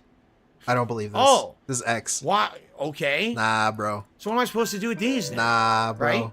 Nah. Now, I don't want them. But they're in with all my moving shit, right? Because he brought them over during... Dude, are you kidding me? If you wanted to throw them out, why would you pack them and bring them with you? Like, actually, why would you pack them up in a box? Physically, literally, you would have to do this. And then bring them with you and ship it across the country. If you didn't want them, why didn't you just throw it out? That's a lie. I don't believe any of this. My move. So... It's basically Rambo's word against this pathological liar's word. Who are you going to believe? I know who I'm picking, but I don't believe the guy in the blue shirt, if that's the question. Guess what happens? I accidentally do it to them. Accidentally. Good God, no. Thank you for the 5. And then you chose to pay actual adult males to move those worthless shirts Yeah, across the continent. exactly. It's just what I said. Like, why would he then move them? But look at this. It was an accident, because of course it was. Because he brought them over during my move. So, guess what happens? I accidentally moved them with my shit. I didn't actually mean to, but you're marking like 100 boxes to move and shit. You're putting stickers on everything. I'm not thinking. That's so dumb. Dude, you bring the... I can picture this, right? John walks into his house. Phil, here are the shirts you ordered. What the fuck? What is this? I don't want this. I said to throw it out. Oh, I'm sorry. Leaves them on the floor. Why would you then go and grab that bag and put it in a box? Like, really? You expect me to believe that? Come to find out, I'm not kidding. That box of shirts that I already paid $900 for and I'm never getting my money back for cost me about another $75 to move across the country. Yeah, yes. but that's your no dumbass's exaggeration. fault. the company ripped me off that was Ripped me moving off? my shit across the country and charged me an exorbitant amount of money for boxes. And so I ended up paying more money to move them to Washington. All right, but that's your fault though. That's not Howard's fault. He didn't pay you. He didn't tell you to do that. Okay? So now I'm sitting here in Washington. Now, in the meantime, in the interim of that. Oh, e.g., it's because he sold the shirts later. Howard paid for a third of these shirts, but DSP was then selling them years later and not giving Howard any of the money. Howard says to me one day, because I'm moving, right? Hey, I'm absent moving mind, what's across up, the dude? country. He goes, you know, My bad. I still got your Super Turbo board. Hey, Snorty. And just so you know, you never paid me for the $300 for the shirts that never sold, but it was a wash. It's okay. But in exchange for that, I'm going to keep your Super Turbo board because we use it. We got it on my cabinet. We use it. So I'm just going to keep that. And I said, wait a fucking second. The shirts that never sold, but it was a wash. It's okay. But in exchange for that, I'm going to keep your Super Turbo board because we use it. We got it on my cabinet. We use it. So I'm just going to keep that. And I said, that sounds like a great idea. Dude, this never happened. Dude, okay. I'm not like an expert in reading language or whatever, and I can't see his, but like, dude, Howard was obviously telling this story now and kind of sticking it to DSP like as a fuck you, like I'm taking the board and you get the shirts, like fuck you. So CPS2 has a, like, I think it was like third thing happens. Like this conversation never Fuck it, I ain't happened. giving you shit back. So I'm keeping a board, right? For the for the $300 that you owe me in fucking t-shirts. Huh? Like that's obviously something he's just saying now, like as a fuck you to DSP. This conversation never happened. I'm going to keep that. And I said, that sounds like a great idea. Now we don't have to worry about, money owed and shit between friends when I move. You keep the board. I keep the shirts. It's a wash. Wow, right? man. There you go. I like how he uses Howard's wording too. It's a wash. Like he said it's a wash when he lost money on the shirts. That was the wash. Like he took it as a loss. That was what happened. No, it wasn't. You fucking lying piece of shit, man. What are you talking about? It wasn't, he's secretly keeping the board to spite me. Yes, that's what it is. He asked me if he could keep it. I said, yes, you can have it. I already gave it to my you years God. ago. You've been using it all along. Why would I want the board back? Dude. Like, why would Phil want a fucking Super Turbo board back? I don't have a cabinet. It's a worthless piece for me. You know what I mean? Like, it doesn't even make sense to say that I would want it back. And, I really got him. I really poked at him by keeping his board. Tractor Goose, yes. He just invented a new conversation DLC that never happened. The super secret Howard Street Fighter board DLC. Again, it's obvious Howard just did this right now, kind of as a fuck you to DSP. And DSP took it literally and is saying that it's a conversation that happened. And he's even using Howard's wording to try and confuse you even more, saying it's a wash. Howard was saying the money loss on the shirts was a wash. And now, after the fact, since the board thing happened a long time ago, now, after the fact, he's doing it as a fuck you. He's keeping the board. Because I he can't owed me believe money. that. No, I can't believe Howard. That never happened. You are so... He has this, like, weird notion in his mind that he's like a badass and he's like sticking it to everyone around him. What? Who's wronged him and all this. This stuff never happened, man. Never. He's in person. Howard is the nicest person you will ever meet. But it seems to me like behind your back, he's probably one of the meanest dudes. Like, I can't believe... Maybe he's just an alcoholic, right? Maybe he doesn't mean what he's saying right now, and he's just drunk. Believe the shit he's saying in this video. Maybe he'll cry. That's blatantly lies. And put his hands behind his back. Okay, blatantly lies. So let's recap one more time. I paid $900 for the shirts. He wanted in on them and paid $300 later after I had already financed the shirts. God damn, okay? bro. That's ridiculous. Then he got paid for all the shirts that had ever sold. So he got his cut of the No, shirts he that didn't. sold at No, he conventions. didn't. See, that's stupid too, because that's irrelevant. You still didn't sell all the shirts, so he still owns 1/3 of the shirts. None of this even matters. He got paid for those. No, he didn't. I wanted the Not all shirts of them. thrown out. They were brought to my house against my will. Nice. Okay? Nice. Like the little laugh there? That's a lie. That's I how you paid know. $75 more to have the shirts moved across the country, so there's even more money invested in these shirts now. If I don't own them yet, how much more do I have to spend on them? right? Then on top of that, he tells me I'm keeping your Super Turbo board to pay for the shirts. Okay, straight up keep lie. it. So we're even Steven. Nope, that's a lie. Where the fuck does this story come Hey, from? extravagant, what's up? Right? I'll tell you where the story comes from. The trolls. Because Bro. I gotta walk away for a bit. as guilty as I'm I outta here, always bro. I was of can't. buying I into the troll can't. shit, they were I just as can't guilty. When I handle it. started putting up those shirts on my Patreon, which I owned once, twice over, paid the shit out of them at this point. Oh my okay? god, dude. Trolls start, oh, but you don't own those.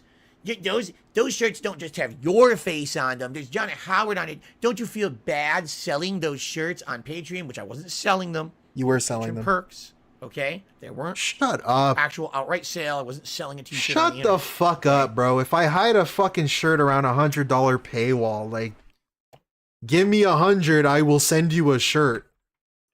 What the fuck do you think it is, man? Shut But up. there you go. Like, oh, don't you think that, that's messed up? No, it's not messed up.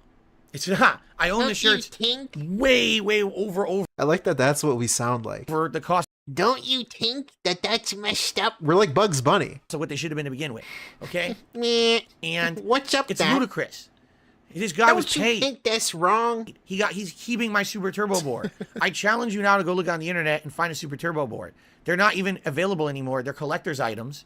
They go for a ridiculous amount of money, way more than $300. And he has this board in his possession today. Okay, I don't want to hear this bullshit. It's bullshit. It's petty. It's a ridiculous thing. You want to say Phil fucked up Project 7 because he was talking shit publicly about he wrote it all. Fact. That's a fact. Maybe not in so many of those words, but that's a fact. Phil did not directly pay us for Project 7. That's a fact, except for Rambo, who got paid even though there was no money. I paid him to basically get a car. There was It's no fact. money.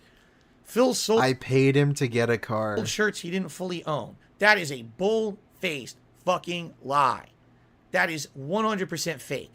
He made it up because he wanted to razz me. He wanted to get me. They were upset with the fact that over the years they didn't like me anymore. They had this built-up resentment. I had a shirt with their faces on it. I owned them fully. Like, I can't imagine living as this dude. I can't imagine a world where you somehow pay 1/3 for t-shirts, and then all of a sudden I think it's okay for myself to take the shirts, sell them, and take all of the money, and then expect people not to be upset with me. Like, it's not that complicated. It's not that deep.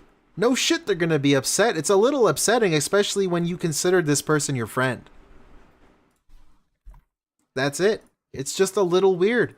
You don't expect to be treated like that as a friend. You expect to be treated fairly. But he wanted to say, oh, Phil is such a jerk. It's not because they have a growing resentment for you out of nowhere. It's because of shit like this. You take shirts that this guy owns 1/3 of and then go and sell them on your own. Like, what do you expect me to be happy for you? You expect me to cheer you on? Like, what? Me money. I didn't owe him shit. I still don't owe you shit. Okay? You're out of your mind.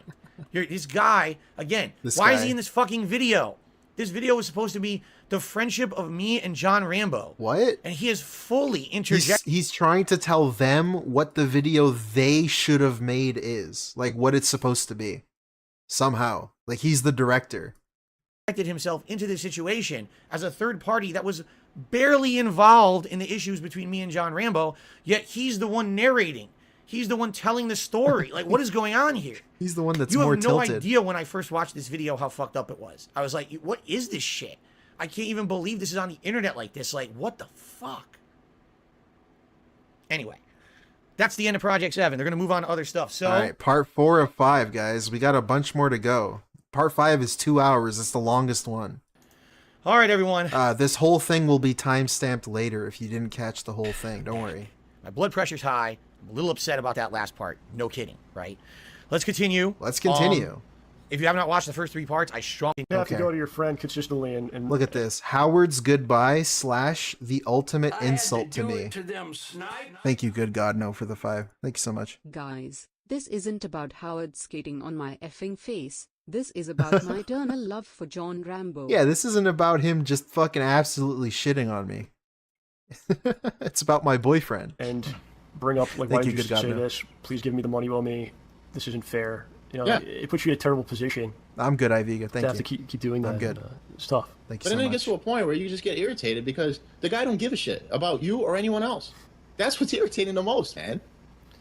So, again, since I'm addressing things that have been said publicly and giving you my side, some other things happened over the years, man. Yeah, I'll get to this maybe a quickly. Amish fish, maybe. Some things started going down, man. More of him, again, like I said earlier, exaggerating things, put words in my mouth, whatnot. So there's a situation that goes down where it involves, of all things, Howard, Mario Party. Okay. Oh, I'm just going to let this entire story play. 100% of this story is true. I am 100% guilty. So I can sit back and relax and shake my head at what a fucking asshole I was. Ready? Involving Mario Party. So people were going out there and saying, oh boy, you know, because we were doing a lot of co-ops. So they're like, we want to see you play Mario Party with John.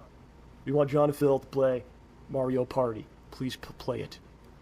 Phil decides he wants to play it with his girlfriend, which is perfectly fine. I really don't care. It's perfectly cool. And just to put it out there, I have no problem with his girlfriend. I've met her a couple times. Rabbit, yeah. She was very nice to me. I got nothing bad to say. She's cool people to me. Okay. That's my ex. Been out of the picture for many, many, many years. Who's the ex? Who's that lady? Can you tell me? That's all we got to say about it. Let's continue. Hey, whatever.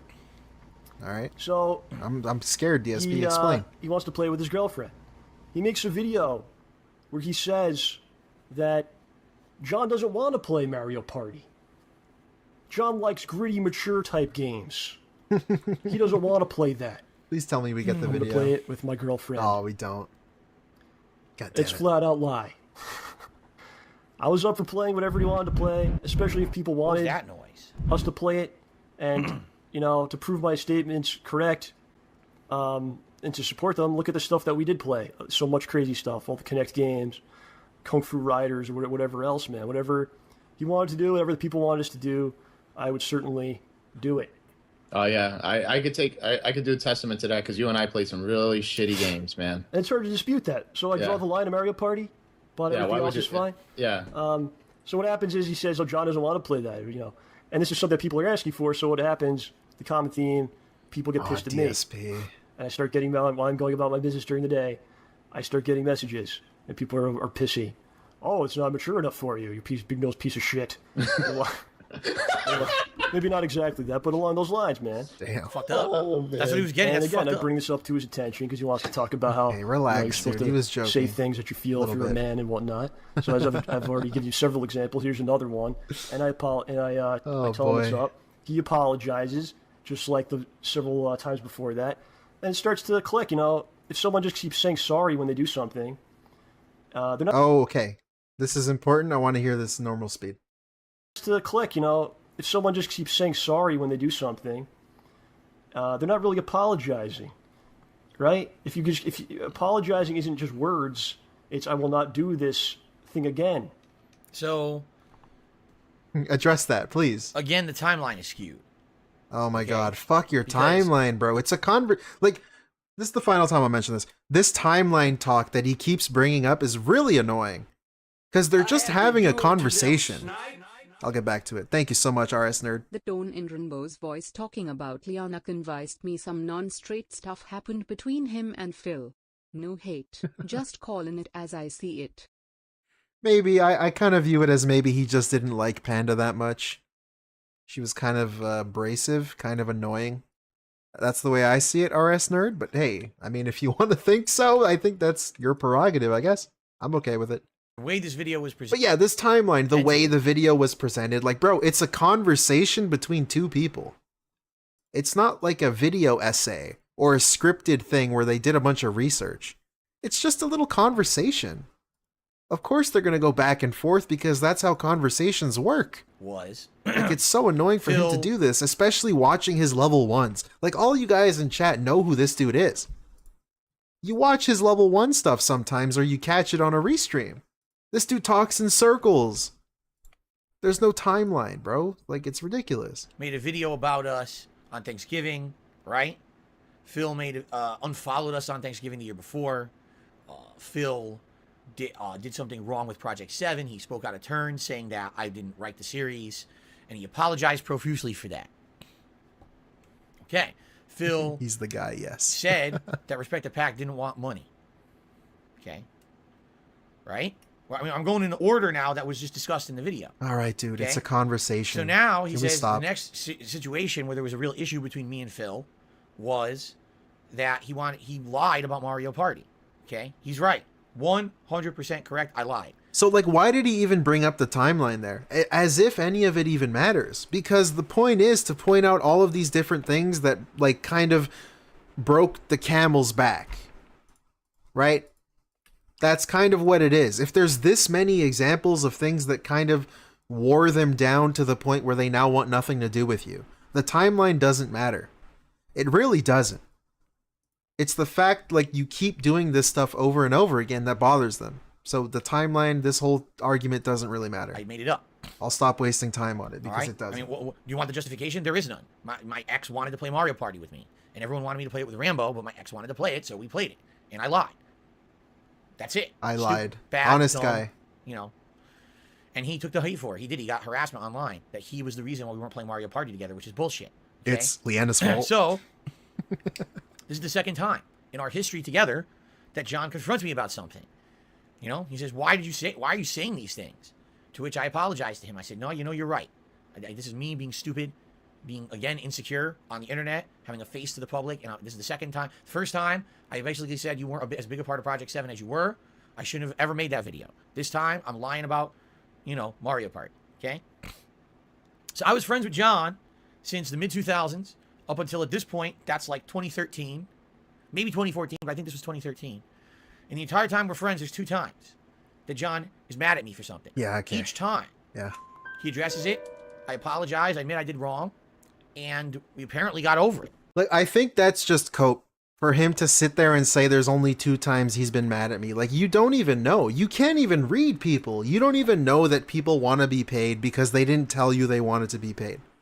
You don't understand people. You clearly have some sort of social fucking weirdness going on. So for you to sit here and say there's only been 2 times is crazy. I refuse that. I refuse to believe there's only been 2 times. You don't know how he feels, ever. Right? Or how anybody else feels. Again, did John say, man, that's the last straw, you're a dick, I'm not going to come over and do co-op with you anymore, we're not going to do Smart Guys, we're going to not be friends ever again? You were 12 No, minutes that didn't behind. happen. I don't know, dude. Life continued. Welcome We to the buried the future. hatchet, right? We did.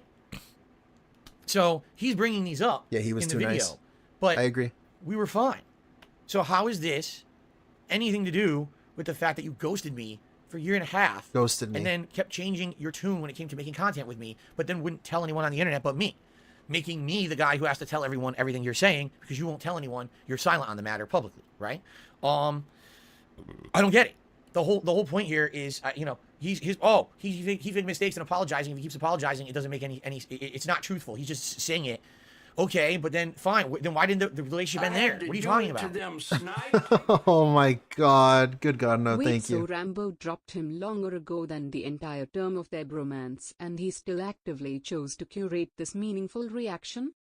Yeah, I guess so. That's the thing. Like, they started to get fed up with DSP. They just started to get fed up. And, like, I think just Rambo was too nice to him. Because they were friends at one point. He was just being nice to him. He even helped him move across the country. That's how friendly they were.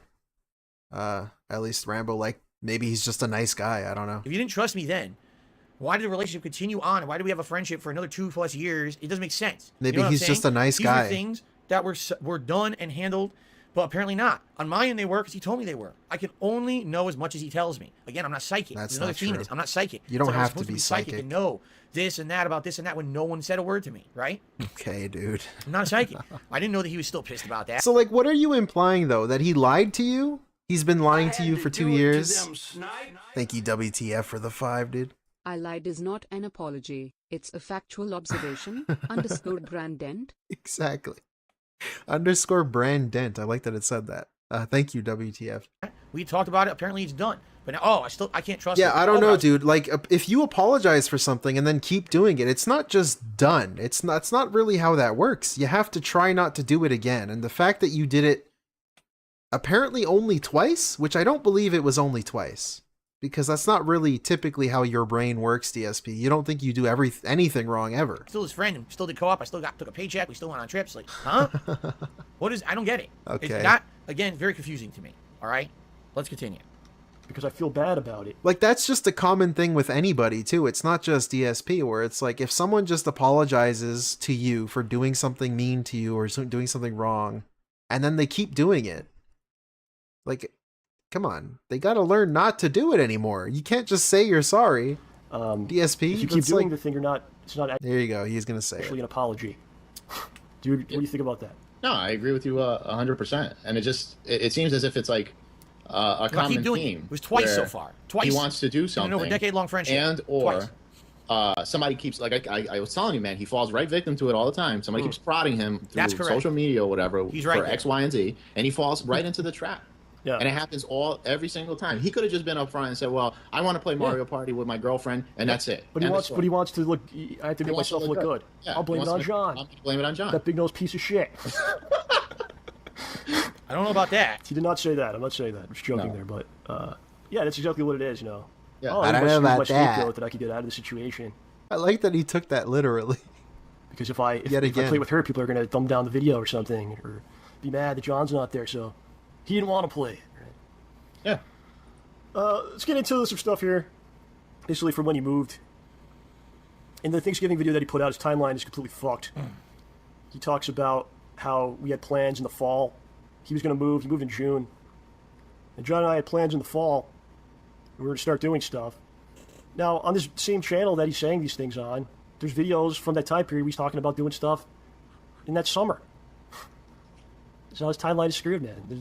Yeah, but the timeline he's talking about is the newly established timeline. Yeah, no. Like, again, okay, I guess I got to go through this quickly. When I moved out here, the whole intention was that within a few weeks, maybe a month, we were going to start doing content together again over the internet. A digital version of our commentary show, Smart Guys, over Skype. And maybe co-op gameplay over the internet like we had done before. He's the one who said, no, I can't do it. Okay? So he's talking about a video from Thanksgiving of 2015. That's the the amended timeline. The amended timeline was he told me we could do stuff in the fall.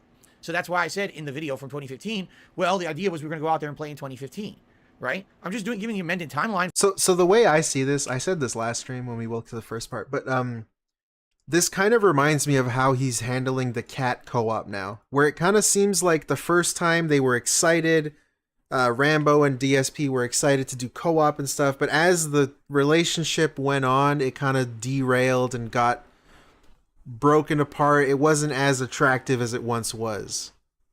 And with Kat, it was the same thing, where it's like they first do it, she was excited back in 2018, then it gets kind of worse and worse, then she disappears for 5 years, then she comes back yet again, and she's excited to be in the videos again, and then now it's very difficult to get her back on.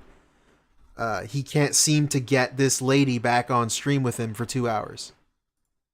So it seems kind of like a similar thing, where it just seems like the relationship just wears down. And DSP being DSP, I don't know what he's doing to Kat behind the scenes, but like, I don't know. It seems like it's difficult for DSP to have a friend. Thank you. To have somebody sit next to him. What kind of friendship runs on timelines? Yeah, that too, Wesley. Where it's like, if you just want to do co-op, you could just play stuff together. But yeah, at the same time, it's like, maybe Rambo was just kind of sick of it. He just needed a break. I don't know. It could be that simple. Based on what he just told like me, so why is this an issue? He's like, oh, here's evidence that Phil's lying in the video. That's not a lie. That's what you changed the timeline to. This is a year and a half later. Of course, I'm going to tell people what the current timeline was, not the original one that got changed. What are you talking about, John? It's not true. There's no plan to wait till the fall or anything like that. Basically, what he said was after he moves in a couple weeks, we'll start doing things. So he moves in June, things are fine. I actually go there and help them move some stuff out. Mm-hmm. And okay, let's get into this. So no, I'm not upset. Who's this lady? Who's this lady here? Who is this lady? Look at this guy. He looks so depressed. Oh my god, I hate my job so much. Is that the same lady? I don't know. I can't tell. Okay, and I'm angry or jealous or something, or I got left behind or something like that. If someone's moving, by the way, I've said this to him. I've said this publicly on the show. Right before he moved, he was on the show with me. If someone is moving or making a change in their life because they feel it will improve their life, I support that 100%. Just like I've always supported him 100%, you know? Or anyone, man. Howie, if you told me you're moving to Iceland tomorrow because it's going to give you a better life, I'm going to be over there helping you pack, dude. Cool. You know, how Yeah, could you feel former otherwise? alcoholic. And that's my take on. He was like afraid to look at the screen when she was there. Man. Have you had friends that moved away? Did you do you hate them for doing that? No, still talk to them and everything else. And you know, going back, you know, I wanted to touch a little bit on that whole moving thing. You know, I was a little upset. I was very upset at the fact that he sent me a text message, like last minute, asking me to do like a co-op. Okay, he's gonna get into this story, which This part's great. This is probably my favorite part of the entire thing, which is great. Let's get to it. I thought it was a different thing coming out. The only reason John talked about that in that segment is because I brought it up in that Thanksgiving video that we watched at the very beginning of this. And I, you know, in that video, I said, I don't know. Maybe he's resentful that I moved. I don't know. I literally say it's all me guessing because John hasn't said a word to me about why he won't talk to me anymore. Okay. So he's only directly addressing what I suggested and saying it's not true. However, I will direct your attention. I don't have it in this video, and I should have. I will direct your attention to the final podcast that I ever appeared on when I lived in Connecticut. All right. It was a goodbye show. Like, there was a segment, Goodbye Phil or whatever. I don't know when the show was. But in that segment, basically, we have a really good heartfelt segment that wishes me the best. It's him and OJ and me all talking. OJ's his friend, who he did the podcast with. And we had a great conversation. And I got off the show, okay? And that was it for me. I started getting messages later that night. Oops, my bad. People were like, Phil, or not later that, because he didn't do the show live. He did it, he uploaded it to YouTube after the fact. So whenever it went live, I started getting messages from my fans, some of my fans, and actually a couple of my moderators again. Okay. And they go, Phil, are you aware that John, when you left the show, said this? I was like, what? What'd he say? He basically made a joke with OJ, his friend, that now OJ's not going to abandon him, is he? And they said, even though it came off, or he spun it as a joke, it was very creepy, and people actually took it as like, even though he didn't outright say it, that it kind of had, a nugget of truth in it. That No he really way. Oh my god, dude. sad that you were moving away, and that was his way to kind of say it. And I'm like, no, I didn't hear that. I watched it back. I was like, he did say it. He like literally everything on the show up to that point, he's like, happy for you. Everything's good. And as soon as I'm off the show, he says to his friend, hey, so you're not abandoning me now, are you? It's like, wait, what? Huh? It kind of almost negates the whole segment of the show. All right. Oh my so that's god. why I can't believe this is like the 5th joke in this little hour-long segment that we're doing that he's taking literally. Had this, Are you this kidding bug me? in the back of my head wondering, was there resentment that I left Connecticut and there was no more in-person co-op, there was no more traveling for events or anything, right? It all went away when I moved, okay? That's just a guess. He says no. I believe him. I do. But that's why I brought it up in the Thanksgiving. Do it to them, snipe. Good God, no with the 5, thank you. Oh, so now your friends who you didn't pay are creepy. Yeah, he made a creepy joke. Video, and that's Creepy joke where he said I'm abandoning him. why he's addressing it here. Like what? Now we're going to talk about, here we go again. Something else with Howard. I don't know why Thank you, Howard is good God, involved. no. This is supposed to be a video about me and my relationship with John, right? But here we go. Another Howard segment. Howard segment, let's go. And Howard, let's why do are it. you here, Howard? Here we go. Ready? Here we go. With him. And basically, actually, let me retract on that. Basically, I think what ended up happening was I got caught. Like, he sent me a text message. I agreed to it, and I think I got caught in like a jam with something. And I told him, I'm like, dude, I don't know if I'm gonna be able to make it. You know, I got some stuff going on, and this and that. And basically, he makes me feel like shit. Because he writes back, he goes, well, if you don't show up, it just basically solidifies the fact that we're not friends. Wow. And, dude, he made me feel like... By the way, DSP loves to say how they're not friends now. They're currently not friends, and they never were friends. But look at the message that he sent him the last day he was in Connecticut. Just basically solidifies the fact that we're not friends. Wow. And dude, he made me feel like shit. Like, seriously, like shit. Yeah. So what I said was, I you know, I was something I had to Manipulation. do with Jasmine. I told Jasmine, I go, listen, I'm just gonna go. You know, I'm gonna end up going to this thing. The guy's leaving, and you know, whatever. So we go. You know, we do our playthrough or whatever, right?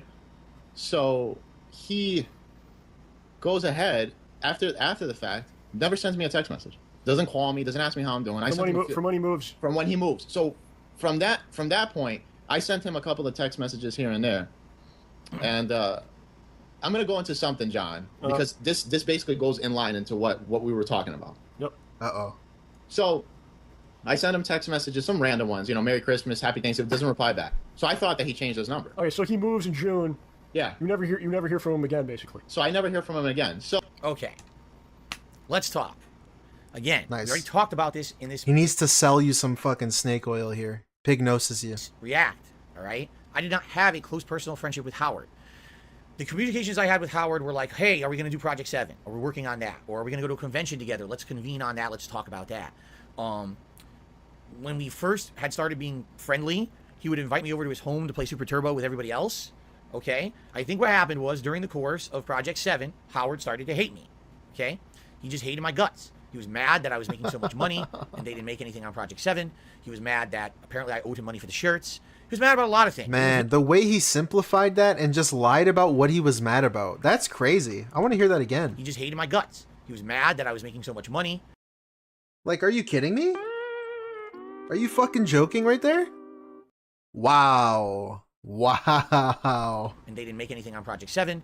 He was mad that apparently I owed him money for the shirts. He was mad about a lot of things. I get the feeling there's a lot of resentment there, and he basically was very angry that, you know. He was mad that I was rich. Hey, babe. I don't know, maybe I had things he didn't have. Who knows? I don't know because he never told me, okay? What I noticed was a pattern of increasingly bad, negative behavior towards me, starting with the adjournment of Project 7 in late 2012, even though we did continue to travel and do other things, okay? Definitely, one thing I noticed was he basically, like when he was having a get-together for Super Turbo, okay? He used to text me about it and say, Phil, I'm having a get-together for Super Turbo on such and such a date. I hope you can come, blah, blah, blah. All of a sudden, he stopped texting me entirely. So, let me get this straight. It seems like before Project 7, he was kind of like your friend. I'll get back to it. WTF, thank you so much for the 5. :Brand help. This video would be so much better if Howard wasn't here and John was saying how much he missed me. _brand smug. Yeah, that would be great. It would be great if his boyfriend could just say how much he loves him for 5 hours. That'd be great. Okay. But yeah, let me get this straight. So Howard was a good friend, inviting, talking to you. He would invite you to his house. You guys would hang out, go to trips, go on trips and stuff, until the Project 7 thing, where you, one, burned his friends and didn't pay them or offer them payment or lied about them not asking for payment. And then on top of that, also didn't pay Howard. So that's 2 things. And then also 3, he goes to your house for playthroughs and stuff, still helping you out as a friend. And he shows up and you have a new BMW right after Project 7. And new collectible statues and new trash in your house. All while you didn't pay his friends, which, by the way, he got involved with you to do Project 7. Because he's the one that knew them. So it kind of reflects poorly on him that they got burned helping you out. So obviously, DSP, it seems like you're kind of just not a nice person. And you don't really know how to deal with people, or handle friends, or handle money. Anything like that. It was John who would contact me and say, hey, Phil, just so you know, we're all going over Phil Burnell. Howard's on Saturday for Super Turbo. You could come too. And I was like, but he didn't invite me. No, you're invited. Oh, okay. And then I would go over and it would be fine. I would show up. You know, it's not like he was like, what the fuck are you doing here? You know, apparently I was invited. I don't know. Now in retrospect, I almost wonder if I wasn't. You know, I almost wonder if actually, because now you think back, like I say, hindsight's 2020. I wonder if he really didn't want me there, you know? And it was John who was like, dude, why are you being like this, Howard? Like, dude, he didn't do nothing wrong. What are you talking about? You know, let him, you know, he's a Super Turbo player. He's renowned. We're going to learn from him when we play with him. He's a nice guy, you know. I like how DSP also just assumes all of this shit. He just fabricates scenarios in his head that become reality. Like, instead of just talking to Howard and hashing out his issues, quote unquote, like a true man, the thing that he was bragging about at the beginning of this, why did he not just talk to him? Like, why would you rather fabricate scenarios in your head to make yourself feel better instead of hashing it out and dealing with it and paying your friends that worked very hard? Oh, wait, I'm sorry. They weren't your friends, right? I don't know. Why are you being like Does that make it better or worse? I don't know. Does that make them employees? It sounds worse when you say you didn't pay your employees. I don't know. Who knows? I don't know. Who knows? Right? I don't Again, know. I stopped getting the direct messages and invites from him. It was always like through Rambo. Again, we did not have direct friendly conversation. Rambo, every week we had friendly interactions and conversations as friends. He was come over to do co-op. We would have that hour, 2 hours before we even started recording to talk about personal shit. Okay? I never had that with Howard, ever.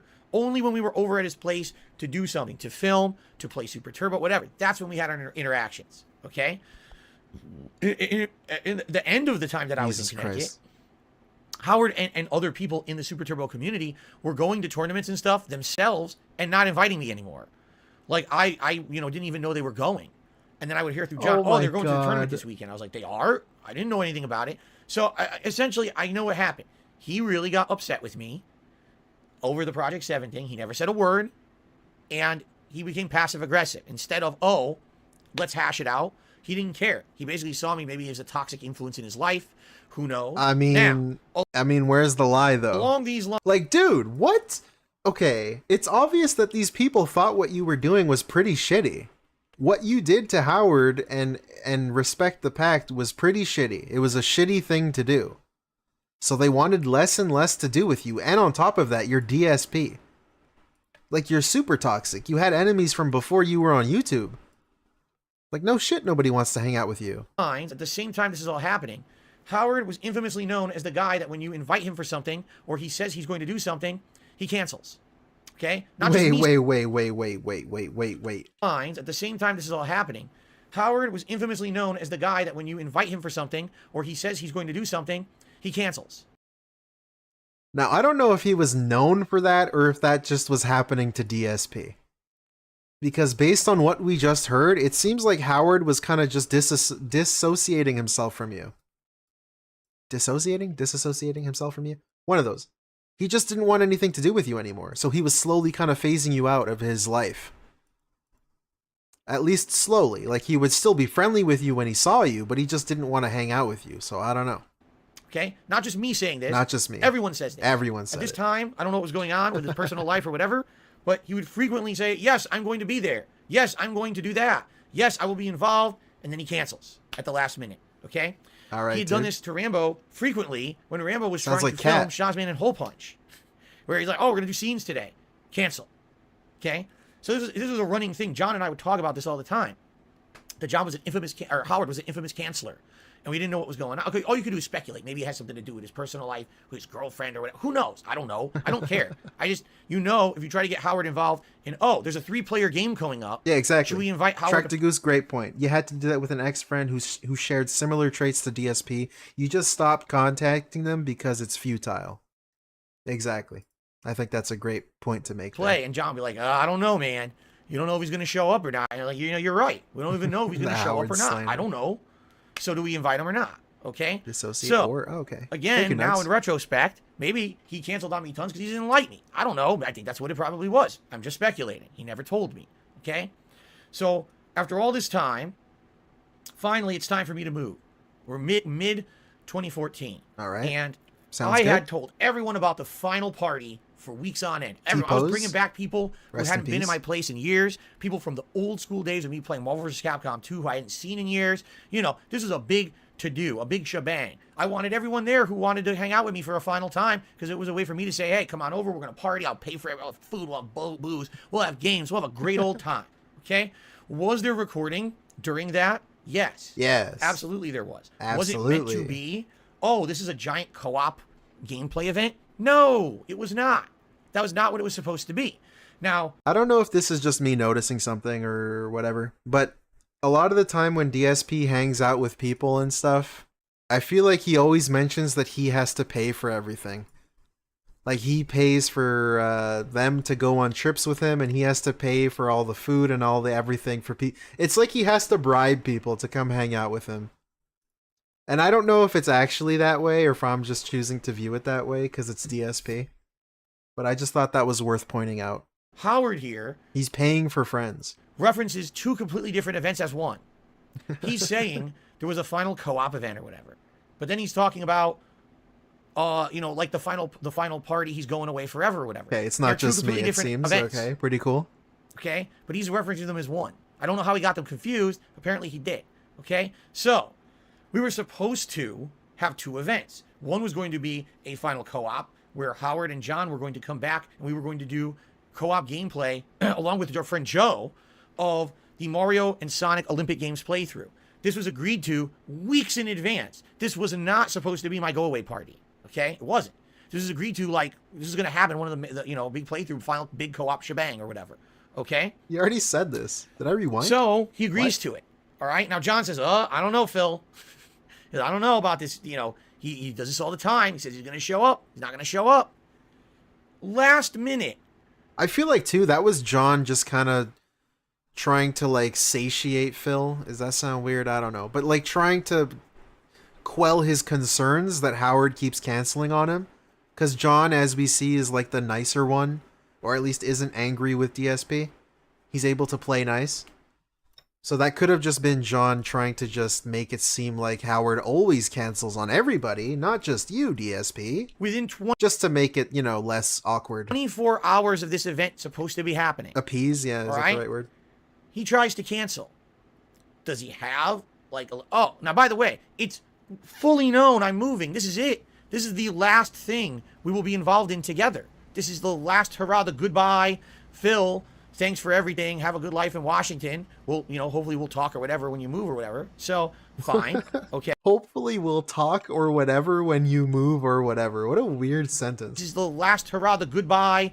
Phil, thanks for everything. Have a good life in Washington. We'll, you know, hopefully we'll talk or whatever when you move or whatever. So, I don't fine. get that. That's okay? weird.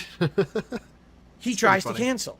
He texts me and says, I got caught up with something I'm doing with my girlfriend. I can't come. I was like, dude, I knew this was going to happen.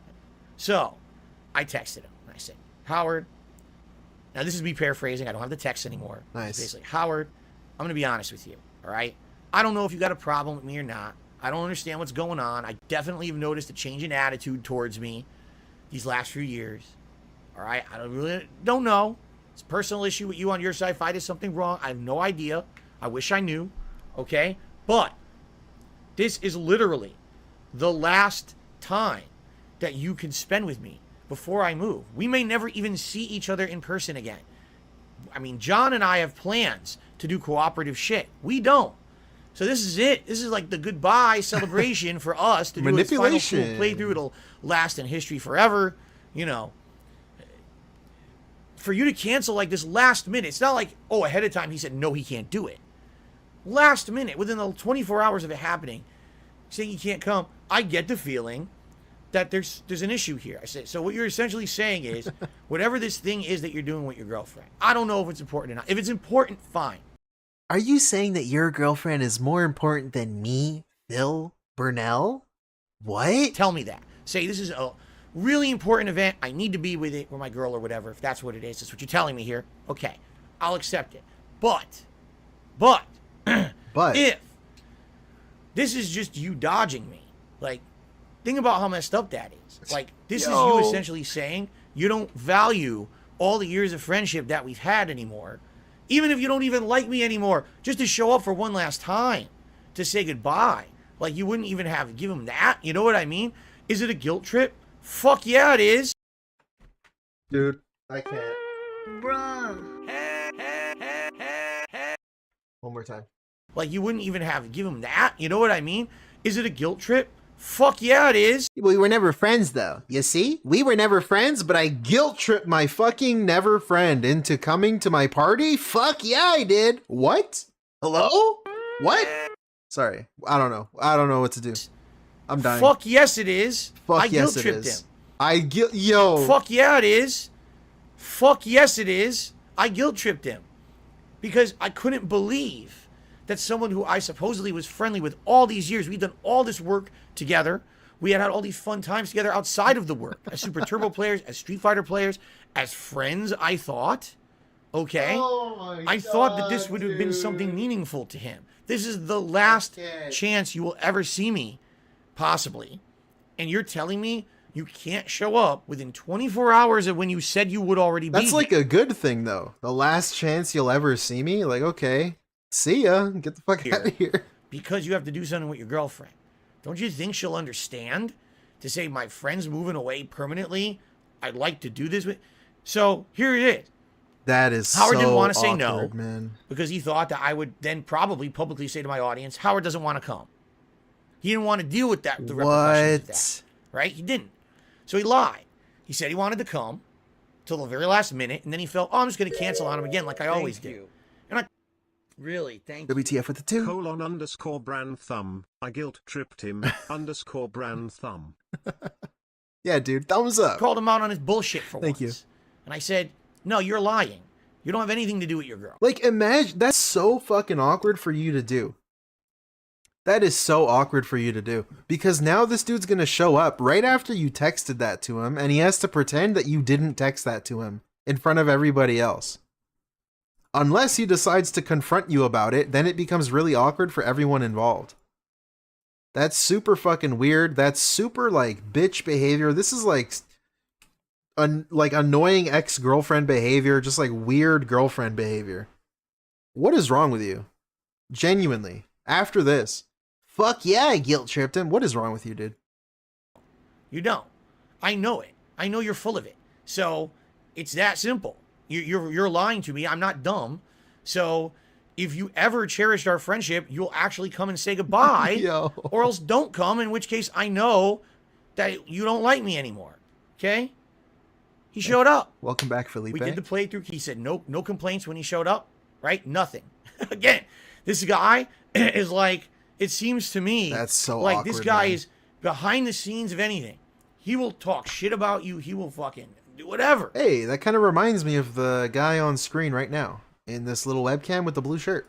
But when it comes to being presented with the person you have a problem with or the issue, is nothing, right? I couldn't believe it, man. Yeah, dude. I really couldn't believe the way he was behaving. Why does he near the keep end doing there. that? It was out of control. All right? So he's presenting it to me. Manipulation. As a blatant lie. You know? Oh, I'll make it. I'll come. Like, aren't you presenting a blatant lie as well? Like, as if, dude, like, bro, oh my god, my brain's hurting. Like, dude, you just told him, yeah, I'm guilt tripping. Like, that's what you were thinking in your head and what you're thinking in current day. Is that any better than just saying, I'm going and then canceling? At least he canceled. At least he didn't just say he was going and then just not show up. At least he was friendly enough with you to just say, hey, I can't make it. Like, dude, guilt tripping someone isn't any better. And also, you were lying too, because you're telling us now that you were never friends. So your friendship obviously didn't mean anything to you. So why should it have to mean something to Howard? DSP, how about you answer that question? You lying piece of shit. You scumbag. You weasel. Come last minute. Oh, I can't come. You're lying. All right. You didn't want to come to begin with, or else, you know, like, why did you lie to me for the whole time? I would have just told everyone, no, Howard isn't coming. Big deal. You know, I would have been sad because I like the guy. I like the fact he's funny as hell. Yeah, we were never friends. We were never friends though. He adds something to a room with his comedy, with his personality. He gameplay is funny too. I mean, I knew he was gonna bring it up. Like, dude, it's worse to me. I've come to the conclusion it's worse to me that he keeps saying they weren't friends. Because it just means that he was using them. Like, you couldn't even pretend and lie that you were friends. You just flat out say that you weren't. Which is worse. Because you used them for all of those years just to make you money. look at that last playthrough we did together. It was hilarious. He did funny things with John dancing around the room and shit. It was funny as shit, right? But it's pretty messed up that he acted like that and basically was passive aggressive to me for about 2 years since Project 7 ended, increasingly more and more and more, all right? And, you know, now he's a hard ass, right? Oh, I demanded that I keep his Super Turbo board to pay for the shirts. That didn't happen.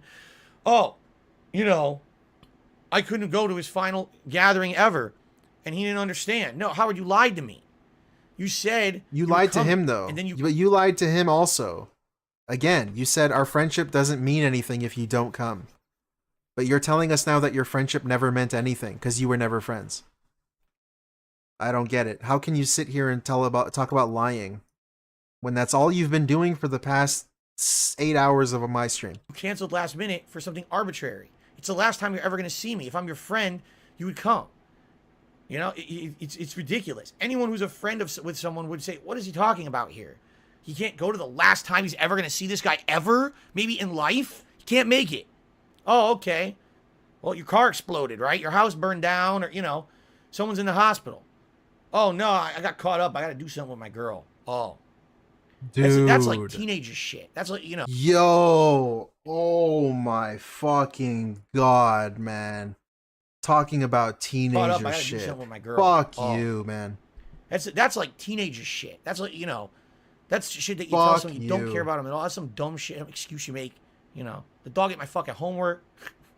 Oh, my girl said something. What are you talking about, man? I'm not stupid. I'm not born yesterday. And it really pissed me off. Right, bro. So, yeah, that was lastly, dude, the last real interaction that I had with Howard. He came, we did the co-op playthrough. Great, done, over with. Okay? So the craziest part too, I just remembered that Howard said he would still text DSP. Even after this moment. Howard was still kind of a nice enough guy, maybe a stubborn, stupid, kind of too nice kind of guy. But still, he was nice enough to still talk to DSP after the fact, and DSP never answered him. After mentioning how the friendship would mean nothing if he didn't show up. Like, DSP does not give a fuck how he treats other people. Like, how do you think that made Howard feel? He felt like shit, he said, when he couldn't go, and then he had to go. And then he still has the gall to, like, not the gall, but like he still is friendly enough to text you after the fact. After that super awkward fucking thing you put him through. And then now you ignore him. Like, DSP, dude, what are you doing? So I move across the country, all right? That's insane, and man.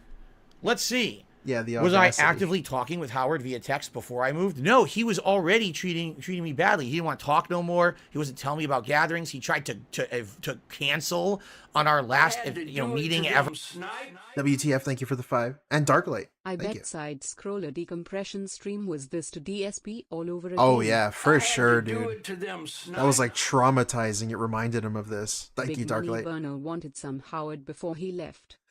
He needed some Howard. That's for sure, dude.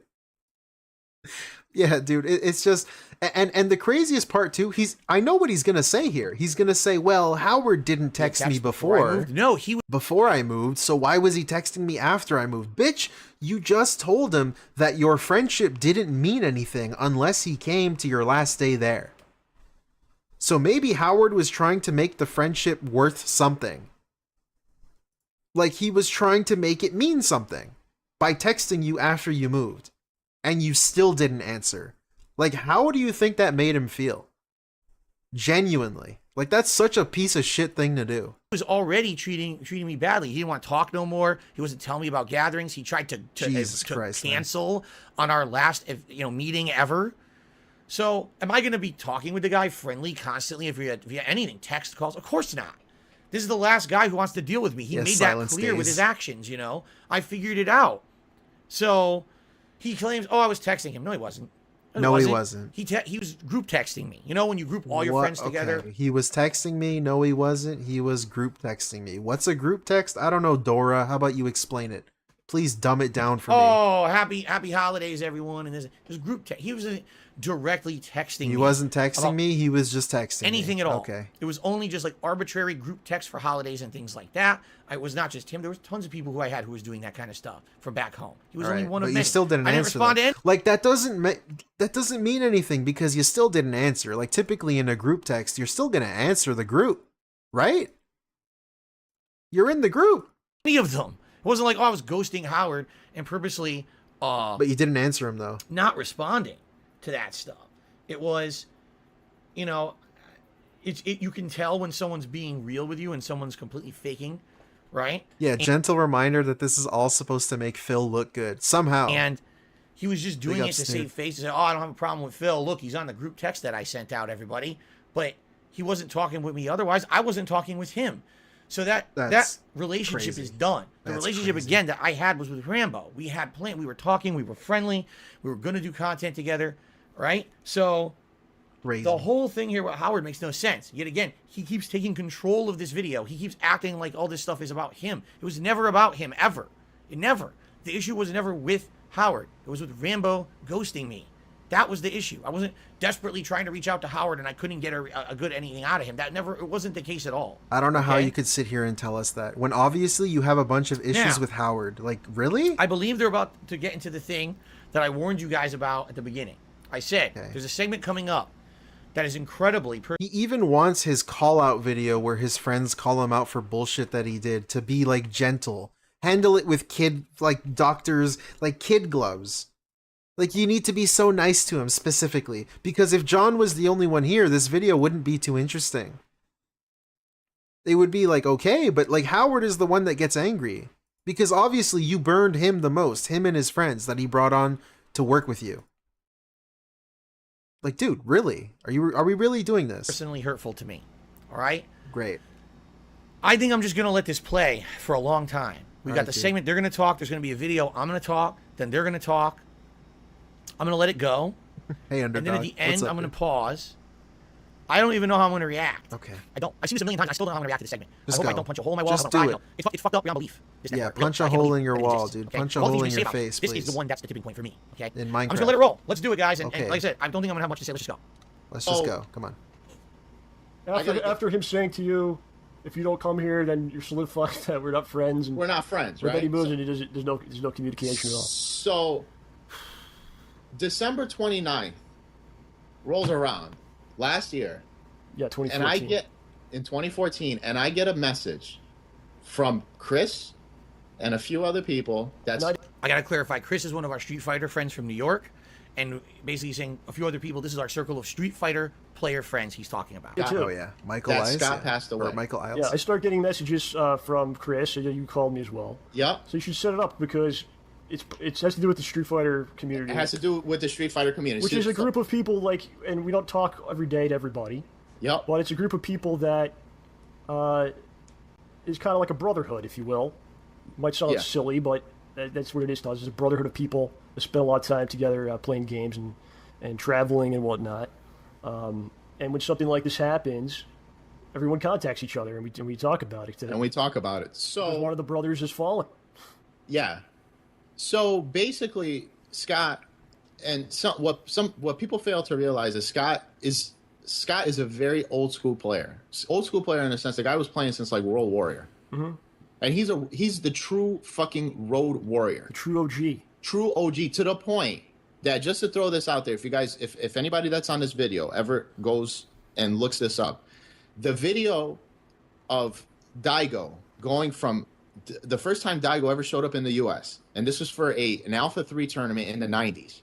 Alpha 3 or Alpha, I think it was Alpha 3. Mm-hmm. And he flies from Japan, and the Japanese media are following him around, and this is when he was going to play in this tournament, and he fought, his opponent was Alex Valle, when Alex Valle was in his like teens. Okay. In the video, if you look in the video, fucking Scott's there. Now, Scott fucking went from Connecticut to fucking California to play Alpha 3. Okay? Yeah. He's a fucking OG. Yeah. He doesn't play anymore, but you got to give the guy respect for the accomplishments that he made in the Street Fighter community for the area that we live in. Okay. You know? So the guy passes away, right? So what do? I sent him a message. And you're the only one, by the way, because I wasn't going to contact Phil because I wasn't talking to him at this point. Yeah. Nobody else wanted to talk to him. But Howard here, who hasn't heard from Phil in at that point many months since he moved, you decide I'll be the one to tell Phil. Yeah, so I send him a message. Damn. And I preemptively got tissues for this one. I didn't say anything hi or anything like that. The only thing, because the last time I did that, he didn't reply back to me. I said, hey, Scott passed away. That's all I wrote. Mm-hmm. Doesn't reply back to me. Then, this is what fucking burns me, okay? Yeah. This shit fucking burns the fuck out of me. What does the guy do? A week or two later, makes a video about Scott passing away. So let's actually start with, oh, nice. This is the video. So let's watch the video. Oh, really? So, I didn't notice. You heard what they had to say so far. This is the video. And by the way, this is a segment of a podcast that I used to do called Hate Live. It's probably the worst named podcast in history. Obviously, it's not about hate. We're not going to get into that today. We talk. You want to go watch the Down the Rabbit Hole Dark Side Phil. It explains that moniker is not what you think if this is the first time you're ever hearing about it. All right? SS Hate Live. This is a segment of a 2+ hour podcast that I'm doing. All right? This is not a separate video. This is not a special event or anything like that. This is just one segment of a podcast, a variety show. Okay, brother, move on. A segment that I wanted to take some personal time here to talk a little bit about a friend of mine, someone who I mentioned previously on Hate Live podcast. All right, his name was Scott Hovannisian. In the Street Fighter community, he was actually went by the nickname Vincent Del Pino, and he was, first of all, much older than pretty much anyone who back in Connecticut when we were originally kind of coming up and playing Street Fighter. He was about, maybe I'd say 10 years older, if not a little bit even older than that, than most of us. And he is known as one of the people who was kind of around the Street Fighter community in its very early grassroots. So we're talking when Street Fighter 2 was first taking off, he would be the guy that would fly out to Chicago. Yeah, good point. No tears in the OG video. And had friends out in that area who Good point. held a tournament called Midwest Championships. And he was a not best friend, but a very close friend of Jason Wilson, who was one of the most known, most renowned tournament organizers for Street Fighter, okay, in the whole country. And so basically Scott was very ingrained and involved in the grassroots Street Fighter community before it blew up, before it became this, oh, it's digital now and everyone plays everyone online. It was more about the in-person arcade experience. And I remember when I was growing up, in the 90s, playing Street Fighter in arcades, I had a friend of mine named T. Carter, who also I've talked about on the podcast before, who befriended this guy, Scott. I guess what happened was that Scott had started going to local arcades and seeing, gee, what's the local talent like in Connecticut? He was one of the guys who traveled out of the state to play classic Street Fighter, okay? But at the same time, he basically wanted to see what the local flavor was like. Who's good locally? Is there anywhere locally who maybe flavor stand up to people outside of the state in a competitive nature? Again, keep in mind, everything was very small. There was maybe 2 or 3 major tournaments in the entirety of the United States in the 90s, okay? And so, I remember, apparently befriended my friend T, and he'd gone into our local arcade, which was located actually in Bridgeport, Connecticut, and he went to our local arcade and watched T playing Street Fighter and was like, wow, this kid is really good. And I think that, looking at his skill level, the amount of stuff that he's pulling off that he figured out by himself, keep in mind, again, this was before the internet, right? Before everything was completely public on the internet. God damn, he said basically, wow, this kid could maybe stand up to others and could possibly be a tournament level competitor. And he was the person who kind of convinced T, come with me, even if it turns out to be nothing, come with me this once to the Midwest Championships. I want to see if you came out to a tournament and played people from all around the country, how you would do. And he actually, from what I understand, he paid T's way to go out to the Midwest Championships. And T ended up winning the very first ever Street Fighter Alpha 3 tournament ever held in the United States. It was held at Midwest Championships on arcade cabinets. They had gotten advanced copies that you couldn't get anywhere else in the country. Jason Wilson had gotten his hand on advanced copies of Street Fighter Alpha 3, and T ended up winning the whole tournament, to which he got a lot of respect and renown in the mainstream Street Fighter community. They were like, wow, that's pretty awesome that this kid, this unknown player, comes out from nowhere and ends up, winning this major tournament. And so when T came back from that event, he told me all about it or whatever. He's like, you got to start going to tournaments. I was like, how did you even know about this? I don't, again, no internet, right? The internet that existed was so basic. You didn't know about tournaments and stuff. He's like, oh, this new friend that I made, Scott, he's the one who took me out there and you should really meet him. And I remember that T and I went to Scott's house this one time. We walked inside of Scott's house, and like I said, he's an older guy. He's about 10, 15 years maybe older than us. So we're talking like probably at that time he was in his late 20s, maybe even early 30s. I don't know. I'm not 100%. I never really asked him how old he was because I didn't give a shit. And we go in his house, and he has an arcade cabinet in his freaking house. He's like, yeah, I play on this all the time. I play Super Turbo. And yeah, he was a Super Turbo player of all things. The game that I'm really good at and I love, it's my favorite game, was his favorite game. Yeah, this is sped up a little bit. And Scott was a quirky guy. He's talking really in a roundabout way, so I sped it up. Say he was maybe about mid 5 feet to 6 feet tall. So like, does that matter? Do we need to know his height? 5'7", something like that. And he had long brown hair that he always tied back in a ponytail. He looked like, the guy literally looked like a grunge rocker from like the 1980s and maybe even early 90s. That's kind of how he dressed, all right? A lot of flannel. And he was always kind of like an outdoorsy guy. He always had a job where he was either hands-on, the kind of guy that would either be fixing arcade cabinets, so he's covered in like oil and shit and transistors. Or what? At one point he was a landscaper, then he was into electronics and speakers. Yeah, so he was that kind of guy with like tools around or whatever. So I go in his house, he has a freaking Street Fighter cabinet set up there, and we're standing there playing Street Fighter for hours, which is out of control. Over the years, I got to know him a little better, and he always wanted me to travel. He's always trying to convince me to travel and go to these tournaments, to which I was like, I don't know. And then eventually I did. Eventually I started traveling. I went to the East Coast Championships, and he was there with us. Not yet, underdog. We went to many tournaments and stuff together, and then after that kind of died out, I'd probably say around maybe 2002-ish. I took a step back because that was the time when I was just finishing college, or I was in the middle of college into finishing college, and I really wanted to find a job that I could keep, and I wanted to basically pay my bills down so that I could get my own place and move out of my parents' house. And at that point, I'd say probably around 2002 to maybe... So all of this build-up just to say that this guy passed away. That's what you're getting this history lesson for. 4 or 5. Even though I played Street Fighter, it was more of a casual thing, and I stopped really going to tournaments and stuff. But I lost track of contact with him during that period of time.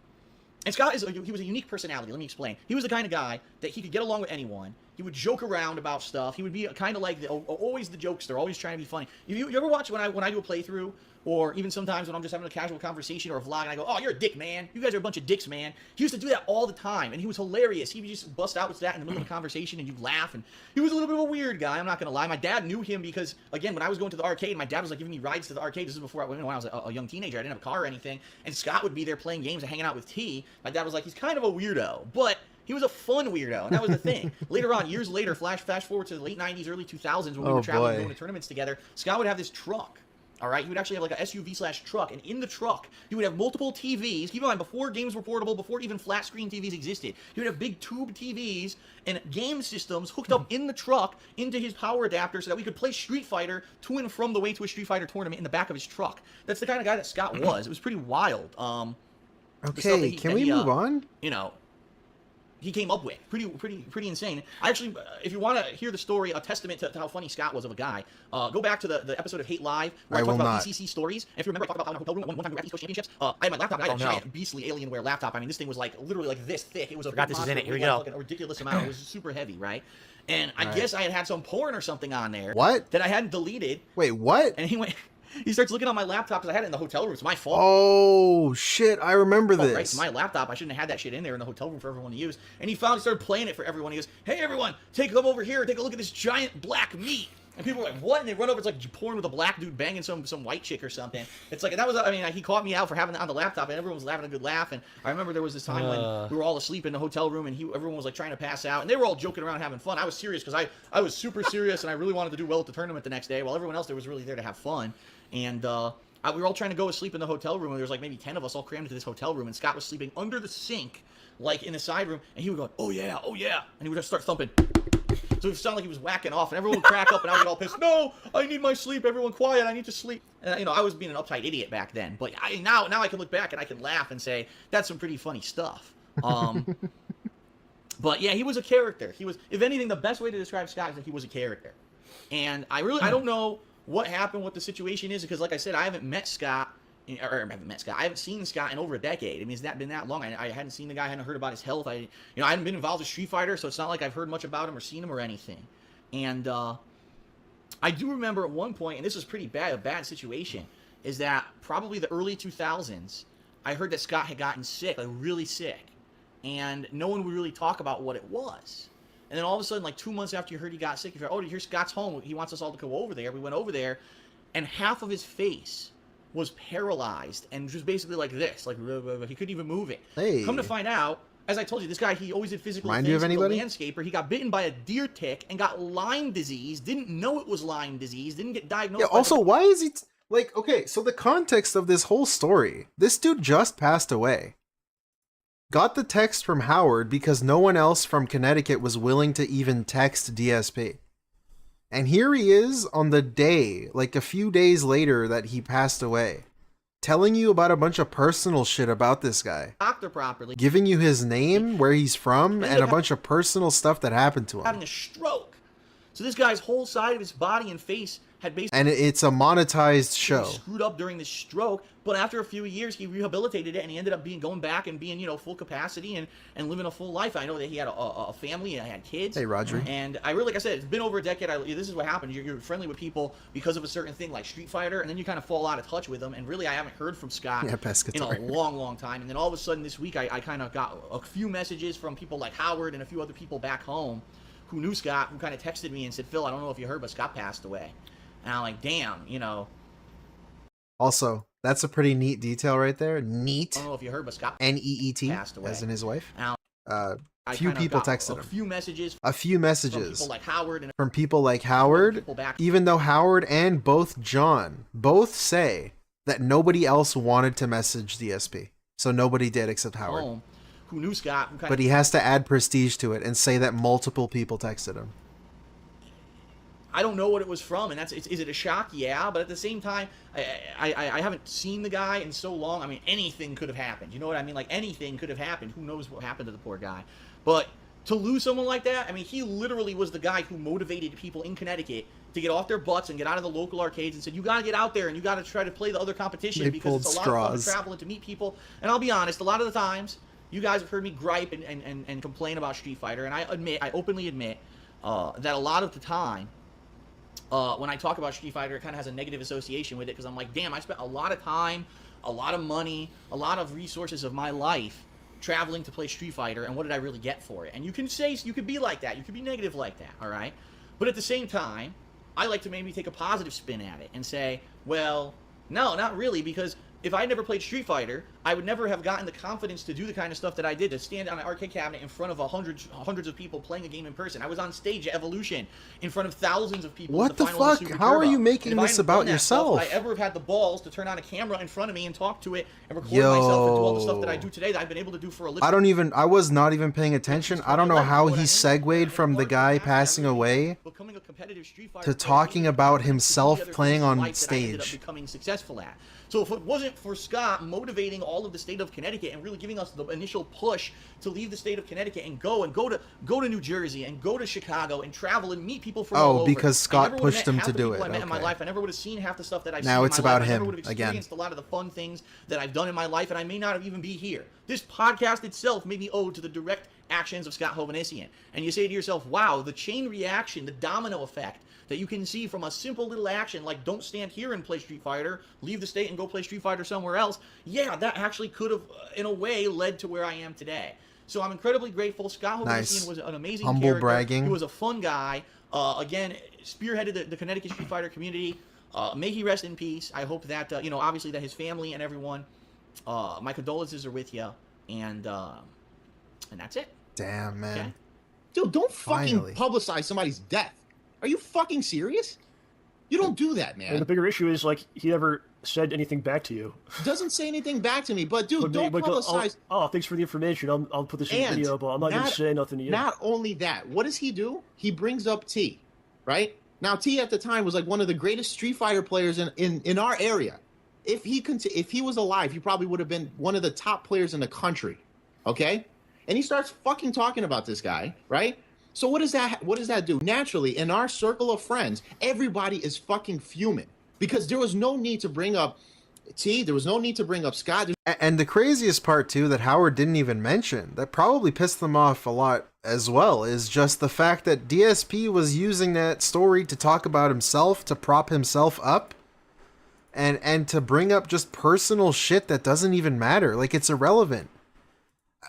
That's kind of embarrassing when you think about it. Like, it's a guy who has no recourse. Like, he can't talk back, and you're just here spreading personal shit about him on the internet days after he passed away. There's no need to bring up people's deaths and publicize it and make money off of it. Like, it's someone you knew. It's not like it's a celebrity or some guy that people are dogpiling on. It's just someone you knew in real life, and you found out from one of your ex-friends who you don't even talk to anymore, and you don't even acknowledge.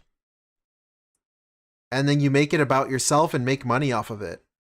And bring up another person who passed away. There's no who got murdered. Need for that, man. And he did. You have no respect for people that are alive, for fucking people that are dead. You don't give a shit about anybody but yourself. Damn. Facts. So there you go. Based. Okay, going clown mode for this one. How can you counter this? Like, how can you say anything to this? Is he gonna fake cry? I thought a long time about how I was gonna respond to this part. Right. Reminder, dude, that video we just spent like 7 minutes watching, that was days after the dude died. DSP was not shedding any sort of tears or anything. He was not sad about it whatsoever, and now all of a sudden he's crying.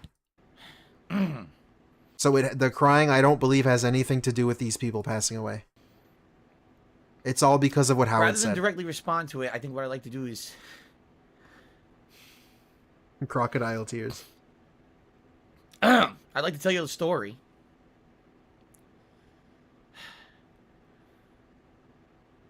Quick one. About me growing up in Connecticut and, going to arcades and having that first real feeling of like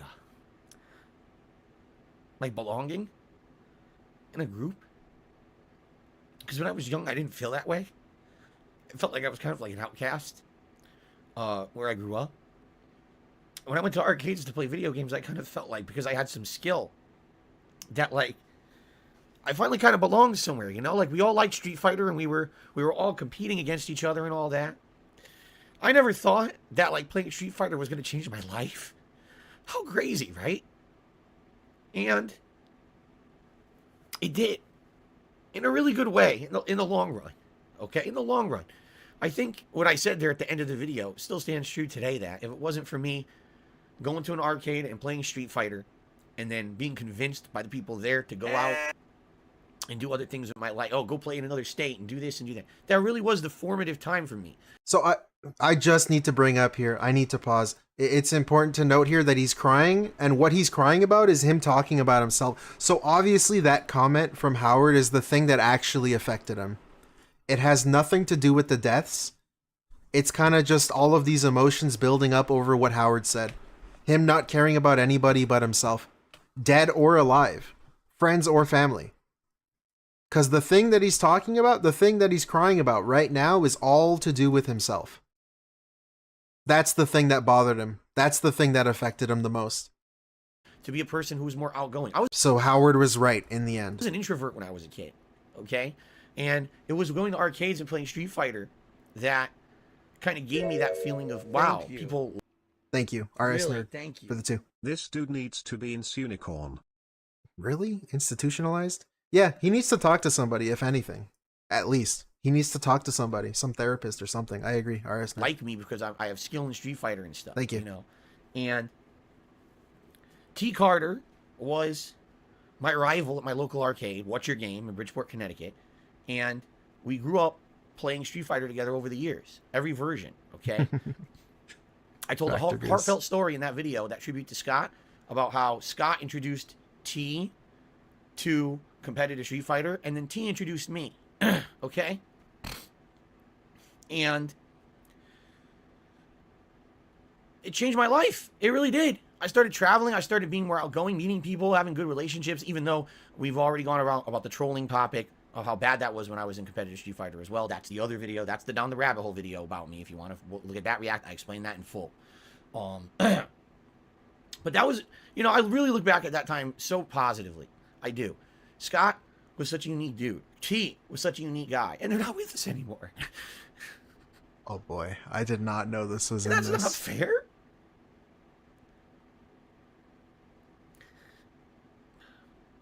There were positive influences on this planet.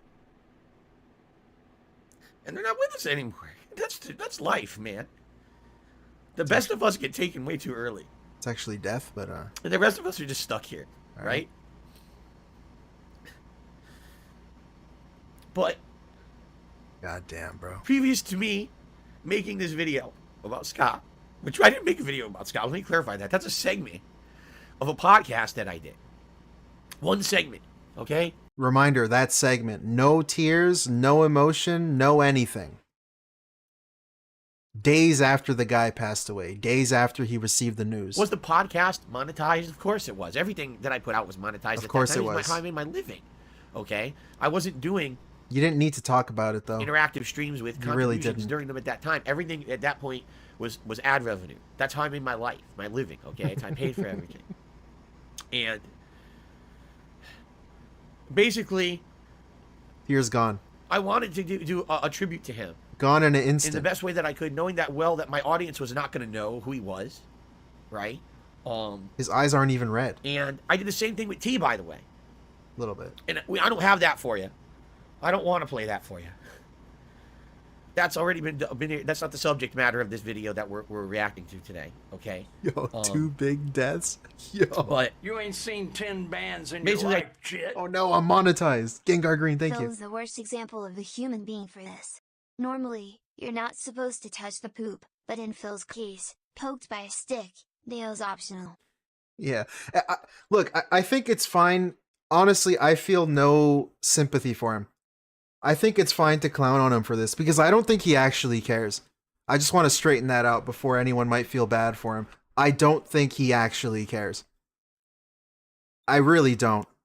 And I don't think anyone here believes that he actually cares, too. Because reminder, the first thing he was crying about, that he was crying crocodile tears about, was about himself.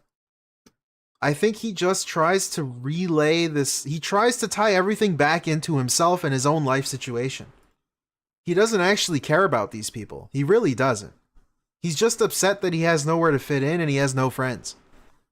And that one of his ex-friends, one of his only friends, who apparently was never a friend, Howard, just told him that he doesn't care about anybody but himself. Living, dead, family, friends, doesn't matter. And I think that really affected him. Did a T tribute, and in the T tribute, this is something when people always wanted me to talk about on my podcast about my past and stories about my past. And in the past, someone, because I was known on YouTube, obviously, I was a known YouTuber, and people knew from over the years of me talking about my old formative days as Street Fighter that I was friends with this kid T Carter before he had passed. Someone came to me one day at not a tournament, excuse me, I think it was a convention, it could have been a tournament, and they handed me a packet of photos. Yeah, man. The packet of photos was his personal packet. He said, Phil, I want you to have this. I said, what is this? He goes, you know, these are pictures of T. And actually, Scott's in a couple of them, too. And he says, these are pictures that I want you to have because you are known on YouTube. And he says, T was such a beautiful guy. I'm not talking about his looks. His personality. He was outgoing. He was vibrant. He was full of energy. He was the nicest guy. He had a passion for Street Fighter. He was the best player in Connecticut. The entire time he was alive, he was the best player in Connecticut. Okay? He said, I'd like you to have these pictures because I know you were a friend with T. And you have the ability on YouTube. You have the reach, the clout. You can share his story with people on the internet. So, not only a lot of people know about T because he didn't get to live that long. And you can be the person to tell us his story. Like, see here, for example, I don't think he's necessarily crying that his friend T is gone. I think it's more so that he's touched that someone thinks that he can do something about it, to do so, like he's being given some sort of responsibility and he feels like he's fitting in. It all relates back to him. So he feels like he found a spot to fit in there. So I did. Someone trusted him with photos of a friend. I made a video on a podcast just like that. Monetized and video. And I scanned the pictures into my computer. By the way. Okay? And I shared it with the world. The podcast doesn't get a lot of views. Okay? The podcast maybe got 10,000, maybe 20,000 views now. Talking about views. Okay? Jeez. I thought I did a good job doing a tribute to T. All right? And I did as best I could. Now, I'm going to tell you guys something that nobody knows. This part's great. I was haunted by T's death for a very long time. I actually feel like it was one of the reasons why I originally had depression. Because it happened to me at a time in my life when, my God, I hadn't dealt with death or loss. And although everyone in Connecticut was hurting at the time when he died, I blamed myself for it. I don't know if I ever told this story before to anyone. But the day when T died, I met him at the mall before he was murdered. And he was saying to me, oh, we're going to go over someone's house and we're going to play some games or whatever. And I had a car, by the way, at the time. I had a car. And he basically offered, hey, you want to come with us or whatever. And I was like, no, I couldn't or whatever. I actually don't remember the specifics. And he was like, all right, cool. Because I was thinking maybe I could get a ride with you if you could drive us over there or whatever. And I was like, no, I can't do it. I'm busy or whatever, Who knows? There's a kid who I've seen a million times before. I'm going to see him a million times again in my life, right? I don't even know if I believe this story, That day, man. He was walking home from playing Street Fighter at this kid's house. And a gang member decided to shoot him for no reason. I guess, there's all kinds of guesses, and I guess the rumor that hit the streets was that this gang member, this was their initiation. Oh, prove that you're hard enough to be part of our gang by just murdering someone in the fucking street walking home. He got shot. Okay? And I blame myself because I said if I had hung out with T that day and I had driven him to his friend's house, I could have driven him home. And maybe he wouldn't have got shot. Now, of course, that's ridiculous. I didn't shoot the kid, right? We all know we're all rational people who were rational. Why would you laugh at that? Why would you laugh at that real quick? I could have driven him home. And maybe he wouldn't have got shot. Now, of course, that's ridiculous. I didn't shoot the kid, right? We all know we're all rational people, we're rational adults, but this is what happens. I don't want to be too mean here, okay? but and I just don't buy it. I just don't buy it. He was my best Street Fighter friend at the time. We were rivals. I always said, like, I was Ken and he was Ryu, because Ryu was the better one out of the two, right? Yeah, the kid. And basically, this was a major problem in my head. It fucked me up for a very long time, to the point where until I fucking moved out of Connecticut, all right? Until I moved out of Connecticut, it was haunting me. It was causing me mental problems. Before I moved out of Connecticut, I drove to his grave and couldn't get out of the car. I didn't say goodbye before I left because I couldn't do it, because I was too fucking weak, because I was so haunted at losing this guy. And this was many years later. He died in the late 90s. This was 2014, and I couldn't do it, okay? So when I made that tribute about T, all right? Yeah, I was trying to make up for it. I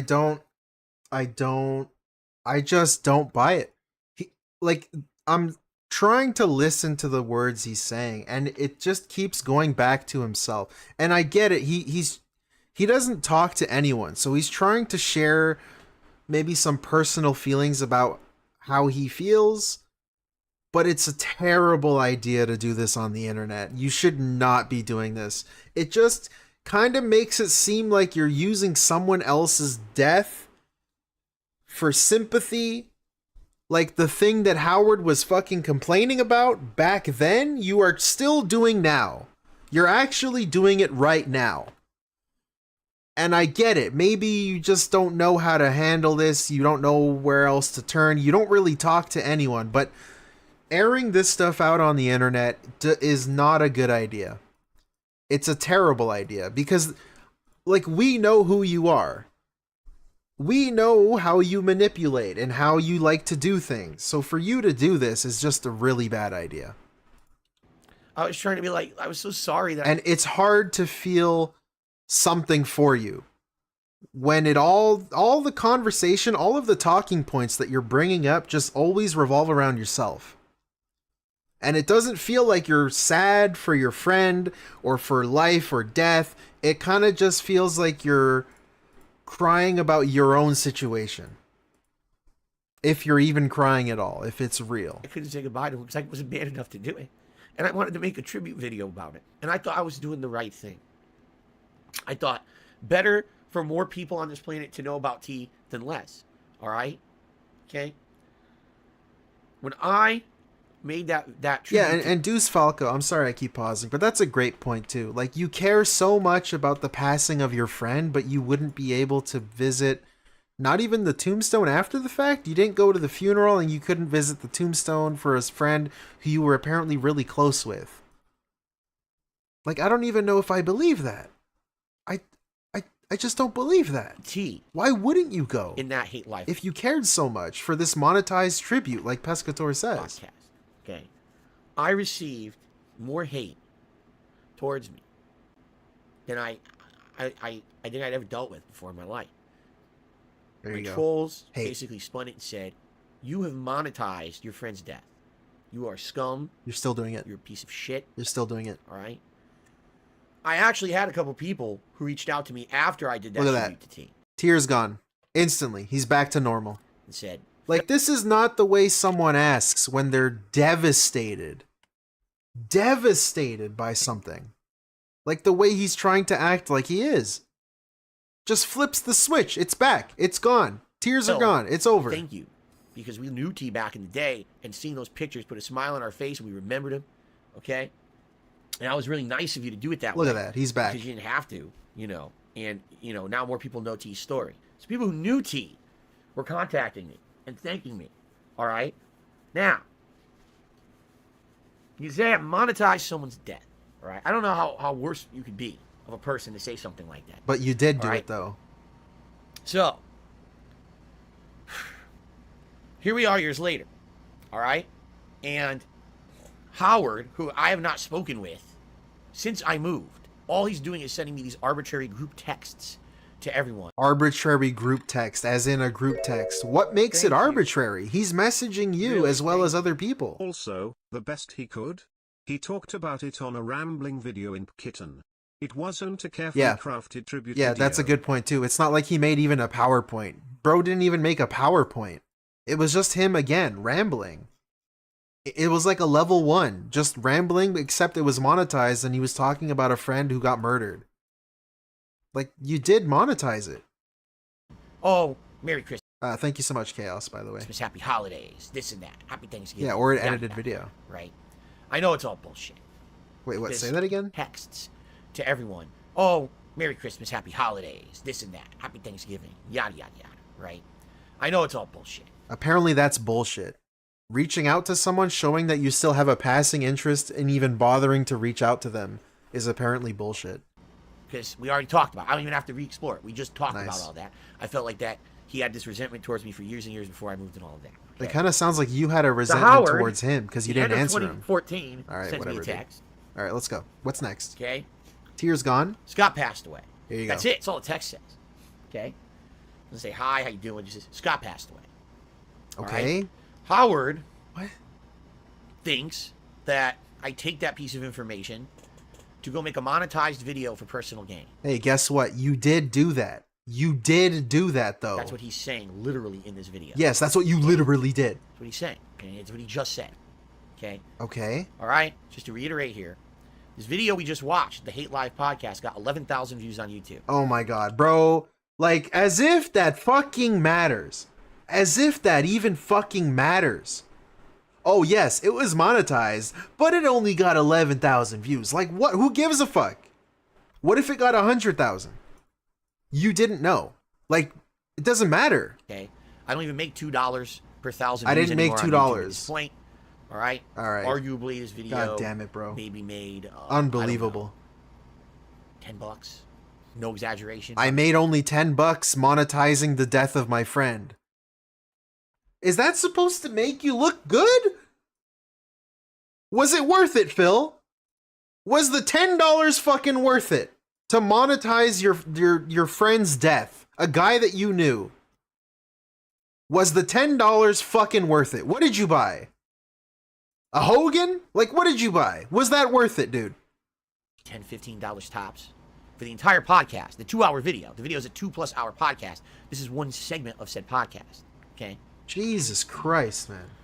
So, you know, he feels that I monetized the death of Scott and that I'm a horrible person because I did it. Okay? And he says, to reiterate, oh, not just me, it's everyone in our friend group, everyone back home. My nose is disgusting. Please, let me... Shut up. I brought up Scott, I brought up T, I publicized Scott's death.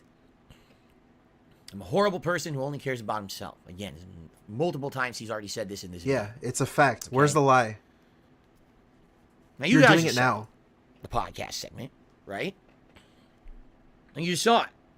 It's in context now. Okay? Okay. So, you didn't... If you were just watching this video, all right? If you were just watching this video with no context provided, what would you think? This is hypothetical. You don't have to answer me. All right, I'll answer it, though. It seems like you kind of brought up someone's death out of the blue, started talking about weird personal medical shit that happened with him, and weird personal stories about him, and then just casually mentioned his death, and then about how it affects you, and how you are glad to be where you are, and how Street Fighter changed your life, and how much of a better person you are than everybody else. That's really what happened. That was that video that we saw from the past. Thing in your head. If you didn't know the context, okay, what would you think? What was the video? That's what I did thought. I say? Oh, you my sounded goodness. like a piece of Right? shit, and the video was monetized. You didn't have to talk about it. Like, what kind of tribute is that to someone that you knew? Talking about personal medical issues. And how you're so great, and how Street Fighter is awesome.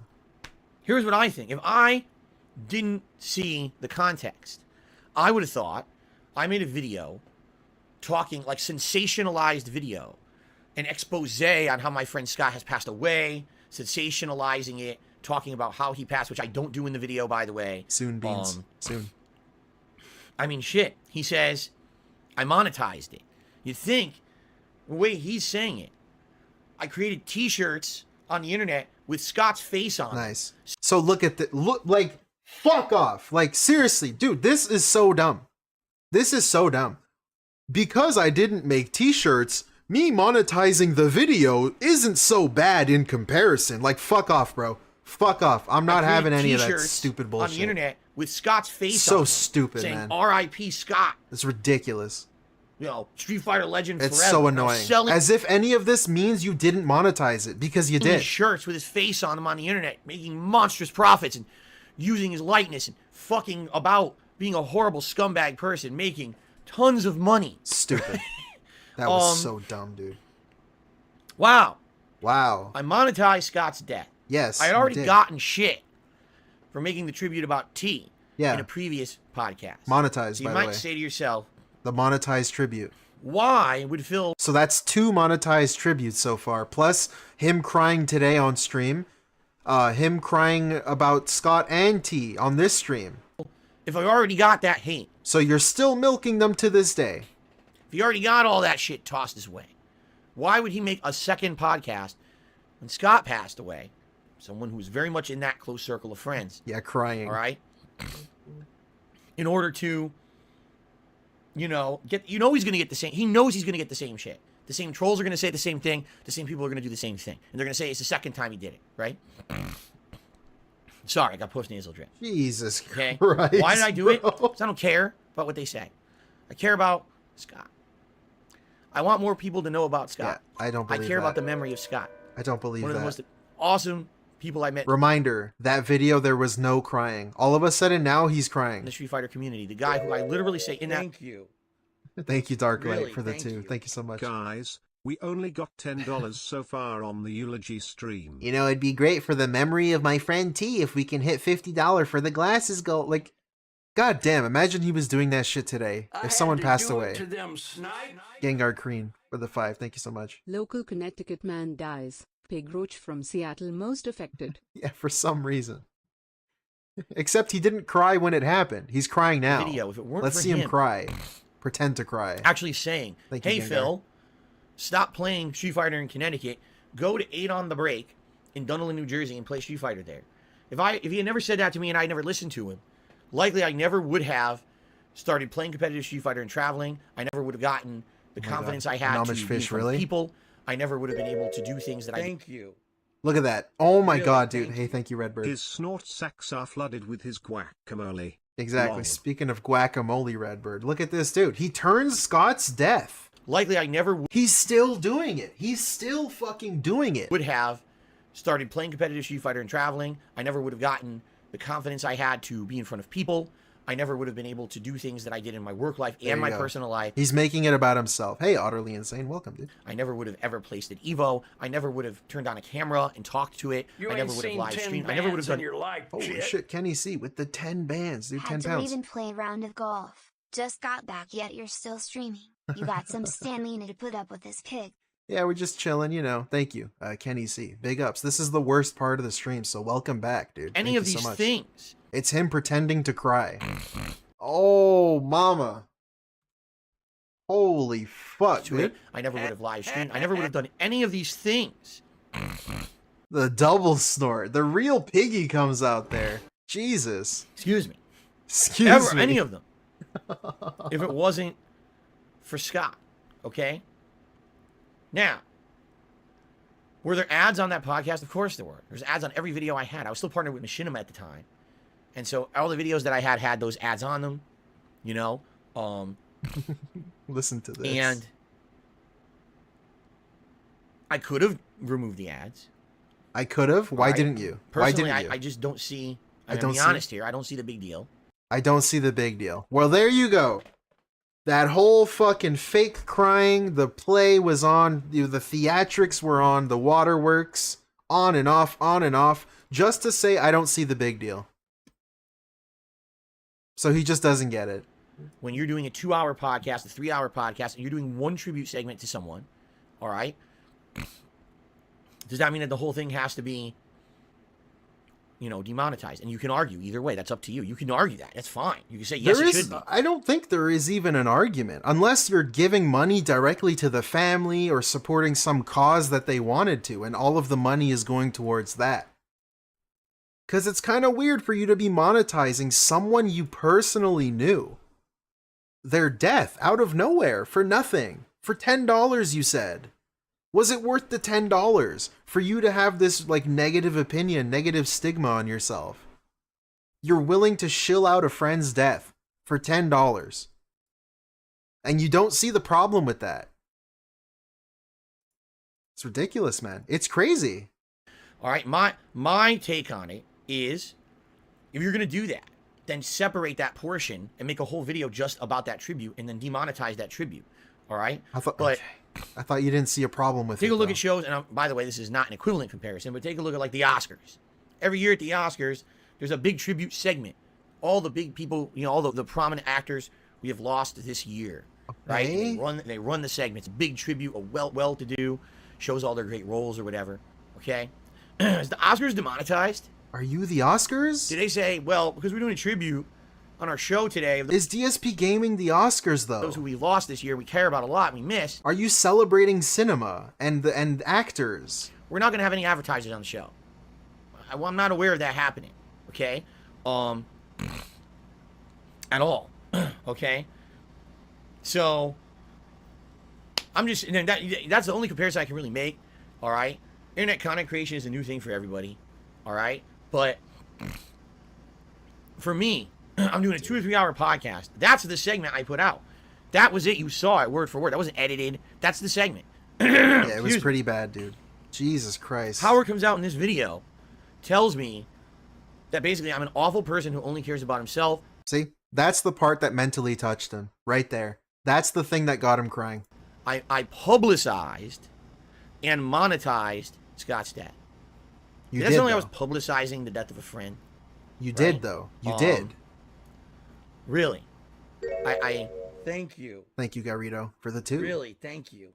He's actually not human, can't grasp common decency. Yeah, he just doesn't see the problem with it, and he thinks that he's on the level of the Oscars. I don't know. I would say a tribute to an actor while you're celebrating cinema, celebrating TV.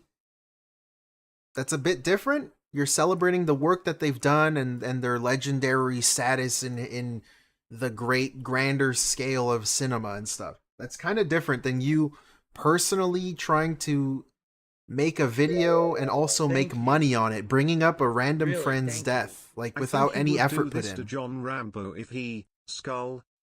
Oh boy, ZZZ. Thank you for the 279. Maybe, yeah, maybe. That's if anyone even told him though.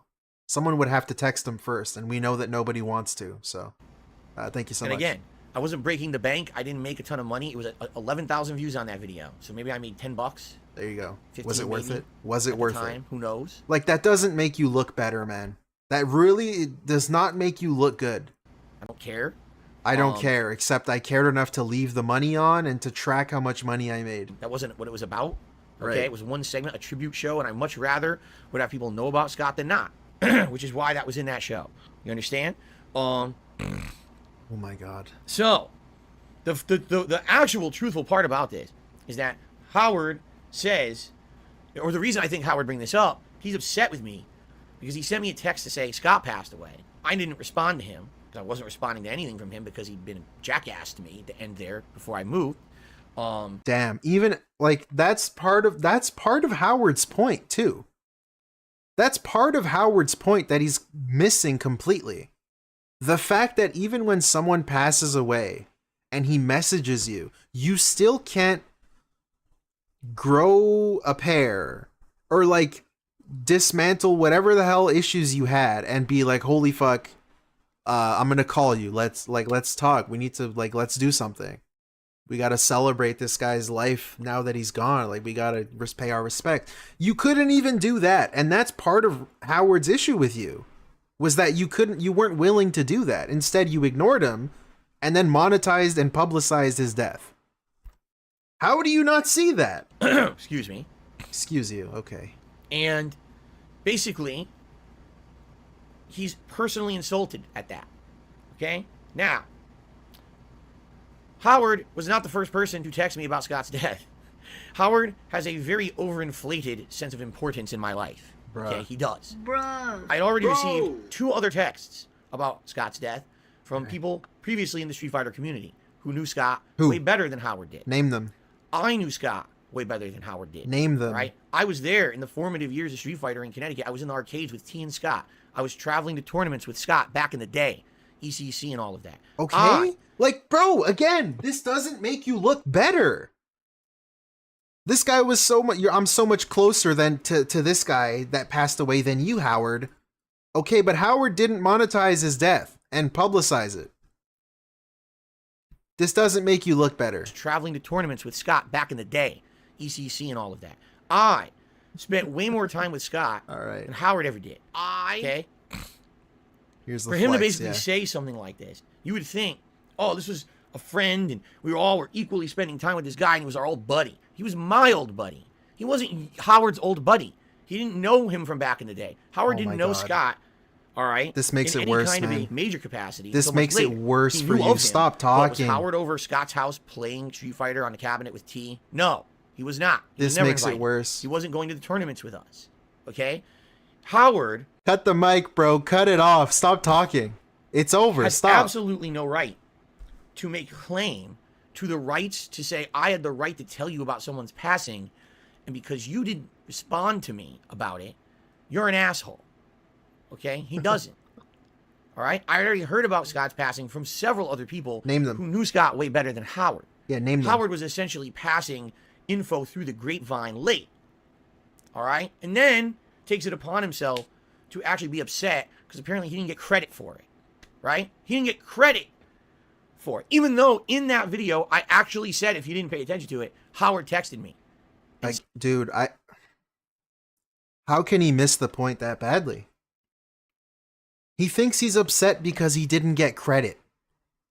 Said that Scott had passed away. And I said, Is this dude human? Like, what's wrong with him? Genuinely. What is it? and others, because it's true. Asperger's? You would know the Like, others. You guys don't know the others. what is this situation going on here? There's this old school people from the Street Fighter community. You wouldn't know them. Why would I mention them in the video? Okay? So, to me, this is the ultimate hit below the Hypnosis. belt. Yeah, I like that one. This is, if you want to say all the things they already said about the video up to this point were completely and 100% true. Why don't you listen I to don't know me? how you can actually defend this part of the video. This is insanely hurtful to me. This is actually like, I'm not kidding now. All right, I'm not exaggerating. I don't want to be friends with Howard ever again after this portion of the video. In fact, I would rather never speak with him ever again. Damn. I refuse to have any kind of a relationship with someone who has such a aggrandized self-importance to think that this guy was the exclusive person who could tell me that a friend of mine from back in the day had passed away. And that because I didn't personally contact him after the fact and say, oh, thank you so much for the information, and then slam me in a video publicly stating that I publicized and You did do that. monetized his death. You did do that. All right? Okay. There's Explain how you didn't do exaggeration, that. and then there's malicious intent. What? All right? That's malicious intent. How is that malicious? How is that either of those, exaggeration or malicious? It's neither. Where's the lie? Right there. That's the actual textbook example. What? Of internet defamation. What? You've seen it. You can't, that is it. You can actually clip that portion of the video there. After seeing the context, you can clip that and say defamation. That's exactly what that is. Lawyer up and All sue right? him then, bitch. What the fuck are you talking about? So, I have absolutely, What? positively, no desire Oh, whatsoever that's ridiculous, man. ever speak to this man again. That's crazy. All right? And I didn't. Besides one more time. I did speak to him one other time. All right? After this very hurtful... Well, I take that back. It was before this. Never mind. I got the timeline confused. I did speak to him one more time. Before this video had come out and his intentions were not clear. I didn't know this, okay? I figured he's being Jeez. mean to me in Connecticut. He's going to ditch me for my last event. But I didn't know that his feelings were this deep-rooted at the time. So, thinking back to how much he's saying that Howard was never his friend, it kind of just seems like DSP was upset at how Howard was mad at DSP. So in order to cope with that and to make it seem like DSP is not in the wrong, he needs to now transform Howard into never being a friend. Because for some reason that makes his brain feel better, rather than saying Howard was a friend who then hated me because I was a bad friend to him. It's all just a protective shield to protect his ego from some sort of thing that can just make him assume it's his own fault. All right. Now we know from this portion of the video. Now, I hate to say it. John is involved in this. I'm shocked. I'm appalled. John had gripes against me. But the fact that he's going along with this shit, you know, John knows me. John knows the kind of guy I am. We spent tons of time together. For him to even go along with this and include this in the video, I don't even know what to say. You know what I'm saying? Like, you can have gripes against me, things I did wrong over the years. You could argue about money. You can argue about anything. But this is blatant character assassination. This is, we hate you. We never want to deal with you ever again. No, it's not. Now, man. If someone said something like this about you, especially because I was always a closer friend to Scott than they ever were. I knew him before they did. Again, that doesn't make you look better. You were a closer friend who was willing to publicize and monetize his death for $10 to $15. I hope the Hogan was worth it. You probably got nothing in that poll, dude. I hope you got nothing. With him than they ever did. I knew more about him than they ever did.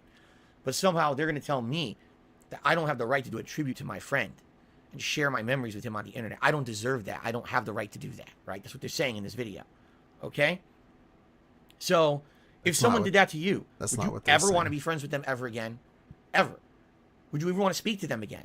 Would you have any desire to reach out to them and try to mend a friendship? Or would you be like, okay, well, that's it. You know, that's the straw that broke the camel's back. This is the portion of this video. And by the way, there's a fucking hour left. How? This is the portion of the video. Yeah, we still have another video left. Is the end of everything, right? Why, you know, who even cares what else they say in the rest of the video? Because I can tell you, we'll go through it real quick, but I guarantee you nothing that they say after this, all right, is ever going to top this. This is the worst thing you can basically say about me, besides maybe I'm a murderer, okay, or a rapist or something. They did not say anything that he's saying that they said they did not say. They didn't say you couldn't do that. They were just appalled that you did it. They were upset that you did it. There's nothing stopping you, but they can think you're a piece of shit. I'm a which you are. Really? Thank you, Scott B, for the 2 There's only pounds. child syndrome and then there's this. Yeah, what is this? This is like negative child syndrome, bro. I have no idea. Person it's crazy. Thank you, Scott. Who would disrespect and monetize the memory of my friend. And you know what I'm saying? It's ludicrous. I would also like to know shout out to Luda. Who all these people are back home who hate me too. It's funny, none of them said that to me either, right? As if they fucking people would. on the internet who just want to, you know, propagate this negative bullshit with each other. Okay, how many people do you talk to back home? Question for you, DSP. How many people do you talk to back home every day? Tell me. Had to do it to them snipe. Oh, the answer is 0. Okay, nobody likes you then. I love how he keeps saying, why would I want to repair that friendship? Like, bro, they burned the bridge, not you. They don't want to repair Unicorn Lamau. Thank you, Joe Blow Slaboni, for the 5 pounds. Yeah, exactly. It's just another coping mechanism. It's a shield that he needs to put up, a barrier in his brain to make himself feel better. Well, you didn't fire me. I actually quit. That's the energy I'm getting from that little admission there. It's crazy. Oh yeah, we all hate Phil because he moved away and everything. Who are you? Where does this toxicity come from? And how the fuck do you get on with your life? If this is the kind of shit, the circle of hate that you have here. For me, of hate. Right? Oh, no one's going to talk to him anymore. We weren't talking to him. No one wants anything to do with that guy. Right? Right. Like, holy shit, man. Do you think I want to go back to Connecticut and rekindle my friendship with my Street Fighter buddies? So anyway, let's continue and see what else is in this video. This is what dude, if one of my friends died, I wouldn't be making a video about it. I wouldn't be publicizing their death. Yeah. You wouldn't do a tribute. It's terrible, man. No. He wouldn't make a public tribute where you I hate that he's saying tribute. It's him talking about himself. First of all. Second of all, monetized. He wouldn't make a monetized video and a rambling daily rap, whatever the fuck, weekly video where you're talking about yourself and publicize your friend's death. That's the difference, you piece of shit. Okay. It's dirty business, man. It's dirty. It's dirty. After that, I don't fucking talk. That was it for you. That was it for me, man. Yeah. That was it for me. Okay. Yeah, that'll do it. Jeez. I'm sorry for being so angry about okay. it, but this burns me, man, because it's things like this that we should even be avoiding. Yeah. And like, and his whole thing will be to retort to you. His response. Let's will see. Be, oh, you should have told me that you feel hey, it, but it's like it's back to the apology thing. What's funny about that is DSP's been saying that about everything else. Every other excuse has been justified with, well, you never told me. You could tell someone so many times. Jesus Christ. Right? And they apologize, but they keep doing the same behavior over and over. At a certain point, you realize this is who they are. They're not going to, they're not really apologizing. They're not really going to change. No, this is how it is. And you have to make the decision, like, do I want this in my life or not? You know, which is affecting you in a negative way. Yeah, it affected all of us in a negative way. And I'm at a point in my life, I'll be completely honest. How did making a tribute to my friend who passed away affect you so poorly, Howard? Because it's a really scummy thing to do, DSP. And he's the one that told you, so he feels responsible for it. By proxy. Similarly to how he got Respect the Pact involved with you, personally. He feels responsible for it, and he doesn't like that you did it. And he's the one that told you in his eyes. So that's how he feels like responsible and how affected by it. I'd love to hear that because he won't say that. It's very easy to figure out, DSP. How did I ruin your life by making a tribute to Scott, a heartfelt tribute?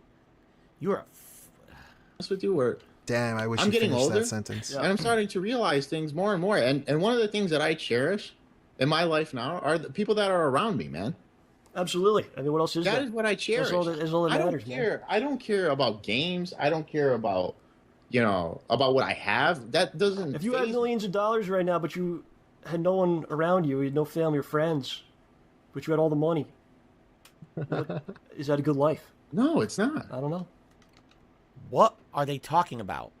It's an example. This whole video, it's not about money. It's not about the money. What? Money gets brought up constantly. And now I'm what? Literally referenced as the guy surrounded by money.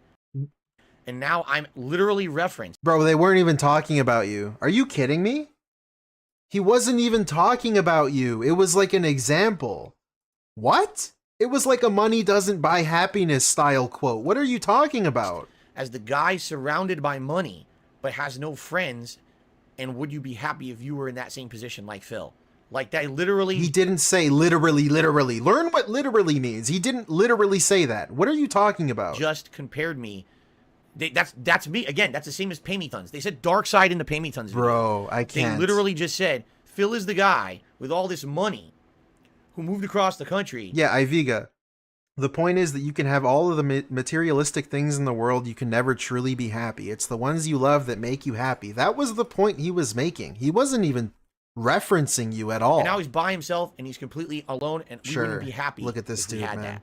All right. Everything is about him. Right? They literally just said it. The guy. All right? But again, it's not about money. It's not about jealousy. It's nothing about that because Phil just kept speaking out of turn nasty things about us. Absolutely, this video has nothing to do with money, even though we've mentioned it 72 times so far. How many times do you mention it a day? Yeah. He moves away. Now, guys, like you said, at this point, it's your decision. We support you. Absolutely. Hope you do well in your endeavors. I hope everyone does well. But what happens? He leaves and he doesn't contact us. And the only reason... Wrong. Contacted Rambo, not you, because I didn't want to speak with your ass. And I hate to say this, it feels like the only reason he contacted you, John... I get contacted. So I'm not going to say you were not contacted. But why... There you go. He corrected himself. Is that not good enough for you? Why does he contact you? It's not because he... There you go. This is the important part, too. This is Howard's point. So you pointing like this and making a face, you're missing the point of what Howard's trying to say, dude. You were not contacted. But why does he contact you? It's not because he wants to see how you're doing. It's to do playthroughs so he can make money. Yeah, talk to him all let's the get, time, not let about me speak on this a little bit. So going back to his Thanksgiving video, he Nice. says there's a lot of rumors about why we're not doing stuff, and he goes, it's definitely not about the money, and it's not about me revealing something personal. It's Hey, definitely Crest. not that. But Okay. This will be the final segment. I will not be pausing as much in this final Let's segment because go. I need to finish. Last part. It's a 2-hour long video, so we've got quite a bit to go, but we should be done before 11 hours, probably. All right, everyone. This is the last video of the DSP reacts to the We should be done before he goes live today. I'll say that. We'll be done. John and Howard expose or response video, whatever you want to call it at this point. At this point, I don't know what you would even categorize it as now that you've seen it with my responses. Let's finish it. it could possibly be that I just moved and they're resentful about that. Yeah. So it could be that one, I guess, because that doesn't make him look bad in any way. No. Well, that's funny. So, anyway, he moves.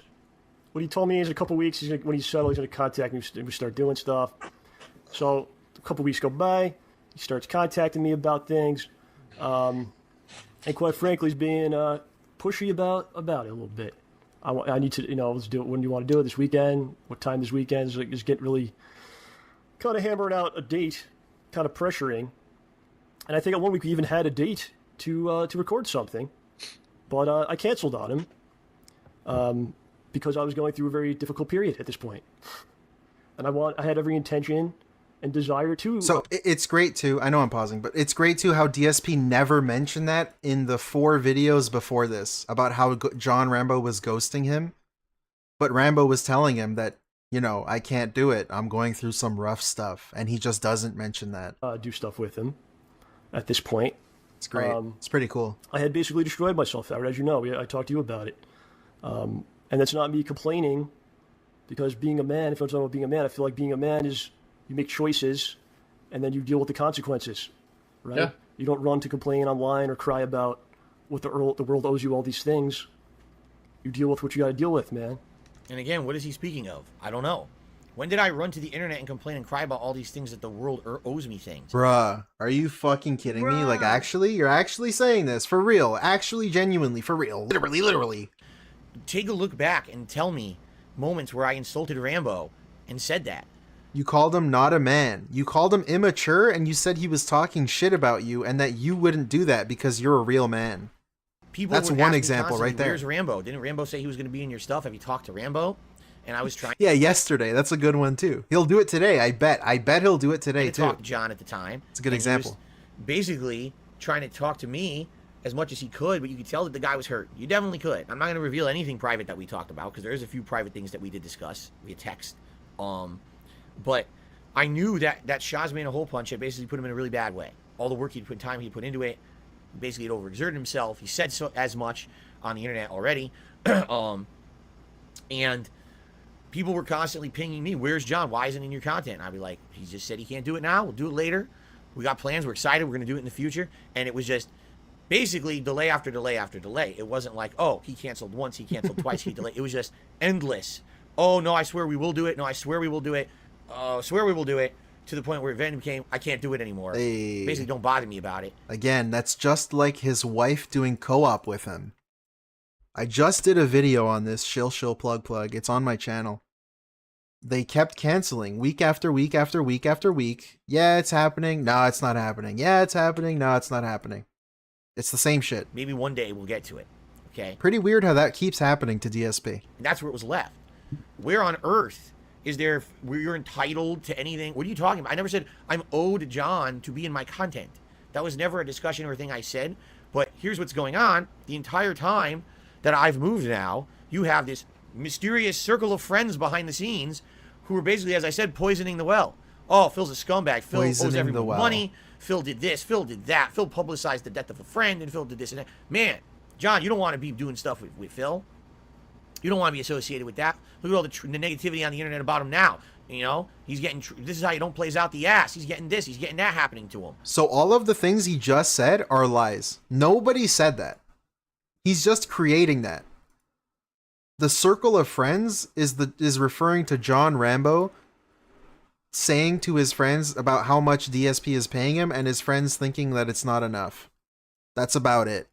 Don't deal with Phil anymore. Somehow that's turning into all of this that he's currently talking about. And that's what I feel happened, and that's my speculation purely. Oh, I speculation. think that John at Okay. first had every intention of doing shit with me, but as the year unfolded of 2014, and I had moved, and he was Also, completely poisoning the well is such a terrible term to use, dude. That's so cultish. It's so weird. Why are you saying that?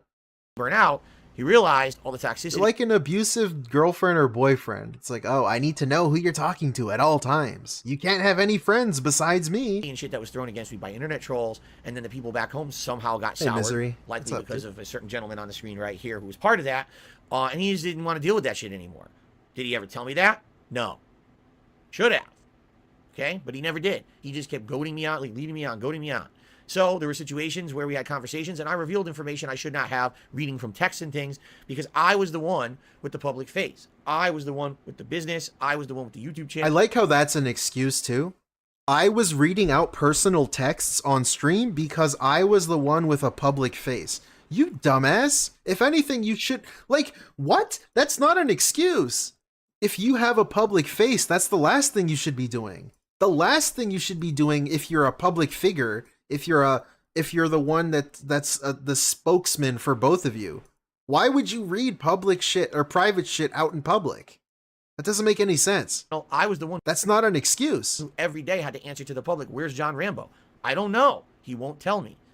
And, you know, I definitely screwed up. Yeah, the people I need should to have know. Never revealed anything private. I should have never gone that far. That is completely, utterly my fault. Is he crying in this video? Oh, you just So I missed basically it, had a lot- dude. You basically just had a lot- missed the a lot crying. happening. I had really run myself into the ground, sacrificing a lot of things. Doing his content too. I was working on the episode, Strauss Man Hole Punch episode 9. Jand. There's a lot of work. J&J. I was doing stuff with Phil as well. I had already moved. We're talking about months after my move. We weren't doing anything together. This is false. He was doing stuff earlier in the year with me and previous to that, but he was not involved with any of my stuff after I moved. I think that's that what was he all meant. On him. I don't know what he's talking about right now. That was the issue. He said he was going to be in my stuff. Dude, the video is on screen. He's referring to shit you did before, obviously. No, I can't do it. No, I can't do it. Thank you. Okay. You still haven't told me where John Rambo is. Thank you, RS Nerd. Where am I playing? You still haven't told me. Thank you for the 2. No clue Appreciate what he's it. talking about. And like I said, my job is I'm an independent contractor. I work in real estate. You have to go out on your own and do things to find work. Like you don't just show up for 8 hours and you get a check. You know, it's not how it works. Yeah. So I wasn't doing a lot of real life things because I was sacrificing to make something I believed in and had desire to do. That was my own choice. Okay, I'm not complaining about it. I'm being told by Nave, oh, he's referencing before I moved. So you changed the timeline again. We're talking about... Okay, now shut the you're fuck up, kidding. bro. What is going on? Again, it's a conversation. They shouldn't be expected to keep a steady timeline. It's not like an essay, a video essay. They're just talking amongst friends. What's going on? Why are we back in the past now? I don't get it. Well, I was in a bad spot. It was winding down. I had to start figuring out real life things. He's setting up the story for why he was in a bad spot. Like, that's all he's doing.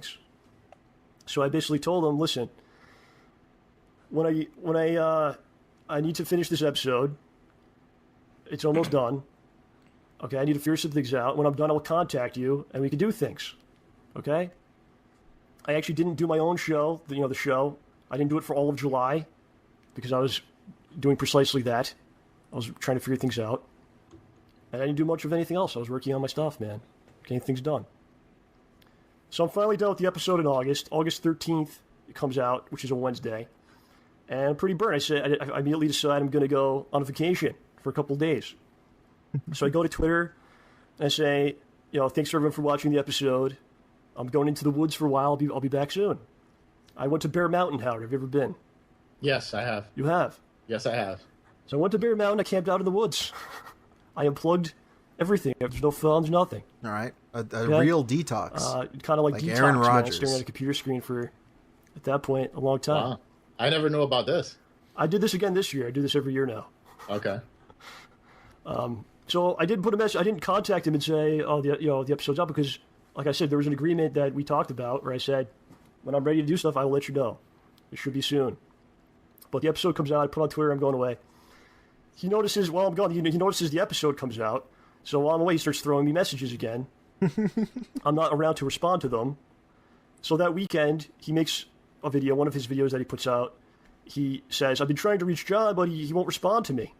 That's the rough plan for this week. Now you may be saying, what's going on this weekend, Phil? Man, Because so this dude was like, look, he saw a video upload and then just assumed Rambo was back. Even after he told him he's gonna be gone for a while.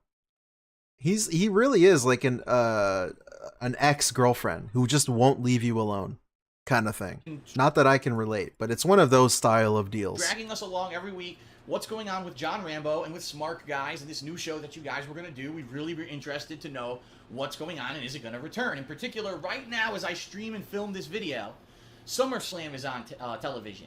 And as you can see, I'm not watching it, right? So people might be saying, gee, what's going on with pro wrestling? What's going on with Smart Guys? So this is exactly what was happening is John kept telling me he's going to do stuff with me. So I told my audience, yeah, John says he's going to do stuff. We'll do it eventually. I'll let you know when we have details. And then John would not talk to me or not respond or not want to talk about it. All right. And so then my audience says, what's going on? There's a big wrestling event coming up. Are you guys going to do Smart Guys? I don't know. John hasn't contacted me or said anything. So I'm assuming no. But this was just an ongoing thing. It was just month after month. It was, oh, we're going to do it. Oh, time passes. Hasn't happened. Oh, sorry about that, Phil. We'll do it in the future when I'm ready. Maybe 2 weeks. 2 weeks passes. Oh, doesn't happen yet. You know. Yeah, it's so strange to me that he even feels the need to make a video about it at all. Why are you even talking about it? It's like him setting up the cat stuff again.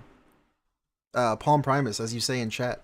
It's just like, why are you even bringing it up? If you don't say anything and you only say it when it's going to happen, that's fine. You don't need to hype it up and talk about it and constantly mention it. And add pressure. It's like a constant form of pressure. Like imagine being John Rambo. This guy's texting you, blasting your phone, and then also talking about you in videos with like thousands of viewers. You can't say no after that. Everyone's gonna message him, and he has like a Twitter, he has a YouTube, he was doing his own stuff. You know how annoying that must be? I've handled it better with my It's just like a pressure tactic. It's so fucking weird for DSP to do that, to put you through that. Audience, intentionally. Yes. I should have just said to everyone, listen, guys, this is between me and John. We got to hash it out. We don't have any details. When we have details, we'll tell you. For me, I was the kind of person who was trying to be 100% transparent with my audience, which is a horrible idea. I know that now. I know you can only share limited information. The more you share, the worse it gets because people always try to twist shit against you. Imagine having to learn people, that. John said he's coming back right after Shah's Man a Hole Punch. That's what he told me. And then Shah's Man a Hole Punch comes out and there's no John. Guess who they come to? Me. Not John, me. Phil, where's John? Phil, you said John was going to do it. Oh, God, here we go again. It was just an endless string of this that happened. So this dude really lets the opinions of others and the what other people say dictate his entire life. Because all you have to do is not respond. It's really that simple. Pescator, you would know better than I do. But like, dude, you just don't have to respond to everything people say. You just don't. Since I You moved, really don't. Month after month after month. I that can't year, believe I have to explain that. And every time I open my big mouth But about apparently it, in a this video guy like doesn't that, know. It just got worse because more people say, ah, see, John doesn't want to be in Phil's content. John's avoiding Phil and all of that. Was it true? Was it not? I don't know. I can only know what John told me. He told me no. It was all personal stuff. He's saying as much in this video. But this is the thing. It just got worse and worse and worse to the point where it was constant hounding about John Rambo. Where is he? Why is he? Why is he ghosting you or whatever? Okay.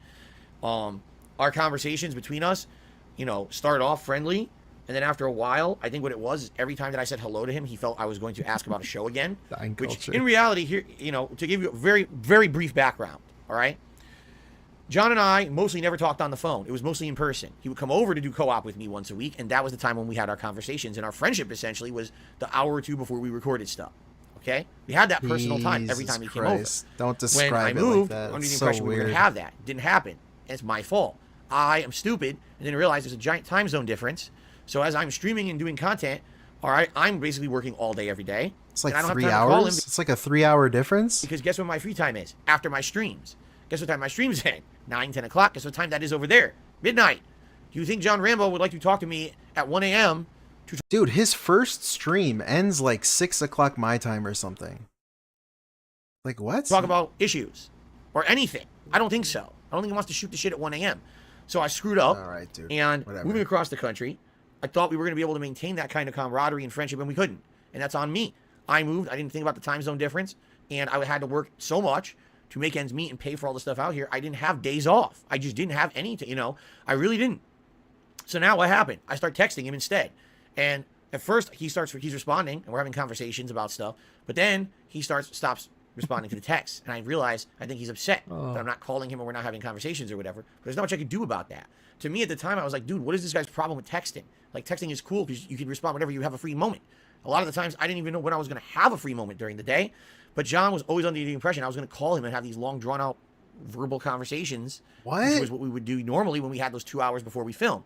So, in actuality, if everything had gone according to plan... That's so strange. That is so weird. What? Like, bro, you stay home all day. You can't find time to call your friend on the phone? Like, what? And we did actually start making content when John had said we originally were going to. We're going to get on a Skype call and we're going to do Smart Guys. Well, the first hour we would just talk and shoot the shit and catch up, and then we do the show. That didn't happen because we didn't do it. You see? So we never caught up. And the only time that I really had time for shit like that, even beforehand, when I was in Connecticut, was when I made time because John was coming over to do a day with me, a day of co-op, and then we would have our friendship, all right? This is basically completely different situations, you know? John has a separate life. John has a separate job. John has everything separate. My work was my life, you know? What a and weird even more way to so, talk about when this. I moved across the country, I screwed everything up because I was overextended. I spent too much money and I had to work so much, I had no free time besides late at night. So that was the end of time to talk to John Rambo besides texting. So he hated the texting. I know for a fact. He mentions it. He's, why couldn't he just call me? Because all I could do was text. Because the only time I had free was late at night because I was working all day. And that's my fault. Again, it's my fault. But that's what happened. And so, yeah, it sucks. I should have basically... I actually don't understand what he's even trying to say What I should here. have said at this point, this was 2014, was, guys, I don't know even when I'm doing anything with John. Just stop fucking bothering me about it. I'd love to do it. Can't. I'll let you know if anything happens. Instead, it was just... Like, you can't call your friend unless you're gonna plan some sort of co-op thing? You're not willing to call your friend at all? You want to just text about the next co-op that you're gonna do. You don't want to call and talk to him. You can't take a 10-minute break during your stream in a stream where you take breaks anyways. I don't get it. I'm so lost. I'm shaking. I'm scared. I'm confused. People on, keep going with it. Keep letting the And I'm trolls crying. get to me about it. And it just got worse and worse. Okay. Well, I'm very honestly going to tell you. Raphael, I'm sick in the head, dude. That this past week, John Rambo finally, after years, released the final episode of Schnozman and Hole Punch. It's literally feature length. It's like the length of a whole real movie that you would go see at the movie theater. All right. In my opinion, Nerd Brew, exactly. probably one of the best independently created series, one of the best independently shot things I've ever seen in my life. You gotta keep in mind that John Rambo filmed this, wrote this, did all the music, did all the editing himself. I can already tell he's hyping up to a thing where he's gonna hype you up, build you up because he wants to talk shit about you. He's gonna say something that might make Rambo look bad, so he needs to preface it with like some positivity first. That's so annoying. It's so transparent too. It's so obvious what he's doing. And can you tell that I was very apologetic for what I had said about Project 7 years before? That I always felt really bad that I basically downplayed John's involvement? When he did Schnozman and Hole Punch, I always tried to blow that show up and say how good it was. I always wanted to make sure that he was emphasized as a great content creator and a great director and all of that, because I felt so guilty about the shit that I had said about Project 7 in 2012, which we already covered. It's just a tremendous undertaking that he pulled this off. With the ending that it has, If you surely felt bad, you should have paid everybody, okay? How about that? How about you pay I watched everybody? it and I tried to tweet out, and I hope if you guys have not checked out Schnozman and Hole Punch yet, that is John Rambo. Instead of paying him in exposure. I hope you will, because it's really well done, and it's funny, and it's intelligent, and you just got to check it out. I mean, someone who puts that much time and effort, it deserves more attention than it's getting, right? He started this 2 years ago, and the first few episodes were getting tens of thousands, if not the first episode, I think at this point has 30,000 views. View audit for someone And else's the guy put channel. so much work into the ending, and because what's been going on with YouTube, you've seen everyone's viewership and following is dwindling, unless you're some huge YouTuber. And so, unfortunately, he's putting all this time and effort in, and it really deserves more attention than it's getting. So please check it out. If you like my content, you're going to love this. It's better than my content, in my opinion. When it comes to anything that I could script or write or do, you should check it out, okay? Yeah, King Jad, I've mentioned that before too. Keep in mind, guys, this is something that he's watched multiple times. It's a video that was prepared for him, and the video itself has about 9 to 10 views. Or 11 even. So it's something that he's pre-screened and pre-watched. So it's not even a real reaction. That being said, He's just going over narratives that he wants to reinforce. released that this week, and then after that, he pretty much just kind of disappeared. Big He ups, actually King only Jad, by the tweeted way. a couple times.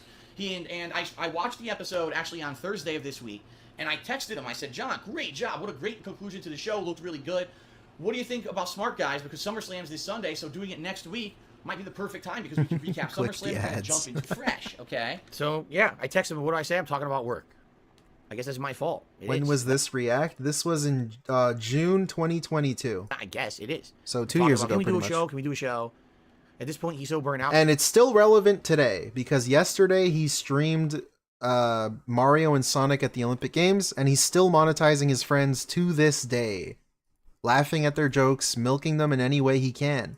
Yes, milking human beings. He doesn't want to talk to me anymore. You know what I mean? And again, the circle of friends back home are poisoning the well and basically telling him, oh, you don't have nothing with Phil. He ripped us all off. He's a scumbag. He's doing this. He's doing that.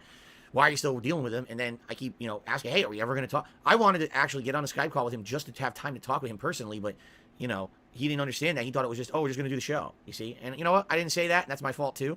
A lot of things I fucked up. He didn't respond. So at this point, I don't know what's going on with John. He tweeted yesterday that he's going away for a few days, but he'll be back for his show on Wednesday. I don't even know what that means. Does that mean that, he's turning off everything, turning off his fucking internet? What do you his phone, think that means? Apparently, yes. He went to this Bear Mountain, so right? That's what he did. And effort into Schnozman, he's burnt out. I don't know. Does it mean that he's not interested in doing Smart Guys? I don't know. I'm not the guy to ask. That's the thing. I don't know what's going on with John, and he hasn't responded. So for me, I know that if I didn't want to be bothered and I didn't respond to something, I wouldn't like it to keep being pestered. You know Exactly. what I mean? I already pestered the shit out of him. Space, and if or when he contacts me and says I'd like to do Smart Guys again and I'd like to do our new show, great. But if he doesn't, I mean, that's gonna, I guess, be on his shoulders. We haven't had a conversation about it or anything. He just didn't respond when I tried to contact him this week. So it's all lays basically on John right now. And when he feels that I guess he's rested enough or relaxed enough or in a position where he can jump back in and do some stuff with me, great. But until then, I don't know. It all rests on him.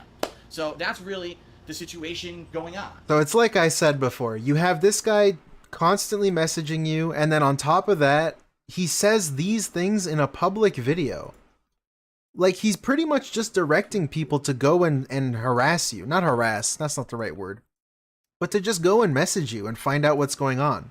Like, in his place. Elaine Walls, thank you for becoming a member. Thank you so much, dude. Based. Legend. Thank you so much. Real talk. And I'm not saying that's My a alerts negative are off, or I'm positive. sorry. It's nothing. It's just real talk. That's what's going on.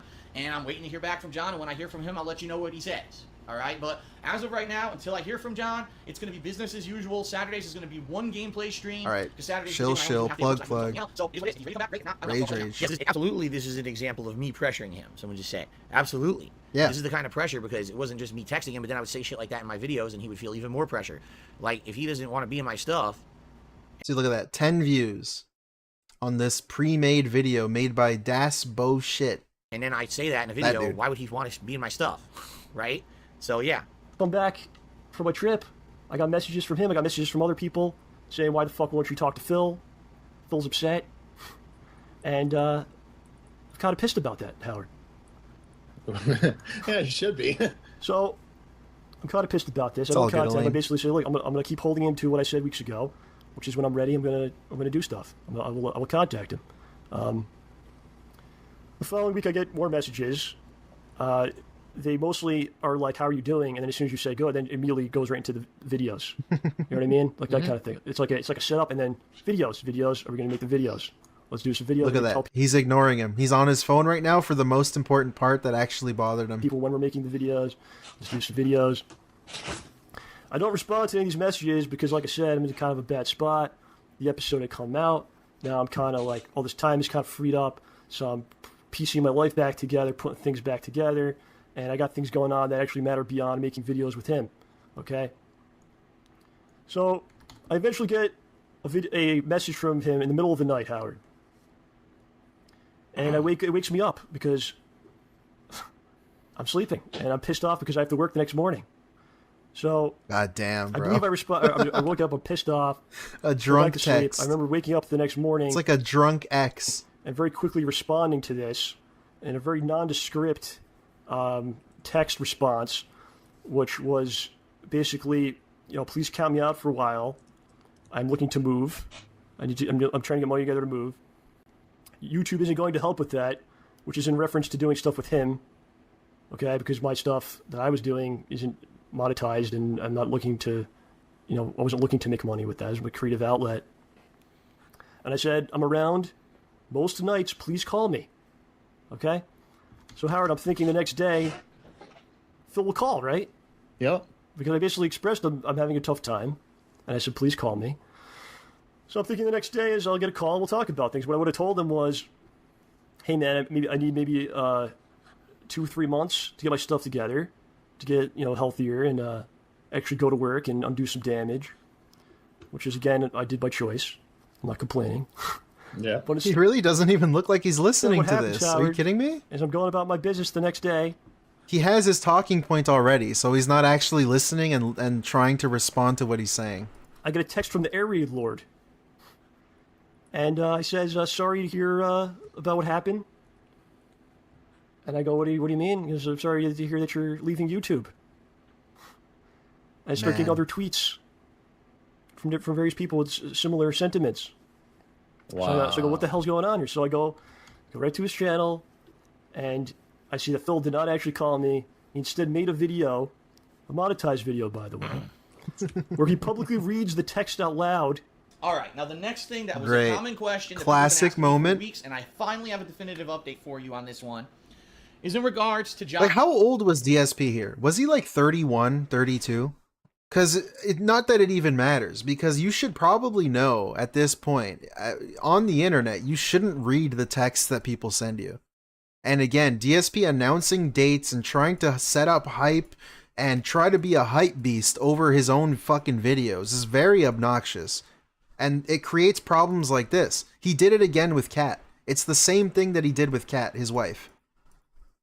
Setting up dates and trying to hype shit up for as long as you can, as far out as it can be, only to set up for disappointment. And you then, it's like added pressure. He just wants to do it for added pressure with these people. Rambo. 34, 35 maybe. As you know, Just gonna let it run. Just gonna let it roll. Let's I get think he was 32. major progress before I say anything. John Rambo and I, when I lived in Connecticut, pretty much almost every week, it was about 3 weeks out of the month, we'd do co-op gameplay on a Saturday. We'd do our podcast called Smart Guys, where we would do live wrestling commentary on everything that's been going on over the course of that particular week in the WWE. Like, it's kind of weird comparing with this and the Cat thing. Because seeing as how now in present day, he's admitting that creating pressure like this is just adding more stress to John. And I think that's exactly what he was doing with the Cat stuff. In a weird, backhanded sort of way to Kat, to try and force her to come back on his stream. And I think that's kind of disgusting when you see it that way. If that's what's happening, I don't know, I'm just speculating here. But it seems very similar to me. That's how I see it anyways. Sometimes in TNA and even Ring of Honor and other stuff. Like, look, honey, I already told people you were going to be coming, like, next week. So, like, it would be kind of nice if you showed up, like a cool surprise. It's pretty gross, man. We had plans that we were going to start a new show. When do I sleep? Never. It would be like a coast-to-coast show where I talk about stuff on the West Coast, he talks about stuff on the East Coast, and we kind of, communicate once a week doing that. And everyone's been... How cool would that show have been? And we did it like every week or every few weeks. We're talking about different... Yeah, people are asking me, where's Kat? Where's Kat? Honey? Like, come on. It would be kind of fun, like, if you came, coastal things. Imagine talking about all the shit that Not in happened... that way, honey. ...during, the Trump administration. Talk about all the shit that happened during COVID. That would have been an amazing show, I feel. What a lost opportunity there. Saying what's been going on with this, what is going on with Rambo. It's now been 2 months you've lived in Washington, you haven't done a Smart Guys, and I've been trying my best to keep you guys in the know and informed on what's going on. I think it was Brian John too. was very inundated with work and working on his show Schnozman and Hole Punch. And finally, the final episode of Schnozman and Hole Punch was released last week. To much acclaim. It's one of the best internet-based things I think I've ever seen in my life. It's really well done, especially for keeping in mind that John did 99% of the work himself, the filming, the writing, the editing. Really, he did everything himself, the music, shit. And I didn't hear back from him after that. I texted him and congratulated him on the show, and I said, "It's great. What are you thinking for our stuff now? When can we get started up?" So I hadn't heard from him. Finally, last night, I'll be honest with you guys, I was feeling kind of not frustrated, but almost worried that something had happened where he was pissed at me or something, that he wasn't responding to anything that I was sending him. And so I went ahead and I texted him again. I told you guys I'm the realest person on the internet. I got nothing to hide. I'm going to tell you exactly what we talked about. I got nothing to hide. And basically I said, Here you go. I said, hey, John, I hope you're doing well. Haven't heard from you recently. I'd like to catch up with you, off camera. Don't worry about any filming. I just want to hear how you're doing. We haven't talked in a while, and it feels weird to me. I knew you had schnozzle going on, but when you didn't respond at all to my text last week, it felt like something may be wrong. Just let me know. No pressure. I want to know where we stand and that you're okay. And then John did respond this morning, and he said, hey, you're going to have to count me out for a while. I need to get my money together so that I can move to a better place. YouTube stuff isn't going to help me with that. Okay. I'm around most nights if you ever want to call, so I did respond to him, and I said, all right, in the next couple days, I'll try to squeeze in a time when I can call. I know there's a big time zone difference. But the bottom line is it sounds to me like John is just not interested in doing anything on YouTube right now. And I'm gonna talk a little bit right now because I'm gonna be honest with everybody. I think that John does not get the credit that he deserves. I think that John Rambo in particular actually puts in an incredible amount of work ethic, effort, and time into his work that people don't understand. I think that John, unfortunately, didn't get as much, if anywhere near anything, out of the stuff that he put into YouTube like I did, all right? So I'm going to give you a quick bit of history. Back when I started on YouTube on a whim, I started doing gameplay or whatever, and I had this huge jump in popularity because no one was doing gameplay on YouTube like I was. Everyone was either doing professional level walkthroughs, or they weren't doing live commentary, or it was all nothing like raw, unedited, real gameplay like I was doing on YouTube. I was the only person doing it like that at the time. And it became hugely popular. And then in that particular year, we were heavily into Street Fighter. We were playing Street Fighter 4. Years passing after that into 2009, 2010, John and I started doing co-op of gameplay and stuff like that. And so John that year actually qualified to go to Super Battle Opera in Japan. And at Super Battle Opera, what the fuck are we talking about right now? Everything. He went and he videotaped everything, and because he had a following of people who knew who he was from my content, he made his own YouTube channel, John Rambo Presents. He documented his whole trip to Japan. Yeah, and dude, it was he did. Like popular as hell. People watched the hell out of the videos. They're like, "Wow, John, we love your footage. Would you consider doing gameplay of your own? Would you consider doing projects of your own?" And so at that time, John did a few things. He started a series called Games the Series, where he was just playing random games at a gaming store where he knew the employees there. And also with his other friends, off-camera friends who people didn't know. We're doing co-commentary with him. And then after a while, he decided he didn't want to do that he'd prefer to just do gameplay with me, and he went in his own direction on his channel, and he started doing things such as The Show, which is his weekly podcast with OJ, where for about 2 hours, the two of them shoot the shit. They talk about different topics. They do comedy skits. They have guests. They play music. They do all kinds of stuff. It's a 2-hour variety show that I'm very much a huge fan of. And it's funny because when the show started, we're talking some 2 to 3 years ago now, it was just a podcast, meaning there was no video. It was like just audio. You could listen to it as an audio show, and they would put up pictures and stuff that would go through, but it wasn't anything you needed to see. You could literally just listen to the show. Dude, what is this history lesson? Fuck off. John Rambo's The Show has progressed so exponentially, like from being just a podcast to having all kinds of interactive art and things going on, to then having guests on the show, to then having video. I don't know, True MG. I feel like I'm doing a fucking another tribute, right? What the fuck am I doing here? I'm basically saying goodbye, John Rambo. Like, are you shocked that people contacted Rambo and said, "Hey, Rambo, you're never making content ever again. I'm sorry to hear you're leaving the internet." Like, what the fuck was I doing? Podcast where you could see video calls, he's boring himself. Show, to having all these video packages and things. I don't like these then, course, back in the day John, segments. In 2012, when we were working on our own video series called He's Project just giving 7, us an John entire history lesson. Oh my god, it goes on forever. Which is this show that he's been working on for 2 years and finally reached completion this past week. And it was a lot of effort and work. And I'm going to say this, I'm angry because John does not get the viewership he deserves. I love his content. I think that the show, in addition to that Schnoz Man, a whole bunch, and anything that he puts out on that channel is great. It's gold. It's like, I would not miss it. I watch everything that he puts out on there just like I would watch every episode of a popular television show or every episode of, or even following a funny comedian and what work they work on. His quality stuff is that good. Now keep in mind, he's an individual. He's independent. He doesn't have studio backing him with millions of dollars so he can have crazy special effects and all that. He learned everything on the fly and he does it himself. And the thing that pisses me off is if you consistently look at John's content over the past several years, the stuff that he puts out on YouTube, it's gotten exponentially better, and his views have gotten exponentially worse. When he started with the show, which was just an audio podcast, that thing was getting tens of thousands of views. Now he struggles to even get a couple thousand views on it. Why would I say this, right? I'm burying him. I'm basically saying he's unsuccessful. This is the same shit that Reeack USA ended up doing to me eventually on his channel. And I was like, dude, don't you understand, even if it's well-intentioned, that this just hurts things? It makes people talk shit and have drama.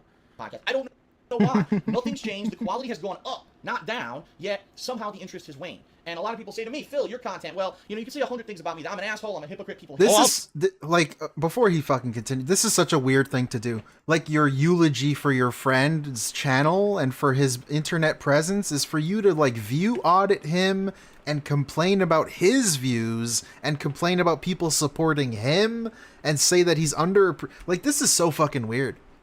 It's very strange for you to do this. Say that, it's right there. Like, it's overcompensating. It sounds just fake. It doesn't sound like you actually mean it. It kind of sounds like you're being an asshole. Against me and yada, yada, yada. I don't know if My that's views just have me. gone down, but not to the Like, why are you talking about views when you're talking about your friend? This dude's life revolves around YouTube. He's like stuck in the YouTuber bubble. Like, bro, go outside or something, man. Get out of here. What are you doing? Where it's like I get 10% of what I used to. And John, unfortunately, that's what's happened to him. It's bullshit. What the hell happened over there? I have no idea. I've never seen anything where he attacked a fan or there was an argument or he did something wrong. It just seems for whatever reason people gravitated away from his YouTube channel. And over the years, he's put so much work into the stuff that he's done. I know for a fact that he put a good 6 fucking months of work into the final episode of Schnozman and Hole Punch. And right now, you go over there, and of course, was he expecting a ton of views? No. What I would say is it's a success in regards to the people that watched it, loved it. So if a couple thousand people watch it and love it, I guess, you know, mission accomplished. But Yeah, I know for a Vanguard. fact that's his heart, soul, money, and time that was invested in that thing. And he even knew, so much so, that it was, at this point, just for the artistic vision, and not for the fact that he was going to get anything monetarily out of it. He didn't even monetize the final episode of Schnozman and Hole Punch. So he knew from the get-go that the series over 2 years had declined in viewership so much that it wasn't going to be getting anything significant. He didn't even bother putting ads on it because he didn't want the artistic vision ruined by ads fucking popping up all over his work. This is basically the nicest drag ever. I'm dragging him through dirt, mud, shit, feces, but I'm being nice about it. I'm still dragging him, though. So, John is a hard worker. I wouldn't John call is it a great nice. person, and I really feel that, I don't know from what the cause was that all I of a don't know, sudden dude. viewership, you know, The nicest, like, I don't even know what that's supposed to mean. It's so weird of you to, like, kind of backhandedly compliment him like this. Saying how shit his views are, but also how good his stuff is. I don't know, bro. This doesn't sound right to me. declined like it did over the past couple of years, and I don't think he gets the credit that he deserves. And I feel bad Saying that his shit declined? when I get a text like that, that basically he's saying he's giving up on YouTube, except for, I know he's going to continue to do his podcast, the show, but basically that he doesn't want to do anything on YouTube. He has to focus on real life work to save up money and be able This to is move. dumb. Like, this is just him being really dumb and not realizing what he's doing, I think. He's just really stupid sometimes. That pisses me off. I hate that because, I mean, that's a creative vision that's been crushed. You know, here's someone who's a very creative person who... Like, is this you trying to pressure him to, like, come back to you? Like, oh, come back to me, John. You know, you're declining and you're doing all these things and not succeeding. Like, I don't get it. I really don't get it. Epic series for the internet, and he can't do it now. He has to go focus on... I feel like there's always some secret intention behind some of these. I don't know. 9-to-5 job because he needs to save up his money, and it's so disappointing, especially because I'm such a good friend of his. Yeah, all the that that's time, yeah. situation. And all I can say is that, you know, from my standpoint and my perspective, work-wise, is it a disappointment that John's not going to be in my content anymore? Dude, or at least Iviga, for the are you- foreseeable future? Yes, absolutely. But at the same Bro. time, I'm an adult, and I realize that this is John's life and it's serious business, and that if that's his decision, I Guys, absolutely Iviga just sent me a Steam gift. $1,000,000% Are you kidding respect it, me? And I say good luck to him, and I hope that, you know, he has massive success. I don't know if I can can show it. so that he can actually, you know, what the start fuck? making some money. Hello, game. YouTube didn't pan out. Hello, and then he did Joe. stuff, you know, We're in back. his life to improve his life situation. I am the exception Dude, to the rule. I that's am so the lucky nice of one. you. I am the one out of the million who tried to make it big on YouTube. I take that back. I didn't try to make it big on YouTube. I just tried to get anything going on YouTube that could possibly work as a hobby. Look at it this. blew up, and because it blew up at one time, and I was the popular thing, I'm able Look to at make a living that. doing it today, even though Guys, I'm not the popular I thing just got a anymore. I free still have enough game. What that the I can hell, make a living. dude? I'm Thank the you so exception. much. Right? I'm the lucky one. And it sucks that Appreciate someone it. like John who has all that Thank you, creativity, dude. it didn't work out for him, and it's bullshit. And I hate a world where that's not fair. You know what I mean? It's not fair. It's not fucking fair. I'll get you And I back. can I'll understand get you there's a lot of back, people that dude. are I swear. frustrated, just like John, who you have creative talent and you can't make it big on YouTube, and I understand. Like, look at this. While I was doing that, I heard him say, I didn't try to get big on YouTube. It's like he's kind of reluctantly trying to act like a fucking hero, trying to act like some sort of underdog, while also bragging about how successful he is and also shitting on his friend of how unsuccessful he is. Because This is ridiculous. What is this segment? Perfect timing. You know what I mean? And it's perfect timing and luck of the draw and a real. And on top of all of this, like the icing on the cake on the shit sandwich here is that he's basically spreading misinformation. That he's saying John Rambo is done on the internet. He is no longer going to be making anything. I was the lucky one And I was the lucky one. I'm the main character. I got to make it big on the internet. Look at you, Rambo, you failure, you declining bitch. You didn't accomplish anything on the internet. millions of people If only you'd come back to me, right? are not. And And then also, yes, you are leaving the internet, correct? Yes. Let me just spread this it's misinformation. very frustrating to me because, as you know, John was an integral part of my work. John is my friend. I loved having work and friendship. God damn, involved because man. It really was a great thing. But I knew when I was making this move to Washington that it had to be done. It was going to be a massive positive. So far, there has been a massive positive. And if anything, the one major negative thank right you now is that again, unfortunately Iviga. I'm not going to be able to do stuff. I'm going to be playing that new Prince of Persia game. From time Thank you to so time, much. I'm going to give him a call. I'm going to try to I give him a love call in the you. next couple of days. Hopefully we can catch up. This is Find out you. what the heck's going on here. That's you, And, dude. This was the situation where I basically realized I just can't call a guy. I never had free time except nights, late nights. You know. Why couldn't you call him at night? As if he wasn't awake? Like adults aren't awake at night? I don't know, dude. Thank you, Iviga. He'd be like, "Oh, just call me at night. I'm always streaming. Couldn't not be streaming because I had to pay the bills. You know, I put myself in that situation. It's my fault. But even And like you couldn't take one day to do like a 10-minute phone call? You couldn't take 10 minutes out of one day? That's such a dumb excuse. and I say it in a video and then I didn't do it because I couldn't because I was stupid. You know, if you want to keep in touch with John, definitely check out his YouTube channel, John Rambo Presents, where he's going to be uploading weekly. His podcast and all that stuff is going to be continuing on over there. And I hope, again, Yeah, I guess, you know what? I gotta consider too that he couldn't take a call for 50K. But also, that was because it was blood money. So what is the excuse for the Rambo? wish him the No time? best. No time. We're supposed to believe no time is the excuse. I hope that stuff works out for him. All right, and dude. I'm going to be keeping in touch with him privately offline. I know this is a huge change for everybody because we were all expecting, you know, this wasn't something that John and I discussed before. Blood It was a different friendship. story, and apparently there was this epiphany in the past 2 months where he just realized that he can't do YouTube stuff anymore. You know, that's life. It is No, what it wasn't a new detractor it is. game. So, you know, It's a I new just gotta Prince of move Persia ahead, game, and though. no hard feelings whatsoever to anybody. Seriously, how could I possibly have hard feelings for a guy who supported me, who was there for me, who we had a working friendship and a great business relationship for several years, and it was only that I chose to act. How is How bro could still I be going? upset that he is moving on and doesn't want to be involved with that YouTube related I'm trying to support my Hogan funds, content anymore? guys. I would be such an incredible egomaniac, selfish asshole. What? You know what I mean? And Wait, what? Say that again, please. years, and it was only that I chose to actively move. How could I be upset that he is moving on and doesn't want to be involved with that YouTube-related content anymore? I mean, I would be such an incredible egomaniac, selfish asshole. Okay. You know what I mean? And I'm not. You know, like I said, Oh, I yeah, love the you're guy. not. I wish him the best, and I hope. Of this stuff course works you're out not. for him. So there you go. You know what I mean? There you go. Let's go. That's the definitive answer. And if anything changes, like he said, count me out for now. He didn't say count me out forever. There's a possibility that maybe in the future there'll be big stuff coming up. Maybe, you know, John's in a better situation in a year's time and he wants to do a big playthrough with me, or he wants to come back and do Smart Guys. Great. Oh boy. But I'm not going to push the issue. This I'm not dude's going to harass ridiculous. the poor guy and say, oh, you're going to be my content, you're going to be The my content. poor I'm just gonna leave it guy. as it is. And when John, you know, makes a decision that maybe he wants to come back, he can. Now, unfortunately, what this means is what's going to happen to Smart Guys, right? Because this is what everyone. Look at this dude. When's the next Smart Guys? I don't know now because Smart Guys integrally from day one it was me and John, right? And we worked well off of each other. I had one perspective, right, he had dude. another. A lot of Whatever. times we had varying perspectives. We had different opinions on what was going on, and it was good the way that we played off of each other in that show. And would it even be worth it to continue that show when it's only one person? You know what I mean? Now there is obviously a possibility to continue the show and maybe find people. Who Okay. Really? Like, I'm skipping that. I don't care anymore. and let me know. I will mull it over. Let me know. Let me know if we But can I'd like continue the because show. ultimately- Here we go. and feedback. We're done. Okay. Let's go. So I canceled it because ultimately I felt that the show had no purpose without John. That show was not just me, it was me and John. Without John, it wasn't Smart Guys anymore. I dabbled with the idea that maybe I would just It do was Smart Guy. a new show. I just ended it. And, you know, at that point, I didn't have any more pressure to Oh, really watch man. pro wrestling, but I did. I continued to watch it for several years. But, yeah, I mean, is there anything defensible in that? I mean, I could have literally said, hey, guys, so I heard from John, and we're not going to be doing anything for a while, if ever.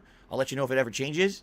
None of your business. Why? It's none of your business. Seriously. But back then, again, I was so Mr. Transparent. I got to share everything with everyone. I got to document everything. Keep in mind, I was filming all over my house. I was filming all over everywhere I went. I was an idiot.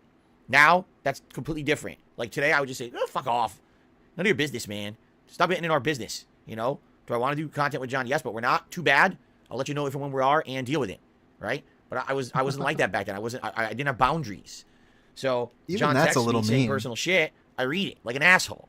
And then I bury him for like 40 minutes. I bury the guy. Oh, his content's good, but no one watches it. Okay, yeah, we just got it. Look, We don't he's need a going down. recap. Phil has to make drastic action now or he'll go out of business.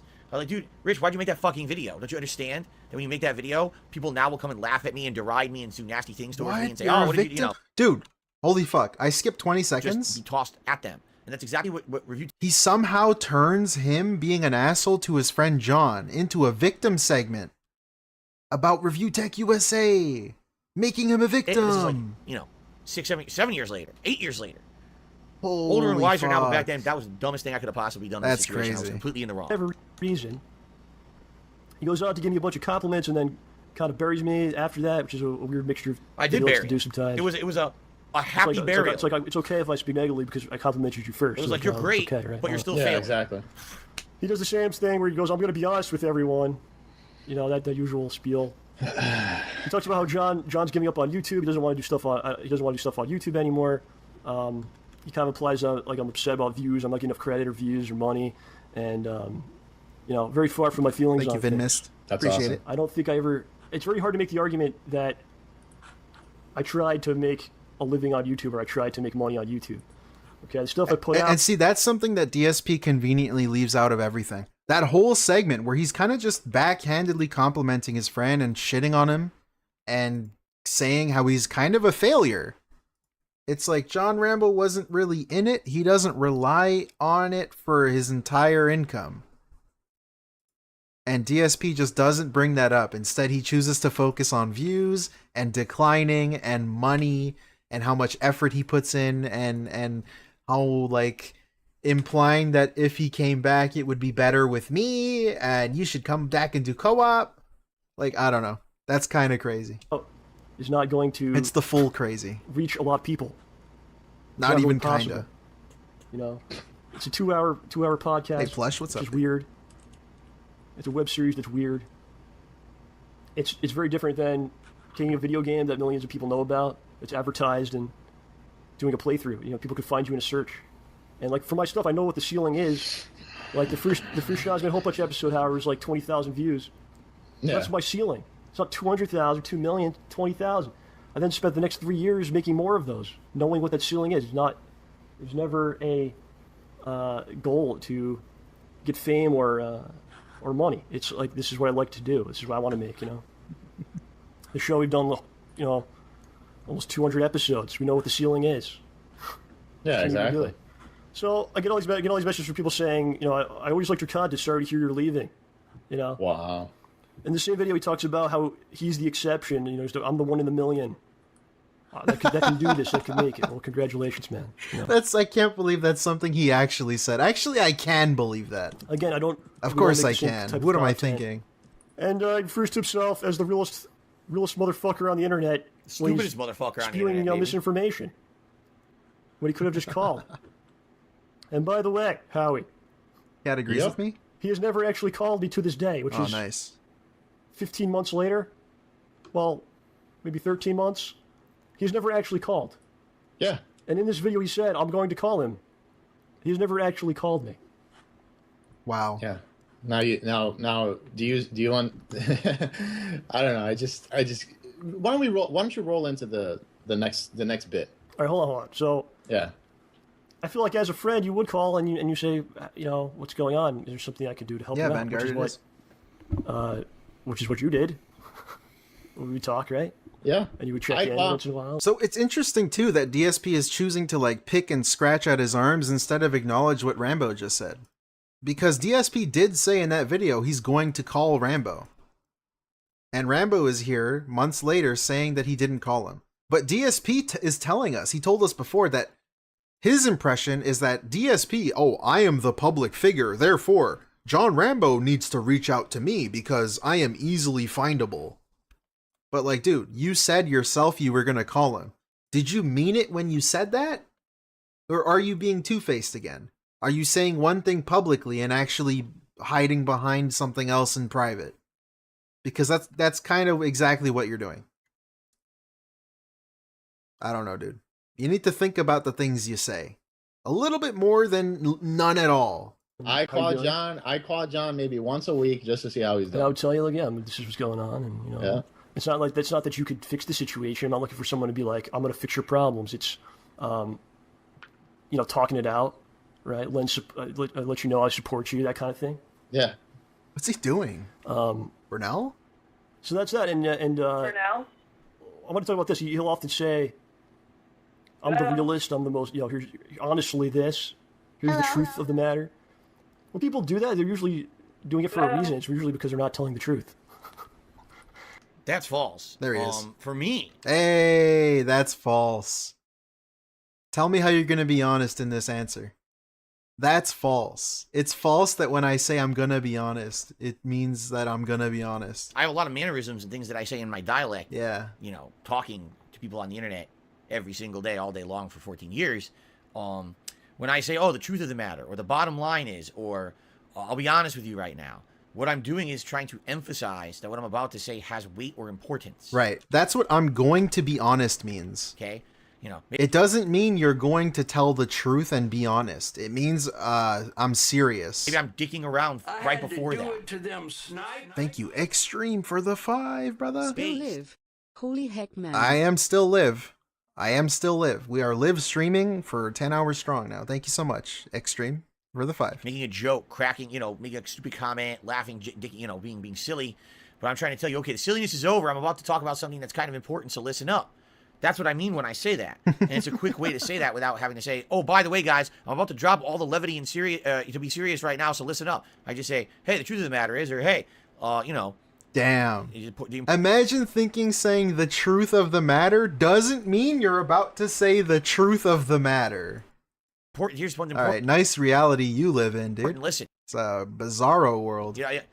But he is taking it like every time I say that it's something a lie. That's ridiculous. That's, again, negativity, toxicity that's seeped into Ezra Pip, I see you, dude. Opinion of me, thinking that because I say those things all the time in my dialect, it means that I'm always lying.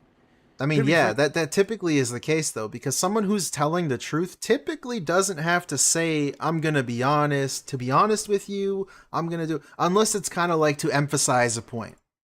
Or kind of in a sarcastic way, like when I do it. You know what I'm saying? Do you know what I'm being honest about? You know what I'm being honest about? I don't know. Truth. Dude. That's kind of ridiculous. But he feels that way at this point. You see? So it's not that he feels... No defense at all. I never should have read the text. We're done. I never should have made basically a burial segment. Hey, Penitent. In that podcast about, I love his content, but it doesn't get attention. I did make it sound like he was retiring from the internet, although oddly enough, I say he's still doing his own show. So how is he retiring from the internet if he's still doing his own show? I don't make sense. I'm listening back to myself, and I don't make sense in that clip. It's a very, very bad clip. That's why I put asshole over it, because that's probably, out of all the things I did in this video, probably the worst thing. Okay. If every time you spoke and you go, here's the honest truth of it. Let me be honest with you for a second. I'm the most honest. I'm the realist. That's a warning sign. Yeah, big one. Because why do you feel the need to say that? Because I'm joking half the time when I'm joking. Now he's joking. Half the time he says it, he's joking, even though he just told us he does it to emphasize a point, to tell you that he's serious. But now, a minute later, he's telling you he's joking. Huh? What does that mean? What does that mean? Make that make sense. I'm talking with you guys. I'm trying to make levity on my streams. I want you to know that I'm somehow saying I'm gonna be honest is making levity. Look at his eyes, by the way. Nice thinking of a lie right now. saying something that I feel is important or truthful at that point. I'm not being a dick or a jokester, Wait a minute. Now he's not joking. What? Yeah, big one. Because why you feel the need to say that? Because I'm joking half the time when I'm do it to them, snipe. I'm joking half the time. Free Woo 92. Here's a fiver for spreading the truth. Also big ups on a real Maroto. Not 7.5 hours with 10-20 minute breaks. Phil is a professional victim. Thank you, Free Woo 92. I love the name, actually. That's a good, it rolls right off the tongue. Thank you so much for the 5, man. Appreciate it. I'm glad you're having fun. I'm him. Thank you. That's you. Talking with you guys. Okay, so I'm joking when I'm talking with you guys. I'm trying to make levity on my streams. I want you to I'm trying to make levity. know that I'm saying something that I feel is important or truthful at that I'm saying something that's truthful or important. point. I'm not being a dick or a jokester. I'm not being a dick or a jokester. But I thought you were joking. I thought you were joking, but you're not being a jokester. All right, moving on. You know, make of that what you will. I'm just here to show you the information. You make up your own mind of what this fucking weirdo is saying. Using anyone or, you know, making a dumb comment about a game, it's something You important. ain't seen That's 10 why I do bands that. in your life, shit. Dude, 10 bands from Penitent Sin, dude. Thank you Also so need much. to recognize the hard work Brandood. Hey, thank you guys. Thank you. I'm him. That's you. Based. And you're Falgout. Falgout. Thank you so much. Let's go. Let's keep going. Thank you, Penitent. To break it up. It's not like in the middle of a conversation, Appreciate I'll it. just say that. Thanksgiving video, he talks about, I have no idea what I did wrong.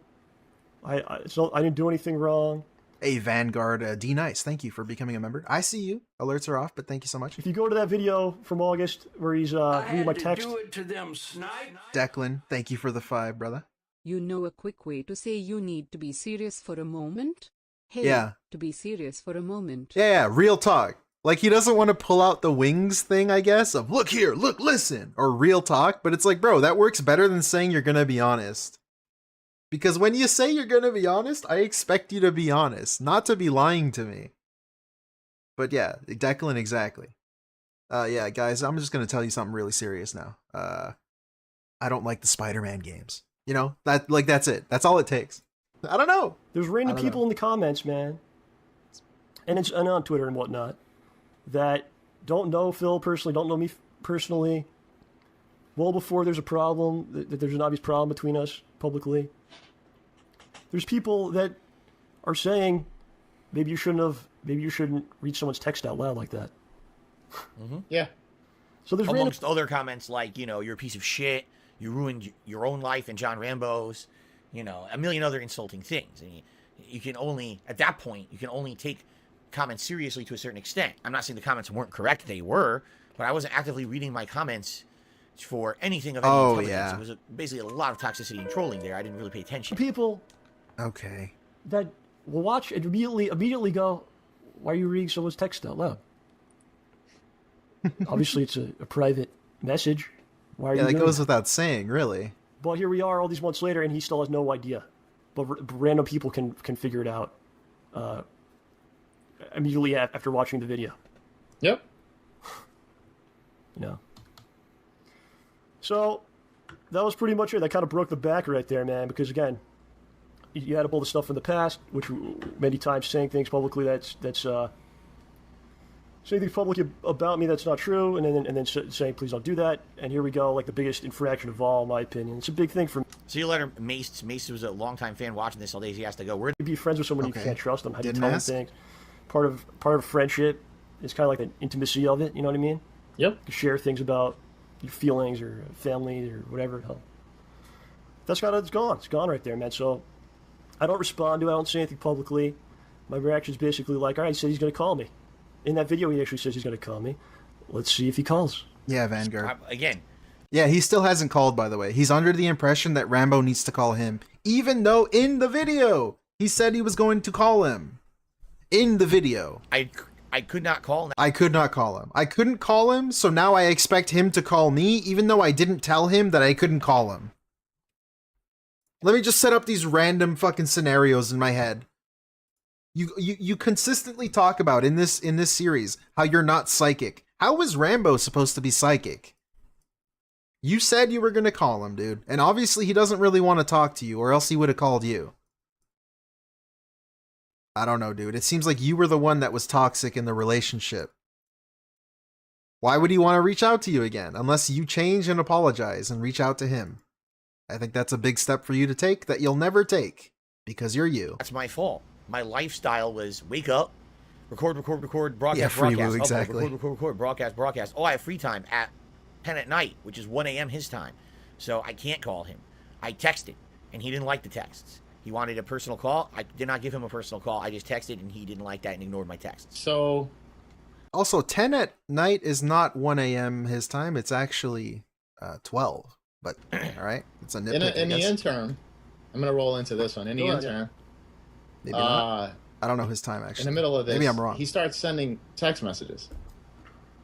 First, he starts with John, starts sending John these text messages, like in the middle of the night. So now, when you do the math... This is 2015 now. This is much Okay, my later, and bad. again, this is why the timeline is skewed. My bad, He makes it sound like, oh, this is happening right now in 2014. Nope.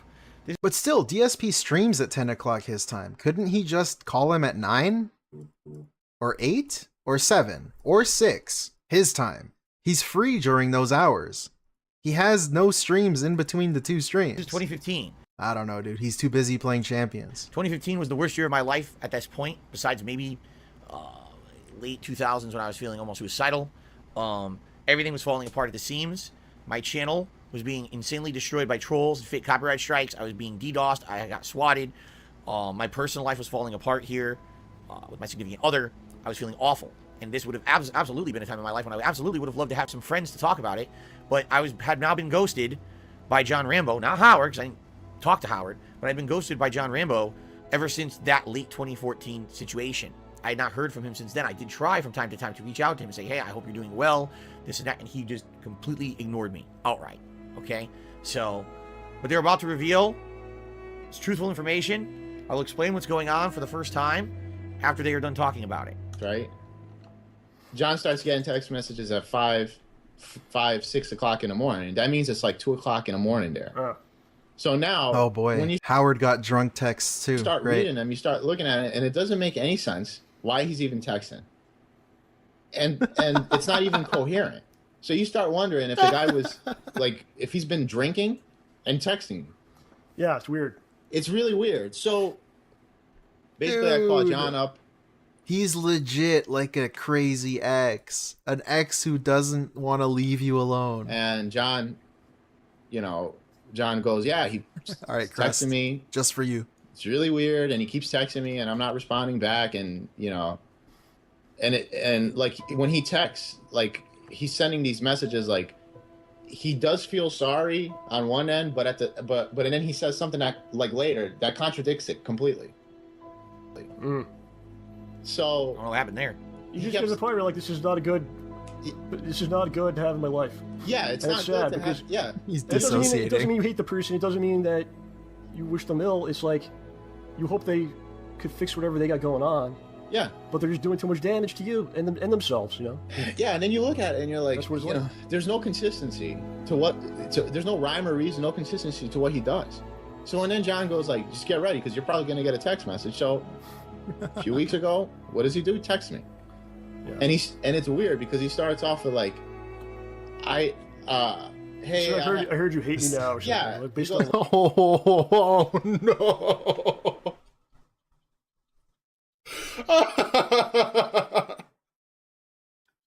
Man, that's like the salty. I can't get over how fucking passive aggressive and like girly. I don't know, not to be mean, but like, dude, what the fuck? So, I heard you hate me now. What the fuck is that? Who are you, DSP? Dude! Hey, I haven't talked to you in a while. I hear you and John both hate me now. Yeah. I hear you hate me now. What's that about? No one ever, I haven't talked to this guy in like is there someone telling him wrong things? I don't know. Maybe there is. I have. Yes. All right, you ready for the explanation? Oh, nice. We're gonna get an explanation for his drunk texts. I was depressed as shit that year. Everything was falling apart around me. I was actually afraid I was going to lose everything. I thought that my YouTube channel was going to basically be shut down, or I was going to have such a loss of monetization on my YouTube channel that I was going to not be able to pay for anything. I was not going to be able to pay for my home. I was not going to be able to pay for anything at all. And like I said, at the very same time, with all the horrible things that were happening to me that year, my personal relationship also had fallen apart at the seams. He needs his boyfriend. Late 2015 into, say, the first half of 2016 was a very also self-diagnosed depression. Like, get out of here. Him saying I was very depressed. I don't know, dude. I don't think you have depression, to be honest with you. Which was time. There's so much shit going on behind the scenes that a lot of people don't even know about. We're not going to get into that. Some of that is yeah, one of them is his girlfriend wasn't having sex with him. That's one of the things that was depressing for him. Down the rabbit hole Reeack that I've already done. But essentially, I was really, really, really fucked up in the head at this point. I was heavily drinking all the time at night. I would basically do a full day of content on the internet for you guys. And then I would drink myself to sleep. Because wake I up, was fucked up. drink. I was depressed as shit. I didn't think there was any way I was going to get out of it. There's no light at the end of the tunnel. I wasn't enjoying what I was doing for a job anymore. I was jaded. I hated everything around me, essentially, at that point. And then, yeah, some late nights, I'm not kidding. I know this sounds fucking pathetic as shit, because it is. There were some late nights when I would get drunk and I would start reminiscing about the past. I would start reminiscing about the times when I would do co-op with John. Or we would do Smart Guys. And so I would actually be drinking like crazy and then watch Jaded, our old content together and be depressed as fuck and fall asleep watching it. Okay? Playthroughs and everything, you know.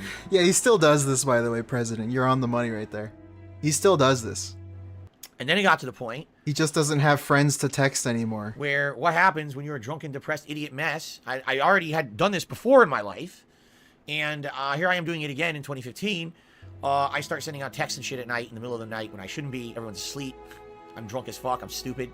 I'm sending out these texts. Oh my God, John, I'm so sorry. I hope we can make up. I don't know what happened. If I did anything to fuck over your life or whatever, I hope you'll forgive me. You know, shit like that. Pathetic shit. Shit like that. Pathetic. Is it really an attempt for me to reach out to him and mend our relationship? Probably not. It's fucking me being depressed. Hogan's It's not genuine. It's fucking me feeling bad. All right? And there's no excuse for it. It's disgusting, actually. I'm actually very upset with myself. Is that a new remix? That I did it. Someone's got to make it happened that. for a while. It wasn't just like, oh, it happened once. I'm not musically inclined. Once or twice. It was like, someone do over it, the course of please. months, I know I kept texting John like that sometimes at night.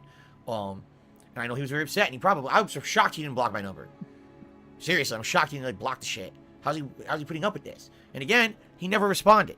So it wasn't like, hey, fuckface, stop doing this, you dumbass. Like, what are you doing? I don't fucking want text from you anymore. Stop bothering me. It's just nothing. Silence. And speaking into the void. All right? Which I mean, yeah. What did you realistically expect them to say to a weird, crazy ex-drunk text? Like, I don't know, dude. It's kind of awkward for you to be texting them in that way. Like you're a scorned ex-lover, and you're just like, I heard you hate me now. What's up with that?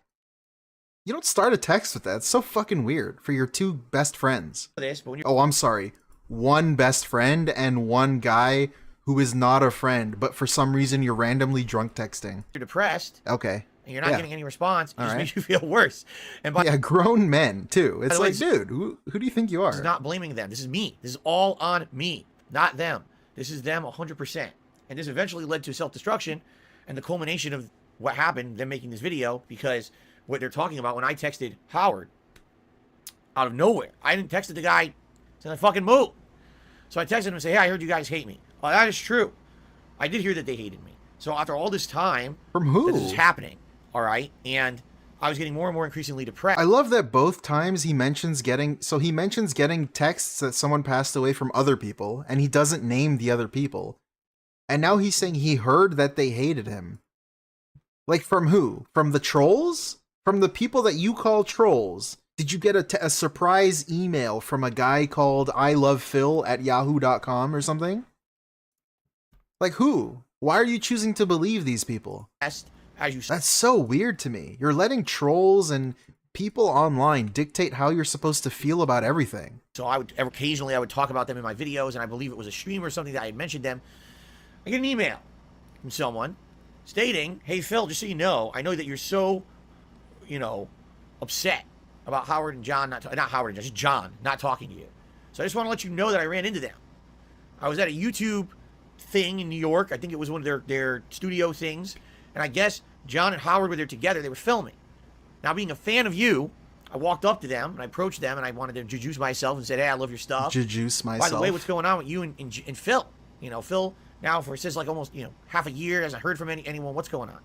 To which they responded to the person and said, we don't want to associate with Phil anymore. All the shit going on with him, all the drama going on with him. We have some personal issues with him that we don't want to discuss with you, but we want nothing to do with him. So we wish him the best, but we want nothing to do with it. Honestly, that's the best thing they probably could have said. They handled it better than I probably would have if I knew you in real life. And you did the things that you did except with me. Like, bro, I would not hold back. They were very fucking nice to you. Very nice. Way nicer than they had any right. Way nicer than you deserved. Especially John Rambo. Now, they said as much. In this very video, they actually revealed this. That they had said that to people at events just like this. Yeah, if this is even real. That's a good point, too. So, one of those people told me that this is what happened. And here I am the whole time. I'm in the dark. They're not, again, John had never responded since like the fall of 2014. The dark side. In any way, shape, or form. Not returning texts or anything. Right. And what I We hear need is the that they music hate me back. now, basically. You know, I heard Uh-huh. that. I heard. Oh yeah, they hate you me now. Yeah. Okay. Wow, that really made me feel good in 2015, right? When I already was at one of my lowest points of my life. I was depressed and drinking, so it just exacerbated the whole situation. Okay, so again, this has nothing to do with them doing anything wrong. You know, they have the right to shut down the friendship. They have the right to not talk to me. 2015 was an awful year for me, and I was a drunken, depressed fucking mess. Now, when you are a depressed mess, I talked about this a bit in of all things, my reaction to the Yeah, I don't know, man. The way he talks about, I was a drunk, idiot, depressed mess. I don't. This does not sound like someone who actually has depression to me. It sounds really weird. of redemption down the and I don't like it. rabbit hole video. That was over a month ago. You can watch that right here on the channel if you'd like. And I talked about when you're depressed, sometimes you do things for no logical reason, only because you know that doing those things will destroy something and feed further into your depression. Yeah, this doesn't sound... Dude, okay, I don't personally know about depression, but this doesn't really sound anything like depression to me. I'm just gonna throw that out there. This sounds really weird. This sounds like you're just looking for an excuse to justify anything negative that you ever do. It's kind of weird. It's kind of funny. Kind of funny how that works. It's kind of funny how that works, isn't it? It's kind of funny. Kind of funny. All right? This has happened to me many times over my life, where I get so depressed about something that I then purposely do things to ruin a friendship, to ruin a relationship even further than it's already been damaged. There's people who, literally out of the blue, I decided I would just not speak to them ever again. This was very early on when I was like in my early 20s. Oh well, I'll never speak to that person ever again. Fuck them. There's people who've been nothing but nice to me in my life, and I shut them out. Okay? And again, this is not me justifying it. It's wrong to do this. But I've done it many times in my life. Whenever I feel depressed, this seems to happen. It's a running pattern with me and alcohol. Alright, that's enough of that. Okay, I get very bad when I get depressed and drunk. I do stupid shit. Okay. So all that being said, I was at a point... I mean, I don't know if the depression has anything to do with that. Your self-diagnosed depression. It kind of just seems like you are stupid, and when you drink, it lets you... You're more willing to do the stupid thing, to act on it, because you're drunk. So you have less self-control. In 2015... Which you already don't have a lot of that, so... Where I was at such a low, I was at that point. And so I decided, since these guys are not going to talk to me, I've now found out that they hate my guts from someone who has talked to them in person, and they have not told me this up front. I will force them to. And then at least we will have closure, right? So I forced their hand. I started talking about them in videos. There was the Thanksgiving Ask the King, where someone directly asked. That was the very beginning of this. We're getting a recap of everything now. now. Said what I said Very on cool. purpose. It was a calculated move. No, it wasn't. To force them to... I don't understand. Like, you just told us you get drunk and do stupid shit that you don't mean, or that you don't regret, or that... I mean, that you do regret, or that depression forces out of you because depression. But now you're telling us it's a calculated move. How can it be both? How can you plan ahead? It's like you have future depression. Future alcoholism and future depression for things that you haven't done yet, but you plan on doing, even though you're not drunk and not depressed yet. How does that work? How does that even work? Yeah. You're like a fucking magician, bro. Chris Angel. But like, you know shit that I don't even know. I was thinking they would react. You know shit that nobody else knows how to do. To me and say, hey, Phil, in private, shut the fuck up. We had enough of your shit. All right. We don't want to be friends with you. We've moved on. Leave us alone. I fully expected that's what was going to happen. I thought maybe on a shocking whim, perhaps they would say, oh, well, we're sorry. Yeah, he has calculated depression. Sorry about all this. Let's work it out. I didn't think that was going to happen. I thought it was going to be the former. It was going to be destroy everything. Burn it all down. Destroy all humans. That's what depression does, man. It makes you want to destroy it all. And What? Just say, fuck it all. I don't care after the fact that everything's destroyed. I don't was already think feeling that's like what shit. Why not depression destroy everything does. around me too, right? So that's why What? I acted like Dude. that. Let me hear this again. That's what depression does, man. It makes you want to destroy it all. And then say, fuck it all. I don't care after the fact that everything's destroyed. I was already feeling like shit. Why not just destroy everything around me too? Right? Apparently depression makes you like the Joker. And you want to burn Gotham City. Because fuck Batman. What? Like, what? What? Right? So that's why I acted like that. All right. And it's incredibly embarrassing. It was all public too. It wasn't even like, oh, this is public shit I was saying on my podcast, public shit that I was saying in my videos. And then behind the scenes, I'm drunk texting these guys. Shit. That's embarrassing. And I know they didn't believe me. I'm not stupid, but Want to know how I got this gout? It was out of control. Okay? My father. All right. I haven't talked to this guy Was since a he mean left. man. The day that he left, that was the last time I talked to him.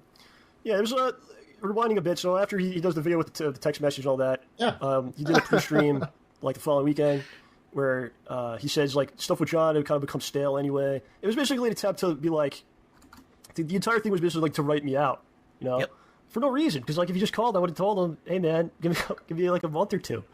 But it was an attempt to kind of write like we don't need John anymore. He's a fucking loser. He's got all problems, and we don't need him. We're gonna keep going watch my stuff. It got very defensive, like almost like I was doing something wrong to him, when I really wasn't. Yeah, I did not wrong him by no. He wasn't doing anything wrong in regards to he didn't want to be in my content. He was doing the right thing for himself. Okay. I just wish that he would have said it instead of saying, He did I'm say going it. to be in your content. It's coming. No, he did say it though. He said, "Give me like 2 months," and then you said you would call him, and you never called him though. So what's the issue here? It's going to happen, and he kept leading me on. It's kind of like the same deal with Howard before I left Connecticut. He would say, "Oh, I'm going to be at your event. No, I'm going to be at your event. No, I'm going to be at your event." Within 24 hours of the event, I'm canceling. My girl says we're busy. Like what? And I felt like that's essentially John was now pulling a Howard on me. He had become that thing that he and I had talked about that was bad in the past. I wish he did that differently. I wish he at least would have been honest with me. All right. And I don't feel like he was being honest or transparent with me at the time. I feel like he just didn't want to be in my stuff. Yes, there was personal shit going on in his life, but also now I don't understand how he wasn't being honest with you. Again, he straight up just told you, "Hey, give me 2 to 3 months, and I'll be good to go." And for some reason, you decided to make a video saying that he was gone from the internet, and then shit on his YouTube channel and prop yourself up and say how lucky you are because your friend is such a failure, even though he's a hard worker. I don't know, dude. That's fucking weird to do. No, there was this stuff going on back in Connecticut. People didn't like me. There was poison there, being spread around about me, about completely unrelated issues. And definitely, all that being said, this is a situation that I wish went down completely differently, and it didn't. And nothing I can do about it now, but... But still, the point is DSP said he was going to call. And he still hasn't called to this day, which is crazy. Right in saying he didn't do anything wrong in regards to not wanting to be in my content. I just wish that he had been completely transparent with me about it, and it probably would have avoided a lot of these issues. But the issues were created by me after the fact. By not being able to do his content. Wait, so you are the problem, man, then? that somebody sent to me, okay? Which was taken from one of his streams, dude. So he basically was talking about me around this time period. Maybe it was like August or September. And he's going off about how John lives with his parents. John lives in the middle of nowhere. He's got all these problems. Jesus and Christ. Usually, yeah, it's like what I was saying. Like, we don't need that fucking loser around here, His channel He didn't sucks. specifically say the loser part. Mine but is he so said good. The other stuff. I didn't say anything like that but at all. Here's the thing. He doesn't know anything about my house, who I live with. He has never been to my home. He's never expressed interest in doing that. He doesn't really know who's in my life or anything about the situation. And you guys saying things like that on a public stream. Someone that's supposed to be your friend. So I contact him after this, immediately after I sent him a text message, because he wants to say that no one ever... Again, the timeline is skewed. I can't remember exactly. He glossed over that, DSP? Dude, he doesn't even... That's pretty insane. That's his best friend, by the way. DSP calls him a true friend. He doesn't even know who he's with. Doesn't know where he lives. Exactly when this was, but this was definitely... Never expressed interest in going to his house? In that time frame of me doing fucked up stuff on my streams. Fucked up stuff. In regards to Rambo, because he wasn't really giving me transparent information or responding that much. Again, it was me trying to justify a reason why he's not going to be in my content. Well, he's got personal issues at home. He didn't even know that Rambo didn't drink. He's got to handle those. This whole YouTube thing isn't his focus. But why am I saying shit like that? Even if it was true or not. Because I'll be honest with you now. Oh, I said it. I'll be honest with you. So that means obviously that I'm lying now. Yeah, pretty much. No, from my recollection. Now you get it, dude. Now you get it. That was factual information, the shit that I said. From my recollection, we had behind the scenes conversations like that, and I was revealing that information to the public, which I shouldn't have done. He's saying, oh, we never even talked about that. He's making it up. I swear we did talk about that via text. Okay? Produce the text then. Like, again, this is another scenario where no one is corroborating what DSP is saying. He's just telling you to believe him. And his track record just shows that you can't believe anything he says, even something small. If he says Rambo told him the sky is blue, you have to even doubt that. Like, or that Rambo's name is actually John. Like, bro, I cannot believe anything this dude says. When just pull something out. So when it's his word against one of theirs, I cannot believe DSP. You just can't. You just can't believe him. My butt like that out of nowhere. In regards to, no, I've never been to his house. He just can't help himself. Oh, wait, he's actually addressing it. Hold on. But he told me all about it in the past. This is good, too. In regards to, no, I've never been to his house. But he told me all about it in the past. I knew what area of New York he lived in. I knew about who he was living with. And all of that, because we talked about it. So it's funny because he's basically saying here, oh, he didn't know anything about that. Maybe it really was true, and he's trying to like defend himself here to say, oh, it wasn't. You also said you knew about that, and Rambo specifically said he doesn't know about that. So stuff has probably changed, DSP, and that's his point, is that you don't even know anything about that. And that's part of the problem why this whole video was created. You're not really a friend. You never really seemed to express interest in being a friend. You kind of liked hanging out, but only if the hanging out involved some sort of monetization. That's what it seemed like from their point of view. I think that was Rambo's point, is that you don't currently know anything about him, really. Because you don't really talk to him as a friend. Real because he's afraid of doxing and shit. I don't know. You know, the shit I said back then. It's always about the internet. The best of my knowledge was truthful. It was just wrong to say it. Completely wrong to say it. He's sharing personal information about me. Why the fuck am I reading that and talking about that on my streams? You know. But again, the timeline's fucked because I think this already had happened previous to the Thanksgiving thing, but now he's bringing this up again. Expressed any problems. Yeah, commence the jiggling. Monetization or convenience for him, aka come to my place only. Yeah. Like, that's kind of crazy, you saying that he's your best friend. And you never even asked to go to New York State. Let's assume it's just New York City. Let's just assume that. Maybe in the outskirts somewhere. You don't even ask. You never expressed any interest. That's kind of crazy. I don't ever heard of any problem. Never met his girlfriend or something or anything. That's weird, man. With me. So I sent him a text. I said, I caught wind that you're saying very private things. By the way, you know, not true things, lies about me. In one of your streams, I expect that you will not be posting that to YouTube. I hope that you will not be uploading that to YouTube. So he didn't respond, and I do not believe that he did. I don't think he did actually post it. You know, it was one of those like pre-stream things. But again, it's like, what is going on here, man? Yeah. The next time I hear from he asks, would you like to be on Hate Live? Which I tell him I can't do. He gets kind of frustrated about it, and I kind of listen, man, I'm doing my own show this week. Like, I'm not available to do that. You know, it's basically like every interaction has to eventually do with videos and stuff, man. He talked about, the Thanksgiving video talks about, like, we were talking about shows and stuff. There'll be a message like, hey, you're watching Gotham. And I'll be like, yeah, it's pretty decent. And then it'll just immediately turn into, yeah, let's record this weekend. See, and he felt that way, but that's not what was happening. I was trying to reach out. There you go. Like how? Like who? Dude, you are not in a position to say that though, because of course you're gonna say that didn't happen because it makes you look bad. And again, who are you more inclined to believe, Mr. Howard and Rambo or DSP, the guy? Friend and talk via text. I couldn't call him. I just couldn't. I didn't have the time until super late at night to be doing that kind of stuff. So I know I was watching a show. We both like comics. Let's talk about Gotham. We talked back and forth about it, you know, for a bit. Things we liked, things we didn't like. And I say, oh, by the way, you know. Wait, so you're just confirming exactly what he said? Any chance that we're going to do anything soon? Because I'd like to actually, you know, again. Wow. My favorite. So he started, okay. He started this debunk by saying that didn't happen, and then he's saying it did happen. So that's cool. Of mine because I'd like to actually talk with you, on a time that I could take out of a day, make work out of it, so I can have time to talk with you beforehand. This is, again, what we used to do when you would come on Saturdays for co-op. The first hour or two of us doing it wasn't doing it. It was just talking about fun stuff, having our friendly interactions. Then we would turn on the cameras and start recording the content. I wanted that back. He just wanted me to call him outside of all of that stuff. Okay?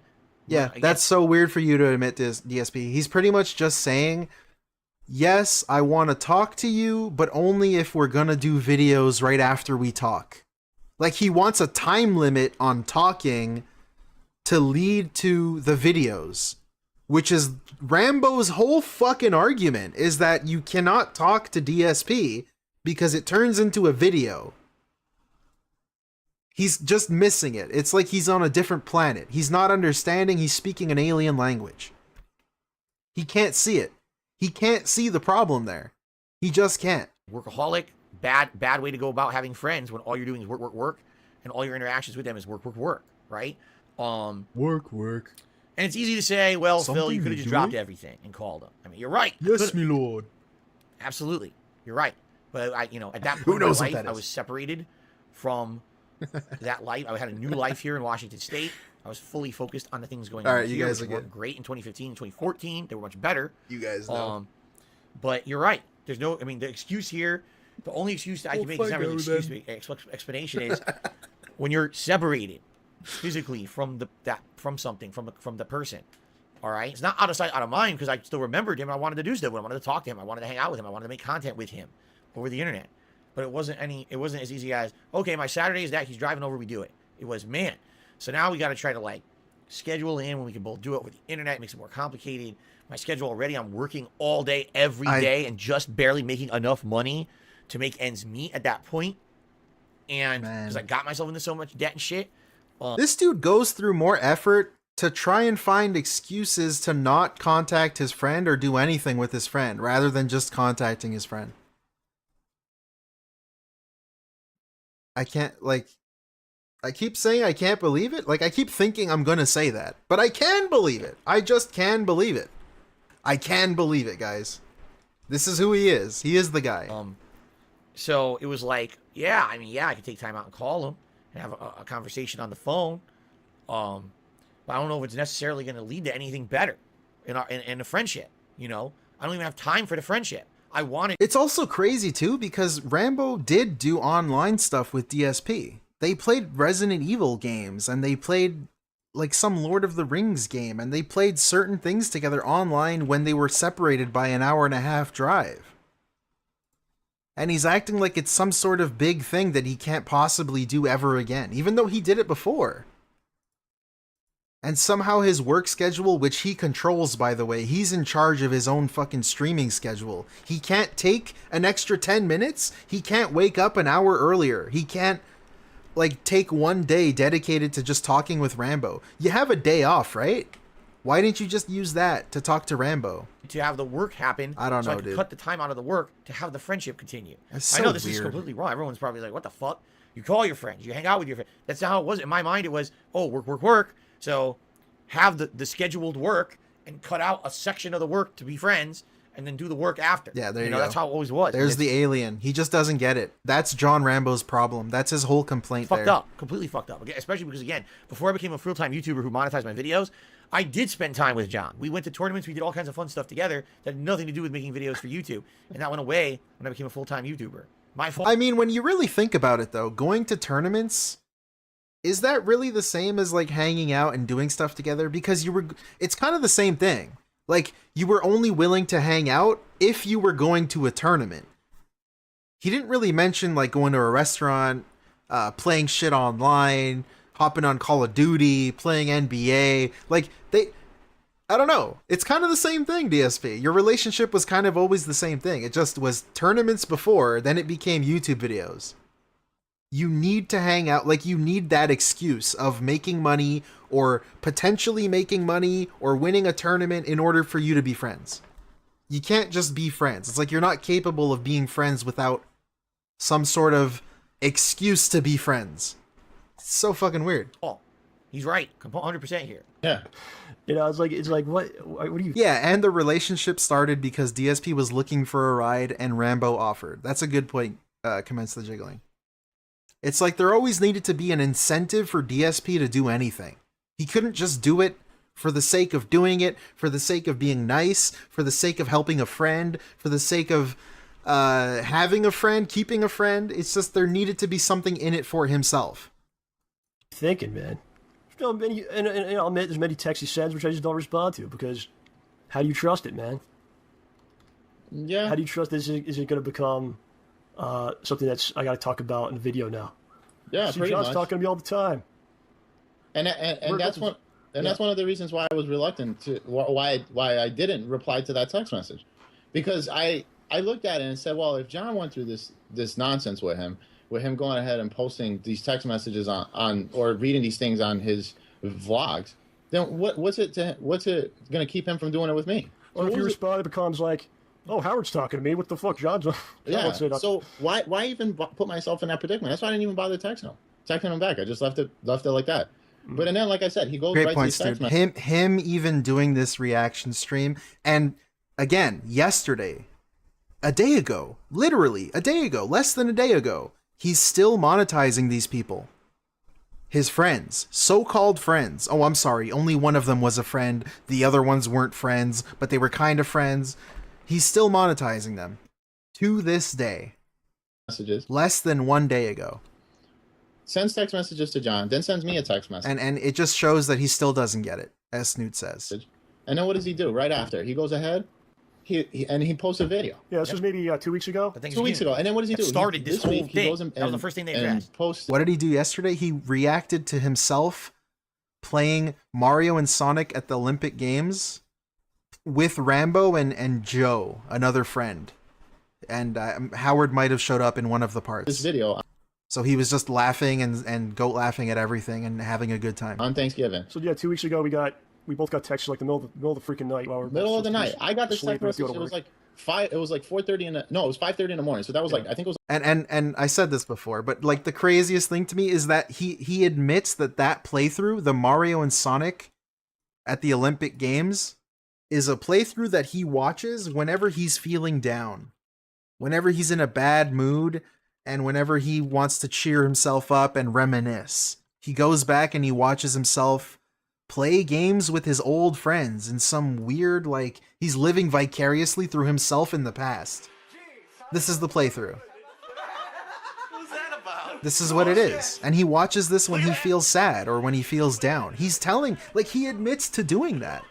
And I just think that's kind of pathetic and kind of sad and possibly the saddest thing ever if it wasn't DSP. Like, sad is in a pathetic way, I guess I should say.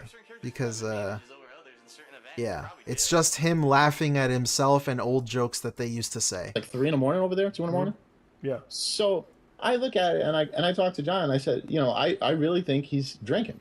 He basically, these texts, I'm not going to go word for word because that's what happened to me. I'm not going to do that, but... Level 0. He basically expressed that he wants to kind of work things out. Yeah. But he really doesn't, because you saw what he did on Thanksgiving, so it was basically like an ultimatum kind of thing. Like, if you don't fucking talk to me, respond to me right now, then I'm going to go publicly and try to fuck you, you know? I mean, it wasn't try to fuck you, it was try again. He's right, it was basically like... You know? I mean, it wasn't try to fuck you, it was try again. I wasn't trying to fuck you, John. He's right, it was basically like, you've been ghosting me for a year, I'm depressed as fuck. Coochie I want to doing destroy it everything for me, around slime. me. I want an That answer. coochie yummy, is anything slime. ever going to change? Or is it always just going to be, you ghost me forever? And it worked. Destroyed everything. It worked, man. It destroyed absolutely positively everything about this relationship. There was no way, after they made this video, this was going to continue, which is odd because we're at the end of the video. That too. Like, he just doesn't get it. He truly, truly doesn't get it. Thinking that this is the video that burnt the bridge. Like, this was already kind of too late. It was already kind of too late by the time they made this. They kind of made this to just definitively cut off any ties with you. But, like, they already wanted nothing to do with you. And sure, they were possibly open. Maybe John, more so than Howard, was open if you called him. But you never called him. They were pretty much done with you. Wait till you hear. That's why they never called you. How they end it. it's baffling to me. So let's finish this. All right, let's finish this. Yeah, so you're not really apologetic if you're doing that. You're not really trying to make things right, and you're really not hurt by the situation. Okay, and like if you and I had a problem, Howie, but you never know. I know, right? And I felt really bad that you're not speaking to me. New Vegas keeps crashing for you. I'm probably not going to make things worse. Welcome to the club. By saying shit like whatever he said, the insults that he said in a public video. Yeah, and it's almost like he's always got to try to save face. I'm the winner. There's no winner in this situation, man. No, and I didn't think there was going to be a winner. Again, they are off base here. There's no winner here. I wasn't trying to be, I'm the guy that is the winner here. I knew there was going to be a culmination and an explosion. I thought it was going to be they contact me behind the scenes, say, fuck off, never again, stop contacting us, block, block, block. Or, wow, all right, let's finally hash it out. John, I thought it was going to be John saying, I know you for a year, but let's figure it out. One or the other. I thought it was going to be the former. I thought it was going to be fuck you, block, block, block. I had no idea they were going to make a public video like this at all. Because again, 90% of the shit in this video, it's the first time I'm hearing it. I didn't know there was a resentment about Project 7. I didn't know there was resentment about all these things that had happened over the years. It's the first time hearing it. And it blew my mind and made me, feel like shit. But we'll talk about this in a second. I'm not going to let him get away with that. Because near the beginning of this video, he was shitting on them for not publicly announcing that they were done with him. That was like one of his criticism against them. So DSP, you got what you wished for. I had to do it to them, snipe. Thank you, J-Dog, for the 59 Norwegian He can crown. only admit to small faults as a way of shielding himself. Big picture, he is always innocent. Wild to see. It really is wild to see that. And even when he thinks he's taking the blame, like he's admitting his guilt or his wrongdoing, he still feels the need to blame somebody else. Like when he was blaming himself for saying the things that he said about John Rambo, he then immediately says, oh yeah, but trolls baited me into saying that you were not a man, or they baited me into talking about that. It's like, dude, are you taking the blame or not? Personally versus doing it the way he does. And personally, I'll be completely honest with you, John. I really think that he watches too much WWE. Because it feels like, no, I'm not lying, dude. It feels like, it really feels like he tries to make his channel like that, where it's full of drama. It's all drama, just to try to create controversy. Dude, like Howard was like on the mark, bro. On the fucking mark. He treated his whole entire online presence like that. He always had to be the heel. Is that the right term? The heel? Is that a wrestling thing? I don't know. But that thing where he always had to be the bad guy. He always felt like there needed to be some... Yes, okay, it is. He always felt like he needed to be the guy causing drama. And he handled every situation like hyping up. Dude, he promotes every event, every video or every stream, just like announcing. That's why he feels the need to announce Kat, his wife, is going to be showing up on stream. And Kat, my wife, is going to be showing up on this date. And Kat, like every day. I'm going to show you the example, dude. This was in my video. Shoutouts to my video. There's a moment where I fucking inserted. I went through. I swear to God. And I went through and I looked at all of the times that this motherfucker was hyping this shit up. Is it here? Is it this? I don't know. I can't find it. Where is it? Oh boy. I'm trolling right now. I'm getting trolled. Shit. Okay? Gina. It's before when we did it for the first time. And listen. Just chill. About the video. Look, it's me. Say it talking. It's me. Hello. Who necessarily if something. So our next co-op's going to be. Here we go. Here we go. We're going to play Beyond Two Souls together. April 7th. The announcement for the Beyond Two Souls co-op cat. Threw her for a loop this week. Shit, where is it? Oh my God. Okay, I'm derailed. Fuck it. We're out of here. My channel is. There's literally like I didn't even put in all of the clips that I found, and I think I put like 14 of them in the video of him hyping up that his wife is gonna show up, and that's how he promotes every single event. That's how he always does it, and that's like some wrestling shit where they always need to recap everything. All drama. Has he ever even watched the? That's like one small example of it. Channel. I played video games constantly. The vlogging was the rare shit. He's acting like I'm Keemstar. Like, what is he talking about here? It doesn't even make any sense at all. Make a video with all of the hype clips. So that he can get more views. Yeah, we're feeding into it right now. Create controversy. And we are. We're feeding that's into me. it Like I right said, he's still finding ways to monetize us after this time, but yeah. Let's bring up that. So WWE smart guys, man. People often ask him like, "Are you doing smart guys?" And they'll just throw me under the bus. Like, it's up to John. It's 100% on him if we'll do it. Oh, I found it. I found it. Here it is. This thing up. We're gonna do the Don. Here it is. On Valentine's Day night, I would like to have my first ever co-op stream with my wife, where we're gonna do the Dondoko Island together. Possibly, I could do my very first ever co-op stream with my wife. First ever co-op stuff we ever do in life. First ever co-op stream with myself and my wife. Like, dude, it was ridiculous. I have way more than these. I have way more, and I think that's like 14 of them. That's crazy. And that's like over the span of like 3 weeks. That's crazy. I don't know. I got some text from him from last summer where he's basically like, "Let me know when you want to do smart guys, so I'll start watching wrestling again." So what that says to me is like, you're not really a fan of it. You don't really watch it. You will watch it if you could make a video about it, and you're going to make a video about it because you want to monetize a video. So, at this point, when you get to this, you're at the end of it now, and you're like, so everything now is evil. I mean, everything I do is wrong. Everything's evil, right? There's no jokes anymore. Oh boy! And again, this is the well's been poisoned. So anything Phil does, he's the mindset. He's only in it for the money. He Hey, doesn't care about Jesse anyone but Neal. himself. What's up, dude? Everything is evil. Everything is bad. Thanks for the support. Appreciate it. There's a running joke that we used to make when we did Smart Guys that wrestling sucks. Like, most pro wrestling was bad. I mean, there's a few rare times when the CM Punk plotline happened and we liked that. But in general, that the wrestling was quite bad. It wasn't as good as the stuff that used to be on TV. It's a running joke that, you know, is bad. Okay? Now, when he contacts me about, or when we're talking about this, it's a joke. Oh, Hey, you movie know, I'll start sign, watching what's up, wrestling dude? again once, Nice to see you know, you we're going again. to do the show. I just moved. All right? I hadn't been actively watching wrestling because I hadn't been actively doing anything in full. I can't believe he's actually trying to defend this. Like, dude, just take the L there and move on. You don't have to defend the fact that you're not a wrestling fan, so you don't want to watch it, but you want to make content about it. Like, shut up, dude. Nobody cares. I still knew what was going on in wrestling. I was It truly doesn't matter. You're not the main character. As Monkey great way to says. get full-fledged back into it after not being, you know, attached to it for a couple months would be for the show. But it was a joke. Oh, you know, I'm not watching it. Yeah, we'll watch it again when we're going to make the show. It's a joke, you know, it sucks or whatever.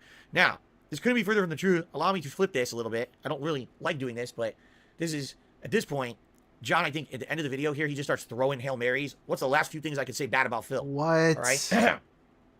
During the course that we were making Smart Guys. Oh my god. All right? I might skip this one. I don't was give a watching fuck. everything. I was watching... Don't care. I don't give a shit. I'm sorry. I don't care about his wrestling history. I really don't. We're moving on. Whatever you joke about wrestling, that means he only monetizes wrestling. He doesn't watch it outside it. Like, I'll start watching when you let me know that we're gonna do the show. Otherwise, I'm not gonna fucking look at it. You know, I don't know. Let's go to Thanksgiving last year, man. I'm just trying. We only got maybe a couple things here left just to get out of here. There's really nothing left. They're just going to reiterate Not things they've ruining already said the at this entire point, day if I remember correctly. Yeah. They just like you for life is good, man. If you let life be good, there's a lot of great things you could be doing with yourself. Oh, exactly. So yeah, on the Thanksgiving video that he put out this year, he talks about how last year he was not invited on the Black Friday show that we did for 2014. You know, never mind the fact that OJ wasn't actually there either. Does that mean that, you know, I hate OJ? It was actually just you and I, actually. Yep. And he also doesn't bring up the fact that last year on Thanksgiving, he decided to unfollow me on Twitter. Which again, like today, you're supposed to be with your family and friends and whatnot. We've already addressed all of this, but in quick summary, every year he had me on his Thanksgiving show to talk about Black Friday deals. And it was me and first it was me and Howard, then it ended up being OJ some of the years. This particular year, 2014, when I had moved, again, he's not talking to me at all. He's basically ghosting me at this point. Ghosting. He says he's going to be in my content when he's ready. I'm thinking, well, he's doing his content. Maybe he'll want me to be on his show. All I did was send him a text saying, hey, I'm available if you want me to be on the show. That was it. There was no hounding. There was nothing. No pestering or anything like that. And then people asked me after the fact, of course, what are people going to do? Well, Dude, you're just ignoring his point, though. His point was that OJ also wasn't there. Do you think he hates OJ, dude? I don't think so. You're just ignoring what he just said. But this entire video is, oh, everything Phil does is wrong, right? But when we have the same reactions to stupid, arbitrary bullshit, that shouldn't matter. No, OJ is Other Joe, or Other John, I think. I mixed it up with Angry Joe. Whoops. And trolls It's Other John. They had Okay, another good. friend named It's awful John for or us, something. you I see? don't know. And again, that's my fault, because I am the one who has the internet following, makes a living. It's those trolls that are doing the same thing to both of us. They would never have been trolled if they were never involved with my content to begin with. and causes me to get a bunch of shitty messages, just like this year. It causes you to get a bunch of shitty messages and cause problems, you know, drama that you don't need, man, that you're not looking for and don't deserve, really. So there's something out there where people will be like, people are saying, John unfollowed Phil on YouTube, but the fact of the matter is I never actually followed him in the first place, so I didn't unfollow him. I also didn't follow OJ and Howard. I didn't follow any of you guys on YouTube, you know, so I didn't actually follow him and then consciously unfollow him. That's like very fourth grade nonsense, which he has done. He doesn't follow. I still follow him on Twitter, actually, because I'm not going to go through the trouble of unfollowing someone like him. The trouble of, following and unfollowing someone on Twitter, the fact that this has any bearing on anyone's life is preposterous to me. It's stupid. If someone, why did you unfollow? Fuck you. Why are you even asking me? Go get the hell out of here, you fucking idiot. Nice. That's crazy to me that this was an issue to them. Third grade. It is weird, though. I said it last stream. It's just kind of weird that you did it, and your excuse for doing it was kind of pathetic. It was just, oh, people were spamming me with messages about whether they would be in my videos, so I decided to unfollow them. What? Why? That's not like a thing. What did their accounts have to do with people spamming you? Also spamming. It was probably just messages, like some tweets. That's about it. That's not really an excuse to unfollow them. But he's unfollowed all of us in all things. It's just kind of weird. Your only friends, your real best friends, people you know in real life, to just do that. It's kind of weird. It's just like, I wonder why he did that, which is kind of what they're making it sound like. Yeah. Okay. Well, he like I said, he threw the first stone. Load of bread. So now he's wondering why we don't talk to him. And then, you know, when you start looking at some of the underlying issues, you'll realize why. It's a freaking circus, man. It's a circus. He's doing the Patreon. We talked about the shirts. Yep. So we're just kind of emptying the barrel here. Empty the barrel. Yeah. It's already a 2 hour, half hour and a half couple months video. ago. Keep going. Maybe it was September or August of 2015 this year. He put out a montage of a co-op playthrough that we did, and put ads on there. Hello again, everyone. Darkside Phil here, and welcome to the best just and you worst wait, of DSP John. Classics, where we turn Just back the you clock and wait. take another look at some of the most classic, old, funny, and weird playthroughs that I've done in my years on YouTube. The patrons have spoken, and this time we'll be checking out a little game called TV Superstars. And it's pretty obvious that like I don't want to do anything with you or be associated with you. Just you and wait, then John. Put out a video that's got John in it, so I could put ads on it. Wow. You know, and why would you? Well, I can see why you would do it, but again, like there's obviously some... If only John knew back then what was possible today. Look Phil at this here, and dude. welcome to DSP Throwback for another special night of Retro React fun, a stream where I go back down memory lane and I relive one of my classic playthroughs live with Nice. an audience here on YouTube. Monetized, accepting donations, monetized playthrough. Problems with the Very relationship. cool. Why do you? He's still monetizing them. I think that's a good idea. Wow. On top of other Wow. nonsense, man. Wow. I mean, do I really have to address it? Should I address that? Is there a point? I mean, we already talked about all of our arrangements over the years. You know, he got paid for that work at the time, very generously for it. Okay. There were never residual agreements. There never will be residual agreements. I can't even figure out residuals. To this day, I can't figure out residuals on that stuff. It's my content. I own it. I have the right to use that forever in perpetuity. Yeah, he doesn't get it. He doesn't get it. Is it in good taste? It's hilarious that when talking about this, he immediately brings up legal ramifications and legality and I own the videos. Like, you just don't get it, dude. Like, you can't see past your own nose or whatever the saying is. You just can't see it. You just can't see it. It's just weird. Well, if I was doing a whole, let's do a ginormous project with 4 million parts that's going to bring me in big bucks, and it's going to be all about the best of John Rambo, okay? Maybe that would be considered bad taste. When I'm doing a project on Patreon, and the viewers themselves say, we loved those days back in the day. So that's old school DSP and Rambo. Can we do like a montage of the best stuff from back then, right? What is wrong with that? Well, it was monetized. So in John's eyes, anything monetized with him on it is bad. I mean, yeah, that could just be his opinion, though. It doesn't mean you can't do it. It also could just mean that it solidifies his thoughts of you. That he doesn't really agree with what you do or the way you do it. Patreon is bad. right? Correct? Bad. Anything is bad. Anything with money, bad. But again, beginning of the video. Like that was, again, like that's the whole point of this entire fucking stream that we just did. You cared more about money than you did about the friendship. You don't care about anyone but yourself. Dead, alive, friends, or family. That's the point. This isn't about money, right? This video is not about money.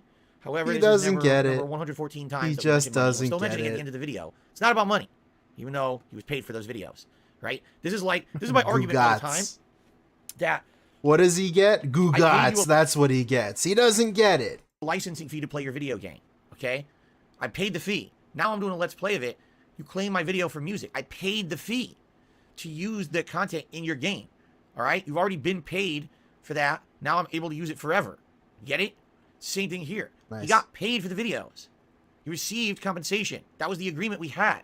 There was no future agreements or anything about anything What about Project 7? Did they receive compensation? else in the future. How can you then All say, right. What about when you reacted to that, though? Did they receive compensation? how dare you ever use this content ever again in anything? All Ever. right. Like, I have to erase any interaction I ever had with Rambo and Howard off the internet. No. It happened. It's all there. It's documented. It will stay there forever. I will make 2 pennies every year on all the content we did. Because like I said, the old videos don't get monetized. They don't get ads. They don't. I make almost nothing on the ancient videos. It's the new stuff that I constantly pump out that makes the ad revenue, not ancient videos. All right, dude. You know, it just doesn't exist. It's just a myth of YouTube Daily wrap that is the old up. videos are getting tons of ad revenue. They don't get the same ads on them as the new videos. It's bullshit. So he think, oh, fill it in perpetuity. the We'll always be making a living transcript, off of the content we did. if No, anything. I make nothing on it. It's ridiculous. It's a horrible argument from someone who doesn't understand the way YouTube works and someone who doesn't have a leg to stand on in that argument because I paid him for his work. What he wanted, by the way. Like, he thought it was too much at the time, as we've already discussed. Okay. Talks about behind my back on his forum or elsewhere. I always catch wind of it, man. People We already throw it talked my about way. that. We already talked about that. And it gets to a point where it's too much, man. Yeah, and then you figure if you don't, because then what happens is you don't go ahead and address it. And we were trying to avoid addressing this for a long time. But like I said, he goes and makes a video, and then he starts with this shit again with, making a video, trying to, and like I say it all the time, and a lot of other people say it, he's terrible at damage control. I agree with that. And sometimes 100%. when he addresses things, Back it makes then it it was ends awful. up Much better being at it even today. Not worse great. than what it really was. And, So and I think we probably didn't even have to do this. Yeah. Because when someone says like it's 100% on their side, I did nothing Yeah. wrong. Like no one believes that. No, yeah, exactly. Maybe No some one does. people do, but most people are like smart enough to be like, wait a second, that's really. Yeah. Like these other people we just lost our minds and became these fucking heinous villains. How is there like 40 you know, minutes left? It's usually 30 how the minutes. real world works, man. Yeah, maybe you're out to some of that WWE thing. I think Right. you might be out to I think something I'm like a that. heel in real Yeah, life. and I like I said, that was my he- persona in he- Street Fighter, not you real can life, tell man. just, even from the beginning, why, like even from his name. The way he gets specifically angry about this just tells me that it hit home. He was mentally touched by this one. Right. I think I'm a heel in real life. Yeah, and I Like I said, that was my he- persona in he- Street Fighter, not you real can life. tell man. just even from the beginning, Okay, dude. why, like Mixer even from his crispy, dude. name, like the King of Hate. This And is it's so like he- bullshit. Howard knows what the King of Hate means. He was there during the entire time when I was the King of Hate in Street Fighter. He knew what it meant. This is He's embarrassing. completely lying to his audience at this point to try to make points that don't make any sense. He knows that the King of Hate is not that I'm a hateful person on people on the internet. He's being a jackass here. He enjoys that. He lives by that, and it's like, I understand if it's like a facade for like YouTube or whatever the case may be, but like when you're doing That's so cringe to me.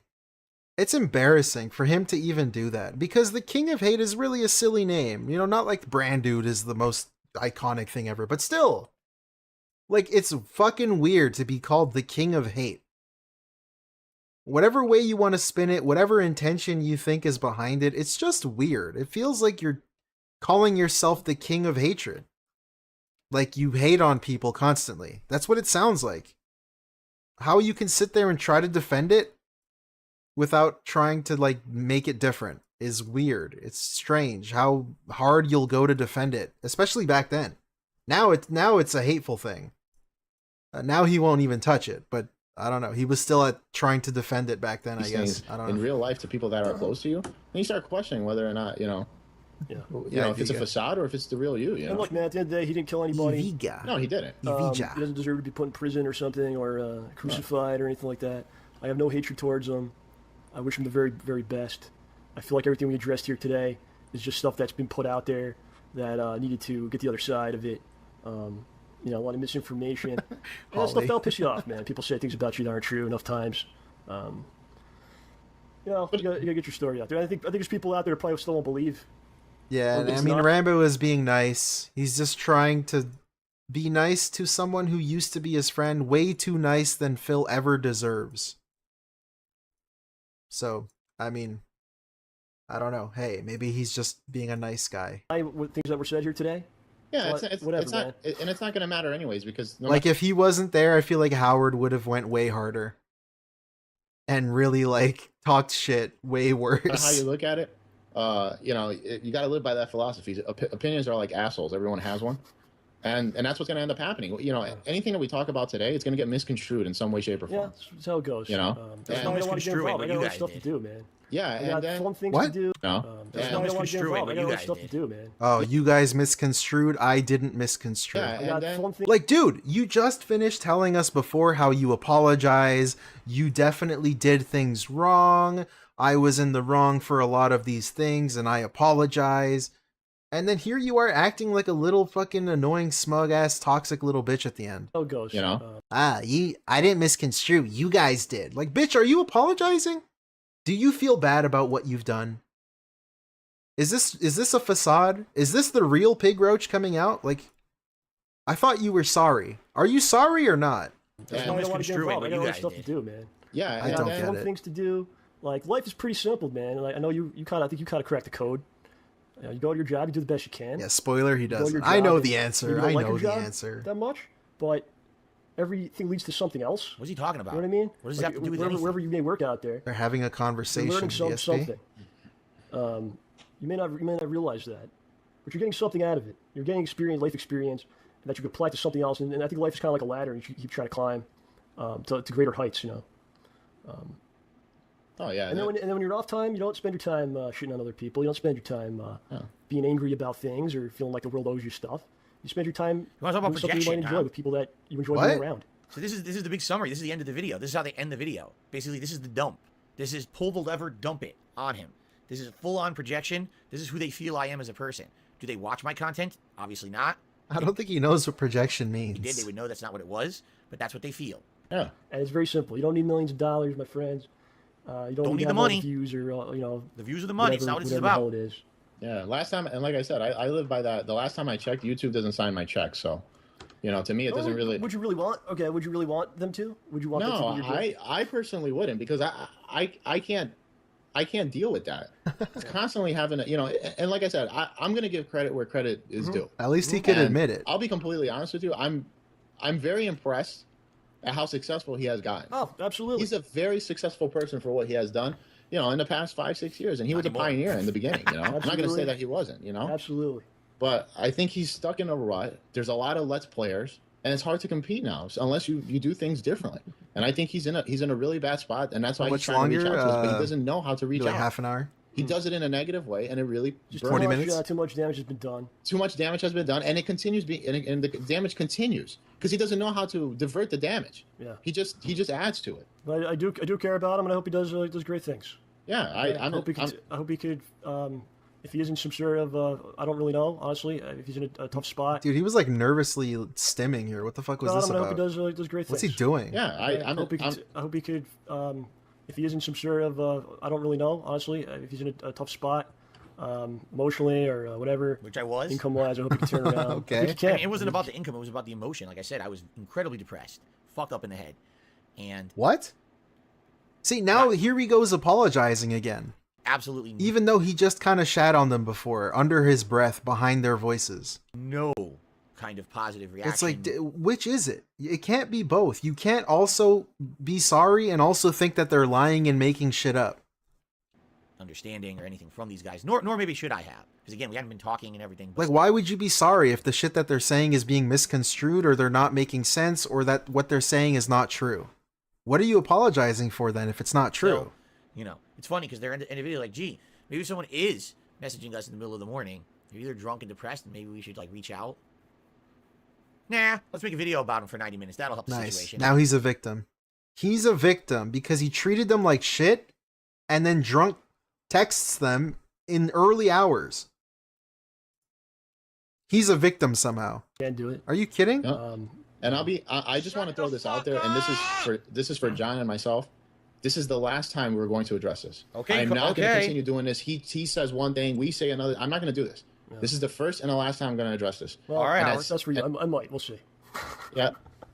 But you're done. You're done with it. I'm pretty much done because it's. You know what? All right. I'll say this. Okay. Yeah. I'll say this. So, instead of making a monetized response video or trying to post something on your forum or maybe I won't see it or something like that, or trying to make profit off any of this, do what you said you were going to do back in August 2014. Give me an actual call. Okay. It was 2022 when he did this. DSP never called him. Give me the call that you promised that you were going to do. Give never both called of him. us the call. Okay, never sure. called him. Yeah. Give the call. I'll be happy to talk to you. Give both of us the call. Why would I call Howard? I'm still confused. Because you were friends, No, right? give both of us the call. No, I still want the call. I mean, I hate your guts and everything, like I've explained in this video, but please give me the call too. I need the attention. He didn't say he hated your guts, dude. Come on, get Okay. real. Yep. Like, for you to just say that, it proves you're not listening to anything. You're hearing what you want to hear. And then that's that, man. That's that. And people want to come here and, well, you can come here and do whatever you want. Really, it's just a bootleg channel. We put it together. But They if you have want to to shit kiss on the me, ring. and if people out there, if you guys want to shit on me and say like your views are shit or whatever you want to say, man, my channel is me having fun with my friends. I don't put ads on my stuff because I don't have to. I don't ask the audience Right, for John. anything except to hopefully have a good time and have a great time doing what I do. So please, again, tell me that I'm not successful. Okay, tell me I'm not successful. Or you can just do the usual thing and say you're a piece of shit. But that's Okay, that was kind of good. He's referring to the DSP thing. True, that part is true. Where DSP was shitting on him. Did you know, bastard? Whoa. That's pretty good. Calm down, buddy. That's pretty good. Is that the end of this thing? This atrocity? Yep, that's it. Okay. Adios, everybody. Yep. Okay, so Hey, we're that's done. the end. That's the very last second. But I didn't there's leave still anything else time, out. somehow. Okay, so here's the epilogue, because of course everyone wants to know, well, what happened? What happened when this was released? How did this affect me? How did it all end? All right. So this was released. I can finally take this off. Thank God. This was released 3 days after my Thanksgiving vlog. It was released, like I said, on that Uncanny Not Men channel. Why they had to make a new channel to put this up, I have no idea. Apparently, within a day or so of it being released, not only was the video deleted, the channel was too. Okay, completely deleted from the internet. But the internet doesn't forget, and immediately it had been ripped, archived, and reposted all over the internet. So even though the original is not intact, this still has been all over the internet. All right. So what happened?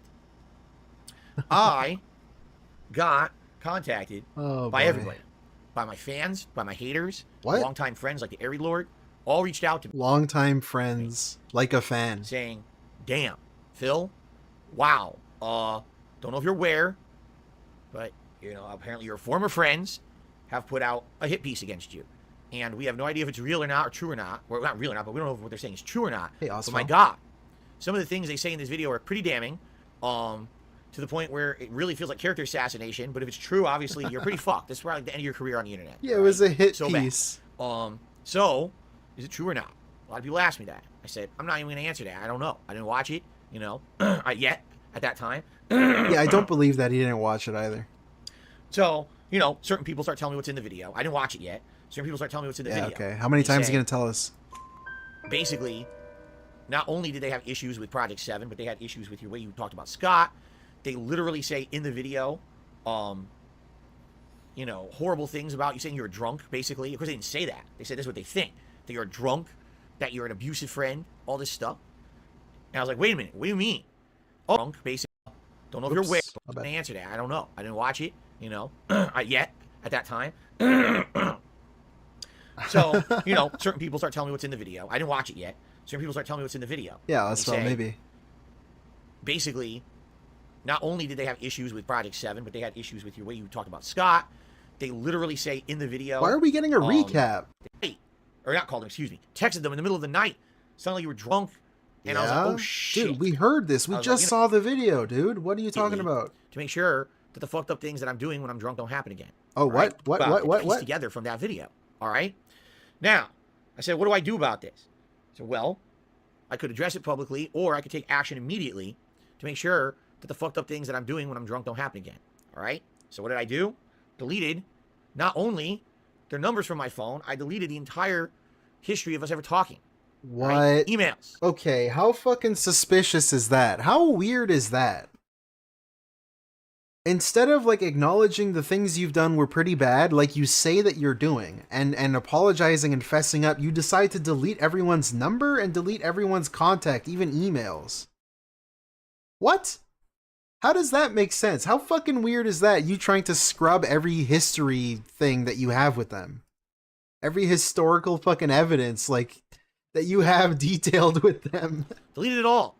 Because I knew that when you're depressed and drunk, you always want to go back to that shit. Because it's happened to me before. I deleted it all. There's nothing. There's no history left. It's gone. From my phone, from everything. From my emails, gone. Nothing. There's no correspondence left between me and them. All deleted. Basically within a day. I got rid of it all. Because I didn't want to have a chance that I would get drunk and depressed again and reach out to them again. Because they made it pretty abundantly clear in this video they didn't ever want to hear from me again. At least that's the way that I take it. When someone's saying to you, you monetize the death of your friend and you publicize their death. Yeah. You didn't That's what pay you us did, what you owed though. us. You constantly said nasty things about us, and we basically have had it. All of those things are true. You're texting us at night, doing all this fucked up stuff. When again, I didn't watch the video yet. This is people telling me this. So my initial reaction is, I guess I don't want a chance ever doing that again. So I deleted it all. So as of that moment, which is probably like the day after they released the video, I had no chance to ever reach out to them because I didn't have their contact information. Nice. I deleted it completely. Okay, I don't have it anymore, which is a good thing. I feel. Is it, That was though? the right thing to do because Is it a good if I had thing? become drunk again and did something stupid, like I was depressed, who knows what it would have been at that point, right? So that was that, and that was done. As I told you, I did not actually watch the recording until months and months, if not like a year later. I'm trying to actually remember, all right? And at that point, like I deleted everything, and in my mind, I'm thinking, if these guys ever want to talk to me again, they'll reach out to me, and they'll talk to me. They have my information. I'm the public figure here. I'm the one who has a this YouTube is channel, so dumb. a Twitch channel. I refuse to believe that he didn't watch the video. Like, obviously he did. And so the video ends with Rambo saying for you to call him. But you just decided not to do that. For whatever reason, I guess it scared you away, you being called out in that way, and you didn't want to even go near the situation. Because you came out looking like a really bad person. Just a really inconsiderate friend. Maybe not a really bad person, just a very inconsiderate friend. All right. What's funny is in this Who never really acted like a friend. video, you've seen it now in its entirety. All right. The things they've said about me, the accusations they've made, I've fessed up to the things that I feel I did. There's a lot of things in this video that are completely either misconstrued or actually completely exaggerated to a point of absurdity. The fact that they would say I publicized and profited off of Scott's death is probably one of the most. Like, I can imagine him seeing the video and his like stomach sinking. And him just wanting to not have any part of it. But of course, he watches it and hates the things that he's hearing. So instead of confronting it and reaching out, he just decides to avoid it at all costs and deletes everything. Like, as if that's a better choice. Things anyone could ever say to anyone. And one that is said about me, I don't have a desire to ever talk to you ever again. Okay? That's of all the things you can say in this video, fine. That's the one that's like, you can't come back from that. You know what I'm saying? When I actually finally watched this video and I saw the malicious way that Howard was saying stuff like that, I was like, that is it. I've never, ever will want to speak with this man ever again in my life. I wish him the best. Hope he has a great life. But if anything, what this has shown me is a pattern of behavior of someone who, when they're in your face, they're friendly to you. They claim they like you. They want to be in stuff with you, content. They want to go on trips. But then all of a sudden, behind your back, they're constantly saying bad things about you. They're saying this and that about you. Oh, you should have paid. You didn't pay. Oh, you should have done this. You didn't do this. Hey, who does that remind you of? You're a bad friend. Little guy called Philip Paul Burnell? You're this. You're that. You're publicizing that. You're doing that. What? Wow. And never once was that ever brought up to me. Ever. Howard, Pattern not once player. ever said a word to me negatively. Never. Okay? Rambo did. A few times. Like I said, probably twice when I was in Connecticut. Each time we had the conversation, I'm sorry, I screwed up. He forgave me. We moved on positively with our lives. We kept having a relationship where we make contact. Yeah, I don't know, dude. He just doesn't get it. We moved on positively. We moved on with our lives. But you didn't, though. Because the problem was that you say sorry, and then you end up doing the same stuff again. The same things you were doing before when you apologized, you end up doing it again. And that was obviously a deal breaker. It's something that they just didn't like. Because why would you? Why would you like someone just lying to you when they apologize? Because they end up doing it again another time.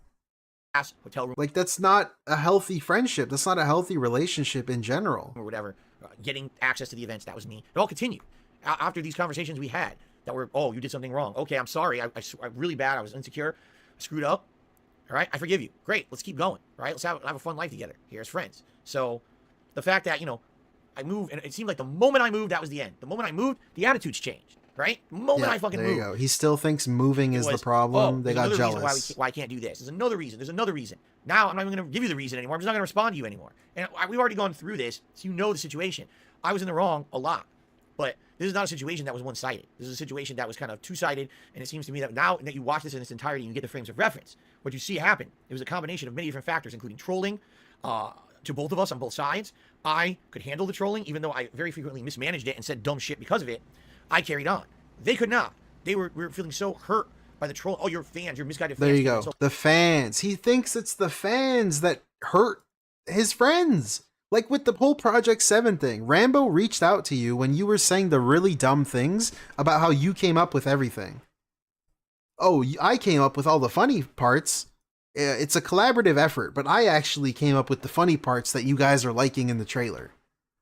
Rambo specifically said that he was upset when you said that, and he reached out to talk to you and to tell you to not do that. That had nothing to do with trolls. Like, again, he's not upset that he said something stupid. He's upset that the stupid thing he said got spread by other people to people relevant that are directly involved in the stupid thing that he said.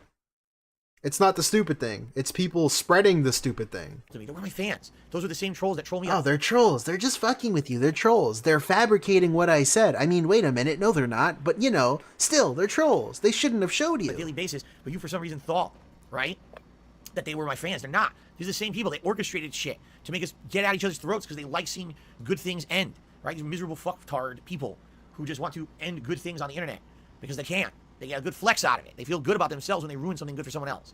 And that was a major factor over the years about that, okay? And you would even say at the end of all of this, you might say, well, Phil, would you ever talk to John and Howard ever again? Howard, no, I'm done. There's zero chance I would ever want to speak another word to that guy after what he said in this video. It's ridiculous. He interjected himself into this video to begin with. He was not the subject matter. Nice. The subject matter was supposed He to be was never my John friend. that ended when I moved for some odd reason that now has been extrapolated upon in this video, right? Why is Howard in this video? Howard doesn't like me for various reasons. You can agree with them, you can disagree with them. Maybe you agree with some, you disagree with others. Why is he in this video? Why is he in this video? Me and Rambo, and always was. We were the ones who were going to have that extended friendship after I moved. How the fuck is he in here? What does he have to do with any of this? And he's the one who says the most in Rambo, and always was. And he was never part of the equation, ever. He acts like he is. He's not. All right? It's ridiculous. The extent that he's in here as an instigator and the things that he's saying about me, I want nothing to do with this guy. I hope he has a great life. I hope he has a great family with kids and all that. I have no idea. I don't follow the guy. I have no clue. I hope that he's happy. All right? I really do. I just want nothing to do with him ever again after this. Now, Rambo, here's the thing. You know, I really did love the guy when we were friends. Uh-oh. All right? Uh-oh. Well, you know, I'm gay. I did. Absolutely, positively, 100%. I love the guy. He was one of my closest friends at the time. When I moved, it all ended. It just did. Like, we never were the same after I moved. In fact, I never even felt like we had a meaningful friend-like conversation Proud ally. after I moved, okay? So to me, that friendship ended in 2014. It's now 2022. The guy has no internet presence anymore, all right? I know nothing about it. I hope that he's having a good life. I do. I hope that he's having a good life and he's safe somewhere, all right? However, what could possibly come from me, you know, talking to Rambo at this point in my life? Let's be honest, all right? Let's be honest. We're disconnected for how many years? If anything, what I've learned is, sadly, when it comes to me... Let's see the takeaway, the life lesson that he's learned from this whole thing. No matter what, the negativity ends up rubbing off, right? Nice. It's other people's fault. Agree there? It's Thank other you. people's fault. Somehow still. Really? Thank you. RS Nerd, thank you. Told you. Yeah, you did.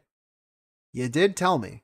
It's other people's fault. Like, even if I'm willing... And he's gay, apparently. Intention, even if I don't want anything bad to happen, whether it's trolls, whether it's something else negative, it always seems to rub off. All right? I'm going to be honest with you guys. Again, another thing that I've never really revealed. You may notice, and by the way, this person I'm about to mention is going to be shocked because he didn't know I was going to bring him up in this video. I have a person who I've done co-op with over the years by name Brian, okay? He actually was a friend of Rambo and Howard. He was in Shazman a whole bunch as an actor. Over the years, we've done cooperative gameplay, okay? And he, over the years, has always expressed a desire to do more co-op with me, all right? He's been friendly to me behind the scenes. I've been cold to him, and I don't talk to him that much. And this is why, all right? I don't want to engage with a close relationship or friendship with someone outside of maybe every once in a while you get a little bit of co-op or a little bit of interaction, and that's friendly stuff. I don't want to engage in this kind of friendship again because of this. Because I never once had any issue with these guys in person. And the few times that there were, we hashed it out. But look what happened. We hashed all the it out. intentions in the world, right? Like, what does that even mean, hashed it out? What did you hash out? Like, what was the conclusion? Because he never learned.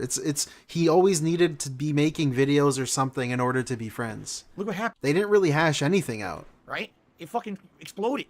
It got toxic as fuck for everyone. Not just me, for them too. I'm sure on their end they were constantly being bombarded with toxicity and fucked up things. You know what I'm saying? And in that regard, I don't ever want that to happen to anyone else ever again. You know what I'm saying? I don't. I feel like even with the best of intentions, if I had a friendship again with someone like that, it would just go toxic again. I really feel this. And I know that's fucked up. Because, you know, Brian's a really good guy. He's a nice guy. He's friendly. Every once in a while, he hits me up with like a text. He's like, what's going on? I want, want to do some, let's talk. Right? Be friends. Or you want to do a co-op or whatever. And I know he feels that I ghost him. I don't talk to him a lot. That's on purpose. I feel like, I almost feel like, how can I say it? Like I'm poisoned. If I try to be friendly with someone for any extended period of time, it's just going to be bad for them. It's fucked up to think that way. I know, but I do. I've got this stigma. Damn. Stuck in my head about this. He's that this poison. He's actually toxic. Life. You know what I'm saying? I feel like any kind of interaction that I ever would have with Rambo would just be bad for him. That he's probably out there having a good life. He's probably out there having a great time. And I want him to have a great life and a happy life and a family, whatever he wants. I want him to have success. I want him to have notoriety. I want him to love life. All right? Because we had those years together when he was loving life when we were together and we were doing fun stuff together. I know for a fact because he told me, there was always fucked up stuff that was happening in our personal lives. But when we were together doing co-op or traveling for a trip, we were having a good time together. That was the highlight, right? So I said, to them, it seemed like it was business. To me, that was fun. To me, that was the fun shit. The fact that I made $1 doing it was hilarious. I'm having fun with my friends. We're making money doing it. This is ridiculous. This is like the best of all situations, the best of all worlds. You know what I'm saying? And now I look back at that fondly, but I don't think it'll ever happen again. You know what I'm saying? Now I'm a very different guy now, by the way. I make different content, okay, for a different kind of audience. I am married, happily married. I live across the country. All right, I'm separate. I'm in a situation now where I'm able to successfully make content that doesn't need to have that anymore. I don't rely on someone else to be a part of my content to have that. There's no possibility of toxicity to come over. Why doesn't Phil do online co-op with his viewers? This is why. Toxicity. Toxicity. Involved, fucking things up for everyone. Like, that has nothing to do with anything. Like, the reason you don't have friends anymore is because you don't know how to keep a group of friends around. You just don't know how to treat people. And you're very inconsiderate, and you're terrible with money, and you don't know how to treat people right when it comes to money and friendship.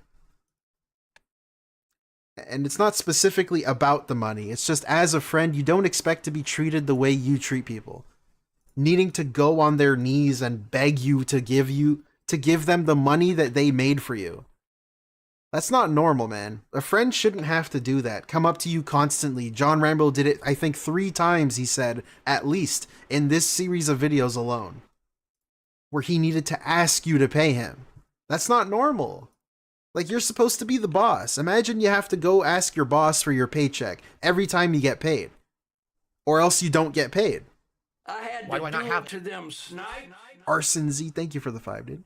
It's always fun when you're the one holding the purse strings. And that's the other thing too, where he's talking about how fun co-op is and how there never used to be any problems and how awesome and chill and fun it was. But like, dude, of course it was. You got to stay at home. Everyone came to you and you just got to make money for free using people that weren't even your friends. And then one guy who was your real life friend. And the other guys you were just using for money. And treated them worse than your real life friend. That's not good news, dude. Any friends outside of my wife? Because this is why. The toxicity. Why does my wife and I have a private life that isn't publicized on the internet? This is why. Do you see? This is something that's happened to me over and over and over in my life now. Since I became a YouTuber, I'm seeing this happen with even my closest of friends who are supposed to be, but the no, biggest it's friends of my life. YouTube's fault. So how can I say that would not happen again if I were to invite other people into my life as friends, right? So that's why. And, do I have time for friends? In reality, I don't have a lot of time for friends either. I wouldn't really have much or any time for friends. If anything, I want to spend more time with my wife to begin with anyway. But I don't even get past that first step. You know what I'm saying? I don't even get past that first step of, let's go past the step of, we did a co-op together online and we had some fun playing Apex Legends or whatever. Let's now extend that to personal life, have personal conversations. I don't want to go there. I just don't.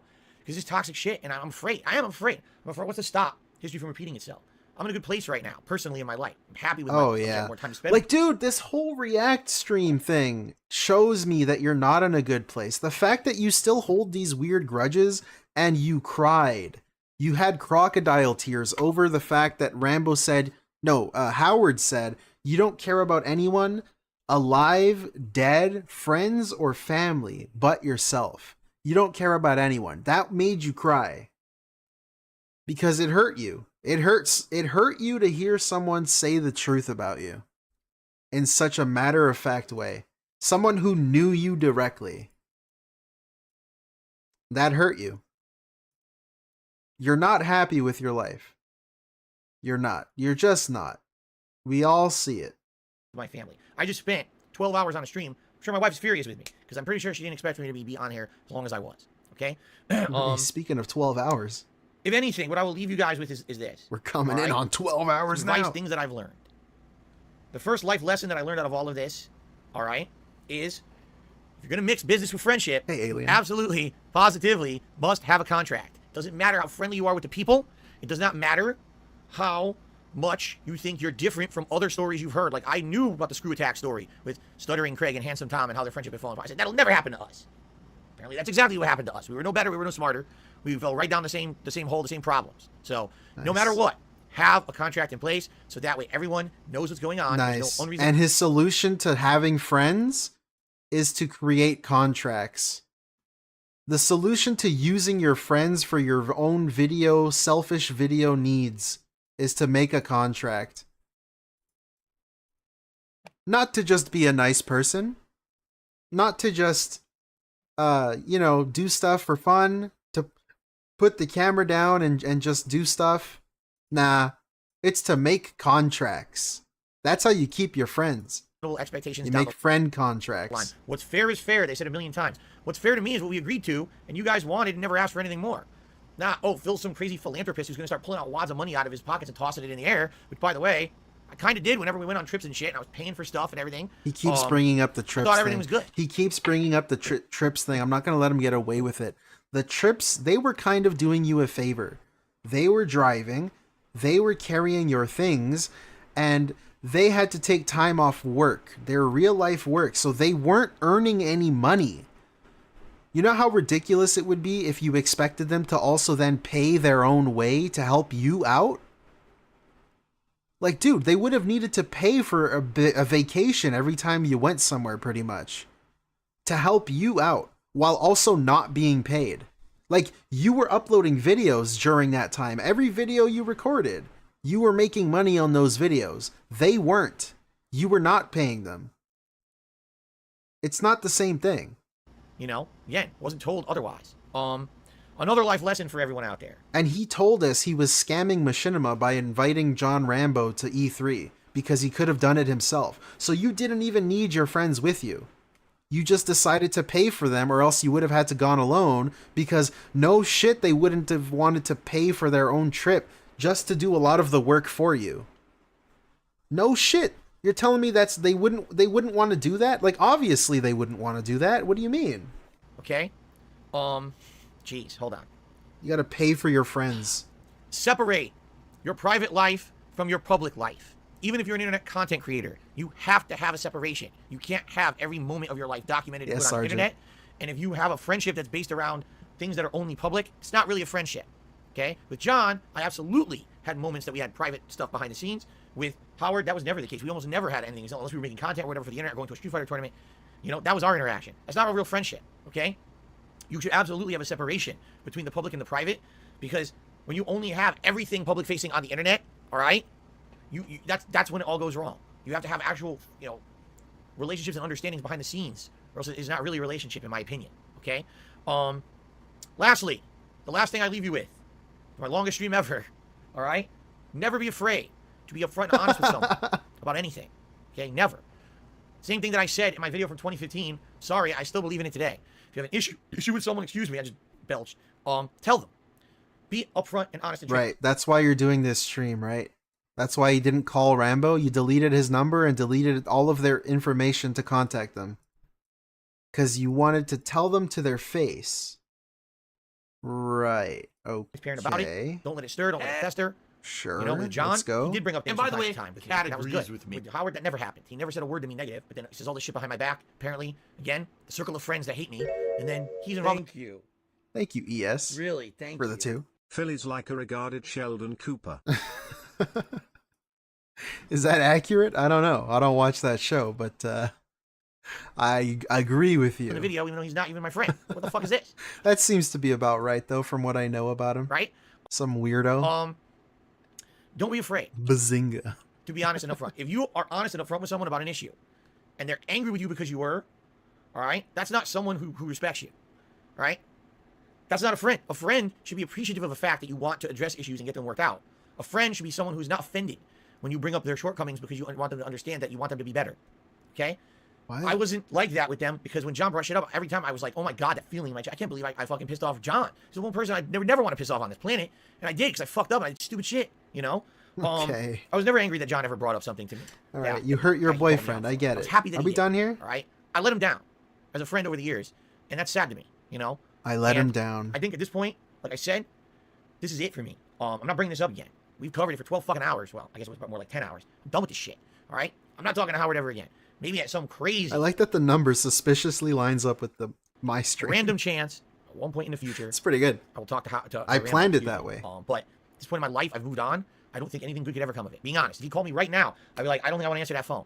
Because the moment I answer it, the toxic shit starts coming through the lines again. And I don't want him to be touched by that. I'm sure he has a great life at this point, you know, away from all that shit. He doesn't want to be wrapped up in that shit again. I want him to be happy and separated from this toxic shit that has become my life. You know what I'm saying? So I know what you're saying. I hope totally. This is the end of it. You have questions moving forward about John and Howard, watch this. That's it. Done with it. I moved on completely. Not even a topic of discussion for me. All right? I'm a different person now. It's a different life. And I hope that at least some of you learned something out of me doing this. Maybe this will help you to stop from making the same exact mistakes that I made over time. I'm not a perfect guy. Yeah, that's not I'm helping close to being anybody. a perfect guy. I mean, the only one that might is contracts. Mistakes. But even then, dude, I feel like a lot of the issues that he was having with his friends could have been avoided if he just had any sort of common sense. Like, his friends never went after him. They never tried to sue him or something. I mean, not that they could have. They didn't have contracts. But still, like, they were very chill. We'll get back to it. Thank you, Joe Blow Slaboni. Just hilarious. He's reflecting on this 7 years or so after the fact, pretending as if the ship hasn't already sailed on. Yeah, I know. It's him trying to, like, give life advice to other people who might make the same mistakes as him. Like, 7 years after this happened. And he doesn't understand why it even happened in the first place. Because like I was saying, Joe, like, his friends were pretty chill when it came to money and stuff like that. They were never really strict with it. It's not like they were money hungry or they were cared about the money more than the friendship. It's just DSP did. So it's like when people get together and make a project as big as the one that they were doing, and then you don't really split the money, but then at the same time you're saying, well, if they came up to me and asked me for the money, then I would have given it to them. That's not like a good, fun, positive thing you want to be saying. Like, sure, contracts would have helped in that situation, but again, they were being very chill with that. It's not like they were going after the bag. All you had to do was kind of just, hey, you know, let's just do the right thing here. We worked really hard. It didn't work out, but I'm going to pay you guys what for the work you guys did. And then we could move on. That's it. That's kind of one of the biggest things that happened. And for everything that You ain't seen 10 bands in bothered your life, them. Yo, shit. Tevin, thank you so much. 12-hour stream ain't nothing to Brandood. This shit ain't nothing to me, man. I'm moving different. I'm just built different. I'm 100% Himalayan. Dude, the GOAT, the legend. Dude, it's the guy. Thank you, Tevin, for the 1017. That's awesome, dude. Thank you so much, man. Appreciate it. Regretful of the fact What was that I you even guys were hurt by saying? me. Oh, yeah. So for a guy at every turn to just sit here and not understand really anything that was bothering them, it was a lot just to do with your attitude, Phil. That's pretty much it. And that's what I've been shouting about for fucking 12 hours now, which is just crazy. Just crazy. And it's sad the way it ended. But, you know, that's life. I think 7 years later, probably all happy with how our lives went. I know I am. I had to I hope do they it are. to them snipe. Hey, big ups movie sign for the 5, man. Thank you so much. Big ups for doing the impromptu marathon. Yeah, no Folded problem. hands. You know what? I didn't even plan on streaming. It was iVega who held me at gunpoint and forced me to stream. But I'm glad he did, because this was very fun and informative and robust. And that's that. And this will all be timestamped in case you didn't catch the whole thing. I'll go very detailed this time. Guys. So big ups, guys. Is it? Holy shit. Like I told you guys, I need a break from Smoke One Mo, thank you for becoming a member. 3 I'm months. not doing this shit for a long time. Crazy. That was too long. I'm done. We're ending it right now. Thank you for watching. Whether you watched on stream, you watched on demand on YouTube, I hope that you learned something. Yeah, and it's like the interview too, where he just kind of misses the point of everything. And the interview is two people who briefly, in relative terms, briefly spoke to him for 5 hours. And they just didn't believe him. He's full of shit. It's hard to believe DSP. So when he does a video like this, where he's just saying, man, source, trust me, bro. Just believe everything I'm saying and don't believe everything they're saying. You just can't believe him. You just can't. and that's pretty much the gist of it. Still monetizing his friends to this day. DSP Throwbacks is now going to be reacting to the Mario and Sonic thing. So, still finding ways to monetize them. It won't be long until he's watching PlayStation movie stars or some bullshit, or Gangsta Kitchen or whatever on Throwback. Like, it won't be long until he's watching more of that again, and it won't just be a silly retrospective. Yeah, but hey guys, that was very fun. I think I'm done here though. No offense to you, but that was a very long stream. And very informative. We did learn a lot today. The John stuff is very similar to the cat stuff today. That's what I find. Hey, Gelatinous Biscuit, 3 months, man. Thank you so much. Daily Rap. Nah, I looked through the transcript. I didn't really see anything that was funny. Maybe one thing. Like, we can check this out. Where he says he wants to get Street Fighter. He wants to get Street Fighter for his PC. Like, he's kind of hyping it up. I guess we can listen to that real quick. Why not? Good evening, everyone. Phil here, and welcome to the Daily Wrap for what was Sunday, the 26th of May, 2024, also known as my weekly React Day. Remember, this is the day here. We talked about that in depth. In addition, we talked about Street Fighter 6 and the possibility of me trying to get it run on my mini PC. If you want to know the truth, I don't think it's going to work, but I'm going to try. And there was other discussion. Like, I could already picture what he's going to do. We all know what he's going to do. He's going to sit there being like, wow, look how shit this looks. Wow, this runs like shit, man. If only I had, like, a good PC. Man, what the hell, man? He's going to do that. It's just going to be a subtle, not so subtle PC bag. That's all that entire thing is going to be. As well, so it was a really good show. But yeah, that's pretty much it. That's the only thing of note that give a look if you did not have a chance to watch the podcast yet. So known as Brian, my old friend who I used to do co-op with in Destiny 2, Apex Legends, and some Street Fighter 5. That's about it. Well, we had this private lobby on Laugh Riot. The Laugh Riot. So for those that were there, they loved it. And for the record, support was great. Like, it was a really well-supported stream. Yeah, he got wailed out. Yeah, but anyways, that's about it. I think that's the stream. We're coming up on 12 hours. I think YouTube only archives 12 if I don't record it myself. I don't think anyone else is streaming. Tevin, I guess check out Tevin's Twitch if you're curious. I appreciate the support, Tevin. That's kind of surreal to me. I used to watch your shit all the fucking time. But yeah, hey, big ups, guys. I think that's it for me. Thank you for the support, the chat, the epic super chats, the likes. If you like the stream, give it a like, guys. Appreciate it. I really do. Hey, I think that's it for me. We're moving on. Sorry, it's my first stream. I'm trying to figure out how to end it. There we go. Shout outs. Okay, Zane, Chody Taint. Hey, name already taken? I like that name. Crust PNX, YT, Zycar EX, Rampart Bonsai, Diocletian 60, Cyteron, Alien. What's up, dude? Alien, big ups. The whole stream will be timestamped, of course. Detailed timestamps incoming, I promise. Don't worry, guys. You could come back and watch some of it if you want. Peace out. Young out. Young out. Thank you, J-Dog. Lazalot. Iviga, thank you for holding me at gunpoint. Anomish Fish. Rivzer. Sorry. Invisible Mute. J. Westhow, Mr. Derp. Chudgu. Lyrical Thesis. Tiju. T-Linged Soldier. Remy. What is the banana song? Siege Hearts.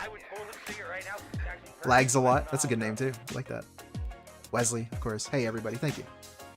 I'll play you off. Enjoy your day, enjoy your night, enjoy your evening, whatever, wherever you are. Hey, big ups, guys. Thank you so much. Peace out. Young out. Young out.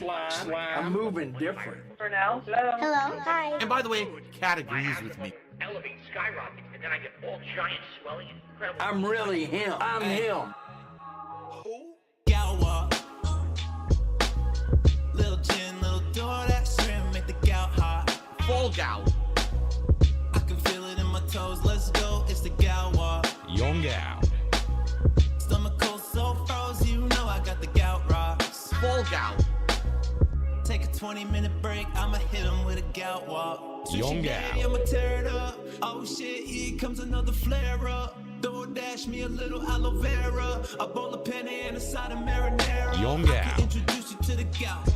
Fatty foods every time when I go out. Full gout. Bitch, I'm too fat, so I pass out. Young Where the out. cherry juice at? Need a glass now. Full gout. Gotta go and see the doc. Man, it's like a couple blocks. Hold up, another $100 shot. Now I'ma hit him with a walk. Hey, what walk? Gout walk. Young out. Little gin, little door, that shrimp make the gout hot. Full gout. I can feel it in my toes. Let's go, it's the gout walk. Young out. Stomach cold, so froze. You know I got the gout rocks. Full gout. For now. Take a 20-minute break. I'ma hit him with a gout walk. Little gin, little door, that shrimp make the gout hot. I can feel it in my toes. Let's go, it's the gout walk. Young out. Stomach cold, so froze. You know I got the gout rocks. Take a 20-minute I'm him. break. I'ma hit him I've with been a gout him. walk. I will continue to be him. Full gout. Young out.